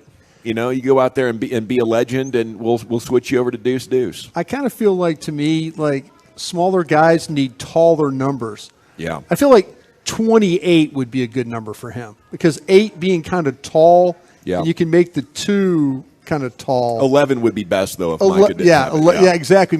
He needs some stretch in his numbers to make him look taller than he is. I'm sure the 42 will grow on us though, and it doesn't matter what number he's got. If he's running like he did in the preseason, man, they couldn't get him. Okay, around the basketball World Cup here for you, Luka revealed something the Mavs should maybe have a little bit of concern about. Grant Afseth is working the Mavs beat there for Dallas basketball, and Luka did an interview in Slovenian today. Yeah. And he translated it, and we got some takeaways. The bottom line is Luka needs rest, and the other teams in international basketball, it's more physical than the NBA. Sure. So he's got a bunch of bumps and bruises. Plus, he is dealing with the quad pull that he suffered late last year, not fully healed, Brian. Yeah. So that stinks. He said a lot of stuff's hurting him. I'm not thinking necessarily about the regular season coming up, although you want him as ready as possible. But you got a lot of teaching to do in this training camp coming up with so many new pieces. I hope he doesn't have to miss any of that. And then I wonder about load management. And is this something that he needs to be playing in? Because it's one thing to say we're going to win in Europe, right? We got to worry about Spain and Greece. Mm-hmm. And what? Who else? Maybe Italy has a team sometimes. I think Pedro earlier was talking about Latavia. Latavia. He was very interested in Latavia. You ain't winning the World Cup, Luka. That's what I'd say to Mark. Like playing all the little Euro things. But let's not overdo this. I mean, Australia's going to get you on Saturday morning. That's what's going to happen here now with Josh Getty and Josh Green. And, they got some players in Australia. Even the teams that aren't going to advance are difficult for you, sir. Mm-hmm. So, I get the desire to play for your country and the pride that is involved there. But we're starting to look at a situation here where, maybe this is wearing him down after 2 off seasons in a row. That's the pitch I'm making as Mark Cuban and, the Mavericks front office. Like, at some point, players transition into a little bit less of this. Mm-hmm. Maybe this is a good time for, I don't know, the team giving you $50 million a year to maybe prioritize a little bit that over a team that gives you nothing.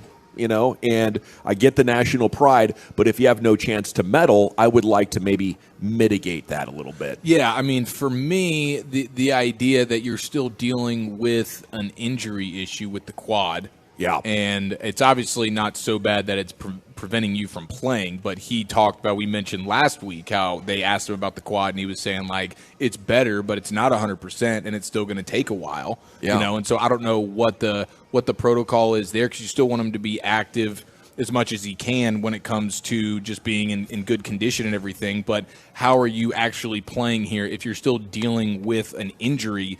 That shouldn't, like, I get if you want to play, but if you're dealing with the injury, we got to get that cleaned up before we start playing for free and for anything that doesn't help the Mavericks win a title. I would want to open up those communication lines, Brian. Yeah. I know it can be sensitive when you're talking about a man's country, right? So you got to come in carefully. Yeah, and with the status of like the sport and what Luka he could decide, like you're always wanting to be on his good side. Yes, that's right. right. So that's the other thing what I'm you're saying. fighting Who in against. the Mavericks is going to walk up to Luka and tell him you can't play international ball anymore? Who's going to walk up and tell Luka, hey, you got to stop yelling at the officials up and I down? think you go to Jason Kidd with this and say, don't tell him anything. Just try to open up the communication a little bit, see where you might be able to take it. I see what you're saying. Why is it always? It seems like it's always the same thing over and over and over with this. You know, he's telling us he's banged up, he's hurt, but he's still playing international ball. Shouldn't somebody step in there and say, hey, listen, you know, I'm sorry for God and country, I understand. But, man, we got an NBA season we're thinking about here. You know, there's some questions about how we got to get off on a good start. As you mentioned, we've got all these new players. You know, we've got to you have to be healthy for, practices and stuff like that. Speaking of other players, he also mentioned one of the new guys we haven't talked about much, Dante Exum, out of Germany. He had, I think, a 6 or 7 year NBA career for the Jazz in Cleveland. He's been playing in Europe the last couple of years, and Luka said, great player. He was in EuroLeague recently. I think he's a great defensive player. In Dallas, he's going to help us a lot. He's a 6'6" guard with some skills, and he came over really young, so he's still just 28 years old and might be one of those guys that, the Mavs can go to give them an experienced defensive look. We're wondering where they are going to get that defense. It'll be Luka in Slovenia tomorrow at 7 in the morning against the Aussies. USA plays at 3:40 a.m. Tomorrow against Montenegro, and then they'll play Lithuania Sunday morning at 7:40 if you're wanting to watch some of that basketball World Cup action. Lithuania, huh? Yeah, a lot of good players have come from Lithuania over the years. I was just talking with Rube about his Marshall situation. Lithuania. Yeah. Okay. The legend Michael Young on this baseball team and the similarities between this club and the teams that he was on that went to the World Series. We have some Michael Young audio coming up for you next right here, the G-Bag Nation on the Fan. I want to chat about D&M Leasing, though, because they won big awards again for exceeding consumer expectations.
studio, secured by DFWsecurity.com.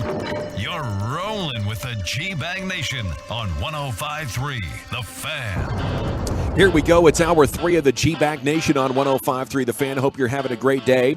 Rangers are off tonight after taking 2 of 3 in Queens against the Mets. We have Michael Young audio with the legend talking about several Ranger storylines and reflecting on how good his teams were.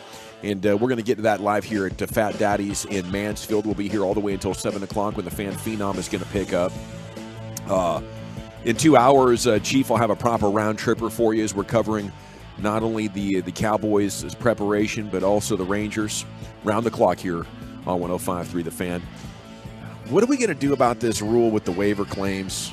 It's just atrocious how they've built this. They were unable to anticipate the downside of what transpired today with the teams behind you in the standings having a huge competitive advantage. The Guardians were just about the worst possible team with a chance of making a wild card. I think they're 7.5 games back. So when the waiver process came to them, they're like, why, yes, we would like 3 really good pitchers to add to our team.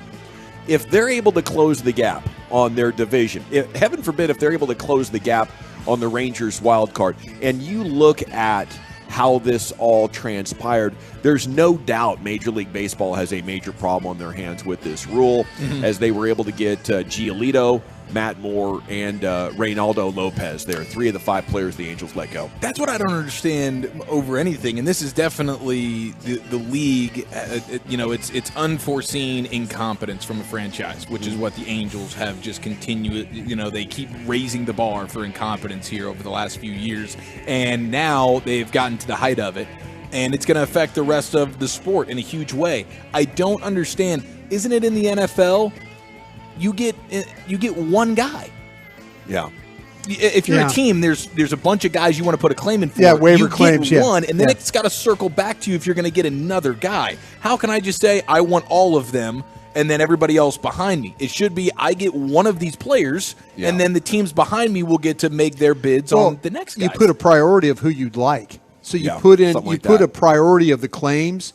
So you have players A, B, and C, and then you have to put them in order of which one you want. Mm-hmm. Yeah, and you're only going to get and the you get one. And you get the one. Unless it goes all the way back through the league and comes back to you. Agreed, which I can't imagine has happened here. I'm sure plenty of these other teams, like the Rangers and many others, would have jumped on one of these other guys. Hey, okay, Nationals, you get one of them, and then it's everybody else gets an opportunity at them as well. I mean, I guess the only good news is they make the claim at 64 and 70. At least Toronto didn't get all 3 of them. No question. Yeah. Can you imagine absolutely. that? Yeah. Or, and obviously if this benefits you, and we'd been looking at the Rangers getting those 3 players and maybe an outfielder as well, you'd be like, oh my goodness, this is the greatest thing ever. But even deep down then we would know this isn't fair. Mm-hmm. You shouldn't be able to do this. So hopefully, Rob Manfred can take some time away from his regular job, which is making horrible decisions as a commissioner, and address something that everybody would like instead of enabling cheating and just making a disaster of the commissioner's office. Lacks integrity. We have a Dak jersey to give away. Let me get to this Michael Young audio. I got to tell you what, though. Number 4 Dak jersey, courtesy of Rally House. Tolo Tom was nice enough to bring some Tolo T-shirts. Ran into a guy right here, Eric from Joshua, who I played poker with him, and Patrick Fontenot from Badass Content fame. 12 years ago in his living room, his kitchen in Joshua. He moved back to Detroit, came back to Joshua, wanted to come by and say hi. Heck yeah. Did you owe him money? I love it, dude. Did you owe him some money? Is that the deal? He came back to get some money from you that he owed you from that game? Yeah, I left a couple markers on the table that day. He's come to collect. You going to have your thumbs by the end of this show? But if you can name 10 of the 13 all-time members of the G-Bag Nation personalities. Obviously right now you have the 5 of us. Right. There are 8 others throughout the history going back to the fall of 2010. And if you can give us 10 of those, if you're the first person to give us 10, you will be the new owner of this Dak Prescott. It's a good-looking jersey, too. Yeah, jersey. It is a nice one. Okay, first cut here from Michael Young. He was on with the MLB Network talking about a number of things, and the first cut here reflects on the advantage of having Bruce Bochy, the skip. Here we go. What have you really enjoyed watching about the Rangers this year? I mean, they played so well. Offensively, it's been a lot of fun. I mean, having somebody like Boch in the dugout has been incredible. We've had some really good managers here in the past, but to have a guy like Boch who's the guys can really lean on in tough times. We had a tough little stretch the last 2 weeks. But to lean on a guy like Boch and kind of navigate the tough storms that you're inevitably going to get, especially in late August, when it's really the dog days, right? Like, you know, this team has the look of a postseason team, but they don't have any light in that tunnel yet, and they're banged up and they don't feel great. It's great to lean on a manager that you really kind of trust and know we've been there before. No light at the end of the tunnel, dog days of summer. You're hearing people talk about that a lot lately. Do you guys feel like Bochy has done this? That with other skippers, this team would have just kept right on losing and would not have bounced back? And that maybe we just got what we paid for here in Bruce Bochy guiding this team through that adversity? I mean, I definitely think we are in a much better place that Bochy is here. If you take out Bochy and put in whatever the average level of manager is in baseball, I think the record is at least 5 games worse over the course of the season, and maybe even more than that. But they did just – I mean, I think we'll see how they come out of it because they just hit – I mean, the losing streak that they had been on was pretty bad. Yeah, historic. And so, like, how do you recover from it? Because that was really low. I don't know that Bochy was really – I mean, how much credit can I give to Bochy when they're losing that many games right there? But how do you bring him out of it, I think, is really the true test where we'll see, all right, what can Bochy provide? You know, that's a good point you bring up. Like, to me, Brian, Bochy is beyond reproach because he's a Hall of Fame manager. I wouldn't even consider blaming him for the 9-game skid, but it is on your lecture. It is. And I know some fans are frustrated with his decisions and feel like maybe he's gotten long in the tooth. This is where and Boch has managed, I think, exceptionally well. Through the losses, though, I think he's kept pretty even keel about things. It doesn't seem like when he comes on with the KMC guys that everything, it seems like there's not a lot of stress with him. But this is where, when the calendar turns to September, this is where Bruce Bochy's at his absolute best. Got to go. I mean, you could use a bullpen. It's like, hey, maybe this time has been through August. He's figured out this team, and now when this calendar changes, like I said, he's ready to try and get this thing across the finish line. The only other guy I would trust to guide you through adversity like that is our guy Ron. You know, we're Ron worshipers here in the G-Bag Nation. Been that way since 2009. But no disrespect to Ron, I think Boch is the full package. Well, the veteran side of this. Yeah. I mean, having that level of experience. Ron was a great teacher. He was a great coach on the field. Motivator. He had a great gut, great motivator, great relationships, and he's amazing as well. But if you can't have him, I think Boch is the dude. Okay, second cut here from Michael Young, MLB Network. More on the offense and Corey Seager. Specifically, it's been the offense. It's really been a kind of relentless group. They find a way to score no matter what, any night. I mean, you just saw Corey right now is ridiculous. I mean, anybody other than Shohei, who's the best player of all time, by the way, anybody says anything different is insane. Corey's the MVP of the league right now. So it's been a lot of fun. And Julio turned into Babe Ruth over the last few weeks, too.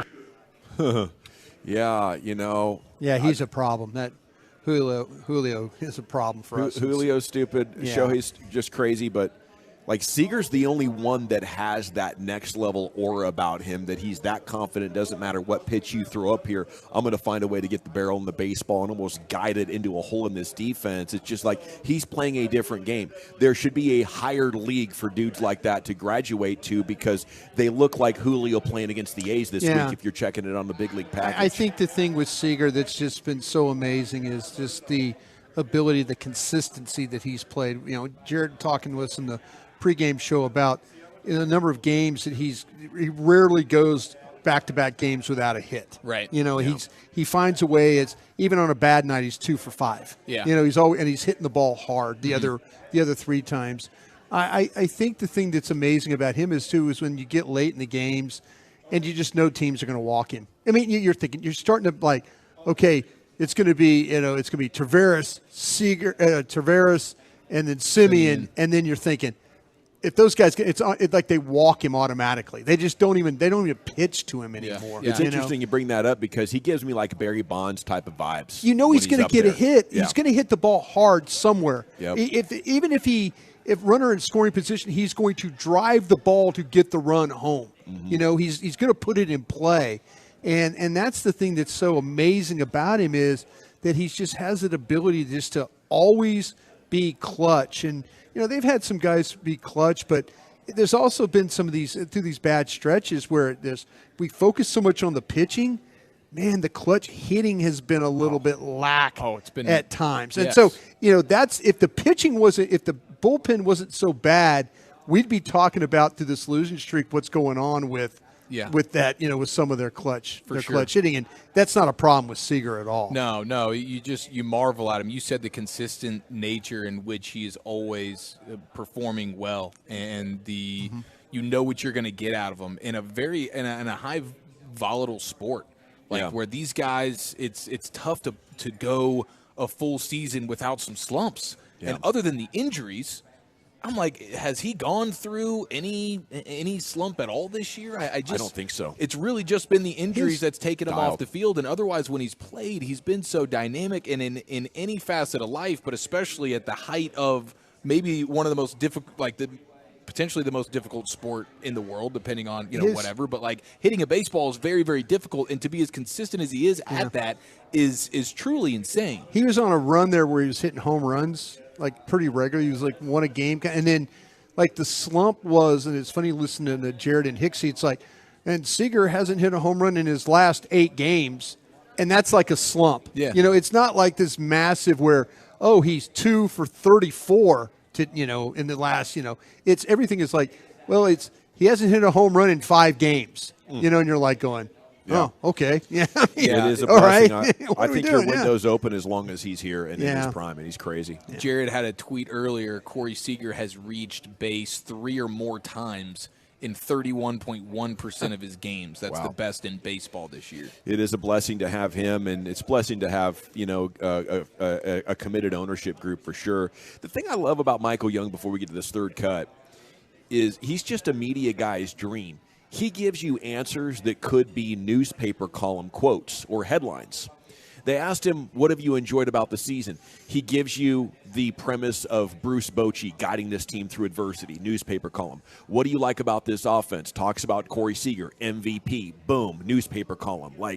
Then that's why the reporters liked him so much. The Rangers could be losing 10 straight. You go to him in the clubhouse when I first got to this team, he's sitting there giving these amazing answers. And it's an effort, right? You could go through generic crap, but he stops and thinks about it and frames it in a way that he knows the sports media is going to eat up, and he was just so consistent with dropping those kinds of answers in. And it's tough to do. I think that's a talent. I don't think you can just decide to do that. And he threw in a big picture baseball take where he says Shohei's the greatest player of all time, and I don't want to hear any arguments against it. It's he put a little hot take in there as well and said, eat some of that. Dropping bombs. Okay, third cut.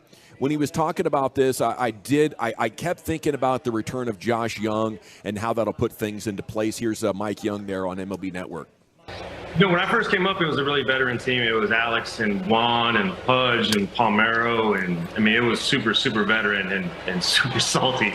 But when we got good, the pitching was super good, and we were facing, CC's Yankee teams. You really do have to have a deep lineup. Obviously, you have to pitch well, play good defense, have a bullpen that can do its job, but when you get into the postseason or in big games, inevitably you're going to run into unbelievably good pitching. So you have to, and a couple guys are going to be, scuffling. It's just the nature of the game. So you have to have guys that can pick up the slack. And those good hitters are going to start to turn it around, but the guys who are on fire are going to scuffle. So you've got to have a super, super deep lineup in order to make some October noise. Yeah, so that to me is the Young point. When he first came up, it was legends of the game, but they weren't 9 deep. He'd run up against the Yankees in the late 90s. They're just getting swept right out of there 3 years in a row. You come back in 10 and 11, now we have guys like David Murphy's of the world, and you're so loaded by adding a Vlad Guerrero, it pushes everybody down in the lineup. That's what Young is going to do. It's going to give this team, once again, the ability to say, hey, our stars aren't crushing all the runs. We can produce 7, 8, 9 now. because a dude like a Jonah Heim or the big guy Nate, they're farther back in that lineup. Nate Lowe, and able to step in. And now you're not needing Nate Lowe to have that game. But damn it, those 7, 8, 9 guys now could have 4 RBI between them on a given night instead of crossing your fingers and white knuckling that they can pretend to be a cleanup hitter for 2 months. Right. It's just ridiculous how much adversity this team's had to overcome. Who had, when we went to spring training there in Surprise, who had Josh Young as the reason why the Rangers might get in the playoffs or not?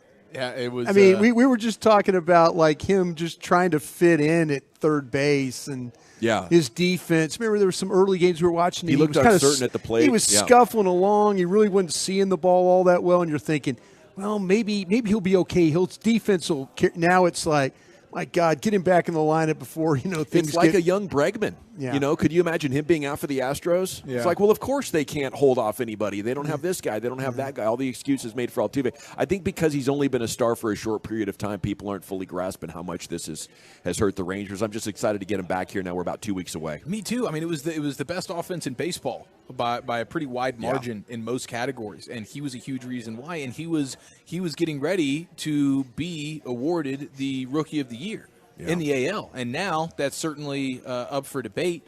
But, I mean, that's the type of tear he had been on. And you could tell, like, we keep replaying the Evaldi follow-up there from Walchuk. But the initial question where you ask about how much this can help the team getting a guy like Young back, and Chris Young's like, oh, my gosh, is huge. I mean, he has been unbelievable this year. Don't tell Walchuk that. No, don't tell Walchuk. Absolutely not. No, he'll hopefully he goes 5-time status, and we never forget that moment for the rest of time. We are live at Fat Daddy's in Mansfield here as Fan Phenom resumes tonight and concludes tonight, 7 o'clock. Last week there were nearly 50 people in attendance. And that was a record. Looking to break another record tonight and see all you boys come out here. And ladies, if you want to contend. Absolutely. Wooly Bully's Top 10's coming up next. Where are you taking us, buddy? Got some college football stuff for you guys. LSU fans brought us. You guys have been asked to do the impossible. I don't think you guys are going to be able to pull this one off. We'll get to that, plus the top 10 list. What are the top 10 brands currently in college football? My guy Colin with the Ricky Williams Texas Longhorn jersey on is not going to like this list. That's next right here in the nation. But first, we got to get you over to Platinum Ford in Terrell. That's right. Gilchrist Automotive, proud to announce the all-new Platinum Ford store in Terrell between I-20 and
monitored and controlled on your phone for less than your morning coffee. DFWsecurity.com.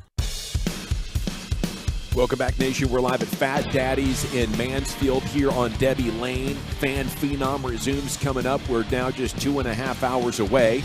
Your chance to audition to be the next fan host. It's time now for the Wooly Bullies Top 10. He's out today. He's on assignment. Segment's brought to you by the Frankels. Life's unpredictable. Accidents happen. Frankel and Frankel, the go-to attorneys for car and truck wrecks in DFW. If you or a loved one's hurt in an accident, contact Frankel and Frankel. Free consultation. It's 214-333-3333 or truckwreck.com. Here's the Chief with the Bullies broadcast responsibilities. Yes, sir. Thank you. The Bully is MIA today, but he will be ready to party tomorrow in Fort Worth, West 7th backyard. Cannot wait to see you drinking Alder Revolver beer and getting ready for what is going to be an amazing college football season. So we'll do all the football, we'll do all the Revolver beer drinking, and we'll be hanging out at the backyard in Fort Worth. It'll be me and Waldchuck, West 7th backyard. Cannot wait to see it tomorrow. Probably about 8 o'clock, and then we'll see where the night takes us. Now, 877-881-1053, what are the top college football brands currently, right now? Because I have a list here that was conducted scientifically by 24/7 Sports, and they were talking to current high school players in terms of like current high school players that are being recruited, and they were asking them from their perspective as a 16, 17-year-old kid who's going to be playing some college football, what are the best brands to the kids, which really is all that matters. We can talk about what we think at, whatever age we're at, but the kids who are making the decisions, that's honestly the opinion that I want more than anybody. And so this list is pretty interesting, and we'll get to it here in just a moment. Oh, I was going to guess one. Well, no, I'll just wait. Okay. All right. If you're willing to hold the water on it. If you want, and you're going to do a little story like the Wooly Bully does, right? Well, we got your LSU, your Louisiana governor. Have you seen this? No, I haven't. What do we do now? It's unfortunate. You didn't do anything, but is this John Bell? John Bell. What's my guy's name? John Bell Edwards. John Bell Edwards. And Bell is of course spelled with one L. Yeah, which makes John Bell. Yeah, 0 sense. Yeah, his dad was governor when I was at school. Matter of fact, I went drinking with his dad one time. Really? Yeah. You were boozing with the governor's pops? Yeah, he was governor's kid. We were in Plaquemine, Louisiana. He was across the river from Baton Rouge, and a buddy of mine, teammate of mine, Scott Bailey from Laplace, Louisiana. And Scott said, "Hey, come on, you're going out with me tonight." I'm like, "Where are we going?" He goes, "We're going across the river." And I go, "Man, what do you mean going across the river?" We went across. Next thing we show up in a bar, and like there's like kind of a little bit of commotion going on around the corner.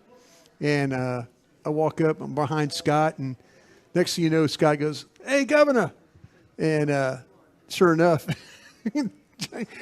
Governor Edwards was sitting in there having drinks with a crowd of people, some supermodel type people and things like that, a bunch of things going on. And so, I spent the evening drinking with the governor of Louisiana there at a bar in Plaquemine, Louisiana. Okay, well, that makes me feel better about the fact that this So governor, his son, what's his son doing? So he is, and this is unfortunate, but he says this weekend, obviously Labor Day, and a giant Sunday college football outing between those LSU Tigers. In Orlando, and FSU. And so he says we know that typically involves cookouts and barbecues, especially with the return of LSU football. I'm asking that people not engage in barbecuing and so forth outside where fire can start. Let's be patient. Let's not create more work for the firefighters across the state of Louisiana. So this is wildfire prevention, as I guess that is hugely problematic at this moment. And so I totally understand that. But I don't know. I get the rule being laid down. I don't know if LSU fans on a game day are going to abide by a no barbecuing. I mean, no grilling, no cookouts, no barbecuing. That seems far-fetched. That seems like you're asking them to do the impossible. Yes, and I think it's the insane, especially if our tailgate's on a parking lot. No offense, Governor. I appreciate it. You're trying to make a good appearance here and be anti-fire, win some votes, be very sensitive about this. But I don't appreciate the suggestion that I'm not responsible with my fire. There is a 0.000% chance this is going anywhere but in the pit. That's right, Mr. Governor. And Mr. Respect, you're going to want a little taste of this respectfully. He must be talking about grilling out at home because, again, this is a game in Orlando. Yeah, so what's happening is And these people down in Louisiana, the way that they grill, they don't grill like what we would do in Texas. It's their grills are long. It's long. Yeah, it's whole pig, and it's long process. And so I just don't see his point here right now. Not any pellet grills going on over there. They're smoking old school style. This would be like Jerry Jones talking to Brandon Cooks about what he does on his personal time. I got it covered, sir. Yeah, go ahead and lay off. Called Freedom. You're a big fan of it, I've read. I can't imagine. I would go up with Brandon Cooks, and I don't even like to fly. I'd go up in a plane with him. I would. You're a better man than me. Really? You wouldn't go up in a plane? Single engine? I mean, tell me the plane. I'm more concerned about the plane than I am the pilot, to be quite honest with you. You know single what? engine deals? I'm scared of flying, and I think I'd go up with him. I think he's very responsible. Man, there's responsible pilots. Don't get me wrong, and bad things do happen occasionally. But for sure. I think if you were a teammate of his, he said, "Hey, you want to fly over to Shreveport and go gamble over there? You want to fly down to you want to go to a game or whatever? Yeah, I'd fly with him. Yeah, sure. Crank it up. Let's go." Now, shout out to the Houston Cougars because they are paying homage to the Houston Oilers with their uniforms coming up for this weekend's game. So they're beautiful uniforms, by the way. Yes, they'll love your blue uniforms. Yeah, Saturday in Houston, 6:00. They're taking on UTSA, and you will be like, "Wait, is that the Houston Oilers?" It'll look like it. They're paying homage, and they look sweet. So shout out to Houston for that. Also wanted to point out our guy. They might get beat by UT San Antonio. You think they will? That'd be sad UT if they get beat in those unis. UT San Antonio's got some. They've done a good job down there. Well, Oklahoma quarterback General Booty, we're familiar with him, Mm-hmm. and he's got a brand new NIL deal. We know that he started his own got a website. booty company. Yeah, he launched a line of apparel in 2022, and it's pretty cool stuff. And all the proceeds, or a good chunk of the proceeds, had gone to Oklahoma Children's Hospital. So that was the thing that he was doing. But then on Tuesday, through an NIL partnership with Rock'em Socks, Oklahoma quarterback General Booty has released an underwear and sock collection as well.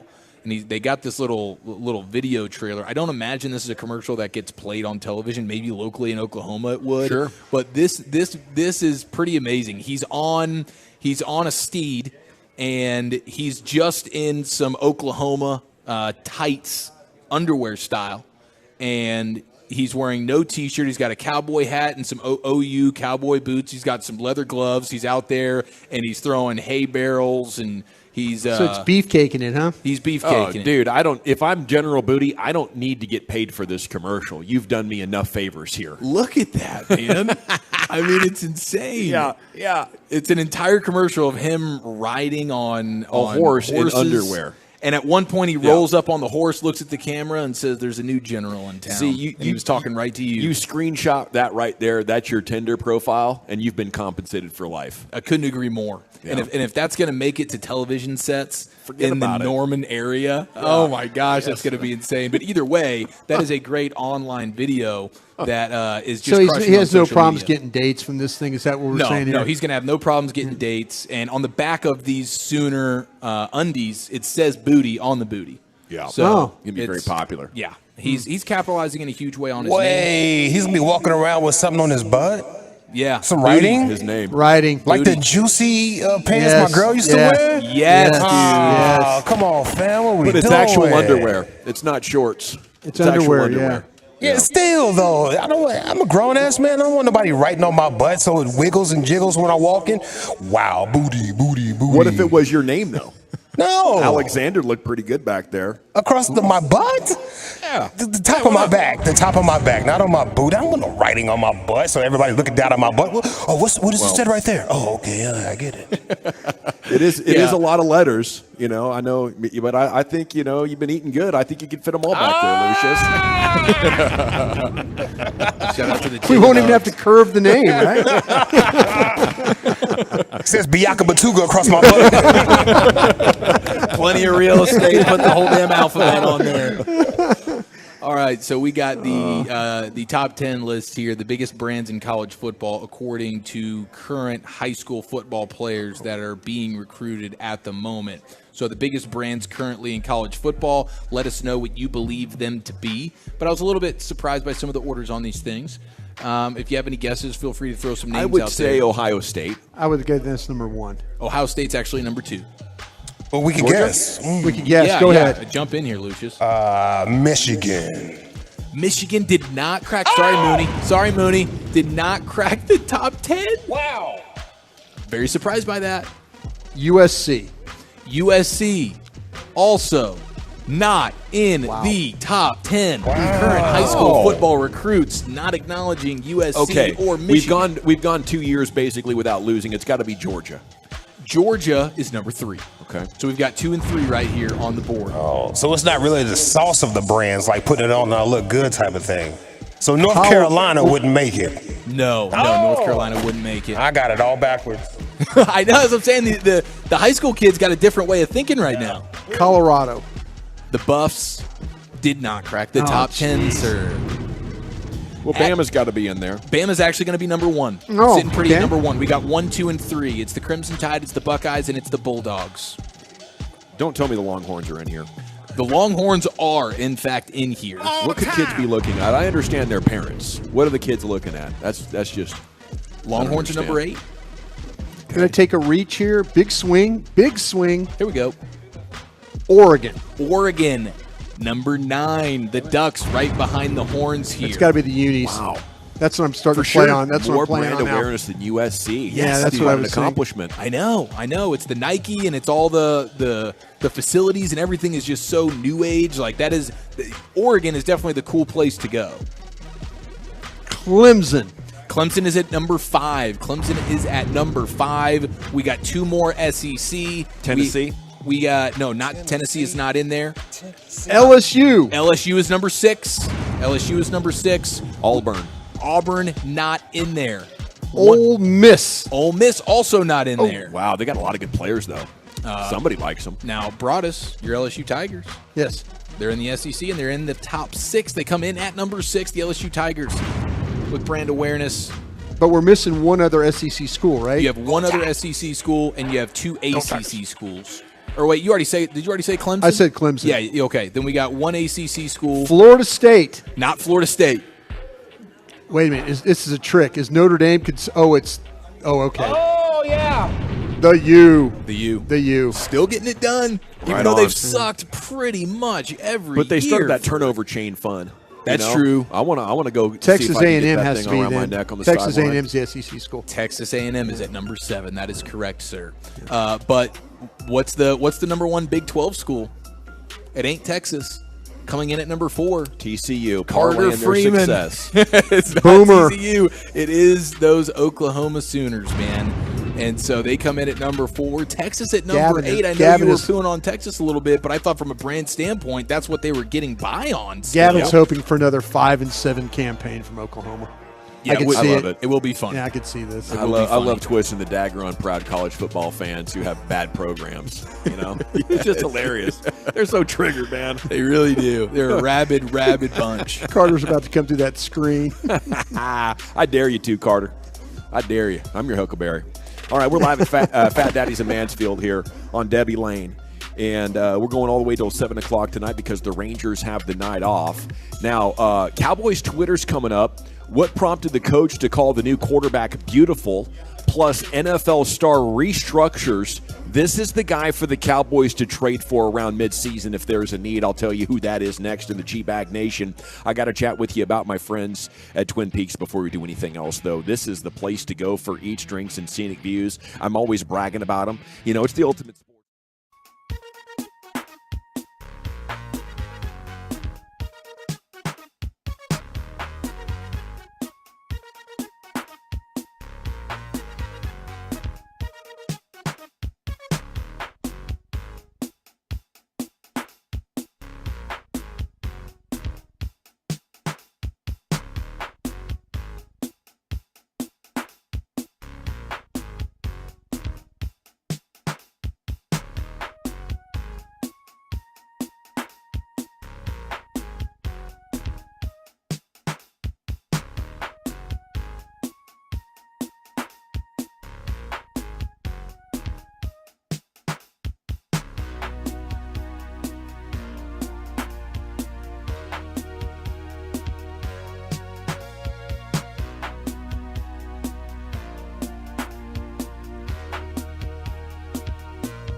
Hurry into Classic Chevrolet for once-a-year Labor Day savings.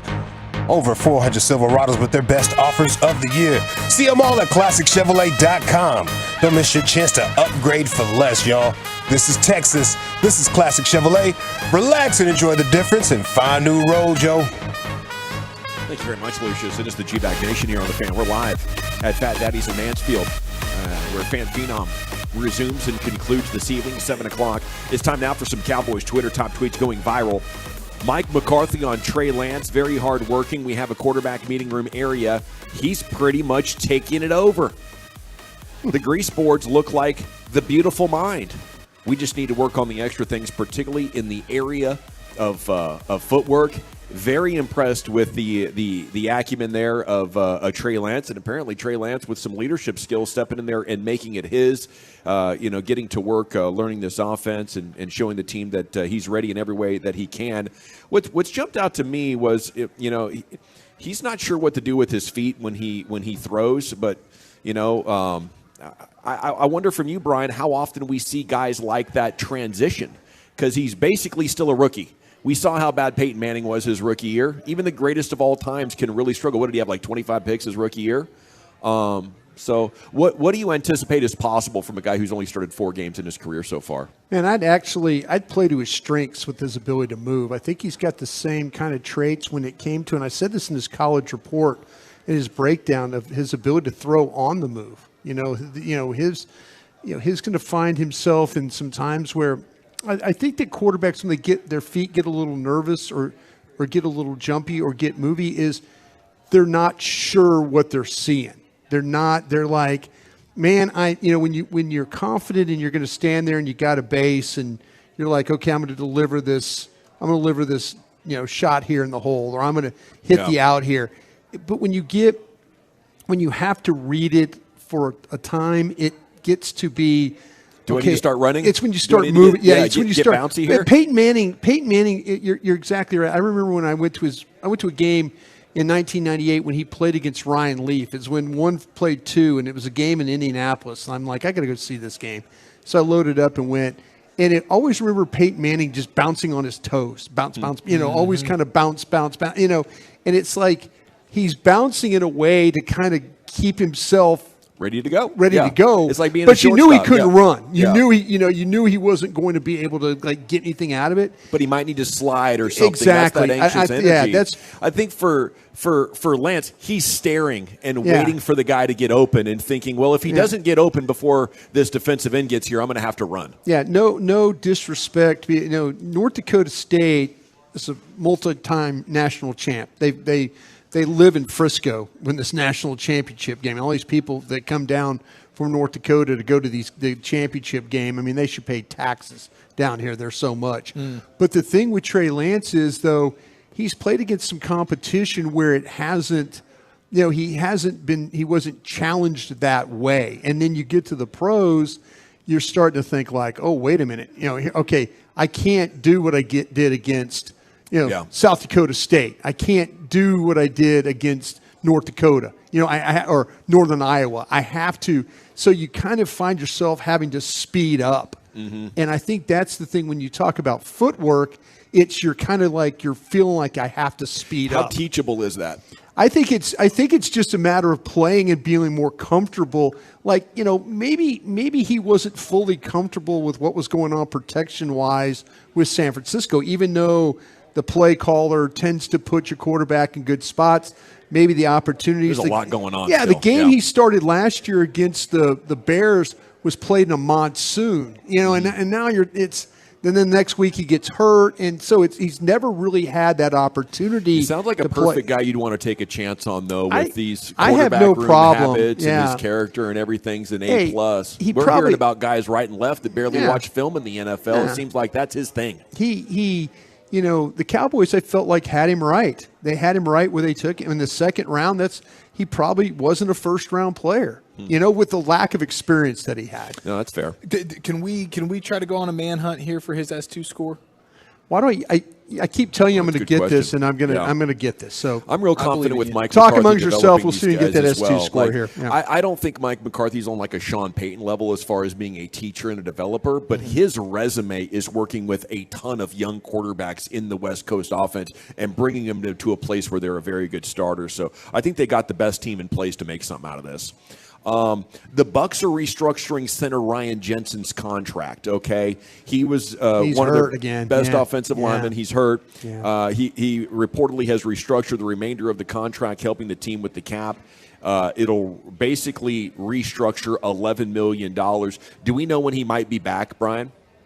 No, he's not going to. It sounds like he's not going to play at all. Yeah, Out for the year. I think it's going to be an out for the year. He rushed back last year. He tried to play. playoffs. Yeah, he tried to play. I think it was against the Cowboys in the was, yeah. playoffs. Yeah.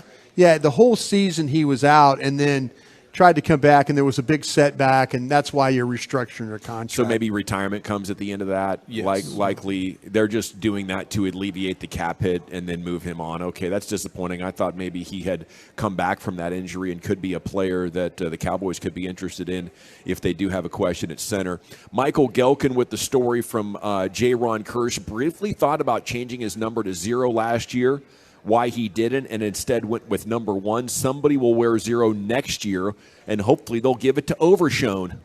That's a perfect move for Overshone, isn't it? Yeah. That's what he had at Texas, Yeah. Wore that at Texas. Looked fantastic, and I believe he's already earned it if he wants it. In my mind, you already did enough, You sir. hold it for him, don't you? Go ahead and get that Hold it for thing. him. Mike McCarthy said former Packers fullback John Kuhn is an excellent comparable for undrafted rookie Hunter Lipke. This has been used in our conversations. Kuhn was a strong one-back runner. Lipke has those same skills. His versatility is what we're excited about. Yeah, I mean, I think John Kuhn was a pretty good blocker too. Yeah. You know, so I need to see. I need to see Hunter Lipke be that blocker man too. Donovan Wilson still not ready to practice there with his calf. We'll get updated on that next week. It's been slow. That's the thing I asked about him, and I said, "Hey, what's going on?"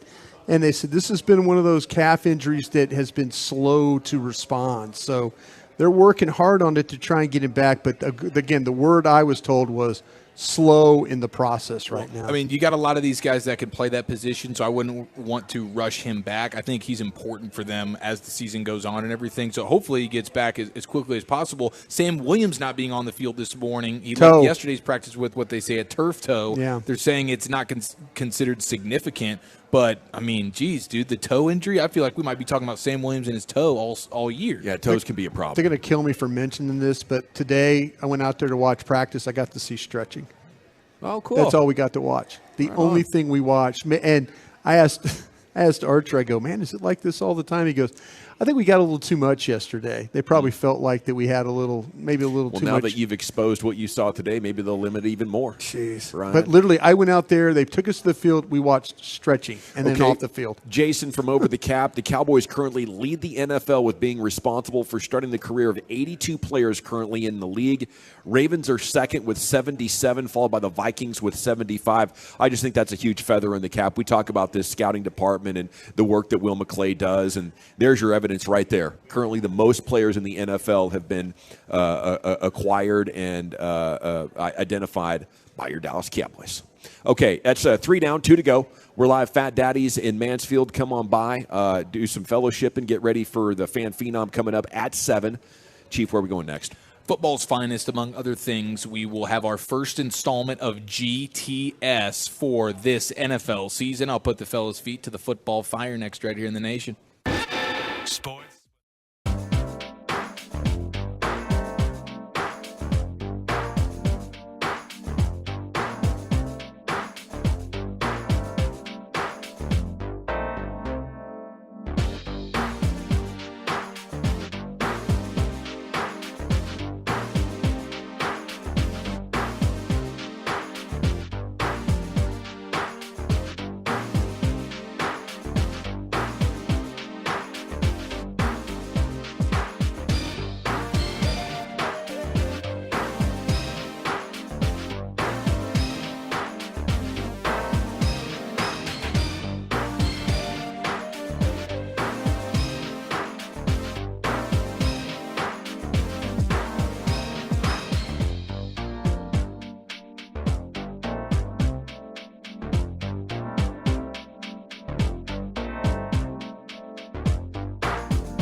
From our fan studio, secured by DFWsecurity.com, you're rolling with the G-Bag Nation on 105.3 The Fan. Here we go. It is hour number 4 of the G-Bag Nation on 105.3 The Fan. Hope you're having a good one. Coming up at 5:20, we're going to hit the Expressway. Coming up in the 6 o'clock hour, we will have a proper 21 Coldy salute for the great Gil Brandt, who has moved on at the age of 91 after a legendary career and life. Coming up in 20 minutes, everything that's been breaking across the world of sports throughout your broadcast afternoon. But right now, we got to find out the latest around football with, in addition to football's finest, here's the Chief. Yes, sir. We will get to the first installment in the 2023 NFL season of GTS. Guess the spread. Week 1 style, ladies and gentlemen. I was nervous what this was about. We put your football feet to the fire, and we'll see who's better at guessing the spread. Week 1 with no looksies for Broadus and for Dawson. We'll get to that here momentarily. We got what are you pointing at? Dawson's down there doing some work, I think. He's just sliding in DMs and whatnot, you know. Oh, okay. I just want to make sure he's not. I tell you what, we fired up the LSU people last segment with the talk about the fires and the barbecue and all that. And they're saying it's actually maybe a big deal that you wouldn't want to barbecue because it's so dry over there. Fires are starting right and left. I think that's alcohol related, though. So I'm battling with the texters. I'm telling them, hey, you can't say, hey, drunk people are making mistakes, so sober people can't do this activity. Yeah. You know, that's. I just think that I've been to a lot of barbecues down in Louisiana and crawfish boils and jambalaya things that we've done and all, but I think they're pretty responsible, even with the alcohol and the cooking together. It's like even when they're like little hammered, they cook even better. Yeah, it tastes better. But it might not be the safest thing, you know. So no, it's not. And the governor's kicking around. Yeah. I mean, one guy texted in and said, "I'm currently smoking an entire pig in a refrigerator buried in the ground." There you go. Yeah. That's how they cook in Louisiana. Absolutely. Dude, what a sign Have you ever seen anybody? I saw a guy fire extinguisher next to you. I saw a guy take a filing cabinet and make a smoker out of it.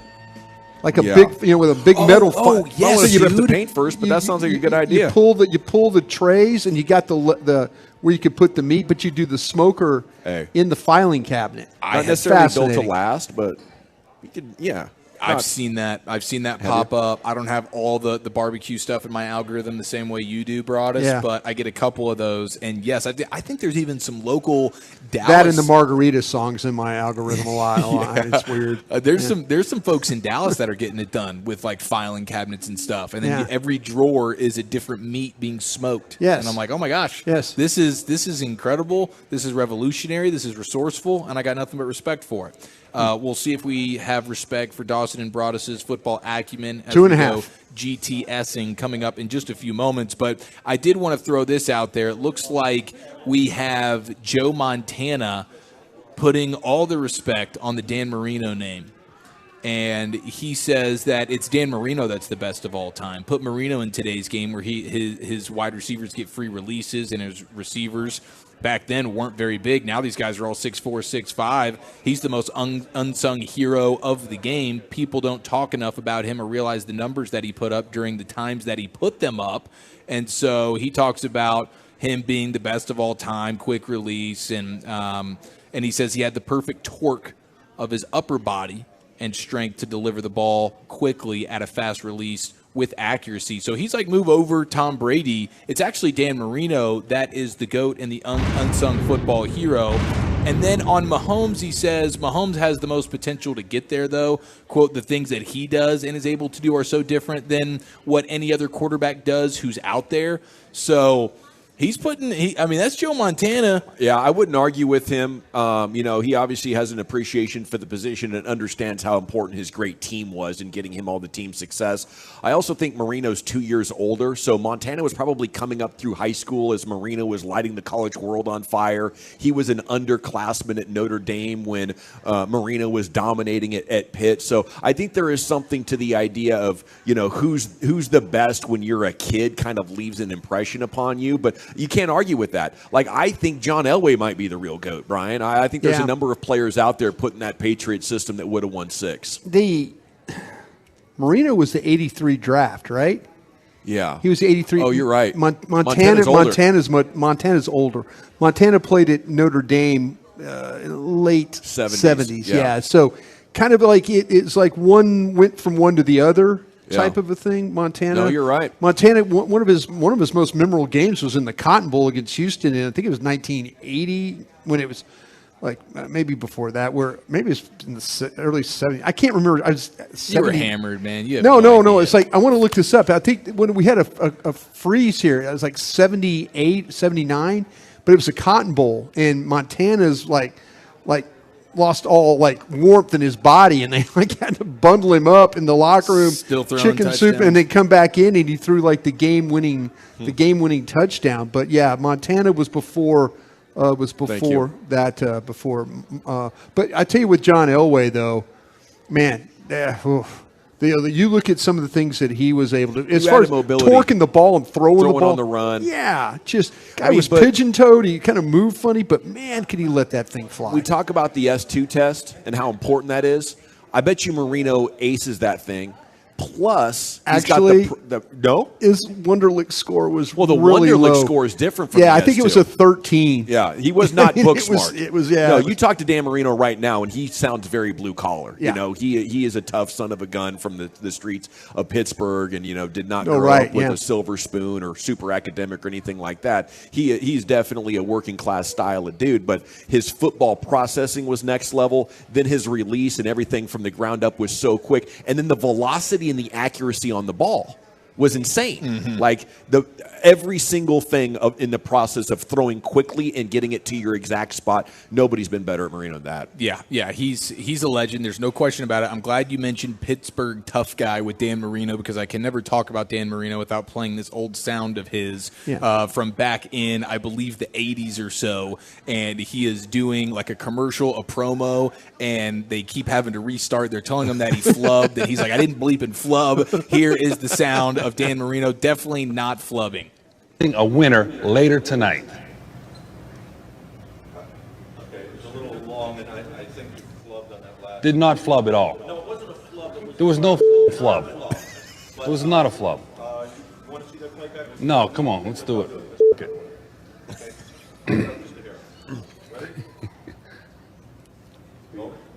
Take 3, 25-second version, and action. Hi, I'm Dan Marino from the Miami Dolphins. Welcome to Visa NFL Quarterback Club Week on. I hope you've enjoyed your Thanksgiving Day. We have more NFL action on this Sunday starting at 1 p.m. Eastern, but tonight you'll get a chance to be my backup quarterback for a day. You'll get round trip, airfare, and tickets to a game, a complete uniform, and a chance to meet me. Stay tuned. I'll have details on how to enter, and we'll be announcing a winner later tonight. Send it in. Nope. I don't want to see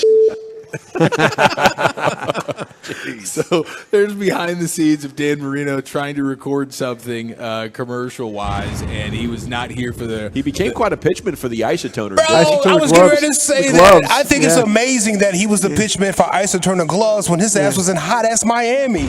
Yeah. I thought it was amazing. Yep. I'm not even aware of this. I'm going to have to go down an entire rabbit hole now. It was funny. Montana's first year with the 49ers was 79. Okay. So, yeah. Okay, thank you. Thank you, Brian. And, hey, you actually just reminded me. Keep dunking on you down. Did you just? That's 3 now. Yeah, like, all right, bro, forget it.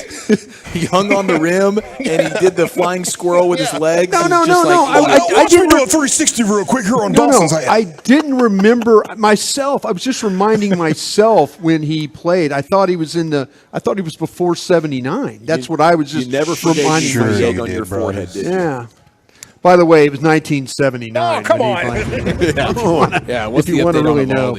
Hey, what? One was before the other, not close. I'm on a roll. You know what? I think that's 3 inaccuracies over the course of 2 segments. So I got it coming. I was trying to help. I just can't. I'm admiring you look like the lumberjack. Look, I don't know what's going on today. You look like the Hungry Jack. It's a little cold here at Fat Daddy's. If you could see him on the camera, AC's working, man. That's the AC is working. You gonna make fun of my thin blood now? No, I was admiring this lumberjack shirt you're wearing. That looks very good. Yeah. Look like you're a fan of the roller derby girls. Hey, really though?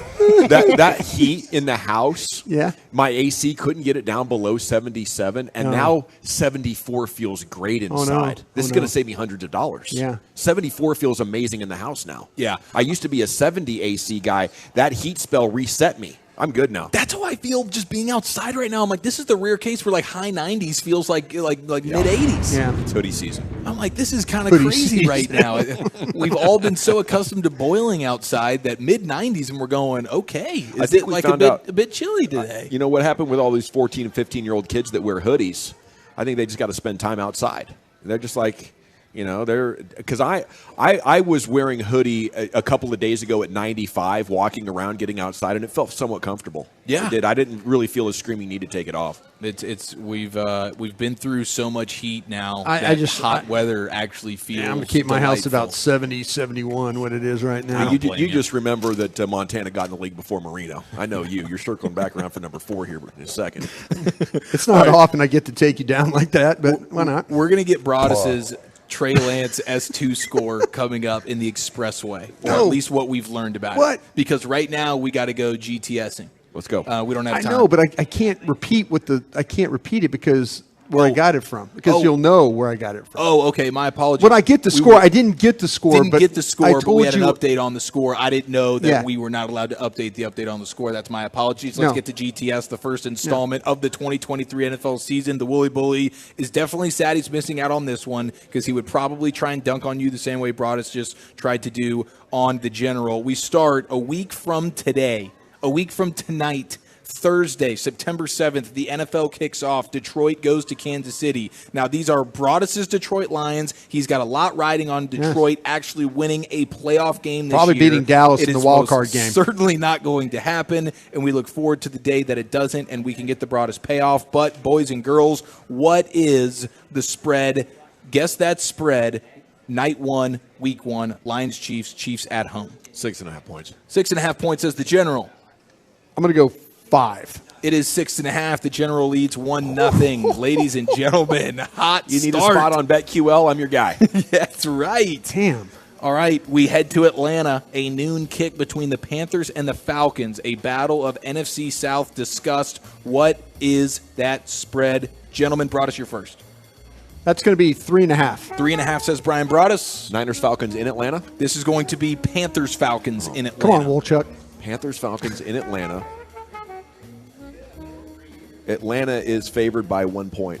Atlanta is favored by 3.5. Brian Broadus, you have evened up the score, my friend. Now we go to the Battle of Ohio, AFC North. We go to Cleveland, where the Elf will still be making an appearance as the mascot on the middle of the field because that's what the fan base wanted, and they have poor taste, and we just have to live with it. The Bengals come to Cleveland. What is that spread with Joe Burrow kind of coin flip whether or not he's playing? Oh, they don't know if he's playing? This is on the board, though? I'm going to go with 4 points. Cincinnati by 4. Cincinnati by 4 says the General on the road. We got a road favorite situation. I'm going brewing. to take Cincinnati as well, but I'm going to take the twig. I'm going to say 4.5. Wow, okay. You should have gone less. Dawson ends up winning that one as he is closer. It's a 2.5 point 2.5. Bengal favorite spread. Guess that spread, Colts-Jags. Colts-Jags, actually bleep that. Who cares about that game? What was it? It was Jags by 4.5. Okay. Jags. I care for Doug Peterson. I like him as a coach. No, I do too, and I like the Jaguars. Their offense is going to be amazing. Yeah. Trevor Lawrence, I think, get that future MVP odd situation going because you can capitalize in a huge way. Do you guys already know what the Cowboys and Giants spread is for Sunday Night Football? No, we do not. Okay, fantastic. Broadus, you are up. The Cowboys are going into New York. Guess that spread. 4. 2.5. Obviously, with the Cowboys being the favorites here, I Yes. just want to Yep. confirm. Okay, that is going to be a Broadus victory. It is a 3.5 point Cowboy favorite on the spread. Nice work. We go to Los Betting Angeles. Cowboys there. Betting Cowboys. Yeah. Cowboys to cover the 3.5. Every Friday, right? We do that, right? We Yes, sir. predict the score. Predict With the score. Survivor coming back. Oh, Getting nervous gosh, that's already. right. I know, dude. Oh. This is like that little teaser. This is kind of like getting the bearings back for for Survivor time in the G-Bag Nation. That is, though means fun bet for some, payoffs. it can be a nightmare for others. But you guys got a couple of gimmies in your back pocket, right? Don't That's you? right. Mulligans, yeah. You got a couple of mulligans, you believe, Poles? Immunity. Okay, we go to the Chargers and Dolphins. Miami going to Los Angeles to long take on trip. Kellen Moore. Long trip. Tua versus Herbert. What is the spread? Boys, I got news for you. That's a pick 'em. Man, I was almost going there. I think I would have gone there too. I was hoping you were going to go to me first. I'm going to say, I can't say pick 'em, but I'll say, how about 2? Chargers home, 2-point favorite. Chargers home favored by 2. Okay, it's a 3-point favorite. They're just getting the traditional home field, even though it's not much of a home field, you know? So I thought it would have been less than the 3. I would have probably guessed pick them there as well, but it's going to be a 3-point favorite there for the Chargers. Miami underrated, maybe most underrated team in the AFC. Chargers most overrated in the AFC. It's a pick 'em. I like that take. No, that's fair. I like that take. Nice work, gentlemen. Thank you, Chief. We'll Nice get back work to you as well. I look forward to some more 1979 Joe GTS Montana. with you boys. Yeah, GTS, I like that. I didn't know exactly where we were going, but that's a winner right there. He's done it again. He's got a proper round trip. We're coming up at 6 o'clock. LA Live is right around the corner coming up at 5:40. We're going to take a look at everything that's been breaking throughout the broadcast afternoon here in the Expressway next on The Fan. I want to chat about the Frankels before we do.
Welcome back, G-Bag Nation. We're live at Fat Daddy's in Mansfield here, where Fan Phenom will wrap up tonight. 7 o'clock it gets going, and Program Director Gavin Spittle will be here looking for the next fan host. Could be you. This is your last chance. You know, before this, the last Phenom was in 2019 when KG and Sterling made the finals. Again, that's your next opportunity is tonight, and it's also your last opportunity. Segment here brought to you by the Soda. Everything that's been developing throughout your broadcast afternoon. Soda, state of the art. Now, the biggest story of the day for DFW Sports is Gil Brandt passed away, the vice president of player personnel from 1960 to 1988. Two-time Super Bowl champion, worked hand-in-hand with Tom Landry and GM Tex Schramm in scouting for the franchise. He passed away. Jerry Jones, in a statement, were deeply saddened by the passing of Gil Brandt, a true icon and pioneer. He was the very core of the early success of the Cowboys, continued to serve as a great ambassador for the organization for decades beyond that. His contribution cemented his spot in the Ring of Honor. Gil Brandt was 91, went to the Hall of Fame in 2019, didn't he? Sure did, and I'm very grateful to Jerry Jones for getting him in the Ring of Honor and then also getting him in the Hall of Fame, or helping him get in the Hall of Fame. Definitely.